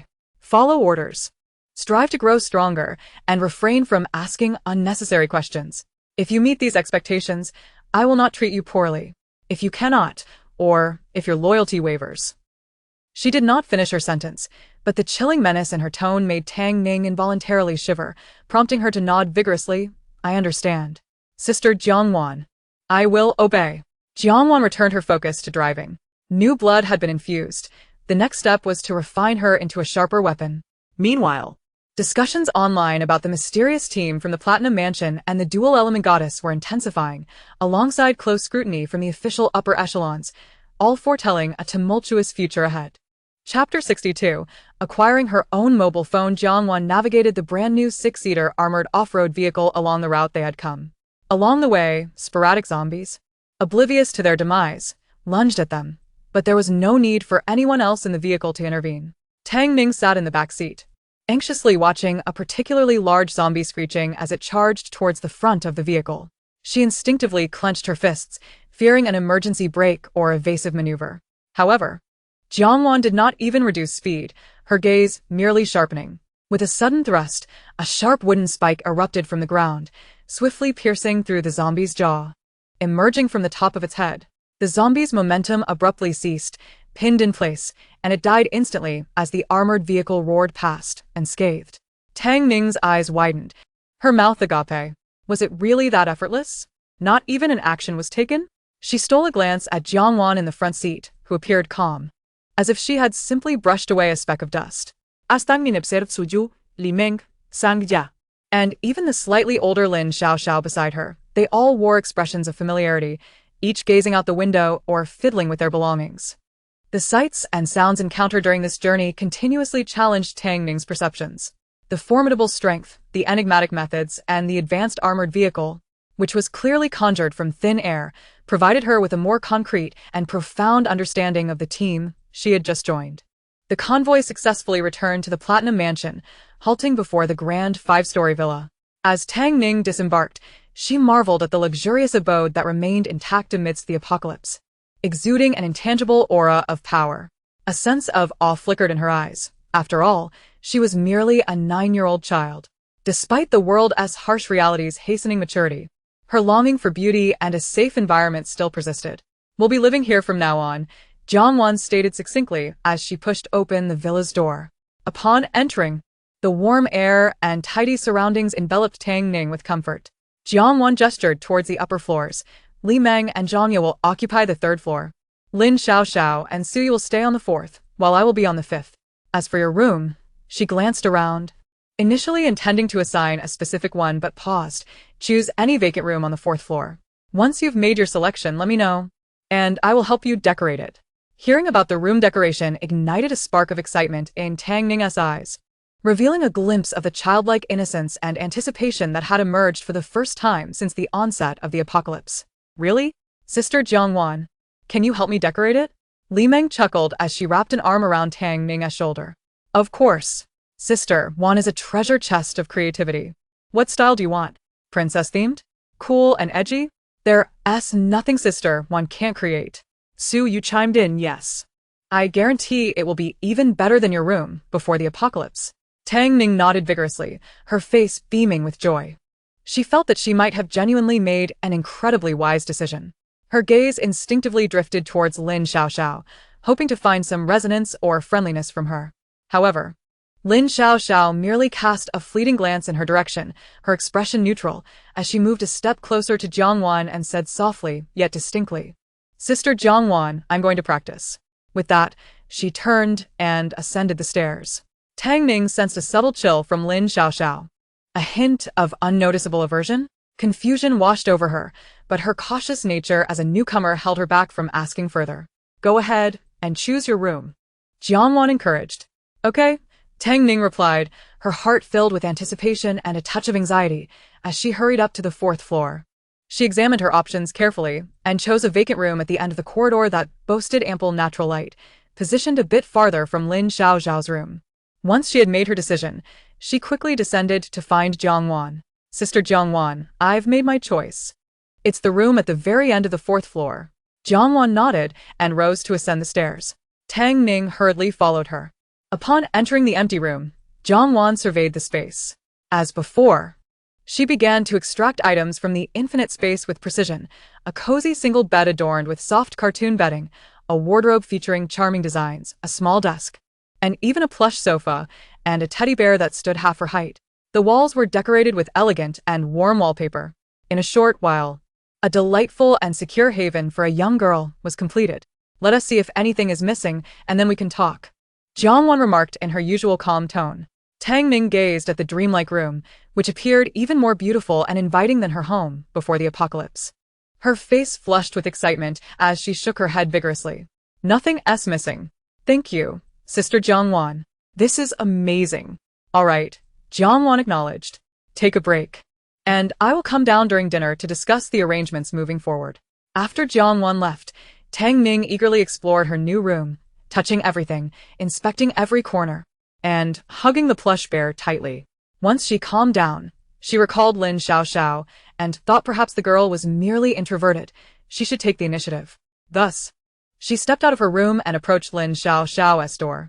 After a moment of hesitation, she gently knocked. The door opened, revealing Lin Xiaoxiao standing expressionless at the threshold. That Lin Xiaoxiao, Tang Ning attempted to muster a friendly smile. I'm in the room at the very end.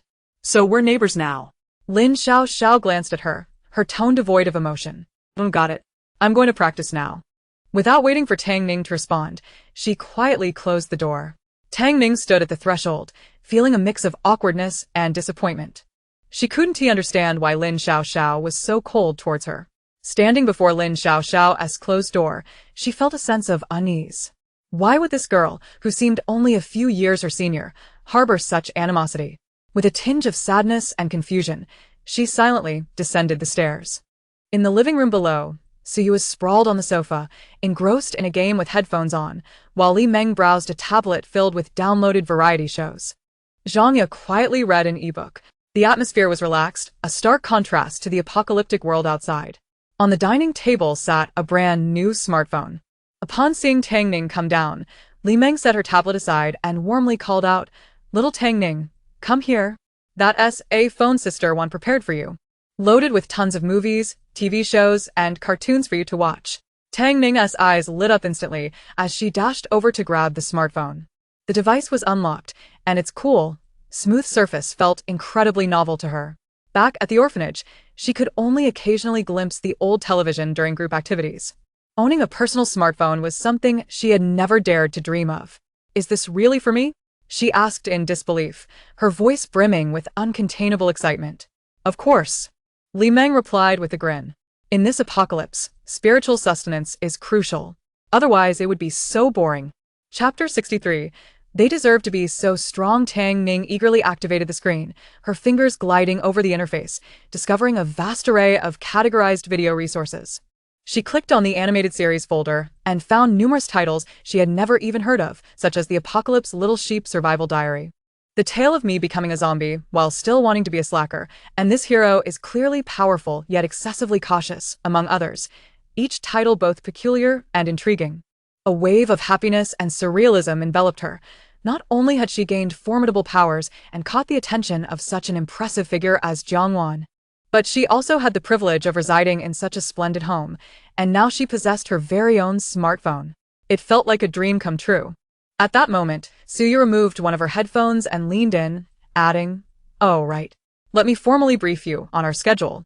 At 4 in the morning, we'll train in the basement for intense physical conditioning and combat practice. At 4 in the afternoon, we'll head out to engage with zombies, and in the evening, for 2 hours, we're theoretically supposed to learn about zombie anatomy and survival knowledge." She winked playfully at Tang Ning, but Sister One mostly leaves us to our own devices during that time, so we can just play on our phones, you know. Li Meng kaim din. Lowering her voice to a conspiratorial whisper. Exactly. So, after subtracting training, meals, and sleep, we actually have quite a bit of free time. Listening intently, Tang Ning mentally calculated the schedule. 4 hours of high-intensity training and 4 hours of practical engagement certainly seemed rigorous. Yet the thought of Suyu and her companions' impressive abilities made it all feel worthwhile. They truly deserve their strength. No, she corrected herself internally. We all deserve to strive. A sense of belonging began to blossom within her. Before long, dinner time arrived. Jiangwan descended from the upper floors, while Lin Xiaoxiao quietly came down from the other staircase and took her usual seat to Jiangwan's left.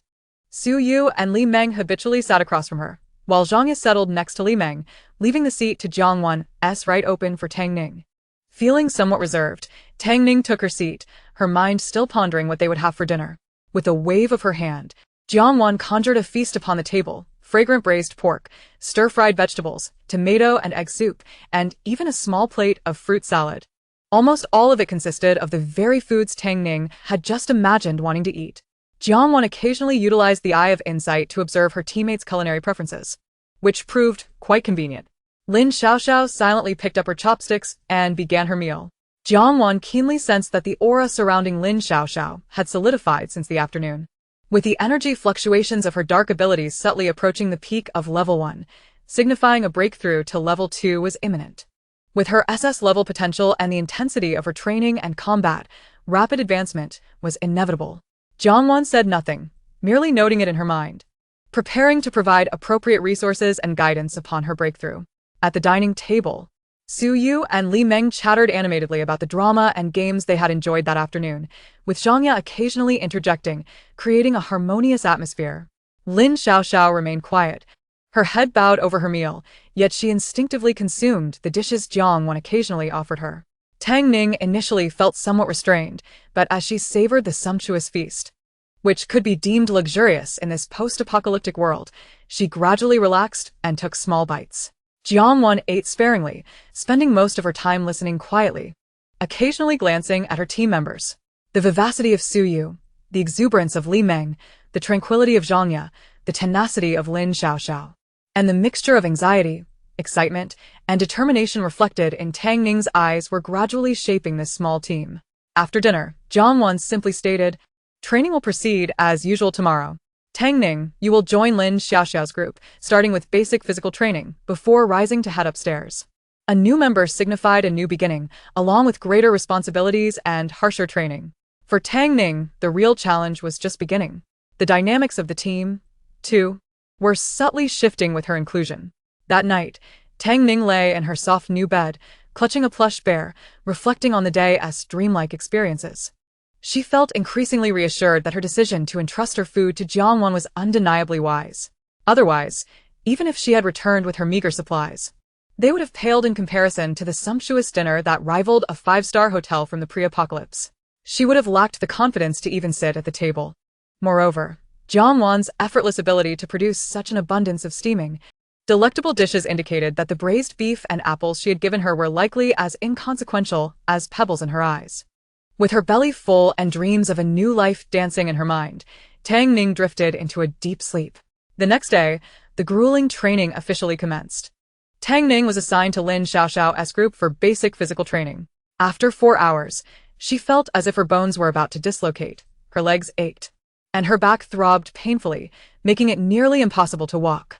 It was 10 times more terrifying than the military training her elder sisters at the orphanage had described. At only 9 years old, merely a third grader, she was subjected to such intense training. However, thinking of Jiang Wan and the other team members' prowess, she gritted her teeth and persevered. Meanwhile, Jiang Wan observed everyone's progress. Lin Xiaoxiao's dark abilities indeed showcased extraordinary talent, nearing the critical point of level 1, just one step away from a breakthrough. Su Yu and the others had stabilized in the mid-level of their abilities, approaching the later stages. However, the number of zombies around the Platinum Mansion had been significantly reduced, leading to a sharp decline in the availability of crystal cores, thus slowing their advancement. Jiang Wan recalled that she had yet to check in for the day. Ding. Daily sign-in successful. Congratulations, host. The influence range of Apocalypse Fortress Core has expanded to 100 meters, adjustable. Note, ding. Your safe zone has been upgraded to community level. Would the host consider establishing a property management company? Offering security, cleaning, energy supply, monopolizing operations, becoming a post-apocalyptic tycoon is not a dream. Jiang Wan's heart stirred. An expansion to 100 meters? This system was indeed hinting at her establishing a base. However, while the idea aligned with her plans, the timing and location required careful consideration. In the subsequent 7 days, Jiang Wan led her team in thoroughly patrolling the Platinum Mansion and its surrounding areas, significantly reducing the number of zombies, making it increasingly difficult to form effective experience packs. Yet, the rewards from the 7 days of sign-ins left Jiang Wan somewhat speechless. 1 ton of Sichuan spicy hot pot base, 500 kilograms of Italian black truffle sauce, 100 boxes of French foie gras, a truckload of Hokkaido Yubari melons, 1,000 Iberian hams from Spain, unlimited supply of Muzang King durians. Note: Please pay attention to the mental health of team members to avoid triggering a biological crisis. Global selection of snack gift packs, including quirky snacks from various countries. The food was becoming increasingly extravagant and bizarre. Yet it was somewhat irrelevant to the team's urgent need for strength enhancement. Chapter 64. Mo Yuan seeing Lin Xiaoxiao on the verge of a breakthrough, while the others remained at a bottleneck. Jiangwan decided that they could no longer afford to delay. That evening, she summoned everyone to the living room. Tomorrow morning, we will pause physical training. We will be going out all day to hunt zombies, she stated directly, her gaze sweeping across the group. Our goal is to collect enough crystal cores to ensure that everyone advances to level 2 within a week. This announcement invigorated the 4 members, aside from Tang Ning, who had long sensed the stagnation.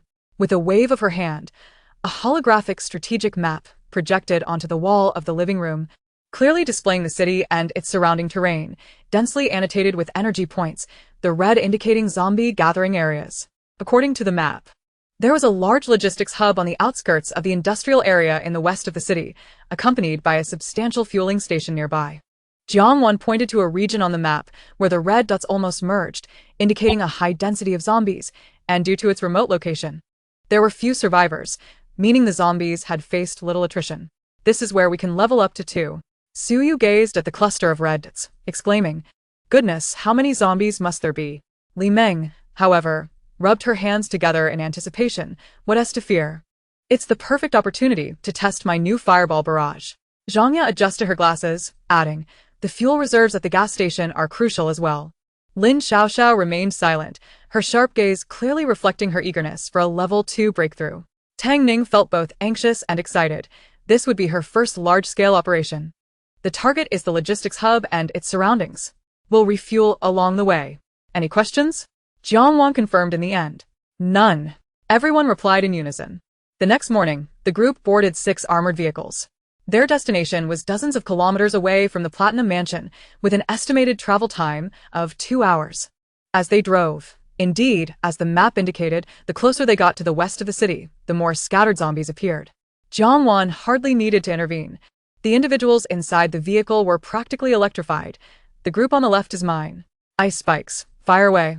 The ones on the right, leave them to me. Firewall to block. Charge through the center. Lightning arrows for the kill.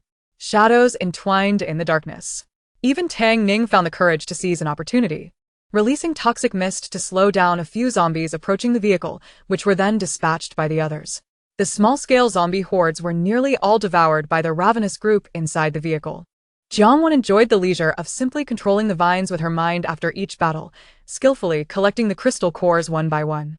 Sui stots. Kill more. My level 2 ice abilities are waiting for me. Li Meng's thoughts. Get those kills. Quick hands get the spoils. Wan.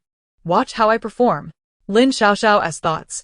These crystal cores are my breakthrough supplies.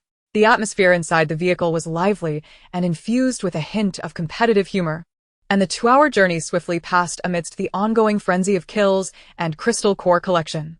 As the vast, silent expanse of the logistics hub and the iconic gas station came into view, the banter in the vehicle gradually quieted, replaced by a weighty mix of tension, excitement, and combat readiness. The true leveling feast was about to commence. Jiangwan could sense that the atmosphere in this area was even more complex than what the map indicated.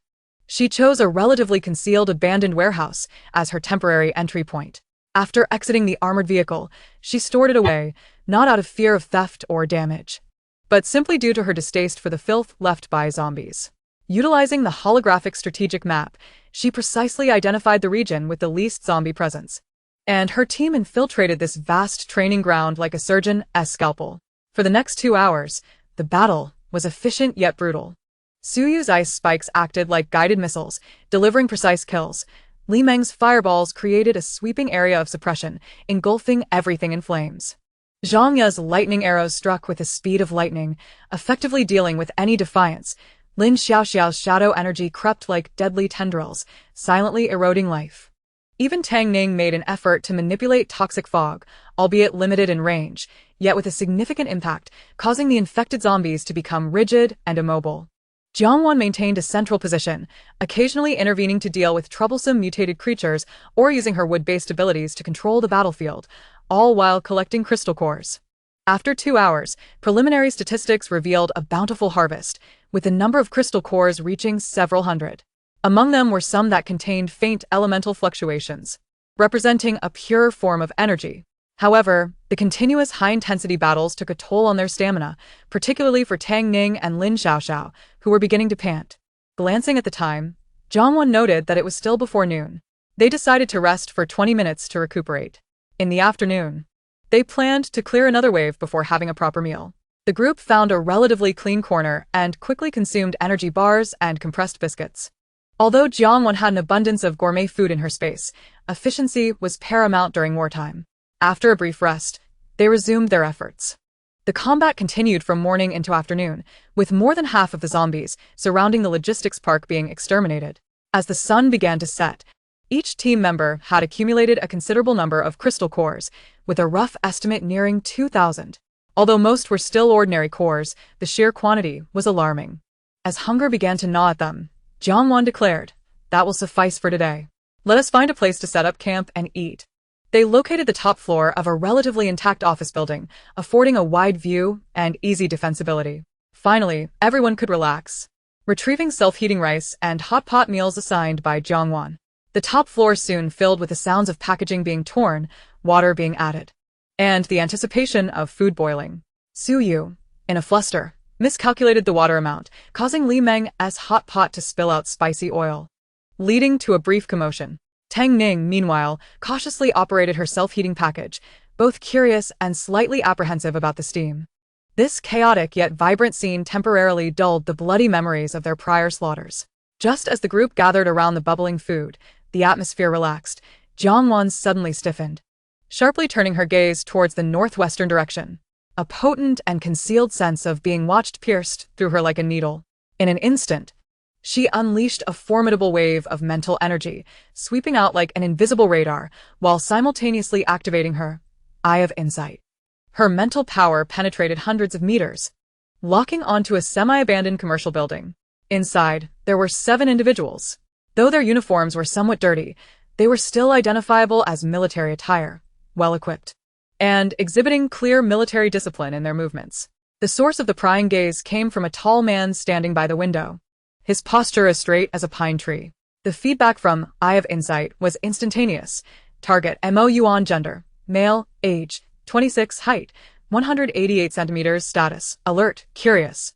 Minor mental shock, rebound from the host's mental power, 3 SSS level abilities. Target: Mo Yuan, gender, male, age, 26, height, 188 centimeters, status, alert, curious. Minor mental shock, rebound from the host's mental power. Abilities: mental, SSS level potential, second tier, water, SSS level potential, second tier, lightning, SSS level potential, second tier, an SSS level wielder of 3 abilities. Strength, 810, rigorously trained with explosive power, agility, 710, quick reactions and clean movements, endurance, 910. Resilient will and abundant stamina, intelligence, 910, exceptional tactical thinking and analysis, spirit, 910, will as solid as rock, second only to the host charm, 910. With a stern and rugged appearance, sharp brows and profound eyes, a high nose bridge, a defined jawline, and tightly pressed lips, embodying a unique leadership charm that combines the steadfastness of a soldier with the composure of a sage. Special note: possesses exceptional leadership qualities and military expertise. Capable of strategic planning with a meticulous mind. Appearing gentle and courteous, yet inherently distant with a strong sense of boundaries. Bearing 3 top-tier elemental abilities of SSS level. His potential is akin to a national treasure, a human calamity in reserve. The system particularly notes, his basal metabolic rate and physiological peak performance are exceptionally outstanding, suggesting remarkable physical stamina and abilities in certain aspects. Those who understand will understand. Emotion, shock 60, curiosity 30, alertness 10, comprehensive assessment, a prodigious talent. An immensely promising military ultimate force, mentally mature and resolute, a potential ally to be sought after or a formidable challenge and conquest-worthy target. As the information from Eye of Insight flooded Jiangwan's mind, even her steadfast temperament could not help but draw a sharp breath.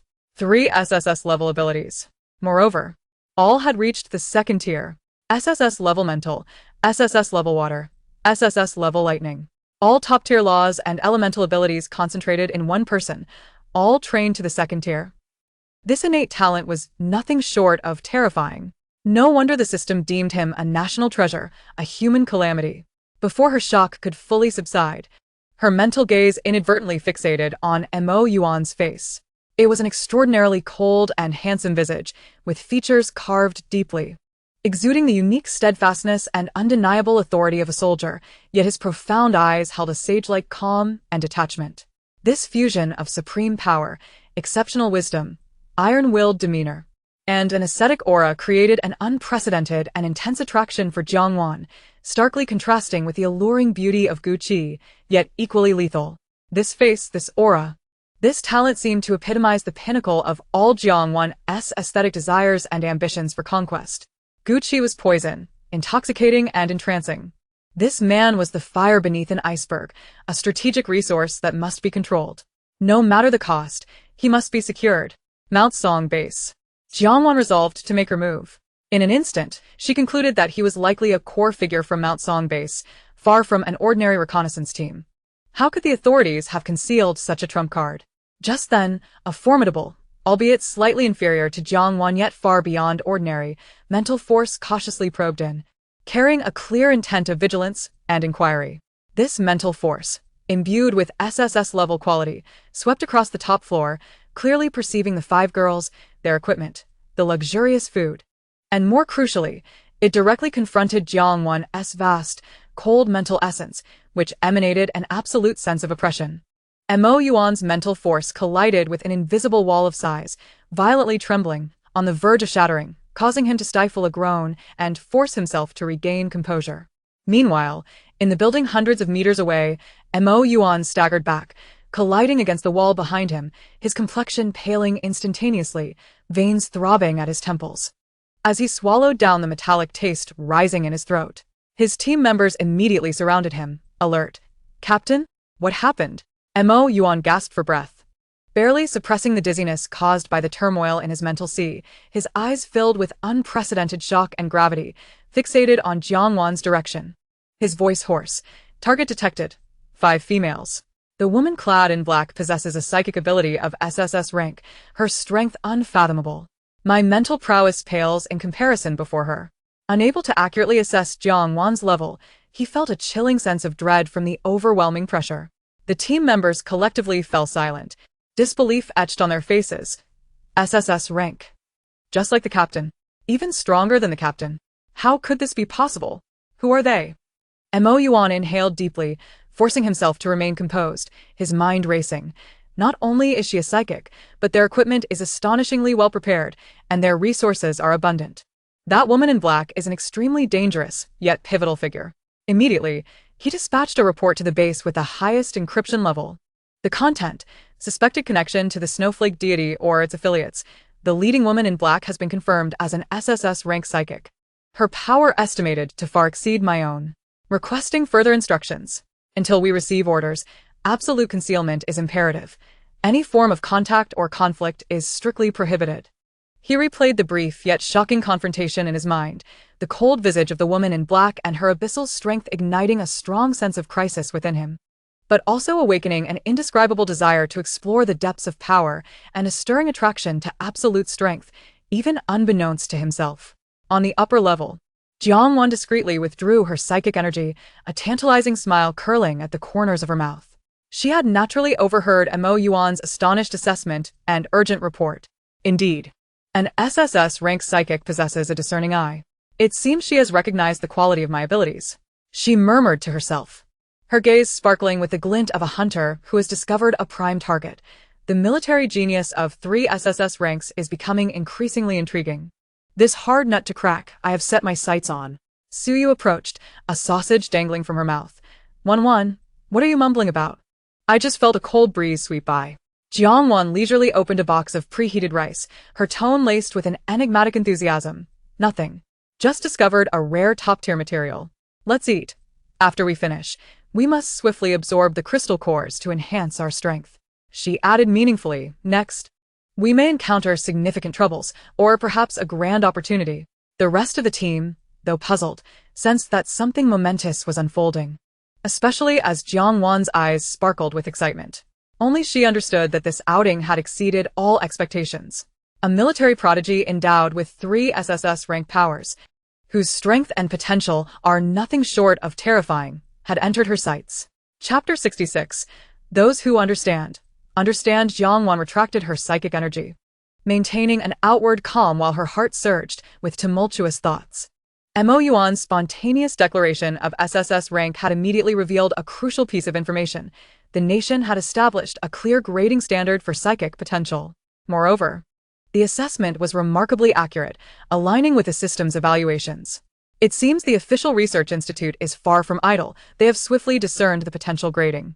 Yet, there is no whisper of this online. Are they deliberately suppressing information to avoid panic or competition? Or are they waiting for an opportune moment? Or for someone of significant standing to validate this system? Her thoughts inevitably drifted back to Mo Yuan. The notion that her psychic backlash might have caused him some internal injury stirred an unusual sensation within her, starkly contrasting her usual decisive demeanor. Jiang Wan's inner thoughts. Oh dear, did my SSS-rank darling exert too much force just now? I didn't mean to, after all. Who told you to sneak a peek at me? Look at that pale little face. It truly tugs at my heartstrings. In that moment, Jiang Wan's mental activity could only be described as peculiar, imbued with a strange possessiveness and affection. Her gaze seemed to penetrate walls, once again fixating on Mo Yuan, particularly his stern visage and upright stature. At 188 meters tall, he's indeed as standard as Gu Qi, that poisonous serpent. Humph. Must the exquisite specimens Jiang Wan encounters henceforth conform to this height? With a height difference of 20 centimeters between 168 and 188 meters. When they engage in a wall slam, he would have to bend down, and during a kiss, Jiang Wan would merely have to stand on tiptoe. This height disparity, 1,000 words of indescribable psychological activity omitted. The more she pondered, the more her thoughts meandered, and an involuntary smile crept onto her usually frosty face, revealing an exceedingly rare expression laced with a hint of mischief and allure, her gaze becoming somewhat dreamy. Su Yu, engrossed in her meal, was the first to notice Jiang Wan's anomaly. She elbowed Li Meng beside her, whispering, Meng Meng, look. I feel like Wan is infatuated. Li Meng and Zhang Ye turned to see, their expressions equally astonished. They had witnessed Jiang Wan's calmness, anger, and sarcasm. But this smitten and somewhat lewd smile was a first. Lin Xiaoxiao also cast a wary glance at Jiang Wan, her brows knitted. With audacity, Su Yu cautiously asked, Wan, did you sense Gu Qi just now?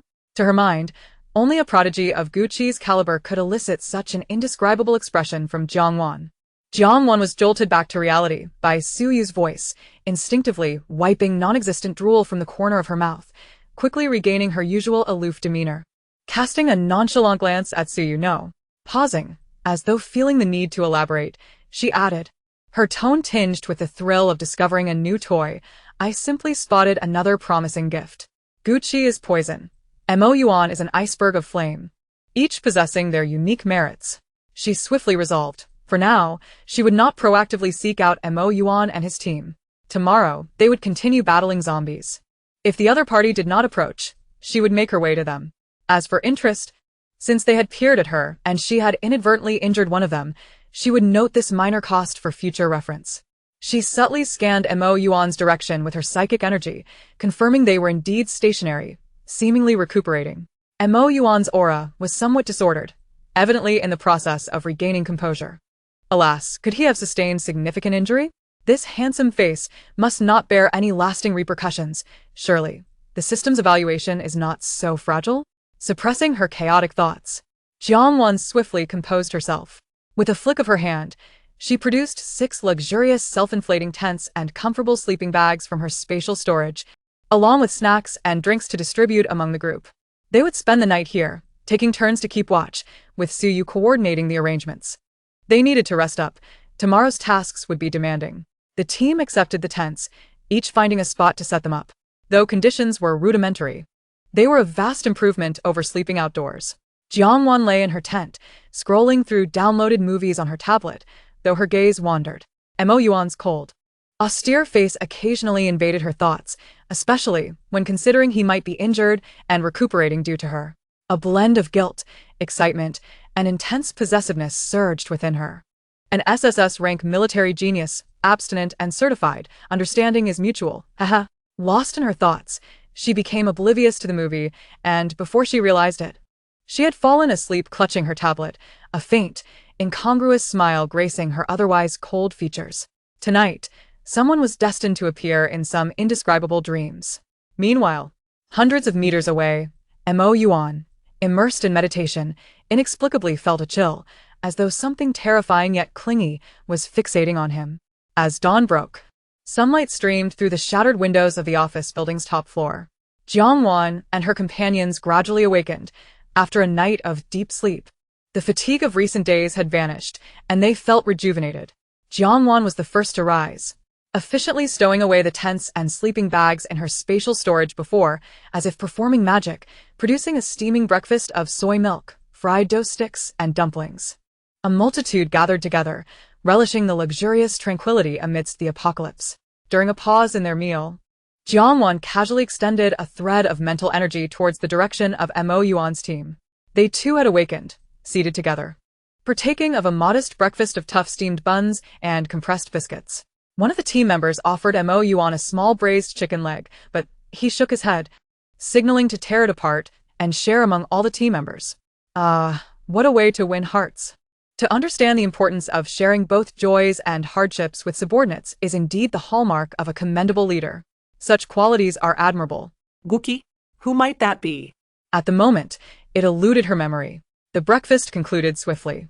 Jiang Wan rose, her gaze directed towards a certain area of the logistics park, specifically, the flank of Mo Yuan's team, where a significant number of zombies were also congregating. We shall clear this area today, Jiang Wan commanded.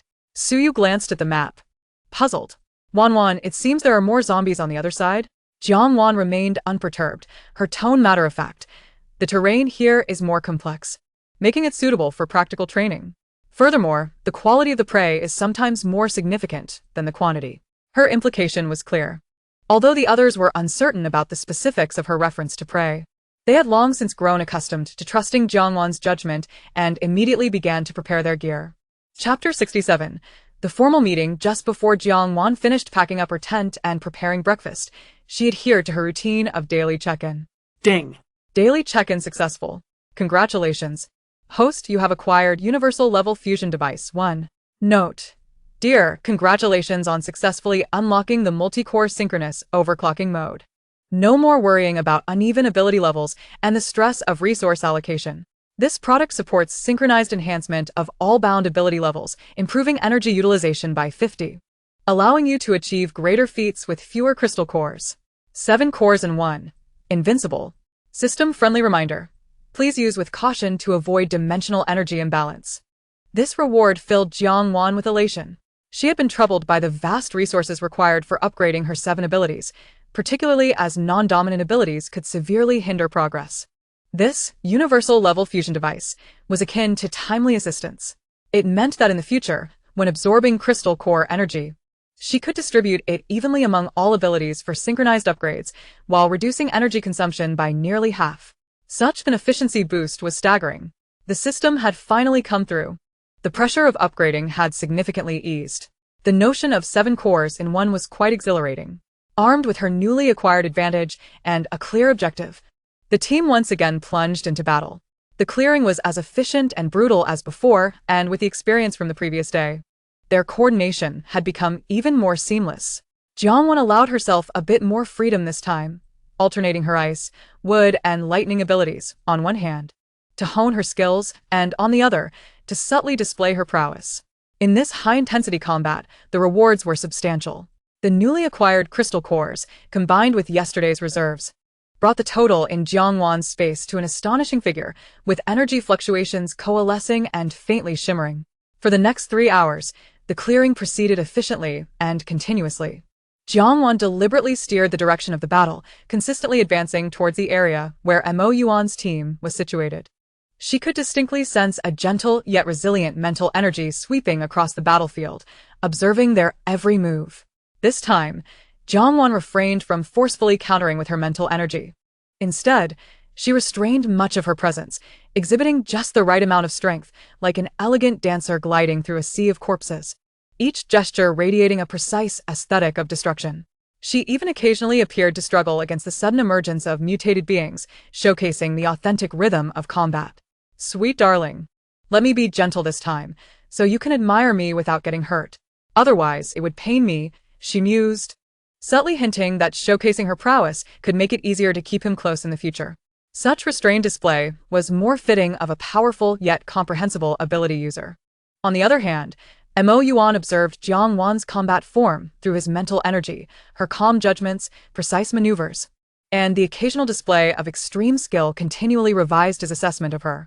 Strong, beautiful, and seemingly not entirely unreachable, his vigilance remained, but a pure curiosity and desire to explore this strength grew ever more intense. Meanwhile, Mo Yuan's team had also completed their preparations. As they emerged from their hiding spot to commence the designated clearing task, they noticed Jiang Wan's team had already been engaged in combat along their planned route for some time and was evidently approaching their direction. One team member whispered, "Captain, are they coming towards us?" Another frowned. "Isn't that too coincidental? Or have they discovered us?" Mo Yuan gazed intently at the distant, elusive black figure, shaking his head. "Not necessarily intentional. This area is densely populated with zombies, making it an ideal hunting ground. Their earlier arrival to clear the areas with more zombies is reasonable." He paused, a barely perceptible smile gracing his lips. "However, since we've crossed paths, it presents a perfect opportunity to observe them up close. Let us accelerate our clearing and move towards them." The two teams, like dual blades, sliced through the sea of zombies from different directions, their aims subtly converging. This logistics park, previously overrun with thousands of zombies, saw their numbers dwindle visibly under the efficiency of both teams, with nearly half already eradicated. The astonishing clearing efficiency of Jiang Wan's team and the signs of a collective breakthrough were once again recorded by some survivors hiding in the shadows, who, with drones or telephoto lenses, capture the moment, titling it "The Mysterious Goddess Team Joins Forces with the Military to Exterminate the Massive Zombie Horde." This sensational headline reignited local survivor networks, garnering even more attention than the last time. Wow. Is it real? The military is truly collaborating with them? Look at that commanding officer. So handsome. So imposing. A strong alliance. Are we saved? Where? Where? Please give me the exact location. I want to join them. The internet buzzed with discussions, filled with hope and anticipation. Yet, they remained unaware that this so-called collaboration was, in truth, a tacit and mutual exploration. Finally, as the last howling zombie disintegrated into an icy sculpture beneath Jiang Wan's ice spear, the core area of the logistics park fell into a temporary silence. The battle had reached a pause. "Gather round," Jiang Wan said calmly, her voice betraying a hint of fatigue and satisfaction. Su Yu and the others quickly converged, each drenched in sweat and smeared with grime, yet their eyes sparkled with the exhilaration of a fierce battle. Jiang Wan's gaze swept over the group before settling on the distance, where Mo Yuan's team had also concluded their final wave of combat on their side, leaving only about 100 meters between them, separated by a chaotic battlefield littered with zombie remnants. "Collect the crystal cores. We will distribute and absorb them later," Jiang Wan commanded, gesturing as intangible forces swiftly extracted glimmers of light from the surrounding zombie remains, coalescing into a specially designed bag in her hand. Su Yu and the others began assisting in clearing the battlefield. Once all was completed, Jiang Wan finally lifted her head, her gaze piercing through the 100-meter expanse to meet the commanding officer Mo Yuan, who was also in the process of regrouping his team. At nearly the same moment, Mo Yuan raised his head, locking eyes with her. In the air, the smoke lingered, and the scent of blood was heavy. The two teams, 13 individuals, gazed at each other across the void. An invisible force, mingled with scrutiny, curiosity, vigilance, and an indescribable allure, suddenly formed between the two.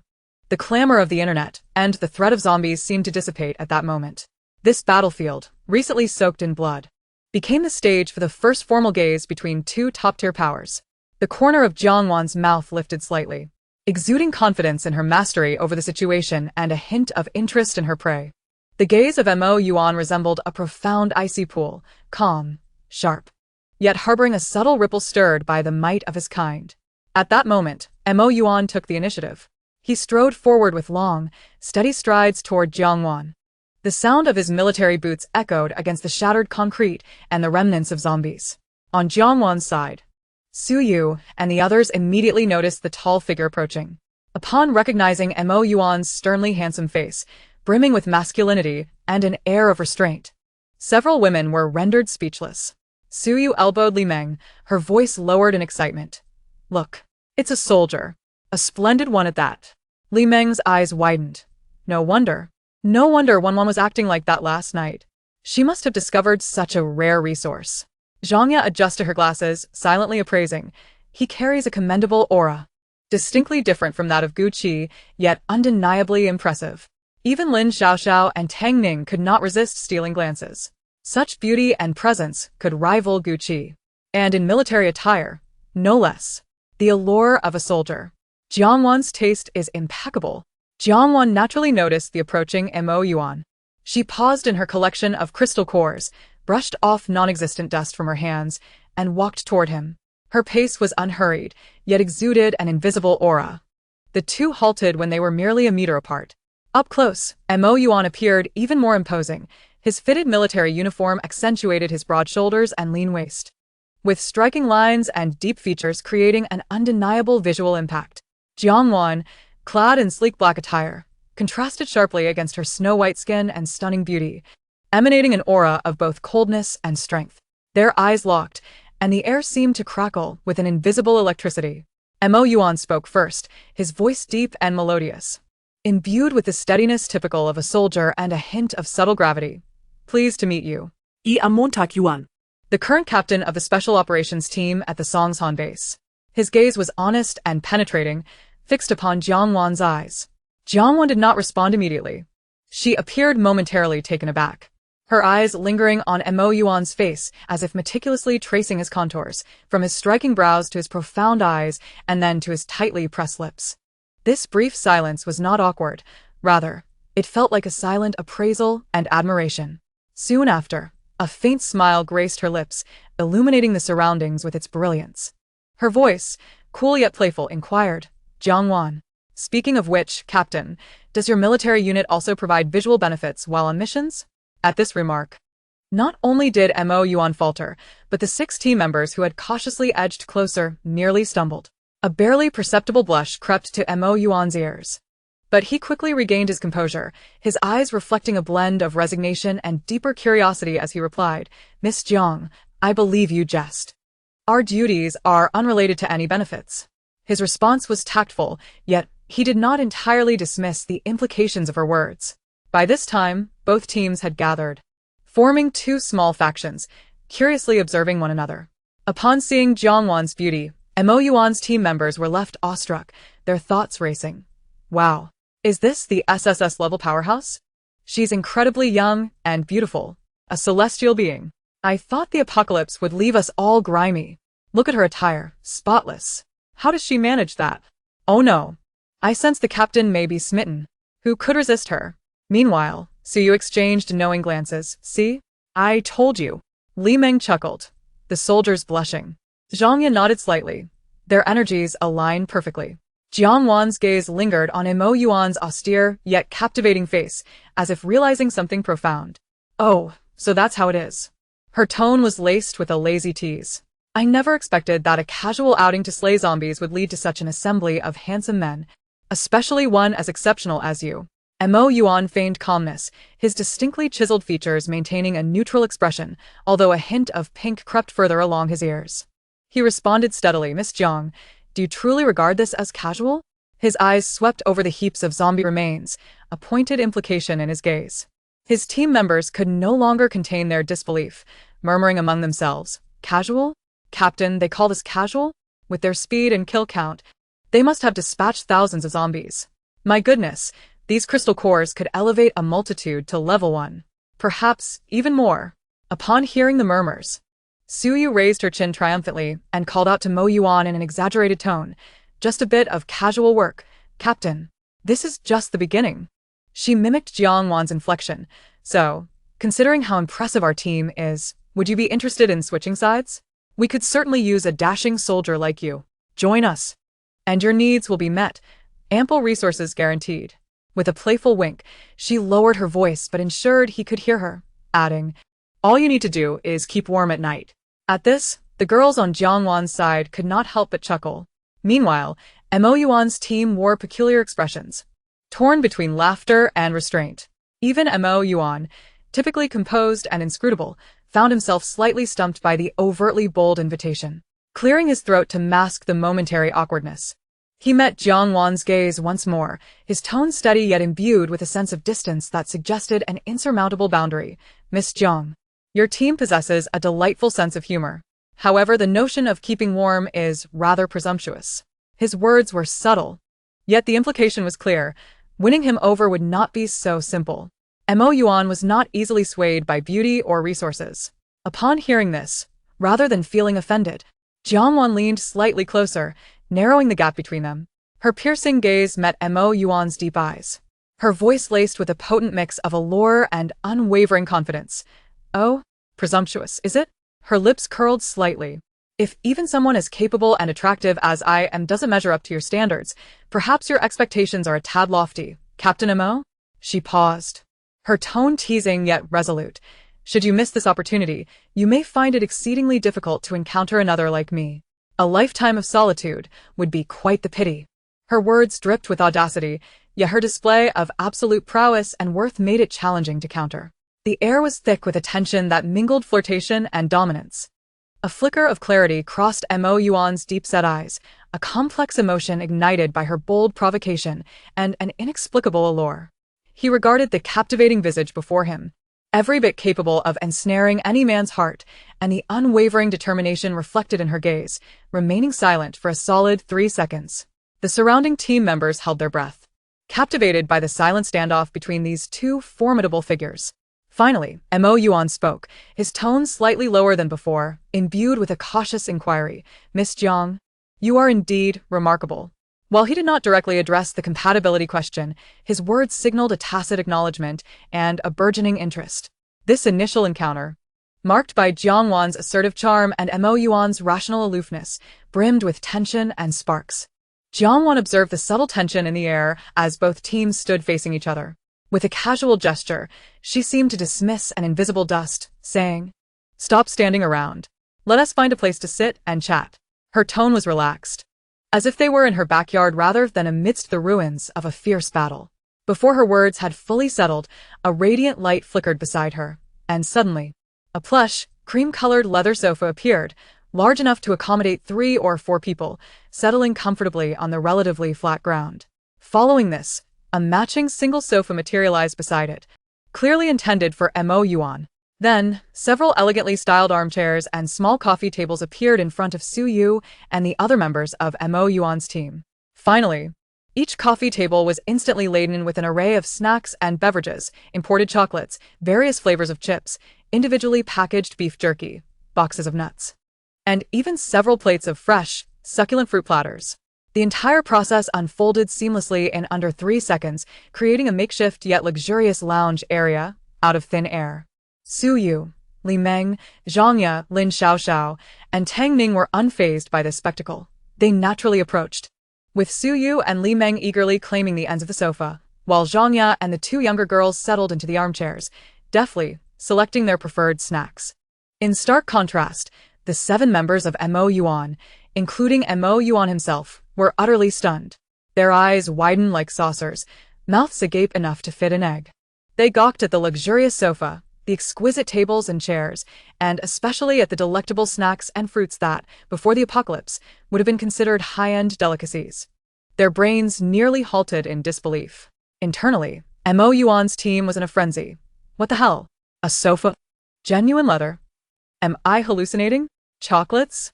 Chips? Watermelon? Is this space ability limitless? How can it contain everything? Captain. Are we actually dead? Is this heaven? I've craved that beef jerky for over 2 months. Why am I not a beautiful girl? Why does the captain get to sit on the single sofa just because he is handsome? I want a sofa too. Mo Yuan's shock was even greater than that of his team. He recognized the immense value of the furniture and supplies. Their worth was incalculable in this post-apocalyptic world. More critically, it represented an unprecedented spatial capacity. Such a large sofa, this many tables and chairs, and a plethora of snacks indicated that this space far exceeded any known spatial abilities. His assessment of Jiang Wan elevated to a new level, a mixture of vigilance and curiosity intertwining within him. Suppressing the turmoil within, he maintained a calm facade, nodding at his drooling teammates and stating gravely, "Please sit down. Do not disregard Miss Jiang's kindness." Upon receiving his command, the 6 team members, as if awakening from a dream, awkwardly approached the chairs and carefully sat down. Fearing they might damage these precious seats, they gazed longingly at the snacks on the coffee table, their eyes filled with desire, yet tinged with hesitation. Hesitant to be the first to reach out, Jiang Wan reclined comfortably on the large sofa, opened a can of chilled cola, took a sip, and gestured for Mo Yuan to sit in the adjacent single sofa. She smiled at the apprehensive team members and casually remarked, "Feel free to eat, don't hold back. I have plenty of these." Her words sent an internal wail through Mo Yuan's team. "Plenty. Did you hear that? Is that even human language?" Mo Yuan complied and sat on the single sofa, his posture still upright, yet the soft texture allowed some tension in his nerves to ease slightly. He looked at Jiang Wan, choosing to be forthright. "Miss Jiang, I must confess, we have 2 primary objectives for our visit." Jiang Wan raised an eyebrow, urging him to continue. "Firstly, it is, of course, to eliminate the zombies in this area and neutralize the threat." However, Mo Yuan glanced around at the nearly cleared battlefield, his tone laced with a hint of admiration. "It seems this task has already been more than adequately accomplished by you and your team." Jiang Wan smirked slightly, neither confirming nor denying. "And the second?" Mo Yuan's expression grew serious. "The second is to recover a strategic grain depot secretly established by the government in this area. This depot was activated and reinforced upon receiving a warning from the Snowflake God, located deep underground, storing a significant amount of food and emergency supplies, sufficient to sustain the current population at Songshan Base for a considerable duration. This is the core objective of our mission." A flicker of surprise crossed Jiang Wan's eyes. She hadn't anticipated that the training ground she casually selected, filled with zombies, would harbor such a treasure. The government had acted swiftly, preparing such a contingency plan ahead of time. "Oh, a strategic grain depot?" Jiang Wan echoed with interest, surveying her surroundings. "And what is your current status?" Mo Yuan met her gaze, responding candidly, "The threat from the zombies has been largely eliminated by Miss Jiang. Our next task is to locate and access that grain depot, ensuring the safe transport of its supplies back to the base."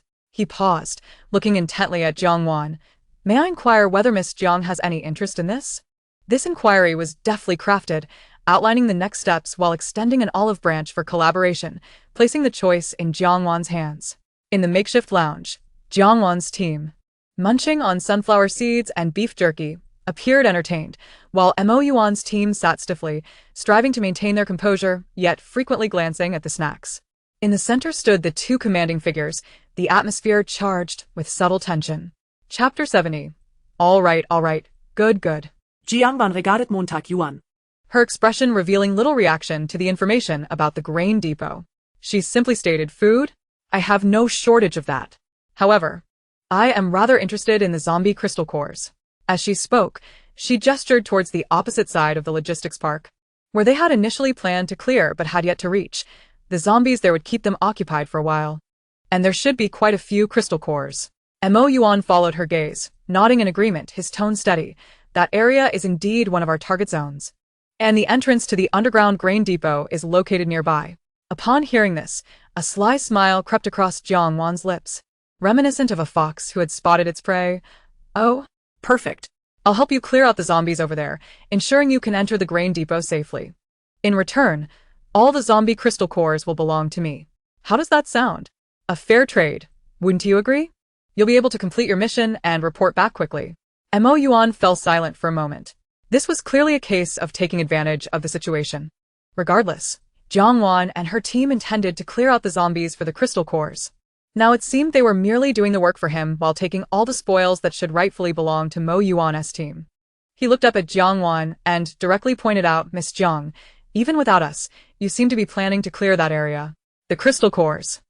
Jiang Wan confidently interrupted him, her tone almost playfully petulant, which felt slightly incongruous alongside her cool demeanor. "You can't say it like that, Captain Mo. You see, I'm helping you clear the obstacles, allowing you to safely and smoothly obtain the food. Isn't that a tremendous favor? You wouldn't skimp on a little compensation, would you? That would be rather stingy, don't you think? She blinked innocently, her expression suggesting he was getting a great deal. Mo Yuan's team members were left dumbfounded, internally exclaiming, "Isn't she just trying to take everything for herself? How audacious to be so brazen about it." Mo Yuan looked at Jiang Wan, who wore a defiant expression of entitlement, finding it both amusing and a touch charming. He pondered for a moment, refraining from directly addressing Jinghu's inquiry. Instead, he shifted his approach and asked, "Miss Jiang, if I may be so bold, what is the extent of your spatial abilities?" He sought to gauge her true capabilities. Jiang Wan tilted her head, contemplating, before responding in a nonchalant tone, as if commenting on the pleasant weather. "My space? It's quite vast. I could fit your entire Songshan base, people and all, without a hitch." Upon hearing this, even Su Yu and the others struggled to suppress their laughter, stifling coughs. The members of Mo Yuan's team nearly choked on their own saliva. Such a boast seemed utterly preposterous. How immense could the Songshan base be? Surely, she jested. Mo Yuan was momentarily taken aback, but soon realized that it was undoubtedly an exaggerated claim. Nevertheless, he was convinced that Jiang Wan's spatial capabilities were indeed formidable. The ability to effortlessly accommodate such a large sofa, tables, chairs, and a plethora of snacks, along with the tent he had seen the previous night, indicated that her capacity surpassed that of ordinary spatial ability users. A bold idea began to form in his mind. Collecting his thoughts, he spoke earnestly. "Miss Jiang, given the vastness of your space, I have a humble request. If you would agree to assist us by storing the food from the granary in your space and transporting it back to Songshan base, then not only would all the crystal cores from the zombies there belong to you, but we would also compensate you accordingly." Jiang Wan's eyes flickered at this proposition. A trip to the base? The zombie outbreak had been ongoing for nearly a month. The base should have taken shape by now. It would be beneficial to bring Su Yu and the others along for some practical experience, and perhaps gather some intel on Guqi as well. As she thought of Guqi and glanced at the handsome, stoic Mo Yuan before her, a little scheme began to form in her mind. "Ah, Guqi, my dear. It seems I've stumbled upon another exquisite candidate for the position of your primary male pet. Who will claim the throne?" Lost in her musings, she was jolted back to reality when Mo Yuan called out, "Miss Jiang?" Her ears subtly flushed, but she quickly regained her composure, clearing her throat. "Assisting you in transporting the food back is not out of the question." She adopted a negotiating stance, but her terms required enhancement. "Firstly, all the crystal cores collected after eliminating the zombies must belong to me. Secondly, upon arrival at the base, I demand the most luxurious and comfortable residence available. Of course, if you fail to meet my conditions," she elongated her words, a hint of threat in her tone, "then that food may just have to remain in your little granary. And I shall take no responsibility." Mo Yuan swiftly weighed his options. Regarding the housing issue, as the leader of a specialized operations team, arranging a well-appointed residence within the core area of the base was hardly a challenge. Compared to the immense quantity of food essential for the survival of thousands, her demands seemed trivial. He nodded. "The housing is not a problem. Are there any other conditions?" Jiang Wan pondered for a moment before adding, "I have heard that your base operates on a point system. Given the significant assistance I'll provide, it would only be fair to allocate some points to me. Otherwise, how shall I procure supplies at the base?" "Naturally, points will be awarded based on the task's difficulty and your contribution," Mo Yuan replied readily. Jiang Wan nodded in satisfaction.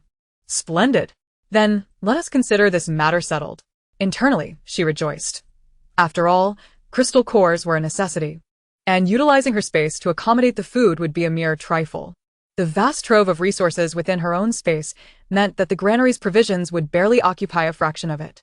This transaction was undeniably profitable. As the two leaders finalized their collaborative agreement, Su Yu and her companions had already struck up a conversation with Mo Yuan's team. They exchanged simple introductions, and the atmosphere grew considerably more amicable. In a hushed voice, Su Yu, with a hint of pride, shared with Mo Yuan's team, "Hey, soldiers. Let me let you in on a secret. Our Captain Wan's primary male pet is not your captain. There's an even more alluring gentleman named Gu." The members of Mo Yuan's team were momentarily taken aback, their curiosity ignited. Mo Yuan's team also shared some information. "One of our members is still guarding some supplies at the location where we rested last night." Jiang Wan, with her keen ears, Caught this remark. Jiangwan's inner monologue. Oh, there's another one? It seems I must make a stop on the way back to bring their supplies along. We can continue our efforts to slay zombies and gather crystal cores this afternoon. Thus, what could have been a tense encounter transformed into a mutually beneficial collaboration. Facilitated by Jiangwan's formidable resourcefulness and audacity, coupled with Mo Yuan's pragmatic demeanor, the barriers between the two teams appeared to dissolve amidst snacks and gossip. The ensuing journey promised to be even more lively. Chapter 71. The Mischievous. With the cooperation settled, Jiangwan stood up decisively, clapping her hands. All right, no more dawdling. Captain Mo, you must have some supplies to collect at your base, right? Let us gather them and head over to our place for lunch to regain our strength. We'll head straight into eliminating the remaining zombies this afternoon. Her tone was brisk, akin to arranging a casual outing. Though Su Yu and the others felt a natural weariness at the thought of continuing the fight that afternoon, the prospect of leveling up so quickly invigorated them. And they responded in unison, no problem. With a mere thought, the sofa and tables she had previously summoned vanished, returned to her space, leaving only a few team members clutching uneaten snacks. This display once again astonished the members of Mo Yuan's team. How effortlessly she stowed everything away. Jiangwan led the way towards the location where Mo Yuan's team had previously concealed themselves, with Mo Yuan naturally keeping pace alongside her. Casually, Jiangwan inquired, "You came to transport food. Surely, you're not relying solely on manpower, are you? Did you bring any transport vehicles?" Montag Yuan nodded in affirmation. We brought 4 reinforced trucks, along with a team member possessing a 10 square meter spatial ability, the one who is currently on guard. Our original plan was to transport as much as we could, which may require 5 or 6 trips. He paused, casting a meaningful glance at Jiangwan, of course. If we had the assistance of a spatial ability user with a larger capacity, our efficiency would increase significantly. He estimated that even if Jiangwan's space was impressive, being able to transport 1 or 2 truckloads at once would greatly reduce the time required. He could scarcely fathom the true scale of Jiangwan's spatial abilities. Jiangwan merely acknowledged with a non-committal inwardly chuckling. 5 or 6 trips. I would find even 1 to be excessive. As they walked, Jiangwan appeared to be gazing straight ahead, while her insightful eye discreetly scanned the information of the 6 members behind Mo Yuan 1, Chinfeng, male. 28 years old, ability, metal, A-rank potential, peak level 1. Notes: the team's heavy-duty shield, steady and reliable, is Mo Yuan's loyal deputy. He harbors a secret crush on the team's medic, Zhou Qian, but lacks the courage to express it. He secretly feels jealous whenever he sees Zhou Qian tending to Mo Yuan's wounds. Nicknamed Iron Shield. 2. Zhou Qian, female, 25 years old, ability, healing, A-rank potential. Late level 1, plant growth, C-rank potential, beginner, a dual ability user. Notes: a gentle medic, the team's healer. Her C-rank plant growth ability can barely sprout some hemostatic herbs or small tomatoes, and her teammates often tease her as a walking vegetable supply station. She is perceptive and vaguely aware of Chinfeng's feelings, but pretends not to know. 3. Zhaolai, male, 26 years old, ability, fire, A-rank potential. Peak level 1. Notes: hot-tempered and aggressive, he is one of the team's primary attackers. A foodie, he was particularly excited by the snacks Jiangwan brought out. His dream is to have meat at every meal. He admires Jiangwan's financial prowess immensely. Nicknamed Firewolf. 4. Sun Miao, male, 24 years old, ability, water, A-rank potential. Late level 1. Notes: a bit timid in personality, but possesses decent water control abilities, responsible for purifying the team's drinking water and some auxiliary crowd control. He is often the target of Zhaolai's teasing and is his close friend, frequently dragged along as a human shower. Secretly a home buddy. He yearns for action figures and game consoles. Wang Lei, a sturdy 29-year-old man, possesses the earth-based ability, grade A potential, level 1 peak. He is known for his robust physique and simple-minded nature, serving as the team's engineer adept at constructing defensive structures and altering terrain, although he tends to get lost. He exhibits exceptional talent in excavation and locating underground structures. His appetite is immense, and he was completely engrossed in snacks moments ago. Zheng Min, a 23-year-old woman, boasts dual abilities, speed enhancement, grade S potential, late level 1, and shadow affinity, grade C potential, beginner. As the team's scout and assassin, she is agile and has a low presence. Her S-grade speed potential promises a bright future. Typically reticent, Her keen observational skills render her the eyes and ears of the team. She struggles with social anxiety, but is striving to overcome it. As the group soon arrived at the commercial building where Mu Yuan's team had been hiding, they encountered Wu Hao, a 27-year-old male with a spatial ability, grade A potential. Mid-level 1. Upon seeing the returning team, now accompanied by 6 unfamiliar women, he appeared utterly bewildered. Upon closer inspection, he noticed his teammates were holding the coveted snacks he longed for while he nibbled on compressed biscuits. Suddenly animated, he rushed forward, pointing dramatically at Mu Yuan and lamenting in a mock-crying tone, "Boss, you went out and brought back 6 beautiful women. And on top of that, you're treating them to snacks while I'm left with this? Boo-hoo, you don't love me anymore. Love fades, doesn't it? We're breaking up. I can't live like this." As he spoke, he pounded his chest in despair, though his eyes kept darting toward the snacks in his teammates' hands. Mu Yuan, usually composed, showed a rare crack in his demeanor, with visible veins twitching at his temple. Taking a deep breath, he fought the impulse to kick Wu Hao away, silently reminding himself to remain calm. Wu Hao is a valuable spatial talent, and it would be a shame to lose him. Next time, he would definitely be left at the base to guard the entrance. In a steady tone, Mu Yuan introduced the newcomers. Enough of this nonsense. These are Miss Jiang Wan and her team, the very squad we observed yesterday. Miss Jiang is remarkably strong. His use of the term remarkably strong was a rare high praise from the typically cautious Mu Yuan. Upon hearing this, Wu Hao's playful expression vanished, replaced by astonishment as he turned to Jiang Wan, thinking, the captain used remarkably strong? His highest praise for others is usually just not bad. How powerful must this beauty be? He furtively compared Jiang Wan's stunning visage with Mu Yuan's striking features, his mind racing with possibilities. What a match made in heaven. Could it be that our stoic captain is finally blossoming? There's definitely something brewing here. Instantly donning a sycophantic smile, he approached his snack-holding teammates. Feng Ge. Mye. Lan Ye. Le Jie. Min Ye. Wian Ye. Share a bit with me. Just a morsel. I'm practically crying from hunger. The team members exchanged amused glances at his antics, both exasperated and entertained, before reluctantly sharing some snacks with him, resulting in a lively commotion. Jiang Wan observed the jovial scene, a slight smile gracing her lips. The atmosphere is delightful. As her words faded, with a mere thought, the uneaten snacks were whisked away from everyone's hands, along with some supplies they had previously stored in the building, all absorbed into her spatial ability. The group was once again left in stunned silence. Wu Hao's jaw nearly dropped to the ground. He pointed at the now empty space, his voice trembling. They're gone? For massive trucks just vanished. Beautiful sister. Oh no, goddess. How vast is your space? This can't be real. Is my spatial ability a fraud? Gazing at his meager 10 square meters spatial ability, he felt an unprecedented sense of defeat. Jiang Wan, noting his shattered perception, cheerfully patted his shoulder, causing him to flinch. In a tone reminiscent of a wise mentor, she said, "Young comrade, this is what true strength looks like. Strive to improve. You have a long way to go." Her demeanor was nonchalant. Mu Yuan, surveying the empty area alongside this seemingly omnipotent woman, found his astonishment beyond words. He comprehended that collaborating with Jiang Wan held far greater significance than he initially imagined.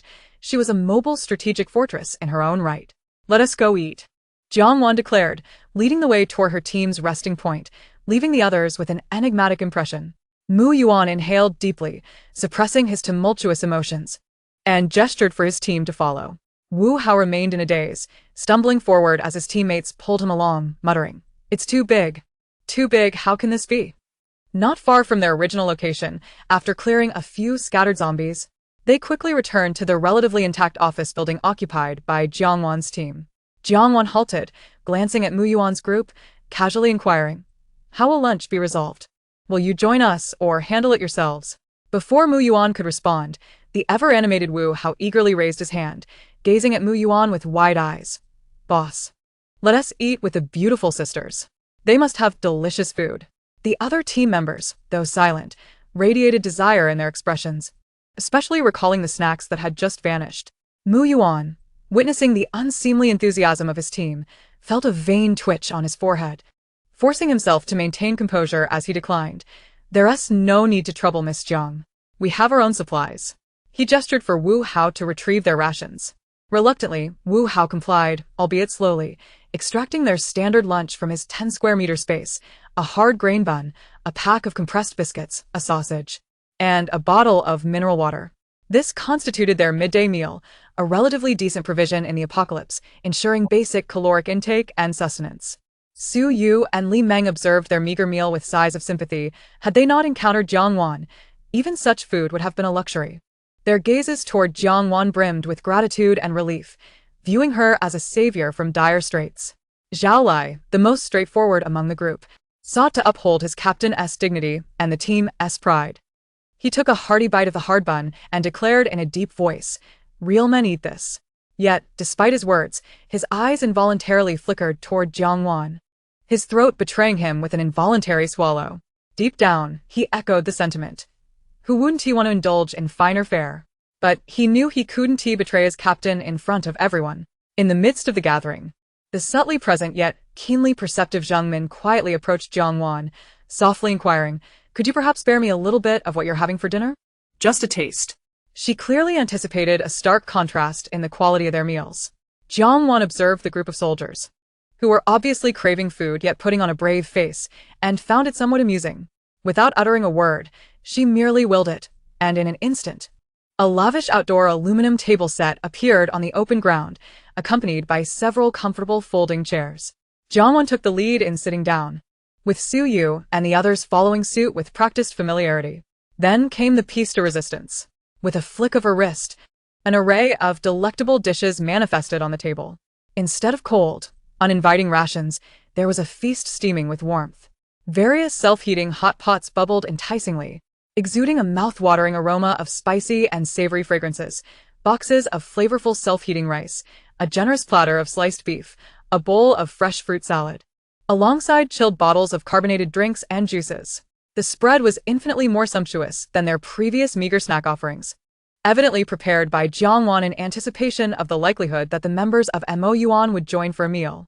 The members of Mo Yuan stared at their meager portions of hard bread and biscuits, while the tantalizing scent of the hot pot wafted through the air, and their eyes widened at the sight of the glossy beef and succulent fruits.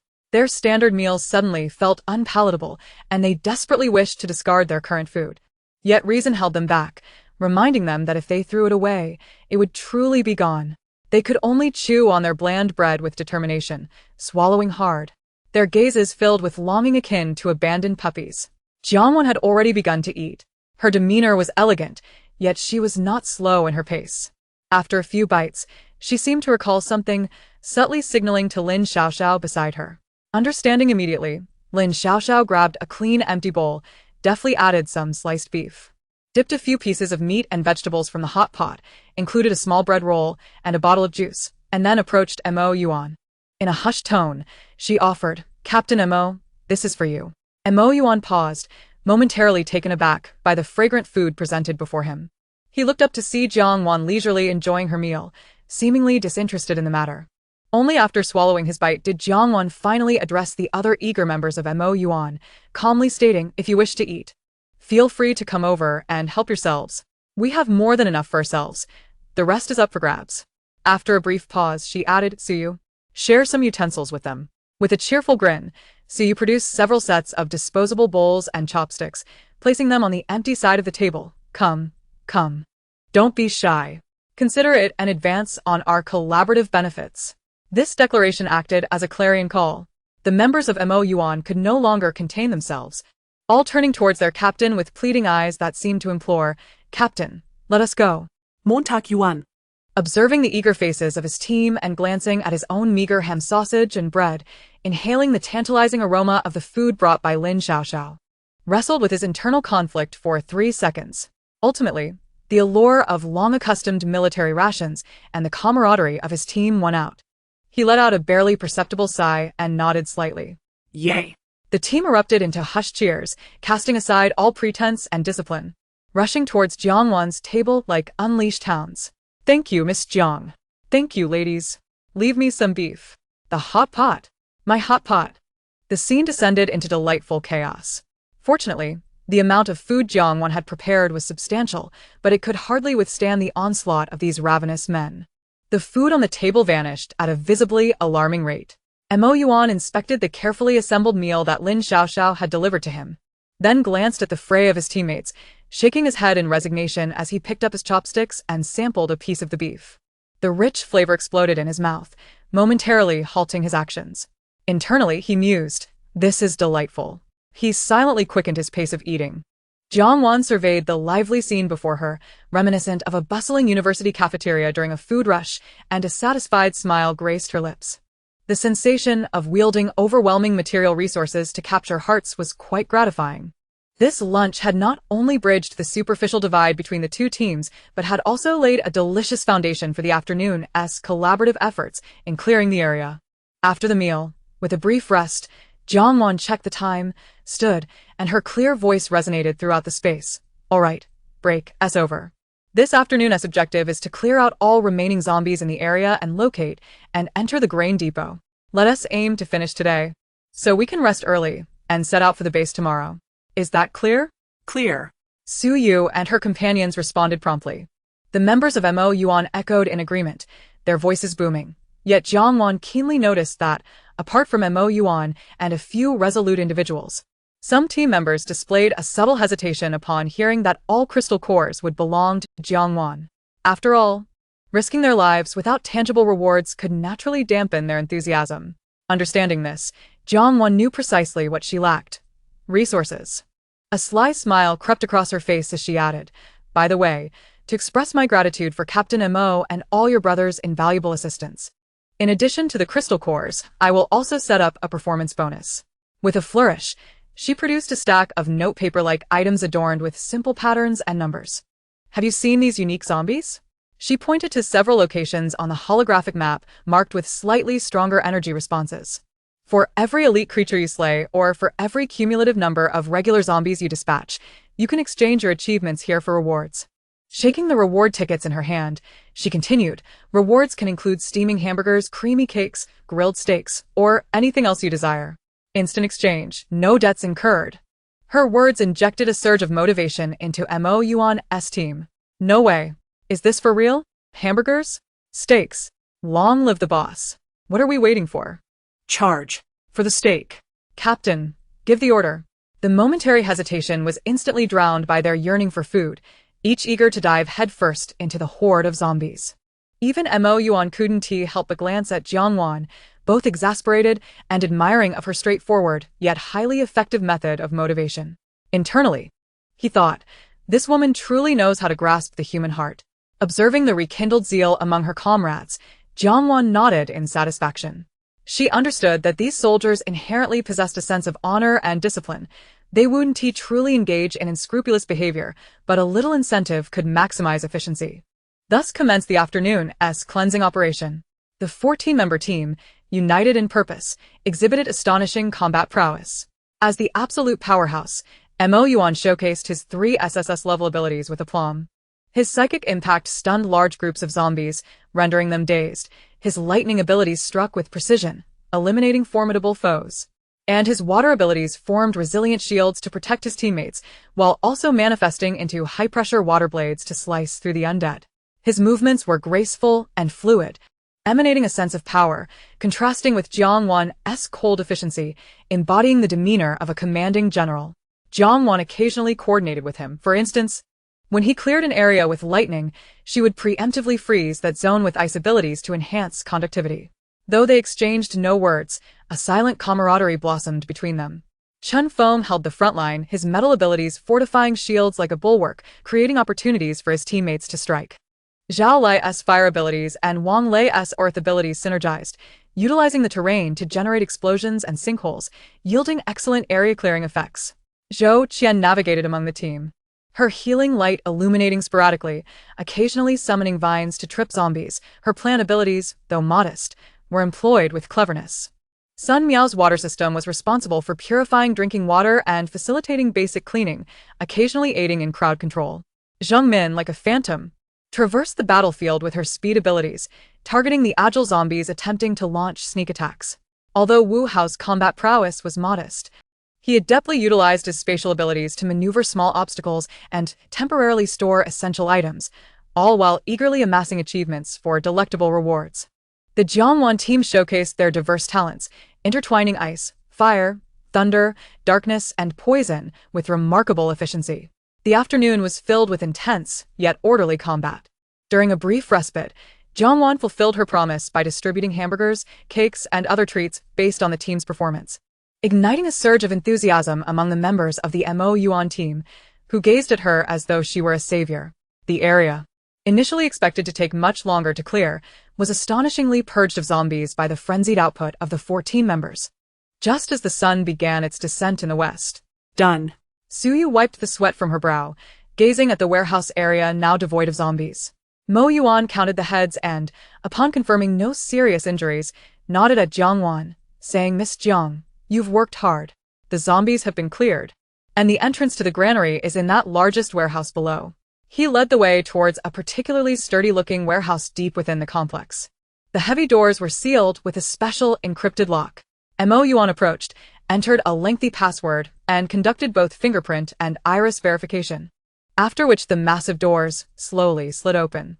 Inside, the warehouse was expansive, its floor composed of thick concrete. Mo Yuan moved to the center, manipulating what appeared to be an ordinary section of the ground. Suddenly, a deep rumble echoed, and a vast, downward-sloping passageway emerged before the group. Shrouded in darkness and exuding a damp, chilly atmosphere, intermingled with the scent of aged grains. "This is it." Mo Yuan turned to Jiangwan, his expression grave. "Below lies the National Strategic Granary. The conditions inside are uncertain. There may be unforeseen developments due to prolonged closure. Everyone, proceed with caution." Chapter 74, Animal and Plant Mutations. The passage extended downward, swallowing the last vestiges of light from the surface, leaving only the solitary beams of flashlights piercing through the thick darkness. The air grew damp and viscous, mingling with dust, mold, and an indescribable odor of decay from the depths below. Footsteps echoed in the cavernous tunnel, amplified into unsettling noise. "Shu." Zhengmin suddenly raised a finger, her silhouette blending into the shadows. There were sounds ahead. Instantly, everyone held their breath. Indeed, a series of faint yet dense rustling noises emerged, akin to countless claws scraping against concrete, accompanied by sharp, eerie squeals surging from the depths of darkness. "Prepare for battle." Mo Yuan's low command resonated with unwavering strength in the tunnel. The flashlight beam abruptly focused ahead, revealing a surging tide of darkness. It was not murky water, but an army of rats. Yet, what terrifying creatures they were. Each rat was as large as a stumbling wildcat, with blood-red eyes, filthy matted fur, and glistening fangs dripping with saliva. They surged together, emitting frenzied screeches, rushing forth like a flood breaching a dam. "Heavens! What in the world are those?" Sun Miao cried, instinctively taking a step back. "How can rats grow so large?" Wu Hao, frightened, nearly dropped his flashlight. "Don't just stand there. They're mutated. Attack." Mo Yuan's order thundered like a clap of thunder as he struck first, a blinding bolt of lightning leaping forth, instantly turning the leading giant rats into charred remains. The battle erupted instantly. The tunnel was narrow, and the sheer number of rats created utter chaos. Chun Feng roared at the forefront, his metal shield clashing against rat claws, sparks flying. Zhao Lai bellowed as he hurled fireballs that exploded among the rat swarm, mingling the acrid scent of charred flesh with their agonized screeches. Wang Lei strained to raise earthen walls in an attempt to divide the tide of rats, but these mutated creatures were surprisingly agile. Some burrowed while others climbed, diminishing the effectiveness of his barriers. Zhou Qian's healing green light flickered among the crowd, her face pale as she struggled to heal injured teammates while desperately coaxing fragile vines to trip the rats, appearing thoroughly exhausted. Zhang Min danced like a shadow in the night, weaving through the gaps in the rat horde with unmatched speed, each flash of her dagger claiming the life of a giant rat, though she too was pushed to the brink of danger. The Jiangwan team faced immense pressure as well. Su Yu's ice spikes required precise targeting to be effective, while Li Meng hesitated to unleash fireballs in the confined space. Zhang Ye's lightning arrows struggled to keep pace with the rat tide, Lin Xiao's shadow erosion needed time, and Tang Ning's poison mist had limited range. The tunnel flickered with chaotic bursts of abilities, rat corpses accumulating, yet the relentless swarm continued to surge atop their fallen comrades. The battle raged on for over 20 minutes, each member drenched in sweat, breathing heavily. The ground was littered with rat carcasses, leaving little room to maneuver. while viscous blood pooled around their feet. Just as fatigue and pressure mounted, a piercing, authoritative shriek reverberated from the depths of the passage. This sound carried a psychic shock, momentarily disorienting everyone. The rat swarm's onslaught faltered, only to become more frenzied and organized. Then, a massive shadow lunged forth, carrying a foul wind. It was as large as a calf, its fur bristling like steel needles, blood-red eyes glowing like lanterns, and its gaping maw filled with dagger-like fangs dripping with viscous drool. The Rat King. It had a singular target, charging like an uncontrollable heavy truck, barreling through the ordinary mutated rats towards the team's most vulnerable healer, Zhou Qian. The speed left only an afterimage in its wake. Wianya. Chun Feng's eyes widened in horror, trying to turn back to rescue her, but he was ensnared by the rat horde. Zhou Qian, pale with fright, was nearly frozen in place. In a split second, an icy chill enveloped the area. Time seemed to stand still. It was Jiang Wan. Her gaze was as sharp as an ice blade, and without grand gestures, she simply raised her hand towards the Rat King. Freeze. Crack. A blast of extreme cold erupted from the center of the Rat King.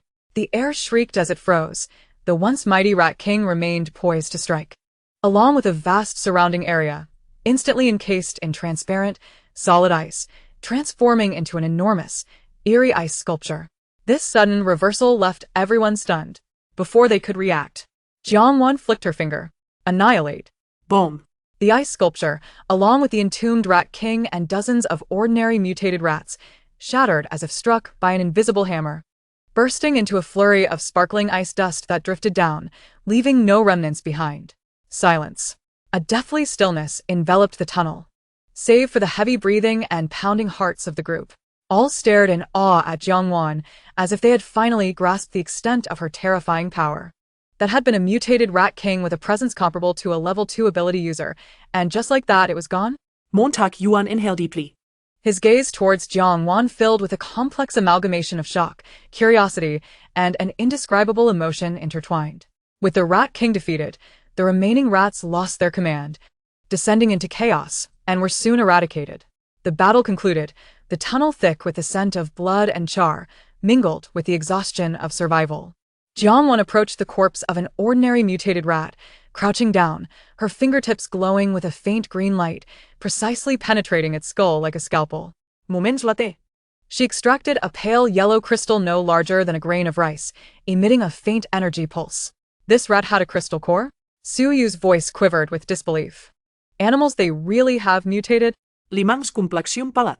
Jiang Wan gazed at the small, pale yellow crystal core, no larger than a grain of rice, which she had extracted from the head of a mutated rat. A shiver ran through her heart. She inquired within her system, can animals also undergo mutations? Ding. Indeed. Host. The apocalyptic virus targets the entire biosphere of the planet. Animals exposed to viral water sources, air, or consuming infected matter will naturally mutate.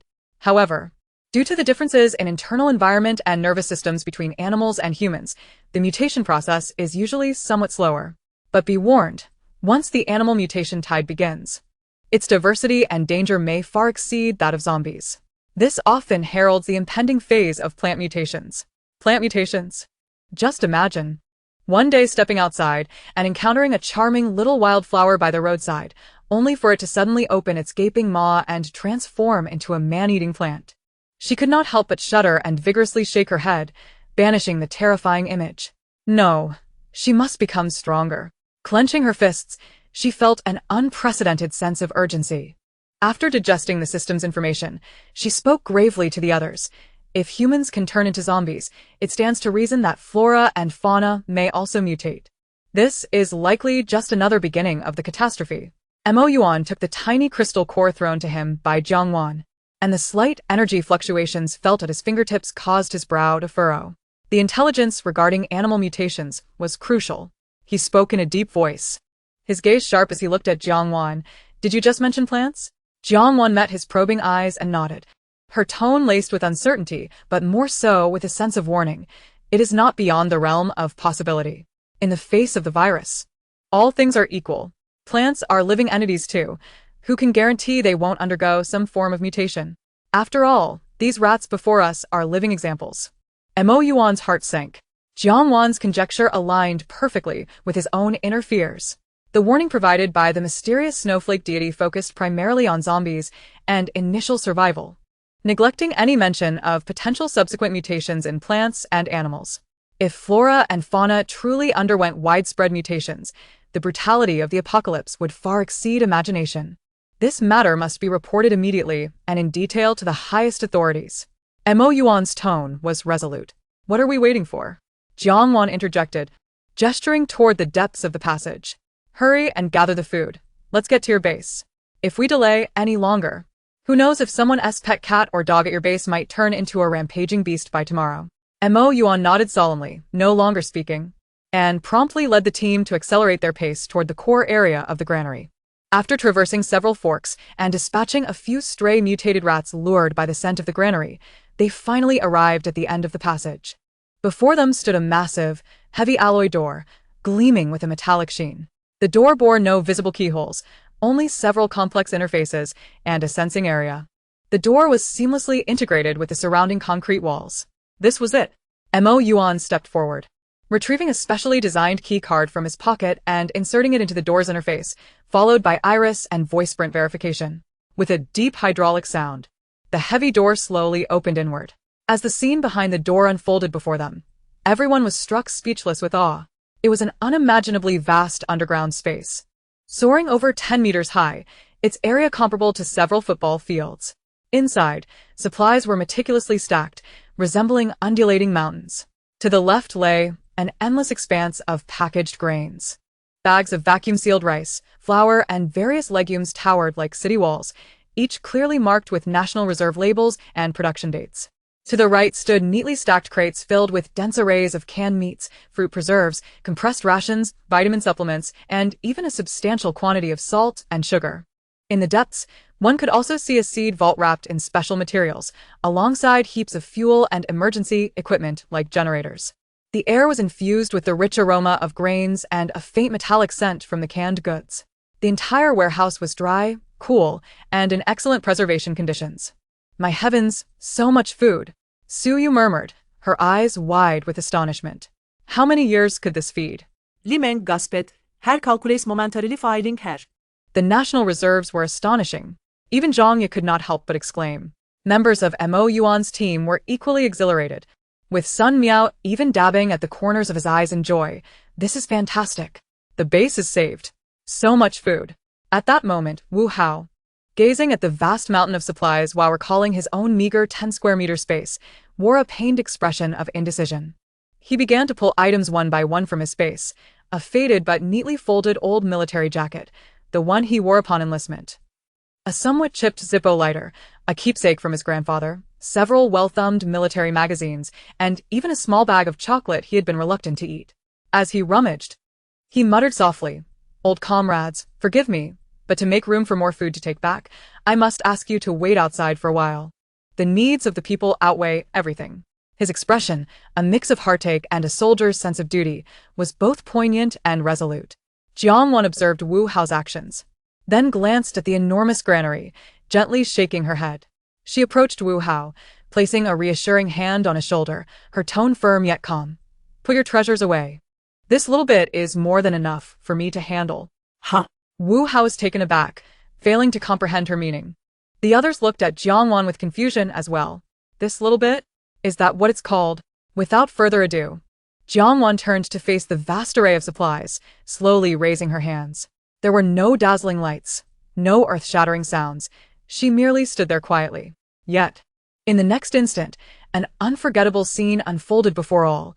As if a miracle had descended or the scene had been erased, the towering stacks of packaged grains, the crates of canned goods, the seeds and equipment in the depths, everything within sight, layer by layer, began to vanish into thin air at a visibly discernible speed. Without a sound, in mere moments, the once stuffed, astonishingly large underground warehouse became utterly empty, pristine, save for the cold concrete floor and walls, and the lingering aroma of grains still hanging in the air. Not a single grain of rice or can remained. An eerie silence enveloped the scene. Everyone stood frozen in place, as if under a spell, mouths agape enough to fit a fist, their eyes reflecting sheer astonishment bewilderment, and disbelief. Wu Hao still clutched the bag of chocolate he had yet to return to his space, staring blankly at the barren warehouse, his mind completely blank. Montag Yuan's pupils contracted violently.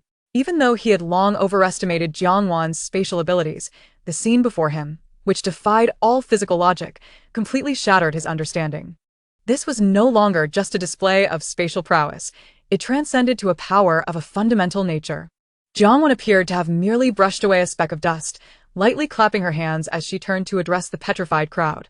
"All right, the food's sorted. Shall we set off for the base now?" Her voice echoed clearly in the vast, empty warehouse.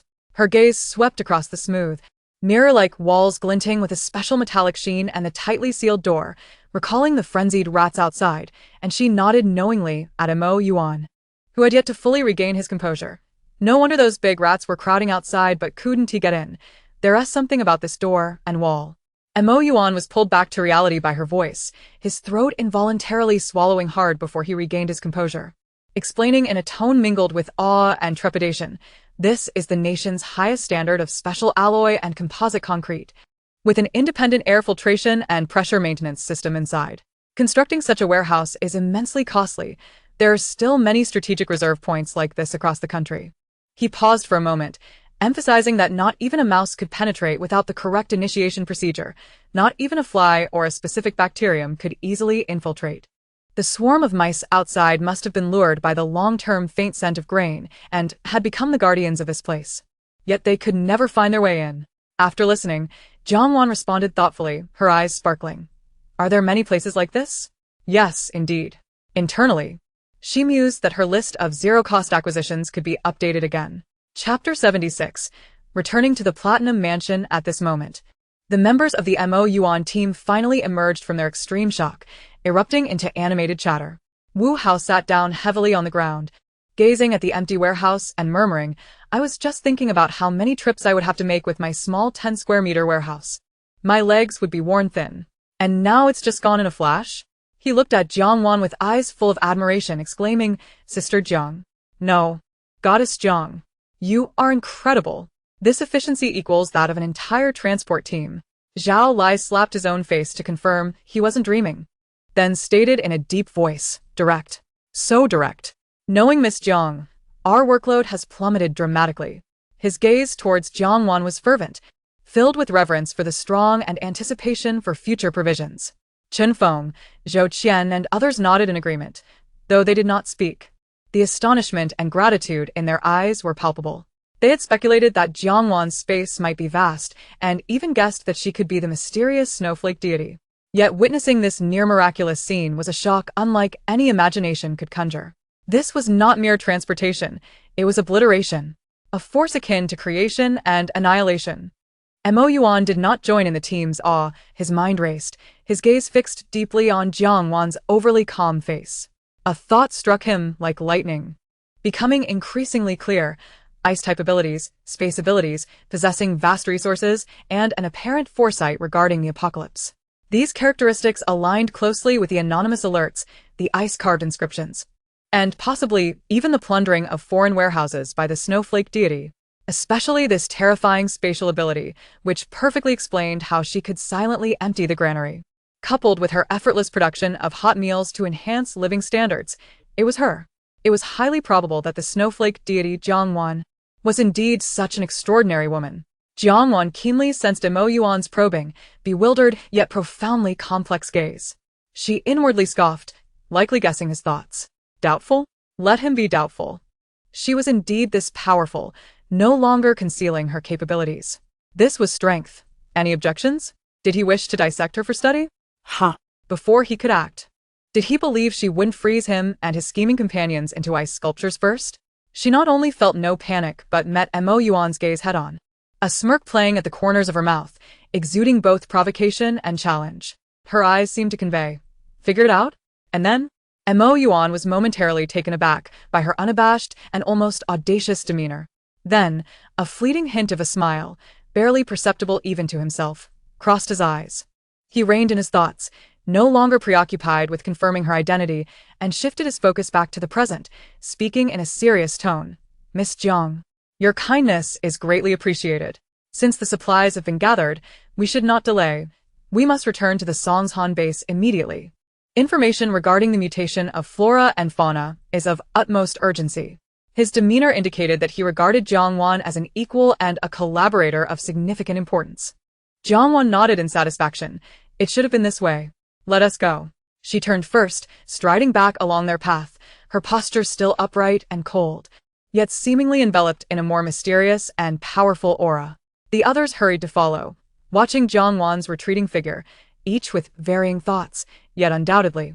This enigmatic and formidable woman had fully become the absolute core of their temporary team.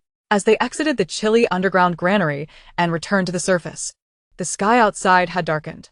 The apocalyptic sunset left only a faint, grim afterglow on the horizon, and the temperature noticeably dropped. Zhang Ye quickened her pace to walk alongside Jiang Wan, her tone tinged with reluctance. Wan, are we heading straight to the base? There are still so many things left in the Platinum Mansion Villa. She particularly remembered the refrigerator filled with delicious food, which included several boxes of Häagen-Dazs and the imported chocolates she had received from Jiang Wan untouched. Jiang Wan paused for a brief moment. Zhang Ye's reminder brought the thought to her mind.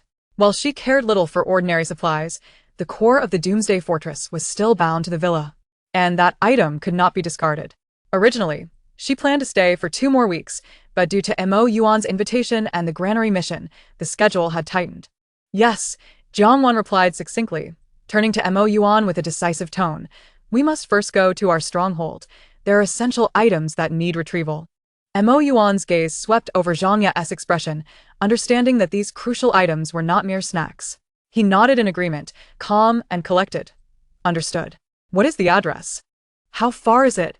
He recalled that the map had indicated the approximate location of the Platinum Mansion. The Platinum Mansion is located in a high-end community in the west of the city. It's about 5 kilometers from here, Jiang Wan stated with precision.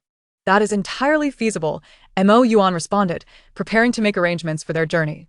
However, Jiang Wan raised her eyes to the quickly darkening sky and proposed a new plan. It's getting dark, and traveling at night is inconvenient and risky. In that case, why not stay at our villa for the night and set off for the base in the morning? As soon as she spoke, the members of Mo Yuan's team brightened with excitement before he could respond. Wu Hao nearly jumped up, only to be restrained by Zhao Lai. Though his face betrayed his enthusiasm, the temptation to experience the sanctuary of the mysterious and powerful Miss Jiang and to sleep soundly in the apocalypse was overwhelming. Even Zhou Qian and Zheng Min's eyes sparkled with anticipation. Zhang Ye eagerly chimed in. Yes. Although tomorrow it won't be our home anymore. We warmly welcome you all as guests tonight. Jiang Wan looked toward Mo Yuan, silently inquiring about his final decision.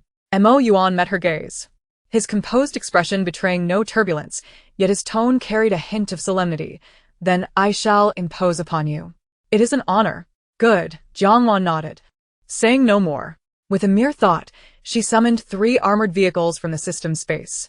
One was the 6-seat military armored vehicle they had arrived in, while the other 2 were finely crafted 5-seat armored vehicles, perfectly accommodating Mo Yuan's team of 8. Wow. 2 triumphs, Wu Hao exclaimed as he beheld the suddenly materializing, pristine armored vehicles, unable to suppress an expletive. The main battle tanks of the French army. Sister Jiang, how many good things are still hidden in your warehouse? The other team members were equally astonished, their gazes towards Jiang Wan filled with disbelief.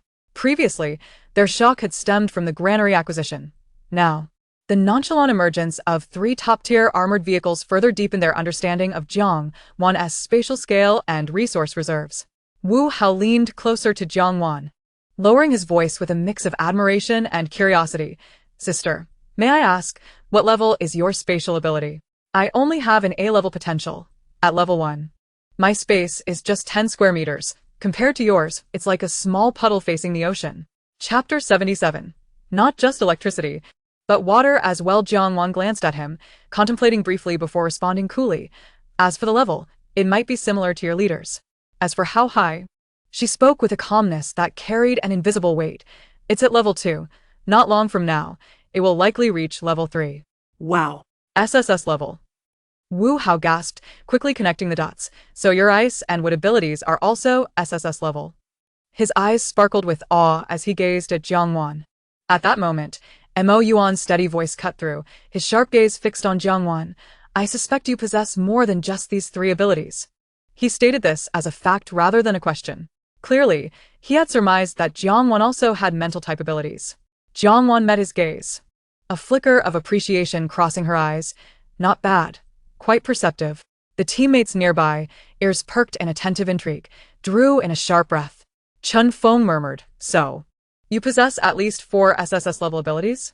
Jiangwan neither affirmed nor denied this, merely curling her lips into a faint smirk.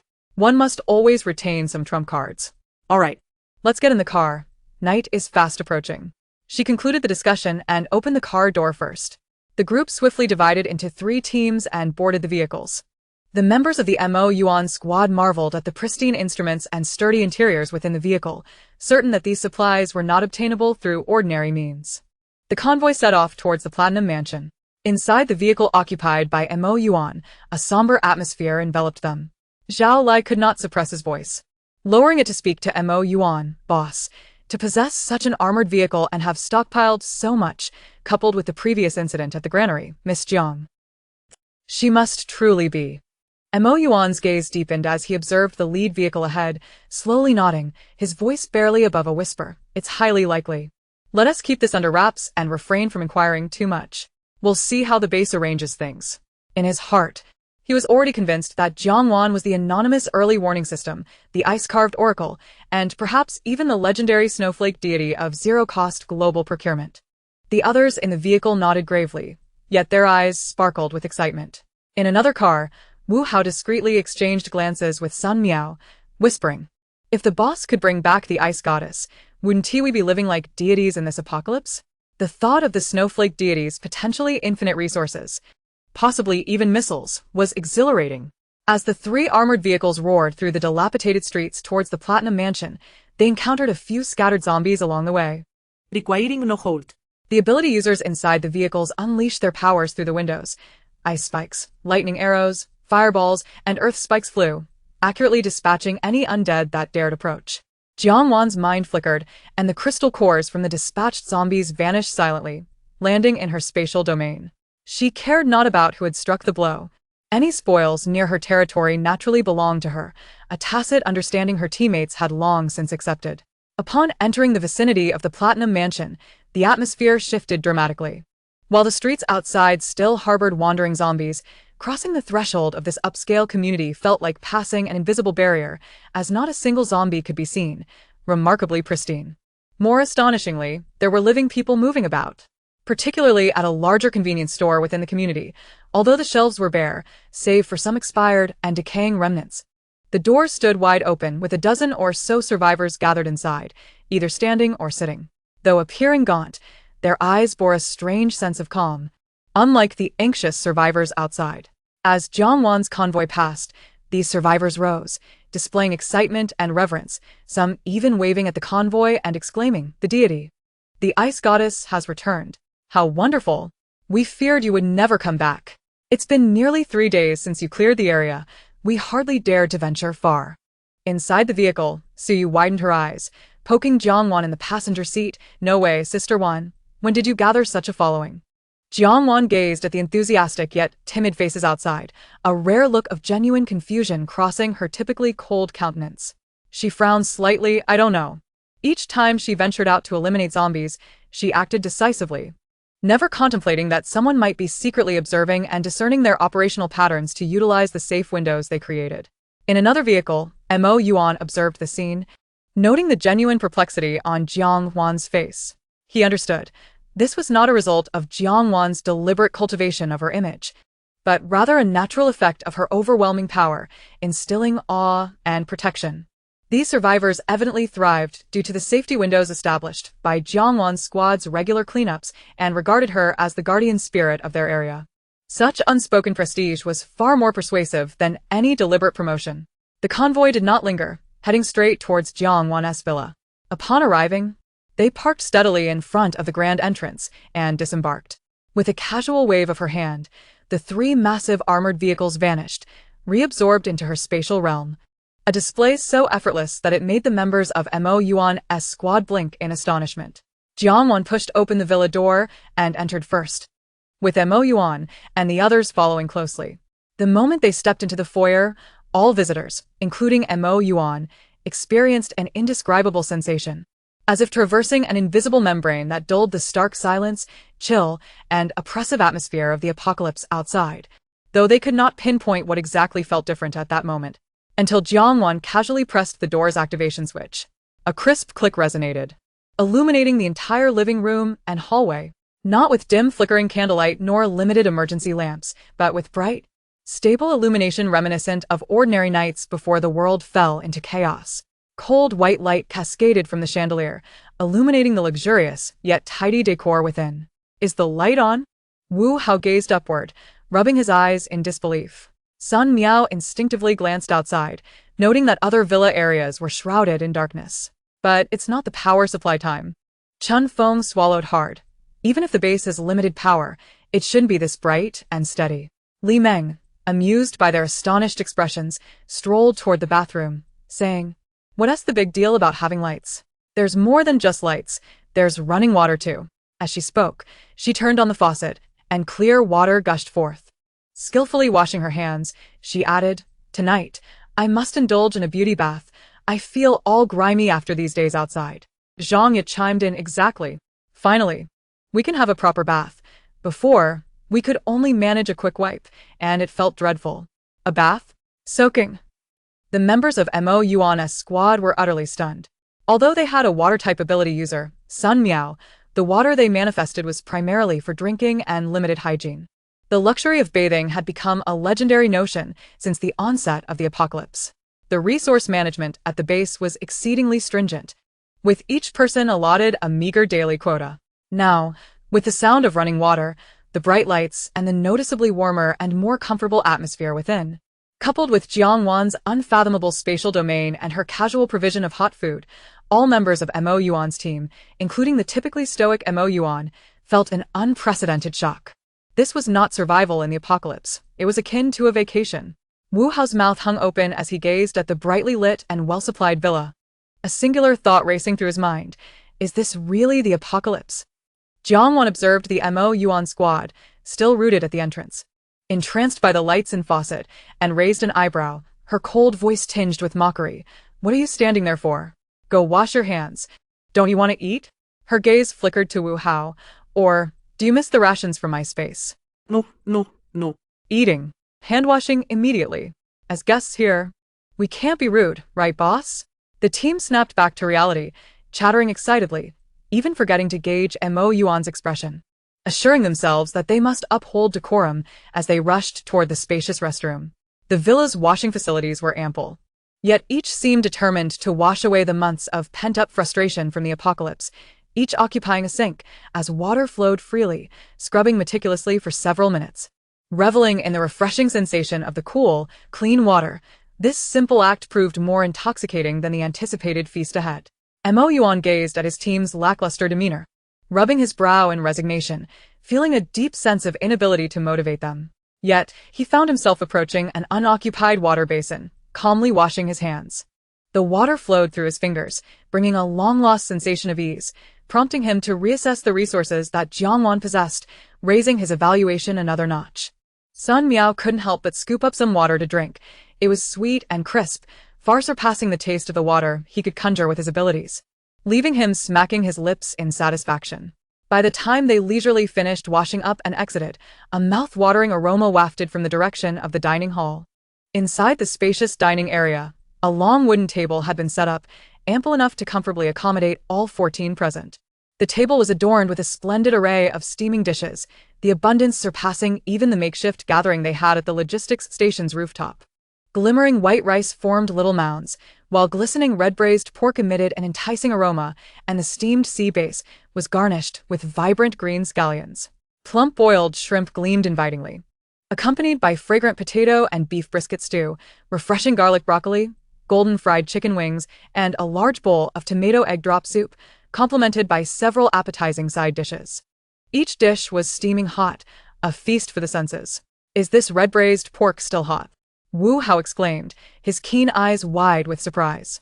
"Sister Jiang, does your space have a preservation and heating function?" He had previously believed that her space was merely for storage, never imagining it could maintain food in such prime condition. Jiang Wan, elegantly taking her seat, nodded lightly in response. Indeed, my space has time frozen within it. Whatever you put in remains unchanged when taken out. She seemed to recall something and curiously asked Wu Hao, is yours not the same? Wu Hao felt as though he had been struck in the chest, clutching his heart with an exaggerated expression, internally lamenting, time frozen. It's infuriating. My shabby space, let alone freezing time, can barely hold air. The stark contrast transformed his frustration into appetite, and as he sat down, he immediately began devouring the tender, flavorful red-braised pork. Mumbling through his mouthful, delicious, so delicious. Chun Feng cautiously took a seat beside Zhou Qian, not forgetting to offer her the largest shrimp, whispering, try this. Zhou Qian's face flushed slightly, but she accepted with a soft thank you and began eating, the atmosphere subtly harmonious. Jiang Wan observed the scene, her gaze ultimately resting on Mo Yuan, who sat across from her. Mo Yuan maintained a perfectly upright posture, even during the meal, embodying a soldier's demeanor, his movements composed, exuding an aura of restrained calmness. Jiang Wan watched him for a few moments before extending her slender fingers, first pointing at the shrimp in Zhou Qian's bowl, then directing her finger towards the platter of boiled shrimp closer to Mo Yuan, her voice laced with a lazy nonchalance. I wish to eat that. Please help me serve it. In an instant, apart from the two involved, every other diner at the table slowed their chewing, casting furtive glances in their direction. Even Wu Hao paused in his eating. The air was thick with curiosity. Mo Yuan's hand, which held the chopsticks, hesitated slightly, his gaze meeting Jiang Wan's playful and unabashedly probing eyes. He remained silent for a moment, his expression steady and composed, yet a fleeting, elusive ripple seemed to cross the depths of his gaze. Without further ado, he naturally picked up the serving chopsticks and deftly transferred several plump shrimp onto the plate in front of Jiang Wan, executing the motion with grace and poise. Watching him use the serving chopsticks, Jiang Wan's lips curled into a playful smile, her voice lowered, tinged with provocation. In truth, I don't mind your touch. Mo Yuan set down the serving chopsticks, meeting her gaze with a calm, yet unyielding tone, such as the rule. These four simple words not only responded to her jest, but also subtly upheld his boundaries and principles, showcasing the cool-headedness and restraint characteristic of a strategist. Rather than feeling affronted by his reply, Jiang Wan's interest only deepened. She chose not to elaborate further, instead lowering her head to peel the shrimp, as if the previous exchange had merely been a prelude to their meal. Thus, this lavish feast, a rarity in the post-apocalyptic world, continued amidst the subtle yet fervent atmosphere. For the members of Mo Yuan's team, it was not merely a banquet for the taste buds, but a profound upheaval of their understanding of survival in a ravaged world. As for Jiang Wan and Mo Yuan, this meal evidently encompassed far more unspoken tests and competitions. Chapter 79. Does this fellow not feel discomfort? This sumptuous dinner, seemingly out of place in a post-apocalyptic setting, concluded in a satisfying atmosphere. Naturally, the bowls and chopsticks were waved into Jiang Wan's space for disposal, a gesture effortless and casual. The next issue at hand was accommodation. Jiang Wan gestured towards the staircase, her tone nonchalant. The villa has plenty of vacant rooms. The first and second floors are mostly empty. The top floor is where I reside, and Su Yu and the others each have their own rooms. Feel free to choose from the other available rooms. Just make do for the night. She paused, seemingly recalling something, then pointed to the two large double-door refrigerators in the kitchen corner, adding, oh, by the way, if you feel hungry at midnight and wish for a snack or want to take some treats for the road, feel free to help yourselves from what's inside. No need to be shy. Help ourselves. Wu Hao's eyes instantly lit up, almost rushing over to yank open one of the refrigerator doors. Cold air rushed out, revealing the upper compartment stuffed with various chips, chocolates, nuts, and jerky, while the lower compartment showcased an array of boxed cakes, puddings, and cream puffs. He eagerly opened another refrigerator, where the upper section held neatly arranged frozen dumplings, buns, and steaks, and the lower section was brimming with ice creams from various brands, including an entire box of Haagen-Dazs. Snail noodles. They have snail noodles here. Wu Hao's sharp eyes spotted several iconic packages, and he nearly drooled, patting his stomach and murmuring, I think I could still eat a bit more. As soon as he uttered those words, he felt numerous icy stares fixated upon him. Suju, Li Meng, Sang Jia. And even Zhou Qian and Zhang Min all glared at him with disapproval. their meaning clear. Dare you cook that thing in the villa? Wu Hao shrank back, awkwardly stammering. Never mind. I'll just enjoy it back at the base. He turned to Jiangwan with hopeful eyes. Sister Jiang, can I take some with me? Just a little. Jiangwan waved her hand nonchalantly. Take as much as you can. It's your skill. Wu Hao cheered, eagerly stuffing his meager 10 square meter space with treats, paying particular attention to the snail noodles, while also grabbing an assortment of snacks and desserts. As the refrigerator visibly emptied, the other team members grew restless. Someone shouted, "First come, first served," instantly triggering a small-scale raid, and soon both large refrigerators were nearly emptied. Jiangwan surveyed the now empty refrigerators and the satisfied crowd, smiling. All right. The snacks are all gone. You can head upstairs to choose your rooms. At that moment, Zhou Qian shyly inquired, Miss Jiang, is it really possible to take a bath? Even a soak? Her eyes shimmered with desire, tinged with trepidation, fearing there might not be enough water. Feel free to wash. Soaking is also fine. Jiangwan affirmed, her tone confident. The water resources are abundant. Even if you leave the water running all night, I wouldn't mind. Her words, delivered with an air of ease, carried an undeniable assurance. Wonderful. The group could no longer contain themselves. The speed at which they surged upstairs to claim the rooms with private bathrooms surpassed even their earlier rush for snacks. Although the villa was spacious, the rooms with ensuite bathrooms were ultimately limited. Wang Lei and Wu Hao, two grown men, moved slowly, staring wide-eyed at the last remaining room with a private bathroom, exchanging glances of uncertainty. Wang Lei scratched his head. There's only one left. What should we do? Stealing a glance at Mo Yuan, he noticed his leader's calm demeanor, but felt an unshakable pressure. Wu Hao whined. I don't care. I want to soak. Rock, paper, scissors. The victor shall wash first, and the loser will sleep on the floor. Very well. Thus, the two burly men commenced a game of rock, paper, scissors in the corridor. After 7 or 8 rounds of stalemates, Wang Lei barely emerged as the victor. Wu Hao, with a mournful expression, exclaimed, No way. I want this room. I'll sleep on the floor while you take the bed. I must have a soak. Upon witnessing his pitiful demeanor and glancing at the room, Wang Lei reluctantly conceded. Fine. You soak first, then I will. In an instant, Wu Hao's face transformed, beaming with joy as he dragged Wang Lei into the room.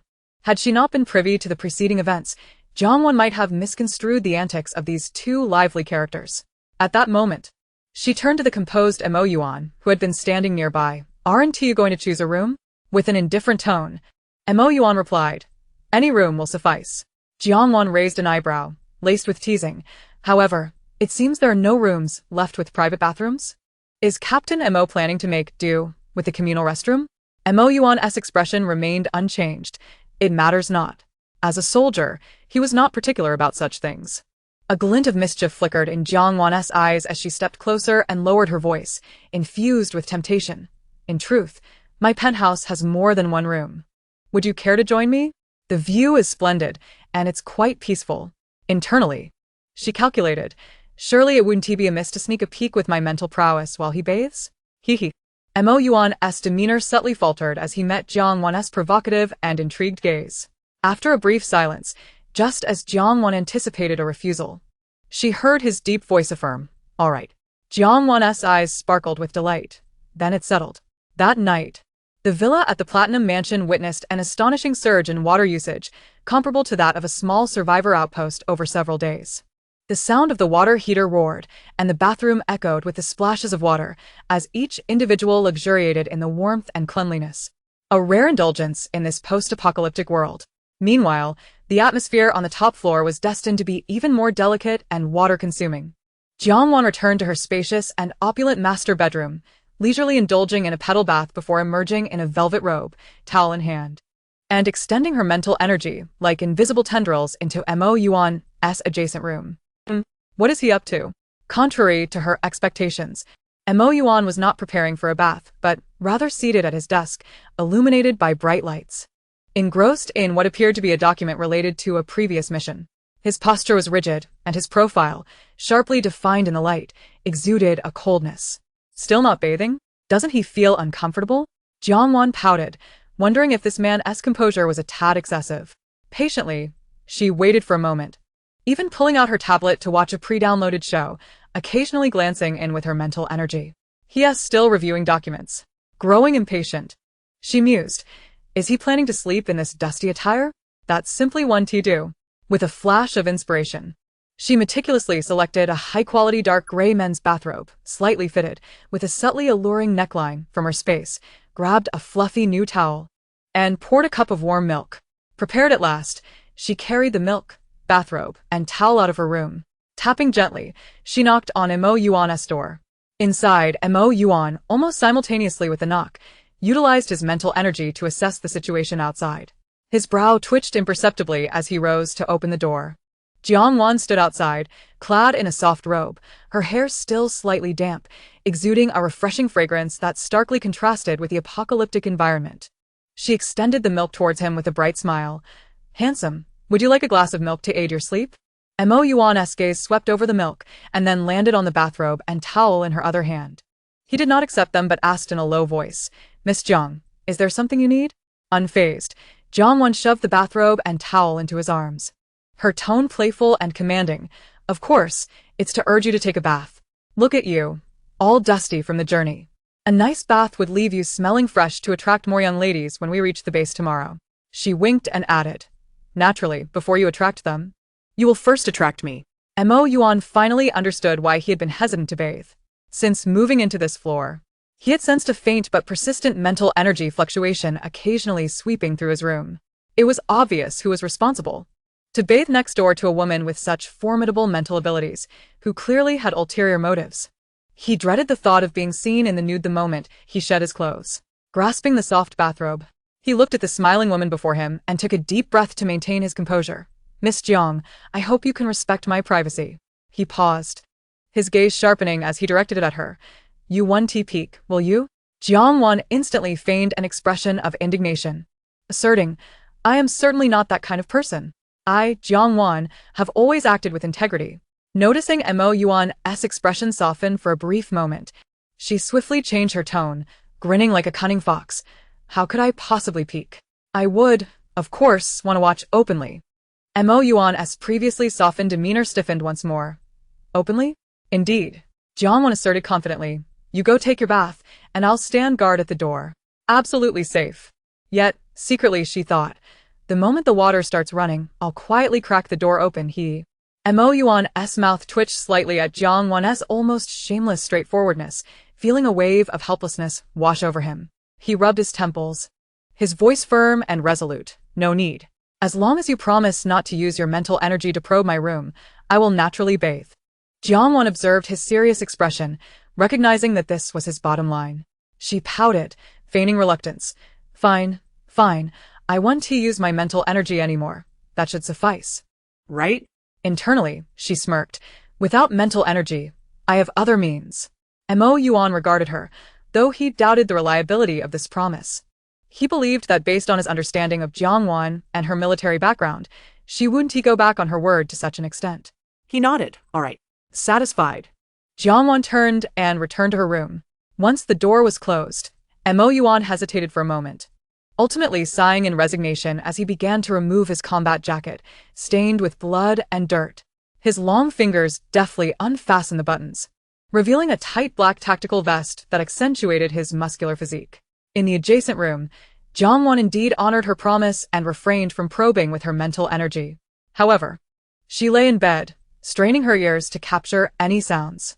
It wasn't long before the unmistakable sound of water began to flow from next door, quickly transforming into the sound of a shower. It's begun. Jiang Wan promptly tossed aside her tablet, rolling over in bed as her mind involuntarily began to conjure vivid images.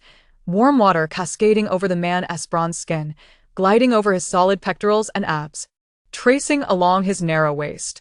She buried her face into the soft pillow, letting out a satisfied sigh. Mo Yuan, you are far too reserved. She couldn't help but compare him to Gucci. If it were that guy, he would have probably been more forward, or even flirting back. Yet, breaking through this stoic demeanor seemed to offer a greater sense of accomplishment. Meanwhile, in the bathroom, Mo Yuan, though having agreed to wash, maintained the distinct swiftness and efficiency characteristic of a soldier, all while keeping his nerves taut, acutely aware that something might emerge from the door crack at any moment. This was undoubtedly the most alert shower he had ever taken in his life. No mental energy? Fine, but there was no stipulation against using other abilities. Jiangwan had no intention of remaining obediently still. She patiently waited, her ears finally attuned to the sounds from next door. When the gentle sound of water once again echoed, gradually stabilizing into a continuous cascade, she realized the moment had arrived. Jiangwan stealthily slipped out of her room, akin to a nimble cat, and arrived at Imo Yuan's door. She first gently twisted the doorknob, only to find that Imo Yuan had cautiously locked it. However, this did not pose a challenge for her. She concentrated a minuscule thread of temporal ability at her fingertips, applying it to the intricately precise components of the lock, halting their time flow to near standstill in an instant. Meanwhile, with her other hand, she deftly manipulated the latch using her acute perception of material structures. A barely audible click signaled the lock's release. Holding her breath, Jiangwan gently pushed the door open, darting inside before swiftly closing it again. The entire process executed with the swiftness of a phantom, without a sound. Beyond the frosted glass door of the bathroom, steam swirled, revealing a blurred yet sturdy figure showering. Jiangwan's heart quickened, a mischievous grin spreading across her face. "Captain Mo, I apologize, but how could I resist such a tempting sight?" She wasted no time and immediately sprang into action. A glimmer of imperceptible silver flashed in her eyes as she accelerated the flow of time around her to its utmost limit, simultaneously enveloping the bathroom door with her formidable mental power and spatial control. In her perception, the material structure of the door was swiftly analyzed and adjusted at the microscopic level. She did not alter the physical form of the door, but rather ingeniously utilized energy interference to invert the light-transmitting properties of the glass. From the inside, it remained frosted and opaque, yet from the outside, it transformed into one-way transparency. This all transpired in the blink of an eye, within Jiangwan's accelerated realm of time. It felt as if it took a mere few moments, while in the normal flow of time, it was almost instantaneous. Having completed her task, Jiangwan immediately ceased the time acceleration and silently retreated to the shadowed corner by the window, where an opulent single sofa appeared. She settled comfortably into it, leisurely beginning to enjoy the spectacle. Inside the bathroom, Mo Yuan was rinsing the foam from his hair when he suddenly sensed a fleeting peculiarity. As if everything around him had momentarily stalled for a fraction of a second, yet it passed so swiftly that it felt like an illusion. He shook his head, cautiously scanning his surroundings. Water sounds, steam, and the frosted glass door all appeared normal. Was it merely an illusion? He furrowed his brow, suppressing the odd sensation, and continued rinsing.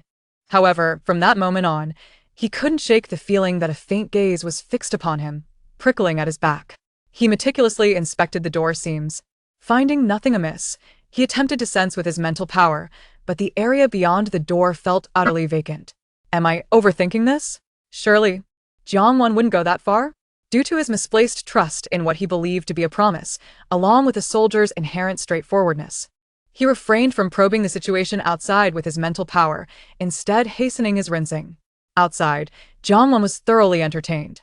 Amidst the swirling steam, the man's tall figure, broad shoulders, well-defined chest muscles, and distinct abdominal contours were tantalizingly visible. She couldn't help but touch her nose, feeling a hint of warmth, nearly succumbing to an embarrassing nosebleed.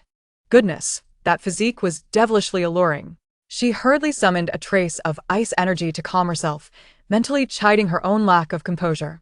The only lament was that the rising steam perfectly obscured the most crucial areas, leaving her yearning for more. Mo Yuan finally finished his shower, turning off the faucet. He picked up the bathrobe that Jiangwan had kindly provided, only to furrow his brow upon examining it. The material was fine, but was the style not overly fashionable? The hem barely reached his hips, and the neckline was excessively deep. When he donned it and tightened the belt, most of his chest and abdominal muscles were exposed, leaving him at risk of an embarrassing wardrobe malfunction with any sudden movement. What difference was there between wearing it and not?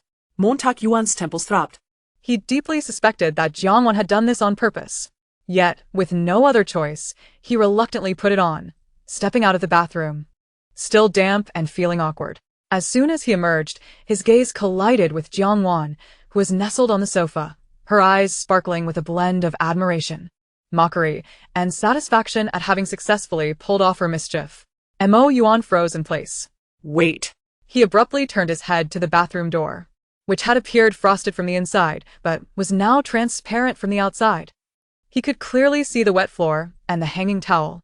Connecting this revelation to the strange sense of stasis he had felt while showering and the ever-present gaze, Mo Yuan's expression darkened, though his ears betrayed him, flushing with embarrassment. He looked at Jiang Wan, his voice laced with suppressed anger and a hint of awkwardness. Jiang Wan, how could you do this? Jiang Wan blinked innocently, shaking her empty cup. What do you mean? I've been sitting here drinking milk the whole time. Besides, I kept my promise and didn't use my mental power to look at you. She emphasized the word look. Mo Yuan pointed at the now transparent door, his breath slightly ragged. That door? It was definitely not like this when I went in. Jiang Wan stood up, sauntering closer, tilting her head as she scrutinized the door. Her tone light. Was it? Perhaps you misremembered? Or maybe the heavy steam caused an optical illusion. Who knows? She was clearly intent on being evasive. As she approached him, she suddenly extended her hand, her fingertip targeting the exposed skin beneath his bathrobe's collar, a mischievous smile gracing her lips. But Captain Mo, you look quite handsome in this. Mo Yuan reacted swiftly, seizing her slender wrist with a firm grip, his eyes sharp as blades, radiating offended anger as he pressed her against the adjacent wall. Leaning slightly forward to create an imposing presence, his voice low and dangerous. Jiang Wan, are you so impatient? The pressure on her wrist and the heat of his body, mixed with the lingering scent of shower gel, made Jiang Wan's heart skip a beat. Yet, rather than feeling fear, she met his smoldering gaze with delight, inwardly reveling. Oh dear, has the little man lost his temper? But this angry demeanor is rather thrilling. She pondered if she might be a tad too wicked. But then again, it was the bad ones who managed to capture such an elusive flower. Having encountered someone so to her taste, it would indeed be a pity not to tease him a little before securing him for herself. Instead of struggling, she gently pressed her empty hand against his solid chest, which indeed felt as firm as she had imagined, grinning like a cat that had caught a mouse. Impatience? Captain Mo, your words are quite severe. I'm merely appreciating the prowess of my partner. Pinned against the wall, with her wrist in his grasp, Jiang Wan could feel the unusual warmth of his palm and the slightly quickening pulse. Rather than panicking, she lightly traced her fingertip across his taut chest muscles, adopting a tone of mock complaint as she continued her playful banter. But really, it's your fault. Why use warm water for a shower? Why not turn the heat down? The steam was so thick that I could barely make out certain key areas. As she spoke, her gaze subtly hinted downward. Upon hearing the phrase could barely make out, Mo Yuan's taut nerves and the inexplicable embarrassment simmering within him momentarily relaxed, even stirring a sense of relief. He instinctively exhaled, loosening his grip on Jiang Wan's wrist slightly. But that moment of relaxation was swiftly shattered by Jiang Wan's next words. However, if you feel imbalanced or at a disadvantage. Jiang Wan leaned closer, her breath fragrant, her eyes sparkling with mischief. I could take a shower too, just for you to see. That way, we would be even, a fair trade. Wouldn't you agree? Mo Yuan's mind buzzed, involuntarily conjuring an image of Jiang Wan's fair skin and alluring curves amidst the swirling steam. His throat constricted violently, and with immense willpower, he forcefully dispelled those untimely visions, his ears flushing a deep crimson. He abruptly released Jiang Wan's wrist, retreating a step as if scalded, creating distance between them. His voice, tinged with restrained anger and a hint of barely perceptible panic, exclaimed, Miss Jiang, please maintain your dignity. Upon finishing, he clumsily extended his hand, attempting to usher Jiang Wan out of the room. Grasping the doorknob, he attempted to shut and lock the door, only to discover the lock seemed malfunctioning, refusing to close smoothly. Frowning, he inspected it. Jiang Wan observed his somewhat awkward fiddling with the lock, aware that her prank had perhaps gone too far, pushing the normally composed Captain Mo to the brink of losing his composure. She touched her nose, feeling a bit guilty, and quickly stepped forward, her fingertip barely brushing the lock cylinder. After a subtle surge of energy, the lock returned to normal functionality. All right. Jiang Wan waved her hand in a gesture of concession. I won't tease you anymore. Get some rest. She turned to her room, her silhouette still graceful, though her steps were slightly quicker than usual. It wasn't until she heard the distinct sound of a door closing next door that Mo Yuan finally exhaled in relief. Leaning against the cool door panel and slowly sliding to the floor, he rubbed his throbbing temples, his mind in disarray. She couldn't he have seen, could she? Did she truly not catch a glimpse? He replayed Jiang Wan's words and expressions in his head, attempting to discern reality from illusion. Yet, even if she hadn't seen the crucial parts, what had transpired moments ago. He glanced down at his nearly non-existent bathrobe. Feeling the strange heat radiating from where Jiangwan had touched him, a peculiar sense of violated innocence swirling within him. He felt uncomfortable, as if truly tainted. Meanwhile, back in her room, Jiangwan flopped onto the soft bed, burying her face in the pillow, laughing quietly to herself. Although she hadn't seen the most important parts, she had touched his abs and caught a glimpse of the contours of his chest. Not a loss. Satisfied, she turned over, clutching the blanket. A sense of mischievous triumph and an indescribable anticipation enveloping her, soon drifting into slumber. That dream was destined to be anything but tranquil, filled with humidity, searing gazes, and some unspeakable moments of intimacy. Yet that night, perhaps it was not only Jiangwan who dreamed of spring. In the adjacent room, Mo Yuan, after splashing his face with cold water for a full half-hour to dispel the recurring images and inexplicable heat in his body, finally forced himself to lie down. Yet in his dreams, that mischievous figure, with a provocative smile, and the sensations beneath that damned bathrobe continued to entangle him, causing him to furrow his brow and toss and turn restlessly. That night, the top floor of the villa was suffused with an ambiguous and restless atmosphere. As the morning sun streamed through the villa's grand floor-to-ceiling windows, it dispersed the lingering tension of the night. Jiangwan emerged from her room, radiant, her face flushed, eyes glimmering with a trace of lazy satisfaction, clearly having enjoyed a restful night. In contrast, Mo Yuan's entrance seemed somewhat dimmed. Clad in his crisp combat uniform, dark circles under his eyes revealed he had not rested well, despite his upright posture. The slight tightening of his lips and his tendency to avoid direct eye contact with Jiangwan betrayed his unrest from the previous night. This stark contrast did not escape the keen eyes of the team members. Wu Hao elbowed Zhao Lai, raising his eyebrows and whispering, "Hey, did you see? The boss looks like he has been drained of energy by a fairy." Zhao Lai stroked his chin, a knowing expression crossing his face. No wonder Sister Zheng looks so refreshed. The battle must have been intense. Sun Miao timidly added, "Could it be that the boss was really devoured?" Chun Foam cleared his throat, signaling them to tone it down, but his eyes were filled with curiosity. Zhou Qian and Zheng Min exchanged glances, their cheeks slightly flushed. Unable to resist glancing curiously at the two involved, Su Yu and Li Meng wore expressions of understanding, as if to say, "Sister Jiang is impressive." How could Mo Yuan remain oblivious to the murmurs and glances? The pressure around him intensified, and a cold glare silenced the team, who pretended to busily organize non-existent gear. Yet their eyes still burned with gossip. Jiangwan, however, appeared unfazed, as if the mischievous lockpicking and teasing had not been her at all. In a good mood, she strolled into the kitchen, casually stating, "Why are you all just standing there? Grab some breakfast. We're getting ready to depart." What she referred to as some breakfast plunged Mo Yuan's team into silence, once more upon seeing the spread laid out on the table. Freshly squeezed soy milk, steaming soup dumplings and shrimp dumplings, golden crispy youtiao, soft and sweet glutinous rice chicken, and several refreshing side dishes presented a lavish array. Reminiscent of a pre-apocalyptic tea house breakfast, and she referred to it as casual?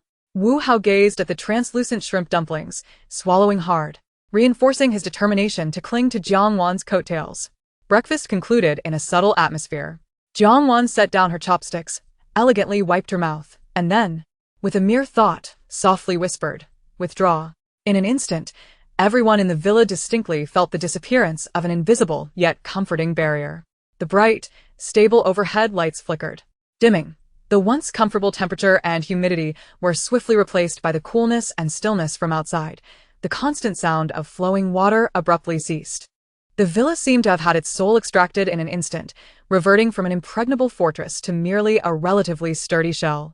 This abrupt change sent a chill through everyone, further affirming their belief that Jiangwan possessed some core technology or ability beyond their comprehension. Mo Yuan cast a deep glance at Jiangwan, understanding well. Indeed, the villa's miraculous aspects derived from some object, which she had now taken away. He suppressed the turmoil within, refraining from asking questions, partly out of discipline, partly because he felt uncertain about how to engage with Jiangwan after last night. Jiangwan looked at the villa she had inhabited for some time, letting out a gentle sigh, a fleeting glimpse of reluctance crossing her eyes, but she quickly regained clarity. "Let us go." She retrieved 3 armored vehicles, 1 6-seater and 2 5-seaters. "Get in. We're heading to the base." Mo Yuan, adjusting his mindset, stepped forward and stated, "We'll lead the way. You should be unfamiliar with the base's location." Jiang Wan, upon hearing this, curved her lips into a smile that was neither fully a smile nor a frown. Is the holographic strategic map merely for show? She mused internally, though her expression remained tranquil as she replied, "No need. We know the way. Just follow us." Mo Yuan was taken aback. The map had long since become ineffective. How did she know? Had she been there before? Yet her response did not seem to indicate that. He suppressed his confusion and nodded. All right. The convoy departed from the Platinum Mansion, heading towards the Songshan base. According to previous information and maps, the base was established in a concealed and easily defensible large military facility within the original Songshan mountain range, with surrounding expanded areas from their current position. Even with good road conditions, it would take at least half a day's journey. The closer they approached the base, the more alarming the scenes on the road became. Abandoned vehicles littered the way, resembling a twisted metal graveyard. The number of wandering zombies increased significantly, with some exhibiting swifter movements or slightly altered forms. Along the roadside, long-dead corpses emitted a foul stench, attracting flies buzzing incessantly. Even more heart-wrenching were the sporadic survivors emerging. They appeared emaciated, their gazes either numbed or filled with despair. Upon seeing the convoy pass, some waved frantically for help, others merely watched with indifference, and a few attempted to rush forward to block the vehicles, only to retreat in terror when they witnessed the cars unhesitatingly plow through the obstructing zombies. "Help! Take us with you. Give us something to eat. Please. Take me. I'm strong. I can work." The air was filled with the echoes of pleas and cries. Jiang Wan maintained a calm demeanor, her gaze sweeping over the survivors without lingering. In a world ravaged by chaos, compassion often translated to burden and peril, a reality she had long accepted. Though the members of the Mo Yuan team wore expressions of sympathy, they adhered strictly to their orders, refusing to halt. Their mission was to escort Jiang Wan and the supplies back to the base as swiftly as possible, unable to attend to every survivor along the way. As Jiang Wan drove, her mind drifted to the holographic strategic map in her mind, which clearly displayed the road conditions and the luminous points of life ahead. Suddenly, her brow furrowed, and she slammed on the brakes. The screech of tires echoed, prompting the two vehicles behind to come to a swift stop. "What's wrong?" Mo Yuan quickly exited his vehicle and approached Jiang Wan's side, his expression grave. Jiang Wan rolled down her window, pointing towards the seemingly calm roadway ahead. Her tone serious. "The bridge ahead is completely blocked. We cannot pass. If we attempt to deter, it will take at least twice as long, prolonging our journey by several hours into the night." Mo Yuan was taken aback. "How do you know?" That bridge was indeed a crucial route to the base, barely passable when they arrived. Jiang Wan offered no explanation, continuing, "Moreover, there are numerous survivors trapped among the vehicles on the bridge, not to mention a greater number of zombies." Her psychic abilities combined with the map had unveiled a hellish scene. A dense line of vehicles interspersed with staggering figures and some faint life signals flickering within. Montauk Yuan was utterly astonished. They were still quite far from the bridge, far beyond the normal range of detection for a psychic. How had she accomplished this? He recalled her precise commands and prophetic awareness during the grain storage mission, and the current situation crystallized a thought increasingly clear. Miss Jiang Wan's secrets and capabilities likely far exceeded their previous estimations. The blocked bridge undoubtedly represented their first significant obstacle on the way to the base. Jiang Wan paused briefly, her gaze scanning Mo Yuan's composed face, testing the waters as she casually inquired, "What do you think? Should we take the detour or charge directly ahead?" Deep down, she already had an answer. It was simply a matter of confronting the abundance of zombies, all of which were ripe for the taking. The only variable was Mo Yuan's attitude. After all, there were still survivors present, and she had no desire for a teammate who was overly sentimental and prone to impulsively rescuing others. Upon hearing her words, Mo Yuan fixed his sharp gaze on the bridge. Although he could not yet see the full situation, he trusted Jiang Wan's judgment. Without hesitation, a faint, cold smile curved his lips as he countered, "What course of action does Miss Jiang wish to pursue?" Jiang Wan raised an eyebrow, returning the question, "It depends on your perspective. After all, it seems there are still some gasping for breath over there." She deliberately emphasized the presence of survivors to gauge his reaction. Mo Yuan discerned her test. He turned his head, his gaze steady yet resolute as he looked at Jiang Wan, his voice calm and unwavering. "Miss Jiang, You worry too much. Montag Yuan. Am not a man of soft heart. He spoke slowly, as if stating a simple truth. In this apocalypse, survival is determined by one's own merit. Those who have made it this far have done so by their luck and abilities. Those who cannot survive, it is their fate. Even if I were to miraculously save them this time, without sufficient strength and preparation, what of the next crisis? Or the one after that? I cannot be by their side forever. Ultimately, this path must be traversed by them. His words were calm and realistic, imbued with the clarity that comes from having faced life and death choices, devoid of any false compassion, only a stark understanding of the rules of this new world. As Jiangwan listened, her eyes brightened slightly. This resonated with her. She feared encountering teammates who indiscriminately acted on misplaced kindness. Mo Yuan's decisive and clear-minded approach was deeply appealing to her. All right, enough of this. Jiangwan's face broke into a satisfied smile, cutting off any further exposition. There was no need for grandiose principles. That would only give her a headache. As long as the meaning was understood, action was all that mattered. She rubbed her hands together, her eyes sparkling with eager combativeness, just in time to replenish our stock of crystal cores. Look, we have a delivery right at our doorstep. Mo Yuan observed her eager anticipation to engage in battle and paused for a moment before nodding in agreement. Very well. He said no more, swiftly returning to his vehicle to issue succinct commands for battle preparation via the communicator. Jiangwan pressed the accelerator, her vehicle surging towards the bridge. As they drew closer, the scenes along the way grew increasingly harrowing. Abandoned vehicles piled high, and the number of zombies surged, staggering and howling in the gaps between cars. Occasionally, survivors would peek out from the broken buildings lining the road, mistaking the armored vehicles for salvation, desperately calling for help, even attempting to rush forward to flag them down. Help us. Take us with you. Please. Yet when they realized the occupants of the vehicles were not soldiers, especially upon seeing Jiangwan and her companions, clean, tidy, and vibrant against the backdrop of their own disheveled states, jealousy and despair morphed into hostility. They must have food. They stole our vehicle. A few individuals, wielding makeshift weapons, charged forward with reddened eyes. Jiangwan's expression turned icy. She couldn't even be bothered to roll down the window. With a mere thought, an extreme chill swept over them, freezing the assailants mid-charge into ice sculptures, their twisted expressions forever captured in time. She apathetically maneuvered the vehicle around them, as if merely rolling over few stones by the roadside. Su Yu and the others expertly dealt with the encroaching zombies, and Jiangwan unapologetically claimed all the crystal cores, even those taken down by Mo Yuan's team. What's in my pocket is mine, she declared unapologetically. At last, the Grand Bridge came fully into view. Towering bridge towers loomed, thick cables resembling the strings of a colossal instrument. Yet at that moment, the bridge's surface was covered in a dense line of abandoned vehicles, countless zombies writhing among them like a festering sore. Below, the murky river roared tumultuously. Jiangwan halted the vehicle and opened the door, her gaze sweeping over the hellish tableau.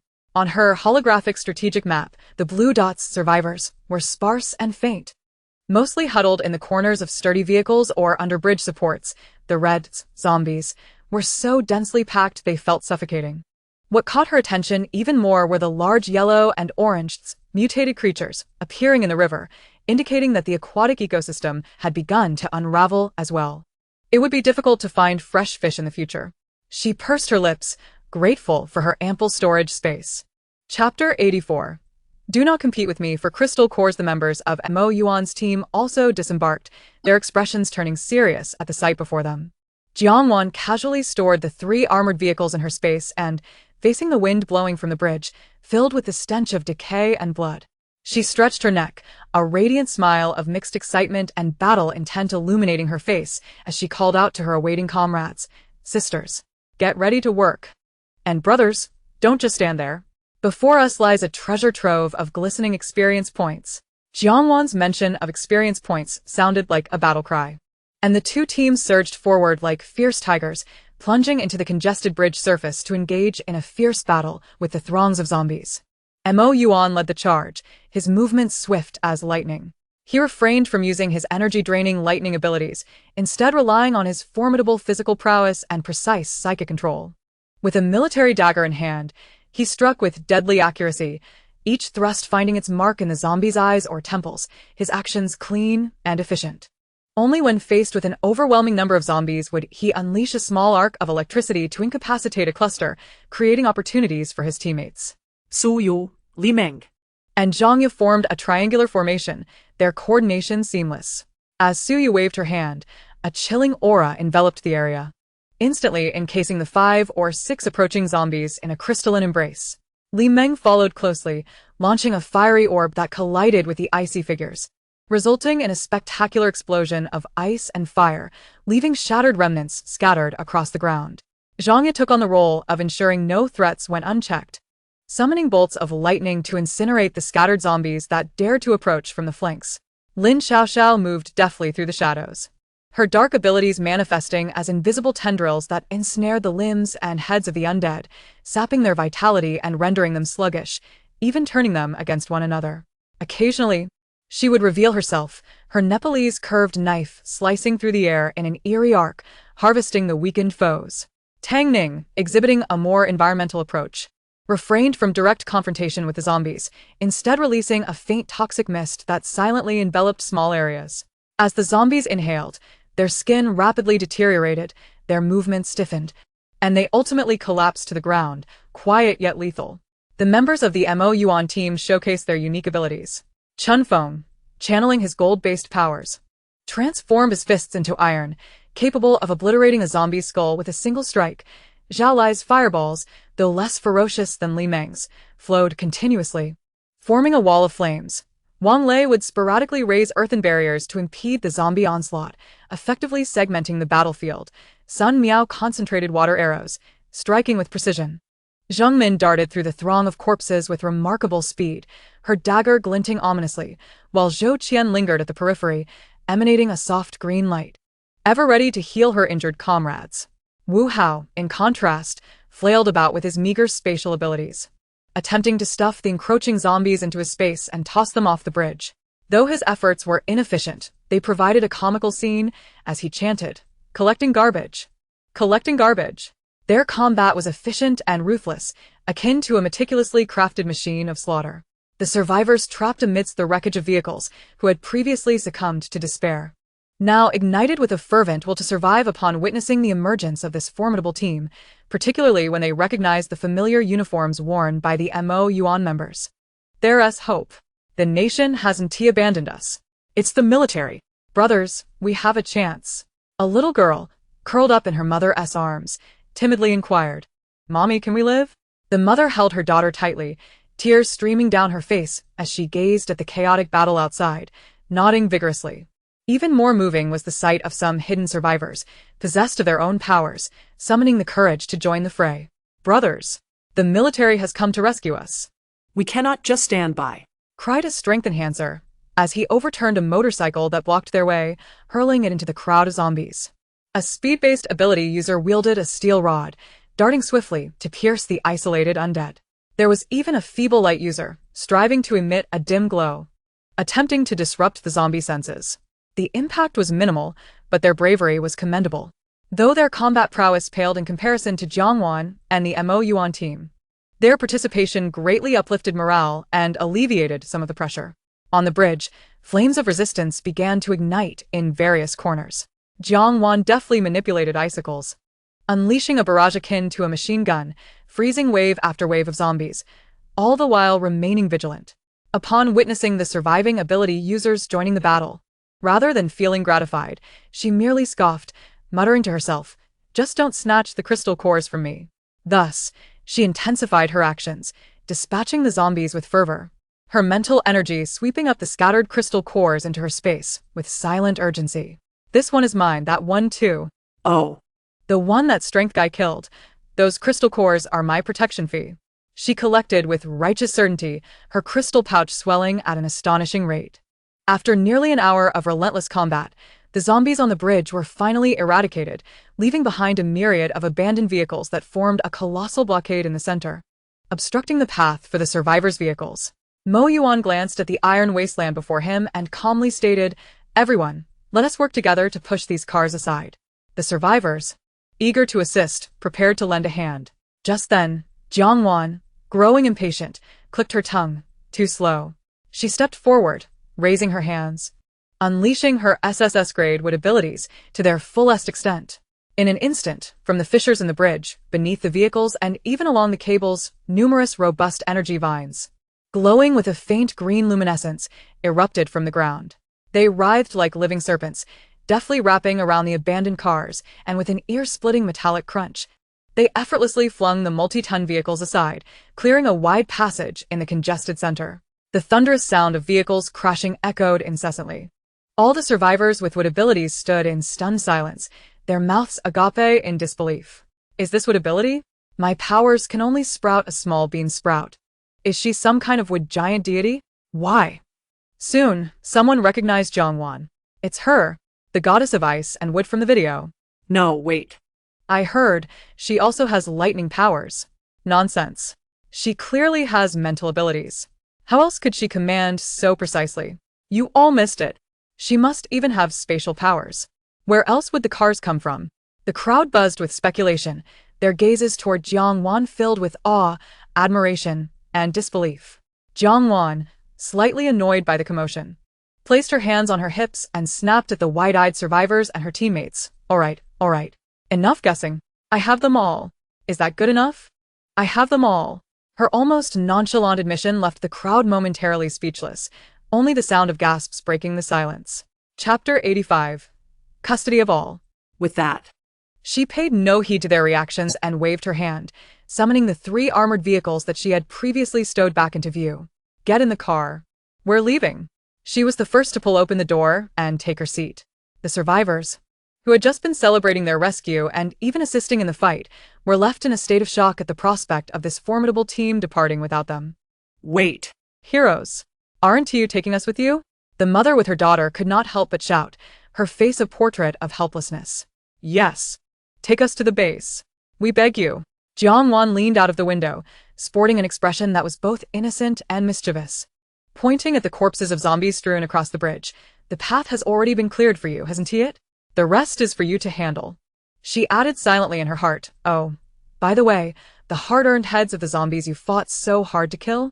I just so happened to collect those crystal cores for you. No need to thank me. The engines roared to life as the 3 armored vehicles, without a hint of reluctance, rolled through the newly cleared passage, leaving behind a group of survivors with complex expressions. Inside the vehicle, Jiangwan was in high spirits, driving while savoring the abundance of crystal cores now filling her space. Su Yu and the others rested or quietly discussed their battle experiences. The convoy steadily advanced along the dilapidated yet relatively clear road toward the Songshan base. The closer they drew to the base, the more signs of human order became evident in the surrounding environment. The road showed clear signs of maintenance, and the wandering zombies had become scarce, replaced by more survivor teams venturing out to scavenge for supplies. Upon seeing the 3 imposing armored vehicles, adorned with unfamiliar markings, the survivor teams cast suspicious, envious, or wary glances. Look at that vehicle. A predator? And a triumph? Who are these formidable individuals? The chatter accompanied the rumble of engines, following them all the way. When the towering silhouette of the Songshan base finally came into view, even Jiangwan eased off the accelerator slightly. It was a colossal fortress of war, constructed from high walls, watchtowers, and heavy weaponry, stern and cold, yet radiating a rare sense of order and security amidst the apocalypse. In front of the vast expanse at the entrance of the base, a cacophony of voices reverberated. 3 distinct pathways emerged.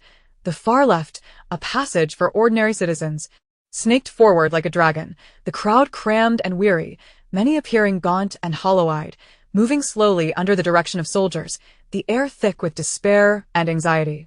In the middle lay the pathway for those with abilities, where the line moved with slightly more alacrity.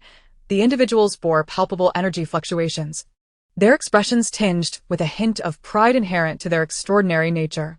The rightmost passage, reserved for special personnel, stood starkly vacant, guarded by armed soldiers, its width suggesting exclusivity. At this moment, Jiangwan's convoy did not approach any of the pathways directly, but instead came to a gradual halt in the open space near the entrance. Uncertain of which route to take and oblivious to the base's regulations, Jiangwan stepped out of the vehicle, followed by Su Yu, Li Meng, Zhang Ya, Lin Xiaoxiao, and Tang Ning.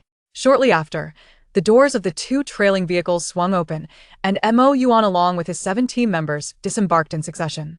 Only after everyone had exited did Jiang Wan casually wave her hand, causing the 3 conspicuous armored vehicles to vanish into her spatial storage, prompting gasps from the nearby onlookers. After alighting, Mo Yuan surveyed the long queues before him, then signaled to Jiang Wan, indicating they should proceed down the desolate special passage. Jiang Wan raised an eyebrow. Glancing at the 2 lengthy lines, particularly the seemingly endless throng of ordinary citizens, her tone laced with playful curiosity. Oh, we don't have to wait in line? Though formidable in power, she had expected to adhere to protocol. Mo Yuan met her gaze with steady assurance, replying no need. You are a person of special interest and invitation at the national level, and we are returning with critical supplies and intelligence, thus we should be granted priority. His explanation was clear, delineating the legitimacy of their choice to traverse the special passage. Their dialogue and the decision to enter the special pathway triggered a commotion akin to water splashed onto a hot pan, inciting a wave of unrest among the crowd at the entrance plaza. Why do they get to cut in line? We've been waiting for days. What gives them the right to enter directly? Their foul play. It's unfair. The frustration and despair of those awaiting in the ordinary passage ignited an outcry of anger. However, Assam recognized Mo Yuan and his team's military affiliation, and their attention shifted entirely to Jiang Wan. The tone of the discourse began to shift subtly. It's Captain Mo Yuan. He's a top-tier expert at the base. He just returned from a mission. Surely, entering the special passage is permissible, right? As more individuals caught sight of Jiang Wan's striking features, a brief silence enveloped the crowd, momentarily drowning out the clamor. Sunlight cascaded over her, outlining an almost flawless silhouette. Her skin was porcelain-like, and her demeanor radiated an icy aloofness, starkly contrasting the bleak surroundings. Am I seeing things? Is she real? In this apocalypse, there's still someone so pristine and beautiful? The murmurs began to soften. Perhaps I'm not as irked by her using the special passage after all. But what is the use of good looks? Well, she is indeed a sight for sore eyes. Clearly, she was no ordinary person, accompanying the military, undoubtedly possessing considerable abilities. What are you all complaining about?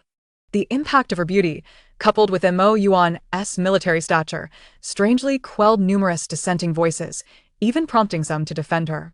Jiang Wan remained unfazed by the uproar behind her. With Mo Yuan's rationale in mind, she no longer hesitated and nodded, lead the way. Under Mo Yuan's guidance, Jiang Wan's team and his squad advanced toward the heavily guarded checkpoint of the special passage, all under the scrutiny of countless curious gazes. Inside the checkpoint, a cadre of armed soldiers and civilian personnel created an atmosphere of strict formality. A sergeant, evidently familiar with Mo Yuan, approached and saluted. Captain Mo, thank you for your hard work on the mission. His gaze swept over Jiang Wan and the others, questioning, and these individuals are? Mo Yuan returned the salute, succinctly responding, this is Miss Jiang Wan and her team members, who are my vital collaborators and the carriers of the grain supplies. The materials have been entrusted to Miss Jiang for safekeeping. The sergeant appeared taken aback, a look of confusion crossing his face. He glanced between Jiang Wan and the empty expanse outside, tentatively inquiring, entrusted for safekeeping? Are there not enough vehicles? Do you need us to open the large passage, now to let the transport convoy through? He speculated that this stunning Miss Jiang might possess significant influence outside, potentially allowing her to assist Captain Mo by transporting the grain back. After all, it was not surprising for such a beautiful and capable woman to have resources in a post-apocalyptic world. Mo Yuan shook his head, his tone calm, yet imbued with an earth-shattering weight. It's not about vehicles.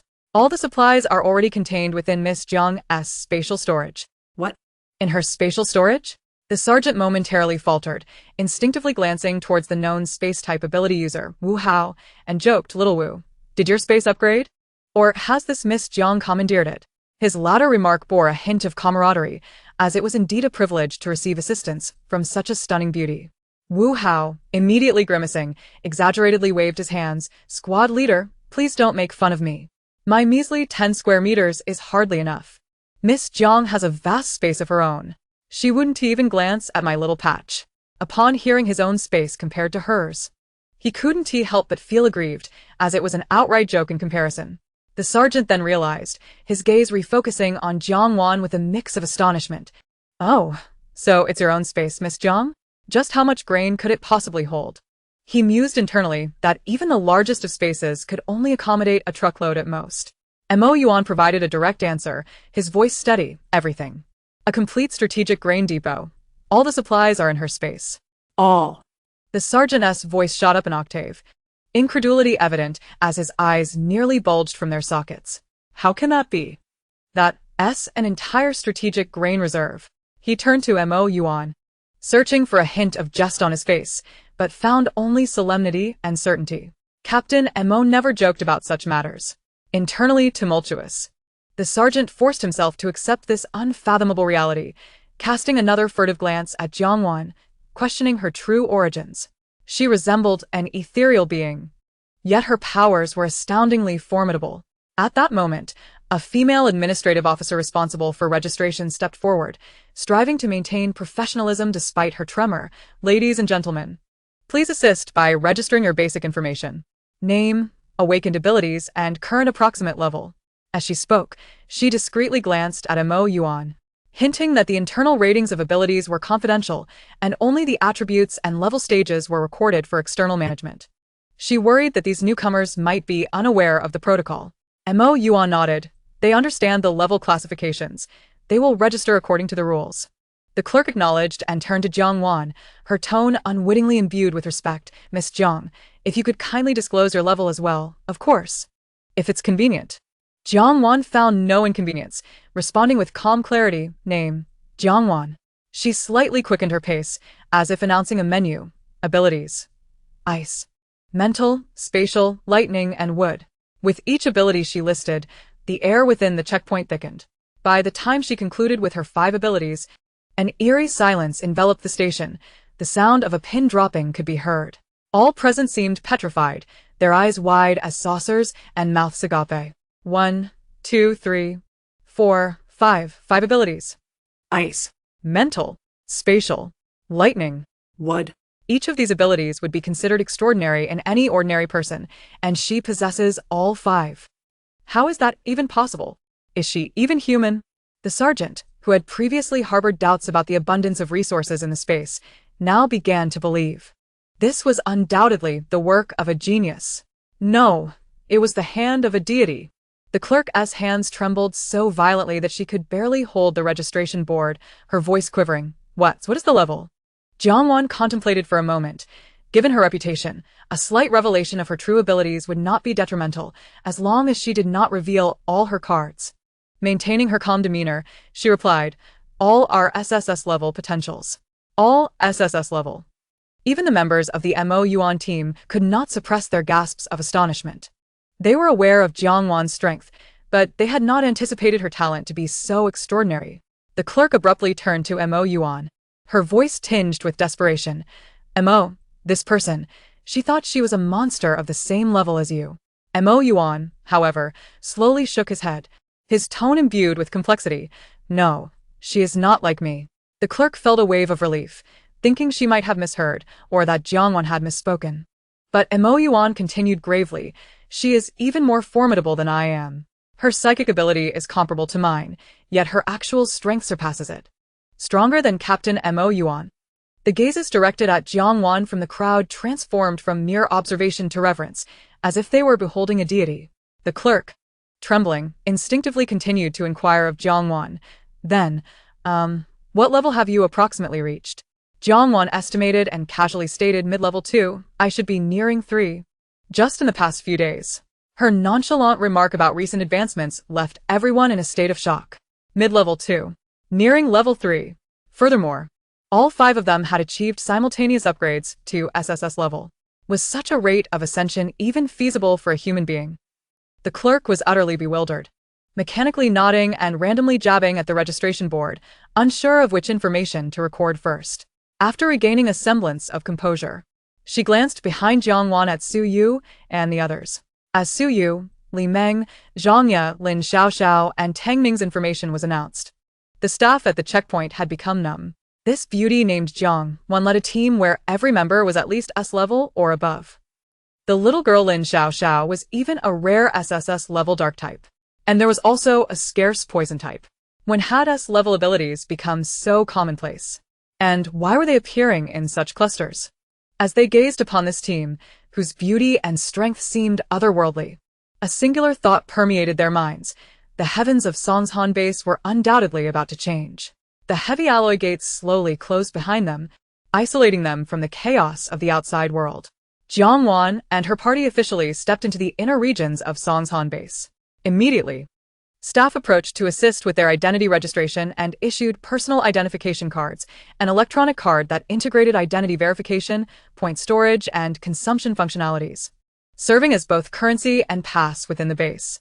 Mo Yuan addressed Jiang Wan. Now, follow me to transfer the supplies. The points will be directly credited to your card. As per our prior agreement, the base will also allocate a set of accommodations for you and your team. Jiang Wan nodded, preparing to accompany Mo Yuan. When Suyu tugged at her, her eyes sparkling as she gazed at the lively, albeit somewhat noisy, internal streets of the base. Wan, can we take a stroll first? We've come to such a large base. We ought to familiarize ourselves with the environment. Li Meng and Zhang Ye eagerly nodded, while even Lin Xiaoxiao and Tang Ning curiously surveyed their surroundings. Jiang Wan regarded their eager expressions and stole a glance at Mo Yuan. Understanding her silent request, he replied, "That's fine. I can handle the supply transfer alone. It's good for you to get acquainted with the surroundings. Just be cautious. And contact me using your identification cards when you're done." "All right," Jiang Wan acquiesced, waving them off. "Go ahead, don't cause trouble. But don't shy away from it either. Gather at the points hall after your exploration." The girls cheered, like birds released from a cage, excitedly merging into the throng of the base. Jiang Wan followed Mo Yuan towards the points hall located at the center of the base. Along the way, she observed the interior of this fortress in the apocalypse. It was evident that this had been fortified and transformed from an existing town, with relatively clean streets, though the buildings appeared aged, revealing traces of repairs and defensive works. Ordinary survivors mostly resided in crowded tenement buildings or repurposed collective dormitories, conditions being rudimentary but sufficient to shield them from the elements, far safer than the outside world. As they ventured deeper into the central area, the environment improved, revealing a neatly planned row of villas with small courtyards, suggesting that this area had once been an upscale community. Most of these villas were 4 to 5 stories high, equipped with fortified basements, clearly intended for the base's higher-ups, important researchers, or powerful ability users. Jiang Wan observed the surroundings with keen interest, finding the environment aligning with her expectations. Soon, they arrived at the bustling point hall, resembling a vibrant trading center where tasks were posted, supplies exchanged, and points redeemed. Captain Mo, you've returned. Did the food recovery mission go smoothly? Were there any casualties? A staff member recognized Mo Yuan and greeted him warmly. Mo Yuan responded with calm assurance. "It went smoothly. Everyone returned safely." "Impressive as always. Captain Mo." The staff member marveled, then inquired, "How much food did you bring back? The trucks must be filled to the brim, right? Do you need to make a few more trips?" Mo Yuan shook his head, delivering an astonishing revelation. "No need for further trips. All the food has been brought back." All.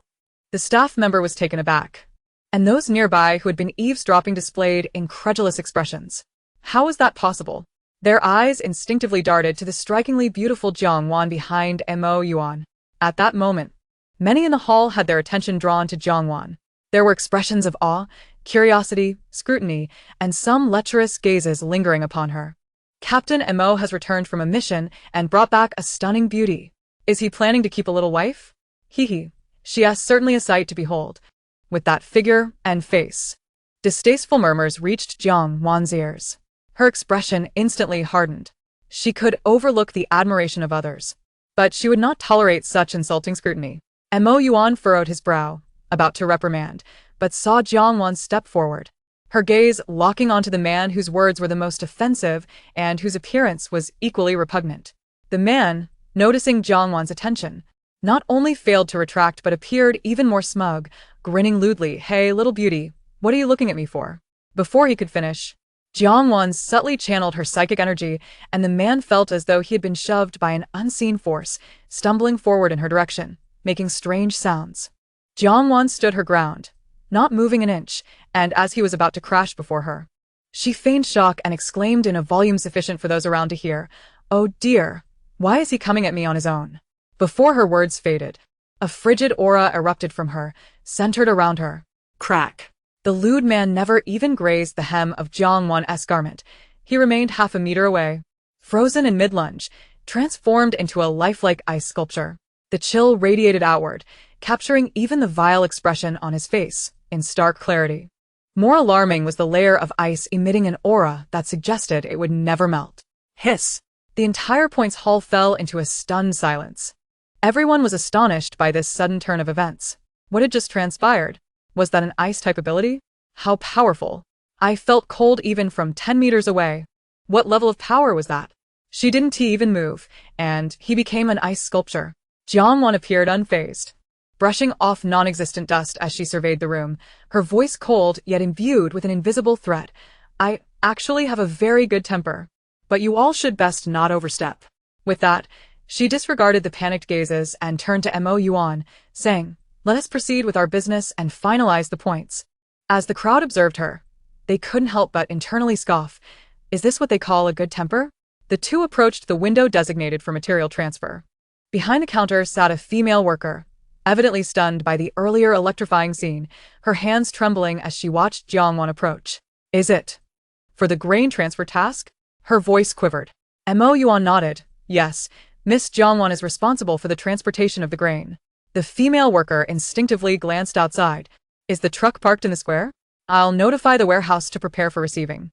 Mo Yuan shook his head once more. There is no truck. The grain is all in Miss Zhang's space. In the space? The female worker looked at Jiang Wan, cautiously inquiring then. How much do you have in there? Jiang Wan, already weary of repeating herself, simply replied, all of it. All.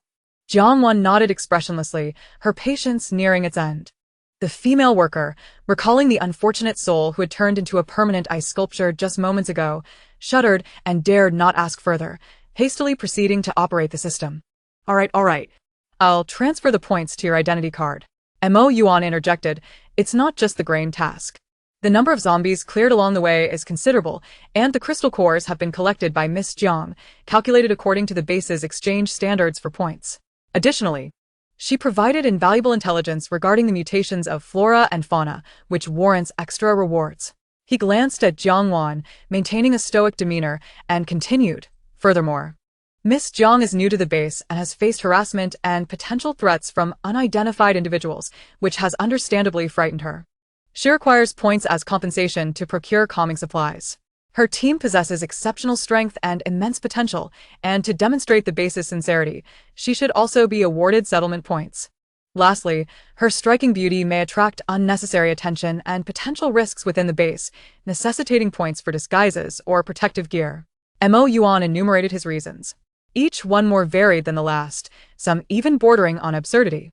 Yet, with his serious expression and authoritative tone, the female worker found herself unable to refute him, her fingers trembling as she continuously transferred substantial points into Jiang Wan's identity card.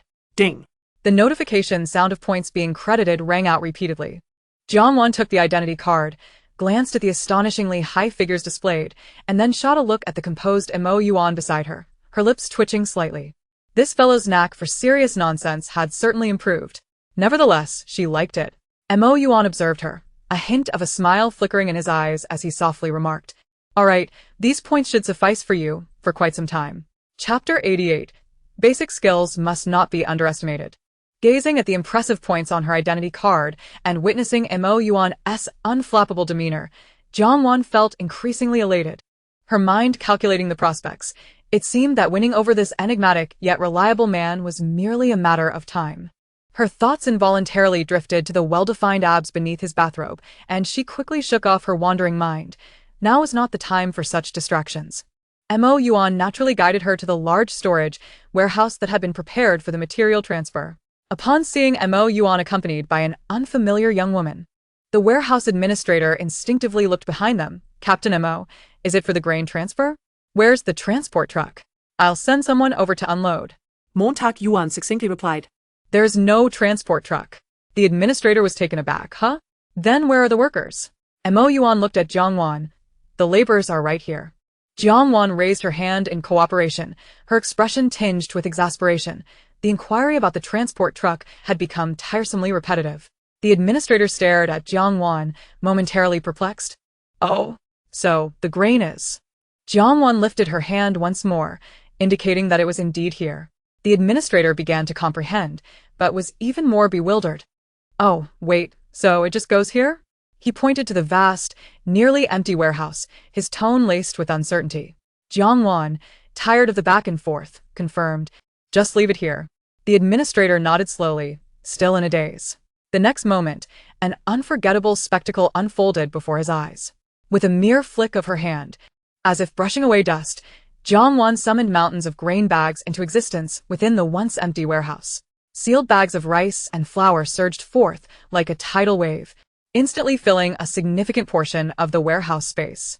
Following this were boxes of canned goods, compressed rations, and various other food supplies, all accumulating at an astonishing rate, nearly overflowing the entire warehouse. The administrator stood agape, his mouth hanging open wide enough to fit a fist, his eyes glued to the rapidly filled warehouse, his mind utterly malfunctioning.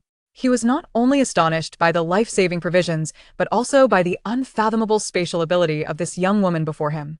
The Bases Research Institute had speculated that a Level 1 spatial ability user could manage about 10 square meters, and a Level 2 might reach up to 100 at most. But how could the sheer volume of supplies before him require such a terrifying spatial capacity? This was beyond what any Level 1 or Level 2 could achieve. He abruptly turned to Jiangwan, his voice quaking with shock. Is your spatial ability already Level 3? Jiangwan, relishing the administrator's near-faint state, casually responded, Oh, not quite Level 3 yet, but I'm getting there. Her tone was as relaxed as if she were commenting on the pleasant weather. The administrator instinctively probed further. Then what is your potential level? His gaze drifted towards Mo Yuan, speculating whether she might be on par with Captain Mo's SSS rank. Mo Yuan interjected, his tone subtly tinged with pride. No need to guess, SSS rank. Jiangwan lifted her chin in agreement, a hint of smugness in her voice. 3S rank. Basic skills must not be underestimated. Don't look down on me. The administrator was left speechless. SSS rank in the spatial system. He felt his legs weaken, needing to support himself against a nearby shelf. Nodding numbly, his worldview shattered. All right. Task completed. Let us wrap it up. Jiangwan clapped her hands, feeling light as a feather. After all that work, it was time to go home and sleep. However, before doing so, she needed to locate her exuberant friends. Instead of using her identity card to contact them or heading to a designated spot, she activated the holographic strategic map. Inputting the names Siyu, Li Meng, Zhangya, Lin Xiaoxiao, and Tang Ning. Instantly, 5 distinct light points appeared on the map, indicating they were leisurely exploring a newly established barter and market area within the base. Bye-bye, darlings, I'm off. Jiangwan waved at Mo Yuan, her tone light and cheerful. Don't forget about my villa. Make the arrangements. Without waiting for Mo Yuan's response, she turned and confidently strode towards the market, leaving the still-shocked administrator and the contemplative Mo Yuan behind. After a few steps, Jiangwan found her pace too slow and grew impatient. With a thought, she summoned from her space a matte black, sleek, heavy motorcycle, its lines sharp and powerful, reminiscent of a crouching leopard. The vehicle boasted a futuristic design, with a streamlined fuel tank, wide tires, and exposed mechanical parts gleaming coldly. Every detail exuded an aesthetic of power and speed. Clearly a rare and costly custom model from a time before the apocalypse. She deftly mounted the motorcycle and retrieved a stylish helmet of the same color scheme from her space, which obscured much of her face, revealing only her elegantly defined jawline and a pair of piercing eyes. Clad in a form-fitting black outfit that accentuated her graceful yet powerful figure, she melded seamlessly with the imposing motorcycle beneath her, exuding an undeniable charisma. Vroom vroom. She twisted the throttle, and the exhaust emitted a deep and ferocious roar, instantly attracting the attention of everyone on the street. What an astonishing vehicle! How could such a new motorcycle be seen in this post-apocalyptic world? How did she bring it in? Surely, this motorcycle must have cost millions before the end of the world. Just look at her figure and her commanding presence. Though her face remained unseen, one could easily surmise she was a stunning beauty. Gasps and discussions erupted in an instant. Particularly, the administrator, who had just emerged from the warehouse, intending to inquire about when the armored vehicles would be returned, was left dumbfounded upon witnessing the scene. Pointing at the motorcycle that sped away, his fingers trembled. No, this can't be it. This isn't even the extent of her space. Meanwhile, in the trading market, Su Yu and her 4 companions were gathered around a stall selling various trinkets and handcrafted items, eagerly selecting their favorites. They had set their sights on several bracelets made from the teeth of mutated beasts and colorful stones, which boasted unique designs. Unfortunately, their pockets were light, and their initial points on their identity cards were few, forcing them to reluctantly set them down. "Oh, I really want that," Li Meng mumbled. "Once Sister One arrives, we'll have plenty of points." 수유리 수술의 대. Just then, a deep and violent engine roar approached, echoing like the growl of a beast, instantly drowning out the market's clamor. As the crowd turned to see the source, a sleek black silhouette raced in like a bolt of lightning, executing a graceful drift and coming to a precise halt before Su Yu and her friends, stirring up a fine dust. The streamlined body, matte black finish, and powerful sound, along with the elegant figure atop, instantly became the focal point of the entire market. Wow. This motorcycle is incredibly cool. Who is that? She must be amazing. From the sound, it's a woman.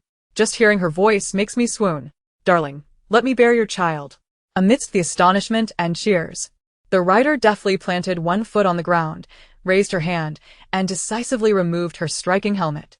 Cascading locks of dark hair poured down, revealing Jiangwan's breathtakingly beautiful face, which could outshine everything around her. Su Yu and her companions' eyes widened in surprise as they shouted joyfully, "Wan Wan! Sister Wan!" Wow. "Jiangwan, our goddess has arrived." Jiangwan looked at them, a lazy and charming smile gracing her lips as she casually hung her helmet on the handlebars and raised an eyebrow, asking, "What caught your eye?" "I have plenty of points now." Wow. "Darling." Most of the ones shouting were girls, their eyes sparkling, utterly captivated by Jiangwan's beauty and charisma. Meanwhile, many male survivors could only stare in awe. Jiangwan, accustomed to such reactions, waved her hand with finesse, retrieving the stunning motorcycle and helmet into her space. This action elicited another wave of gasps. She turned to her friends, her tone affectionate. "Come on, what do you want? Just point it out." The group eagerly indicated the trinkets they had previously admired, the bracelets made from mutated beast teeth and colorful stones, a somewhat worn metal music box, several uniquely shaped feather hairpins, a piece of jade with minor flaws, and a wilting plant bearing strange blue flowers. Jiangwan scanned the items, her brow slightly raised. She recalled having similar or even better items in her space. She picked up the beast tooth bracelet, examined the material, and weighed the music box, discovering its mechanism was rusted. "Are you sure you want this?" she asked her sisters, noting that the bracelet's teeth were not cleaned properly, leaving a lingering odor. The music box's mechanism was likely broken, making repairs more trouble than acquiring a new one. She pointed at the blue flower pot, explaining that the flower, named Mysterious Blue Mint, had a faint hallucinogenic scent, making it unsafe to keep in the bedroom. Upon hearing this, Su Yu and the others instantly looked disheartened. Oh. "Why didn't you mention that earlier? Then we won't take them." "Exactly. Wanwan, do you have better ones?" Li Meng clung to Jiangwan's arm, acting cute. Jiangwan chuckled, her thoughts guiding her as she retrieved from her space several exquisitely crafted beast bone bracelets, polished to a smooth finish and emitting a refreshing fragrance. A brand new music box adorned with tiny crystal cores that produced clear melodies with a gentle shake, several beautifully woven hairpins made of iridescent mutated bird feathers and silver threads, a flawless and warm jade pendant, and a vibrant pot of silver leaf star orchid, radiating tranquility. "What do you think of these?" She presented the items to her friends. Yes, yes, yes. Of course, we want these from our Wan Wan." They cheered, quickly abandoning the market trinkets to joyfully accept Jiang Wan's exquisite offerings. The stall owner watched helplessly as his business slipped away, feeling like a cooked duck that had flown the coop. Yet, seeing Jiang Wan effortlessly produce such fine items, especially after witnessing her motorcycle and current demeanor, it was clear she was an enigmatic powerhouse of spatial abilities, leaving him no choice but to resign to his misfortune and retreat quietly. However, Jiang Wan's series of actions, particularly her seamless retrieval of the motorcycle showcasing her spatial abilities, along with her stunning appearance, attracted some unwholesome gazes. A group of scruffy individuals, having just wandered over from the other side of the market, chanced upon the scene. This group, with their unkempt appearances and murky eyes, embodied the standard template of post-apocalyptic thugs, exuding the violence and greed common in such times. Leading them was a burly bald man, gnawing on a root. He licked his lips and leered at Jiang Wan, chuckling lewdly. Hey there, brothers. Did you see that? A prime spatial girl. And she's so cute. If she were in our team, she could serve as a warehouse by day and warm our beds at night. What a delight. His lackeys echoed his sentiments with crude laughter. Upon hearing this, Su Yu and her friend's expressions darkened, their gazes turning hostile. Lin Xiaoxiao had already stealthily gripped the curved blade at her waist. Yet, Jiangwan seemed unfazed by their vulgar remarks. Instead, she turned around, a naive and slightly timid expression gracing her face as she looked at the bald man, her voice sweet and soft. Really? Brother, can I truly join your team? The bald man, enchanted by her demeanor, thumped his chest and boasted, Of course, little sister. As long as you behave and keep the brothers comfortable at night, you can walk freely in the base. However, Jiangwan's smile vanished in an instant, her gaze turning as cold as ice, her tone dripping with disdain. Please. With your looks, you don't even measure up to a fraction of someone I know. And your physique is laughable. You think I would warm your bed? A bunch of useless fools. The bald man was taken aback by her sudden change in demeanor and biting retort, his face flushed with anger. You filthy wench. Ignoring my kindness, huh? Get her. Yet, Jiangwan did not wait for them to act. With a sharp glint in her eyes, she thought, Does my spatial ability also possess offensive capabilities? With a slight mental push, several invisible yet razor-sharp spatial blades instantly coalesced, shooting towards the approaching thugs with precision. The sound of slicing flesh erupted. The thugs' bodies erupted with deep, bone-revealing gashes, blood splattering as if they had been sliced by invisible blades. They screamed in agony, collapsing to the ground and writhing in pain. The surrounding crowd gasped in astonishment. Spatial abilities. How could spatial abilities also be offensive? I must have misseen. She didn't even move. How could those individuals possess such a level of spatial abilities, and I've never heard of such an attack method? Could it be that she has already reached the second level? A second-level spatial ability. That is indeed quite rare. The bald man, witnessing his subordinate incapacitated in an instant, was so frightened that his soul seemed to flee, and he turned to run. But Jiangwan would not grant him the opportunity. With a cold glint in her eyes, she didn't even need to employ any other abilities. She merely intensified the spatial suppression and localized freezing. Crack. Those who were led by the bald man, frozen in their panic-stricken escape or lying on the ground wailing, were instantly transformed into several ice sculptures exuding a bone-chilling aura. The ice was thick and solid, as if it had existed since time immemorial. This chapter feels somewhat lacking, but this is all the ability I have for today. After enjoying the National Day holiday, I wish all of you a happy National Day. Have fun. Love you all, moi. Chapter 90. The Tavern of Post-Apocalyptic Fantasies Dual Abilities. She is also an ice ability user. My heavens! A dual ability user. No wonder she is so formidable. This ice ability is exceptionally frigid. Even from this distance, I am shivering. A first-level ice ability could never wield such power. She must be at the second level. The crowd erupted into fervor, their gazes toward Jiangwan filled with awe and respect. A dual ability user is a top-tier existence, regardless of where they may be. Jiangwan tossed her hair, as if she had merely swatted a few flies, and offered a relaxed smile to her astonished companions. All right, the unsightly trash has been disposed of. Ladies, let us continue our shopping. Su Yu and her friends exchanged silent glances, observing the bloodied figures on the ground who had temporarily lost their ability to act. Along with the ice sculptures emanating coldness, in each other's eyes, they saw the same thought. Jiangwan is indeed not to be trifled with. But why do some people insist on provoking her? They looked at Jiangwan's face, which, despite its frosty demeanor, remained breathtakingly beautiful. They understood that it was not just her looks. Anyone would find themselves harboring inappropriate thoughts and envy. Unfortunately, one may wish for something, but not everyone is guaranteed the chance to enjoy it. After clearing away the unwise trash, Jiangwan accompanied her eager friends to continue exploring the trading market. Although her spatial abilities provided her with everything she needed, the act of shopping and selecting items itself was a rare form of relaxation and joy. They strolled and paused, picking up curious trinkets to review, relishing the fleeting moments of tranquility and liveliness amidst the apocalypse.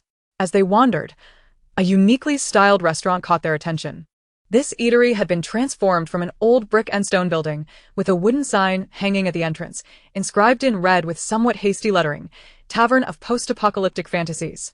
Warm yellow light seeped from the windows, and faint sounds of revelry could be heard within, creating a distinctive atmosphere reminiscent of an old Western tavern mixed with a post-apocalyptic vibe. Wow. A post-apocalyptic restaurant. It looks quite appealing. Su Yu's eyes lit up. Shall we go in? Experience the local flavor of the base? Li Meng was equally eager. The group reached a consensus and pushed open the slightly heavy wooden door to enter.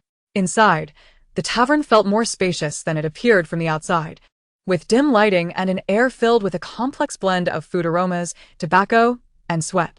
Rough wooden tables and chairs were somewhat crowded, and many survivors were gathered in groups, drinking, playing games, and conversing loudly, creating a lively and somewhat noisy atmosphere.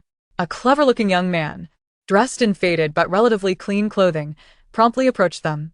"Hello, ladies, please come in. I am the server here, and my name is Xiao Er."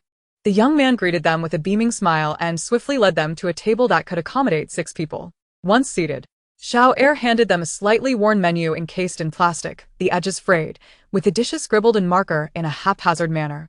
What would you ladies like to try? "This is our specialty menu." Jiangwan glanced at the menu, unable to suppress a slight twitch at the corner of her mouth. The offerings indeed had a whimsical flair. Today's special, grilled mutated rat skewers, guaranteed fresh, firm, and chewy meat, signature dish. Clear stewed radiation cockroach, high in protein. Crunchy, unforgettable, energy staple, compressed biscuit mash, filling, taste left to your imagination, refreshing vegetables, cold mixed mutated moss, rich in fiber. Unique texture, surprise soup, unknown meat stew, guess what kind of meat? Only by tasting will you know. Beverages, homemade earth beer, cloudy but potent, filtered rainwater, free. But no guarantee against stomach issues. Jiangwan felt speechless. To be honest, she didn't know what to order. The only items that seemed somewhat palatable were probably the compressed biscuit mash and the filtered rainwater. Moreover, the prices were exorbitant. A skewer of grilled mutated rat meat cost 10 points, while a bowl of unknown meat stew reached a staggering 50 points. Yet, there were still many patrons dining here? Jiangwan reflected inwardly. It seems she has truly experienced the simplicity of happiness in this post-apocalyptic world over the past few days. But she hadn't anticipated that the conditions for ordinary people outside had become this dire. Thinking of the warehouse of food supplies she had just donated, she felt slightly reassured, hoping those resources would soon improve everyone's lives. She reluctantly ordered a portion of the compressed biscuit mash and a cup of filtered rainwater, then passed the menu to the others.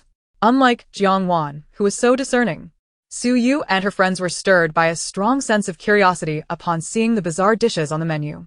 "I'll have a skewer of grilled mutated rat meat. I want to see just how chewy it is. I'll take a cold, mixed mutated moss. Sounds very healthy. I'd like a bowl of that unknown meat stew. I want to see what surprise it holds. I want a rat meat skewer too." With Jiangwan's points ensuring they could order freely, they disregarded the prices and placed their orders indiscriminately. Xiao Er noted their requests, cheerfully heading to the kitchen. Before long, the haphazardly prepared dishes began to arrive at their table. The speed was so swift that Jiangwan couldn't help but wonder if these were pre-prepared post-apocalyptic meals. As they gazed at the feast before them, everyone was momentarily at a loss for words. The grilled mutated rat skewers were dark and emitted a burnt aroma with a hint of fishiness. The cold mixed mutated moss resembled a plate of rehydrated, oddly colored rags.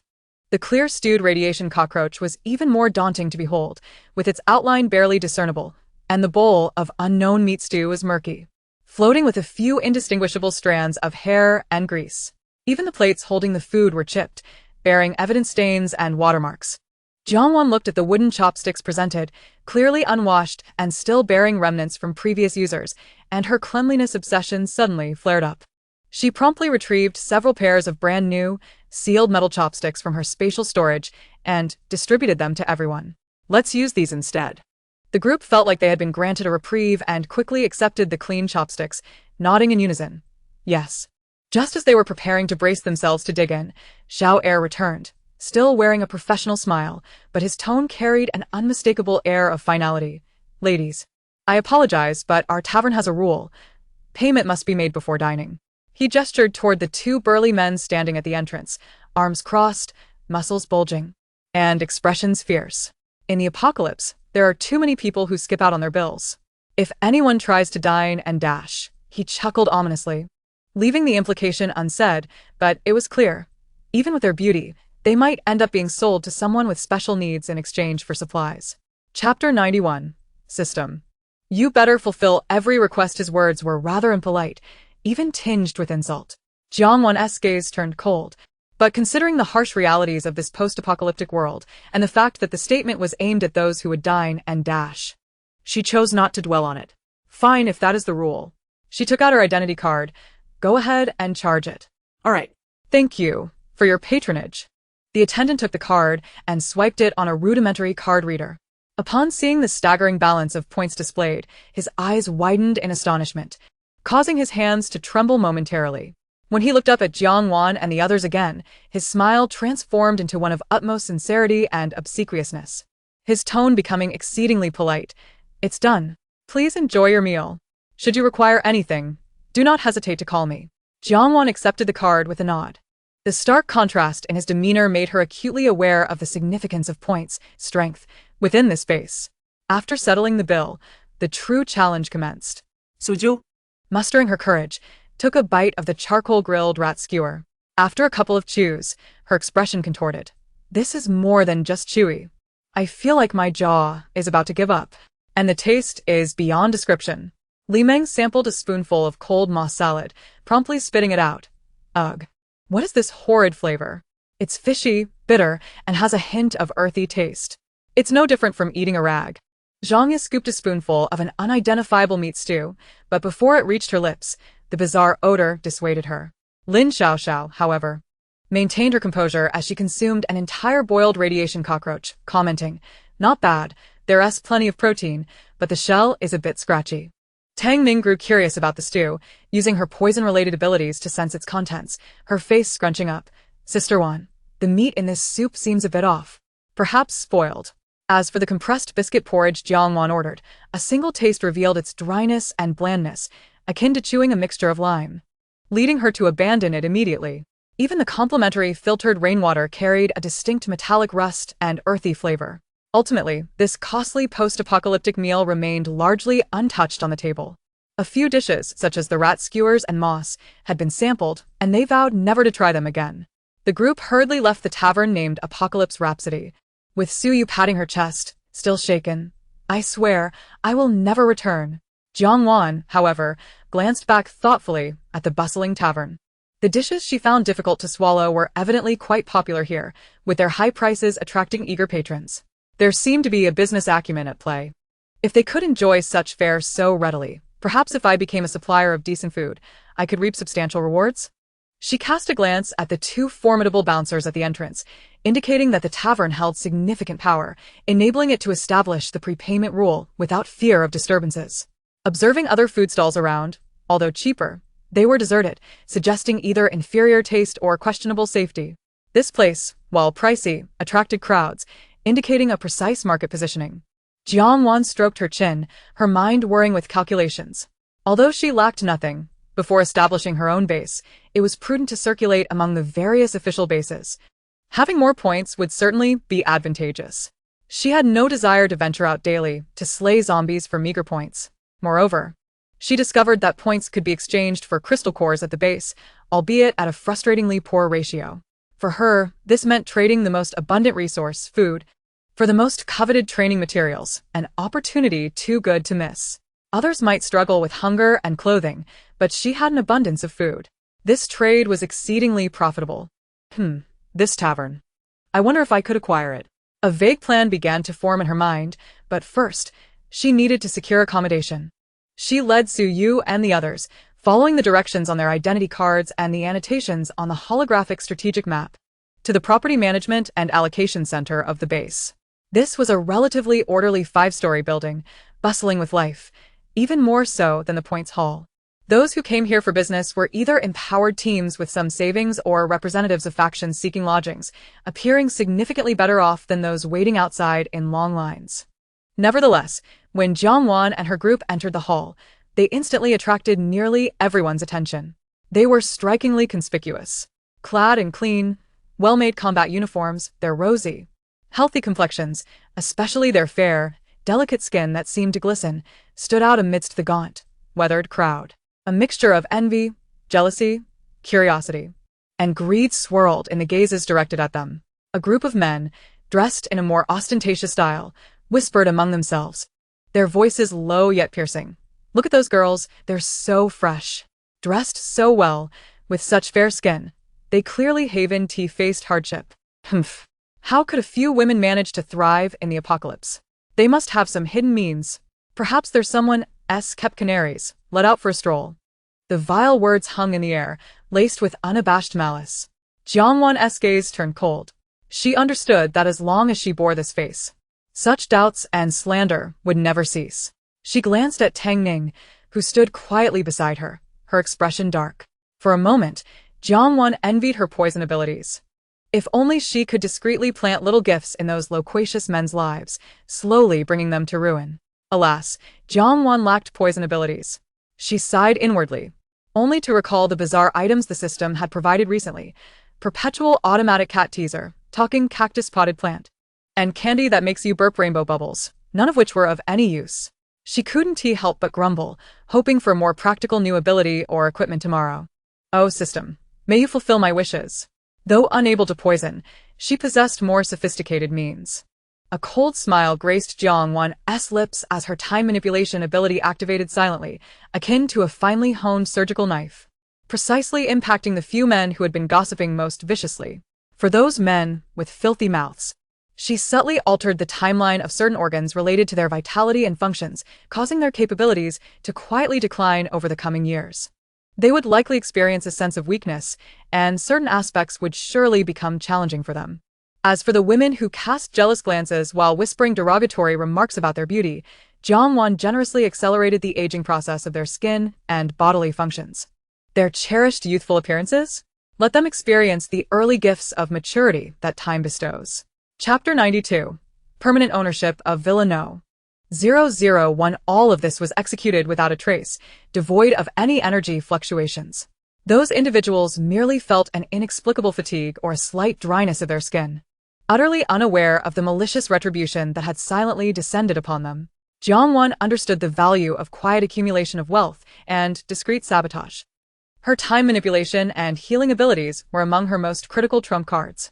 Even Su Yu and the others only knew of her strength, but remained oblivious to its true extent and the variety of her abilities.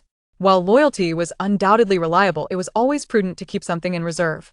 Amidst the scrutinizing gazes of those around and the inexplicable discomfort of certain individuals, Jiangwan and her companions approached the property management desk with calm assurance. The staff member looked up, and upon seeing them, asked in a formulaic manner, "Hello, are you here to rent a place? What area do you need?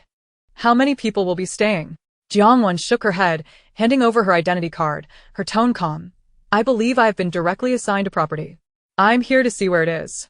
The staff member took the card, swiped it on the reader, and when the information popped up on the screen, the professional smile on their face instantly froze, their eyes widening in disbelief and awe as they gazed at Jiangwan. In truth, when the staff member first received Jiangwan's identity card, they had been somewhat dismissive. Such a youthful and beautiful young woman, her face unfamiliar. As if she had recently arrived at the base, how could she possibly have been assigned a house? He, being an employee here, was well aware that those who received direct allocations of property were invariably individuals of significant contribution to the base or of exceptional prowess, individuals whom the higher-ups were eager to court. He had a clear impression of the names and faces of such people, and this woman was certainly not among them. However, when he swiped Jiangwan's identity card on the reader and saw the information that appeared on the screen, the professional smile on his face froze instantly. His eyes widened in shock, pupils constricting in disbelief. The screen clearly displayed name, Jiangwan, authorization, permanent ownership, address, Villa A001, Villa A001. The staff felt as if their breath had momentarily ceased. Area A was the most prestigious and core villa district of the base, situated atop the original luxury residential area, offering the finest environment and the most stringent defenses, with extremely limited availability, no more than 10 units in total. Those who resided there were either the highest-ranking commander, Colonel Zhang Qing, or several national treasure-level research luminaries, or top military powers like Captain Mo Yuan, who had achieved remarkable feats and possessed boundless potential. Moreover, most of these individuals merely held residential rights. Those marked with permanent ownership were exceedingly rare. How could he have questioned the owner of Villa A001? And permanent ownership at that. He wished he could slap himself several times for his earlier doubts.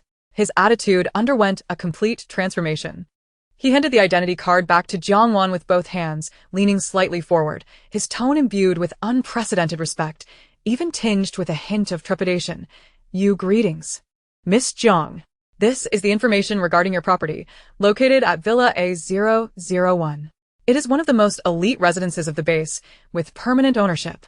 Located on the southern slope of Yandere Mountain in the central area of the base, it boasts the best views, the largest area, and the most comprehensive facilities. I will synchronize the detailed map and electronic key to your identity card immediately." Jiangwan accepted the card, her expression calm, as if she had merely obtained an ordinary key. She discreetly employed her eye of insight to examine the location and environment of the so-called Villa A001. Indeed, this villa not only occupied an excellent geographical position, dominating a unique area, but its architectural specifications and surrounding defensive measures were conspicuously superior to those of other villas. It seemed certain individuals were prepared to meet her, Jiangwan understood. Although Mo Yuan held a respectable position, he certainly lacked the authority to directly allocate such a symbolically significant villa to her. This could only be the work of higher-ups, a silent gesture of goodwill, and a clear signal that the upper echelons of the base had taken notice of her and were eager to establish contact. What was meant to come would eventually arrive. She merely had to wait. After familiarizing themselves with the specific location, they turned to leave the property management center. Unbeknownst to them, the moment they stepped out the door, the previously silent hall erupted into a frenzy. Villa 001. Permanent ownership. My heavens! Did I hear that correctly?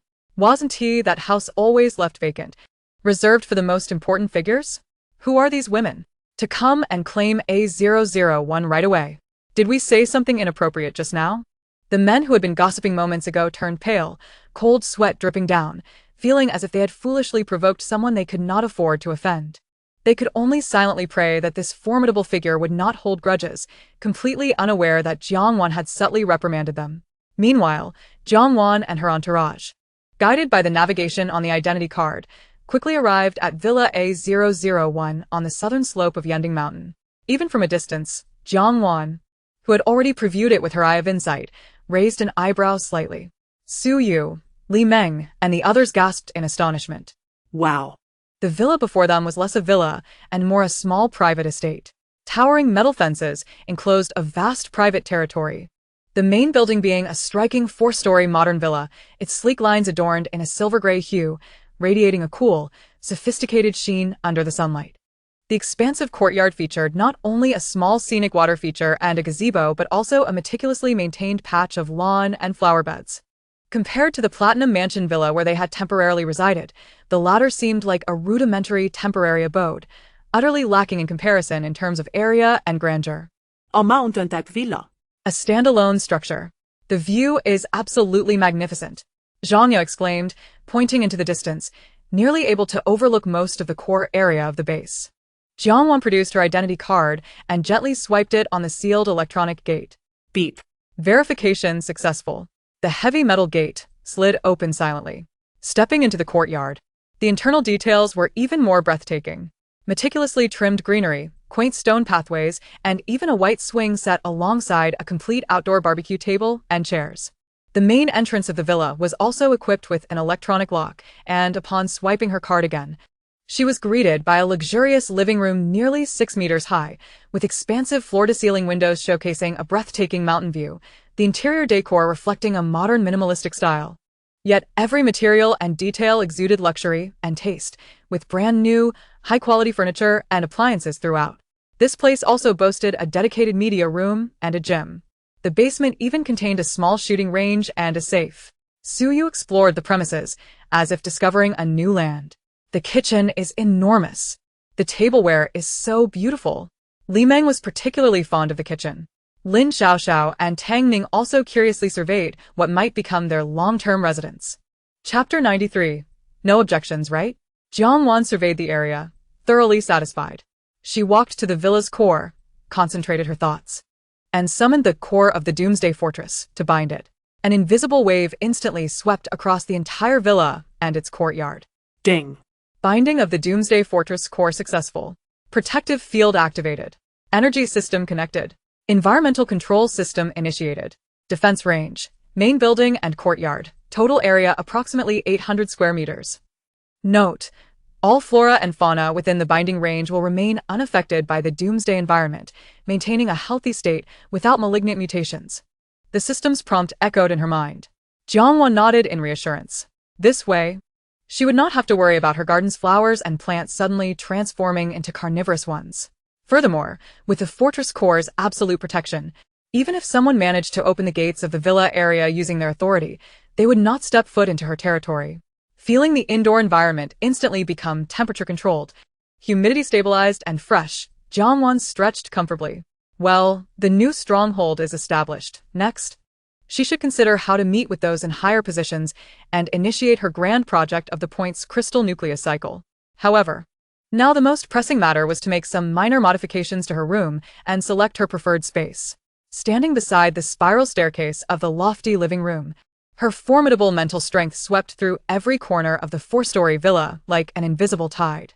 Structure, area, lighting, and view. All information presented clearly in her mind. Indeed. The largest master suite on the top floor was the best choice.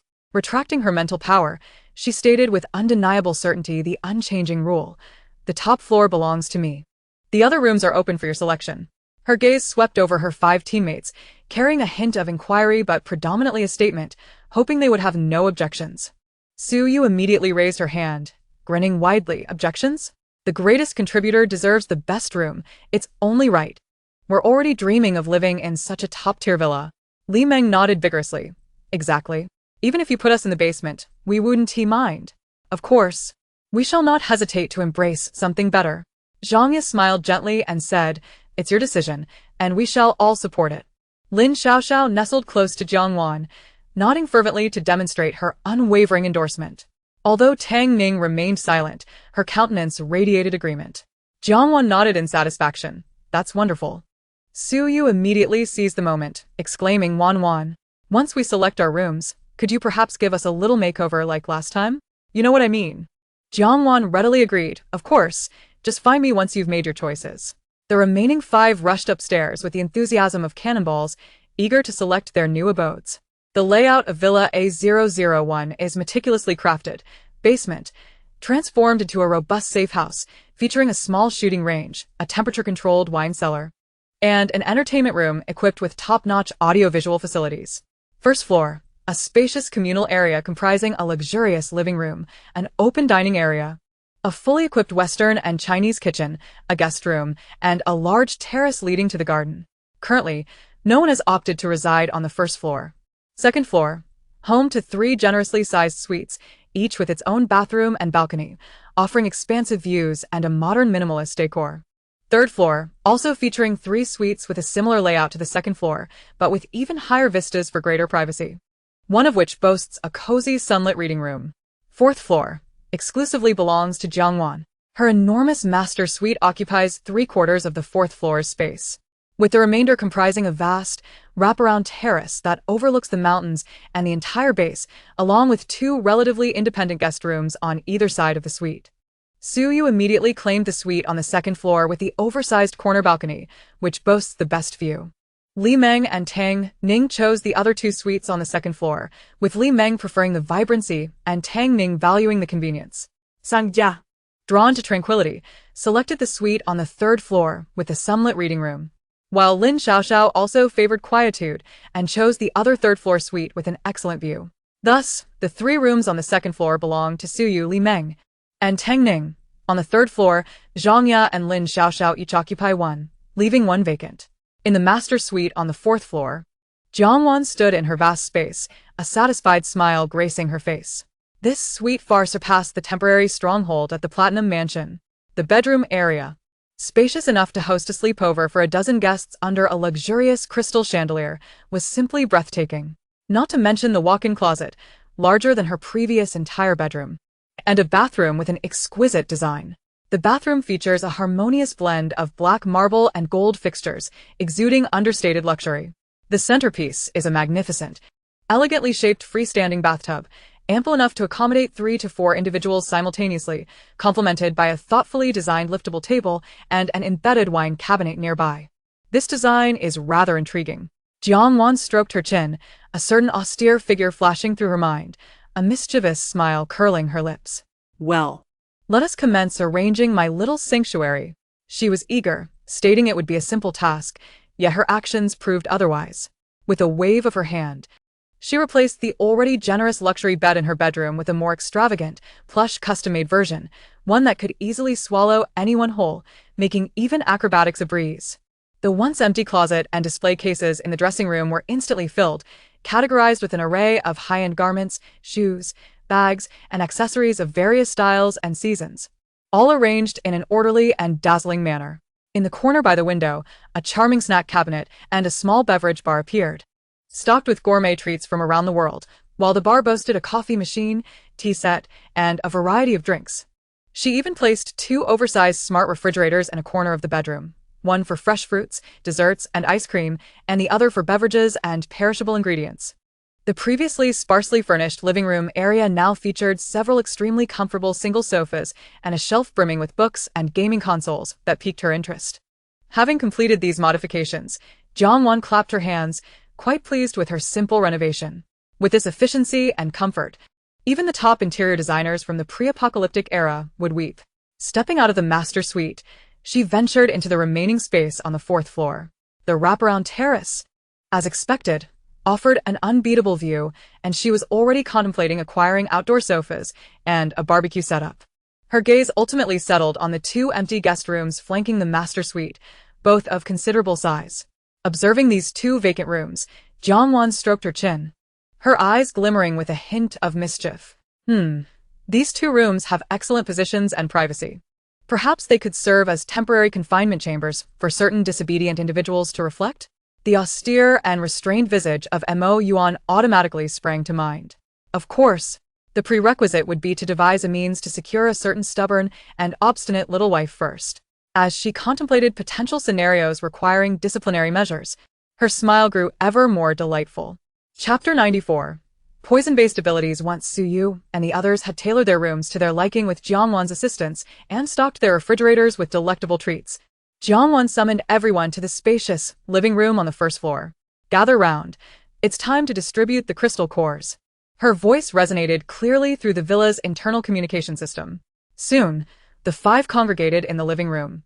Jiangwan lounged lazily on the enormous sofa in the center, facing a wide expanse of empty space. With a mere thought, she seemed to open an invisible floodgate. In an instant, a dazzling brilliance illuminated the entire living room. Countless crystal cores cascaded from her space like a deluge, forming a shimmering mound in the center of the room, towering over half a person's height. The sheer number of these crystals was astonishing. A cursory glance revealed at least 10,000.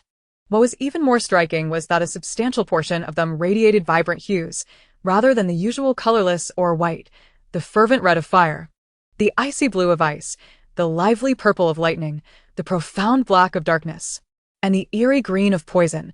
These attribute crystals contained energy far purer and more abundant than ordinary ones, their worth immeasurable. All of these were the fruits of their labor from the fierce battle at the bridgehead, meticulously collected along the way, particularly by Jiangwan's deft hand. Though they originated from first-tier zombies, limiting the energy of each individual core. Gazing at this radiant treasure mound, Jiangwan swept her gaze over her teammates, who were eagerly eyeing the mountain of crystals, and spoke. These crystal cores are the result of our collective efforts.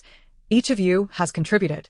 As she spoke, her silver eyes shimmered with a glint, activating insight silently, allowing her to clearly perceive each person's current energy saturation of their abilities and the approximate quantity of crystal cores needed to advance to the next level. Given the low energy density of first-tier crystals, the demand was indeed significantly higher. Su Yu S-level ice energy abundant, very close to the second-tier threshold, requiring approximately 280 ice or attribute-less crystals. Li Meng, S-level fire status similar to Su Yu, requiring about 300 fire or attribute-less crystals. Zhangya S-level lightning solid foundation, requiring roughly 320 lightning or attribute-less crystals.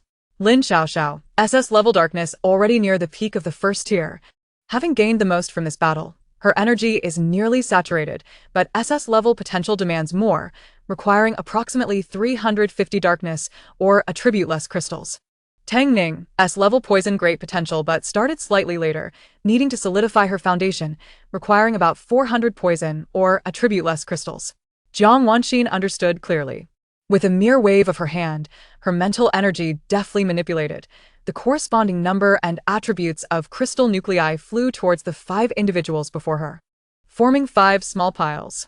Each pile contained 200 to 300 nuclei, with Lin Xiaoxiao and Tang Ning's piles nearing 400, appearing substantial, especially with the precious attribute nuclei mixed within.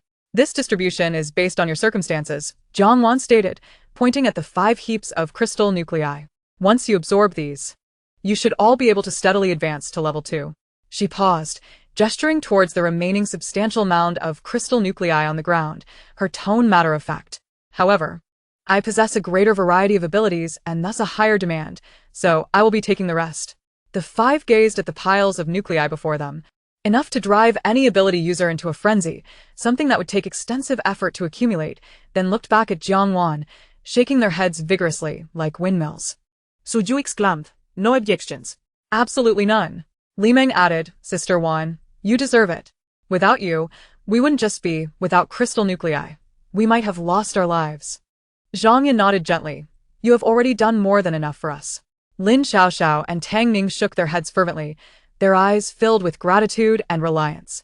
They were acutely aware that everything they had now, safety, food, shelter, and opportunities for strength enhancement, was almost entirely brought about by Jiang Wan. They wholeheartedly accepted the allocation of these crystal nuclei without a trace of complaint. "All right," Jiang Wan stood up. "Tonight, eat something casually. There's food in the fridge.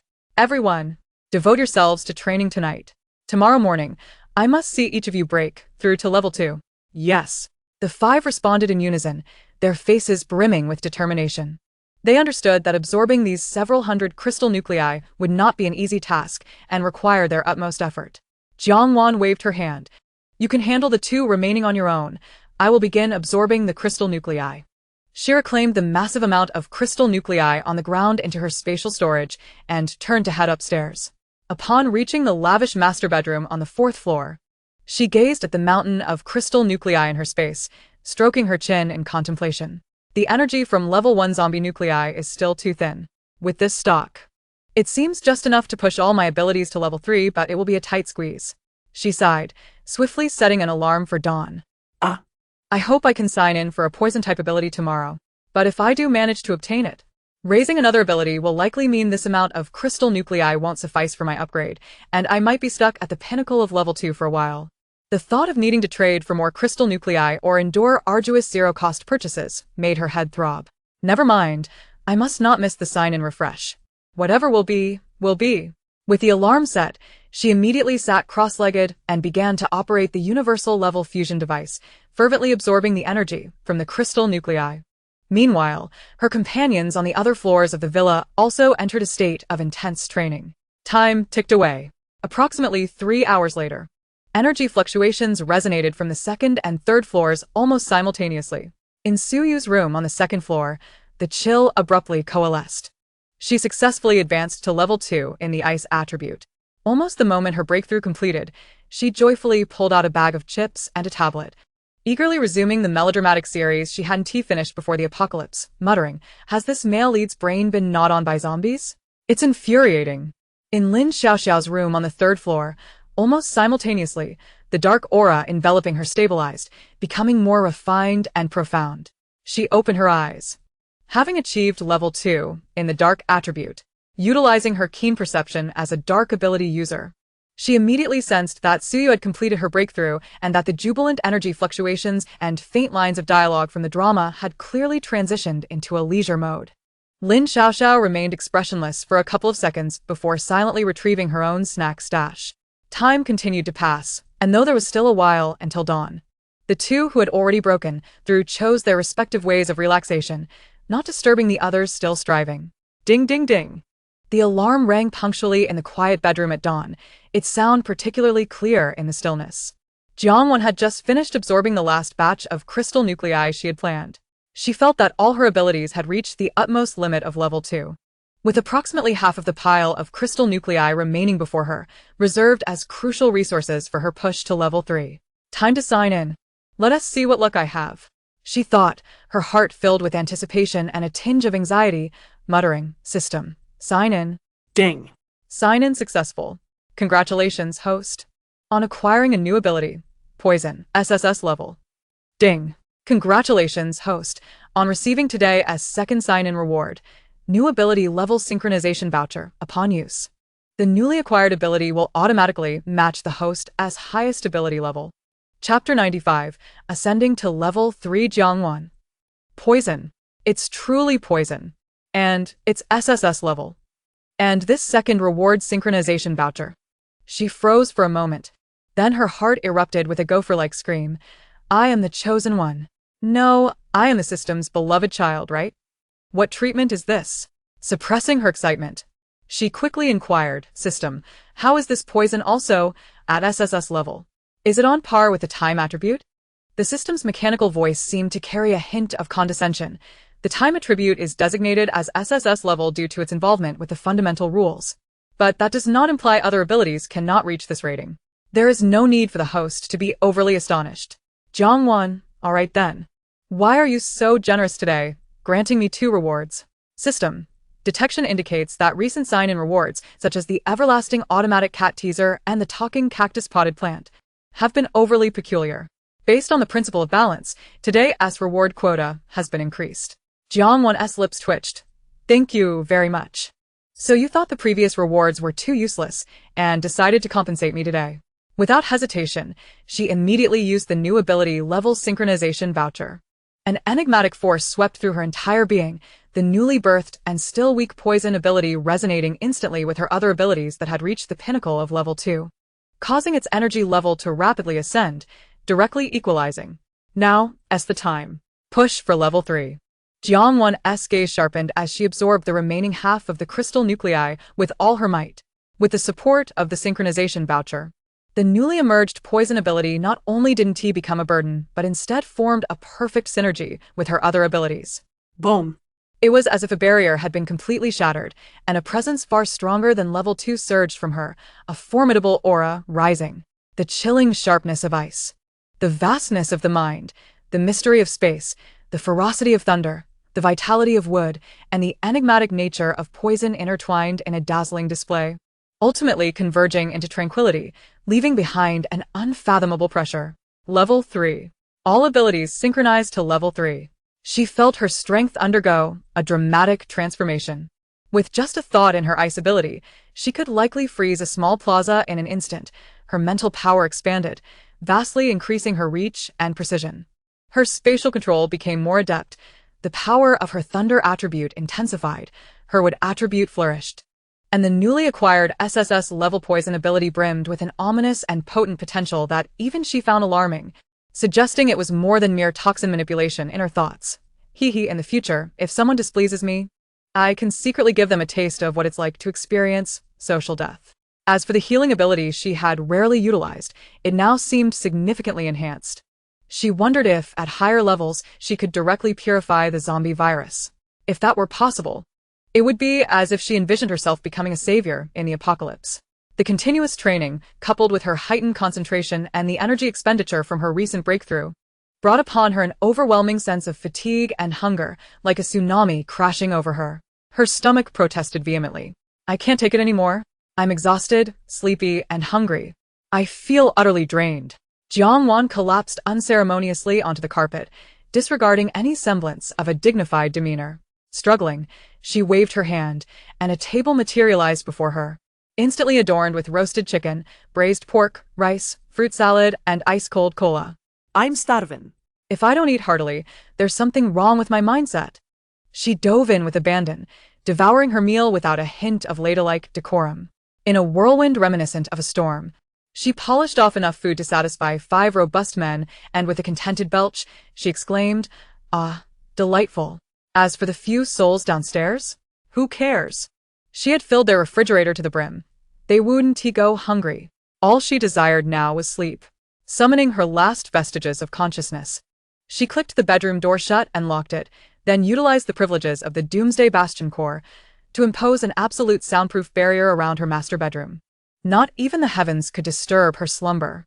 Having completed these tasks, she collapsed onto the vast expanse of her supersized bed, sinking into profound sleep almost the instant her body touched the mattress. Outside, dawn crept in quietly, while within the villa, the formidable individuals who had broken through level 3 were catching up on their rest, leaving the lower-tiered subordinates to fend for themselves. Jiangwan drifted into a deep slumber, oblivious to the passage of time. When her biological clock finally roused her, she groggily reached for the vintage alarm clock on her nightstand, discovering that the hour hand pointed to 3 in the afternoon. "Oh dear, it's already 3? She murmured, rubbing her eyes and stifling a tremendous yawn. That nap had been blissful, but alas, sleeping this late would surely rob her of rest tonight. It appeared she would have to binge-watch shows all night long. As she mumbled to herself, she lazily stretched, her joints cracking delightfully. The body of a level 3 superhuman was indeed resilient. Suddenly, a thought struck her. She connected her mind to the Doomsday Bastion core and retrieved the access logs and surveillance footage from the villa's entrance and common areas. To her amusement, she laughed heartily upon seeing the records filled with unauthorized access alerts, accompanied by a montage of surveillance clips. At 7 in the morning, Suyu, with her disheveled hair and sleepy eyes, knocked on the door. When she received no response, she pouted and left. At 8, Li Meng and Zhang Ye teamed up, one banging on the door, exclaiming, "Jiangwan, the sun's shining on your backside. If you don't get up soon, so you will have eaten everything." The other attempted to lightly jolt the door lock with her lightning powers, to no avail, ultimately conceding defeat.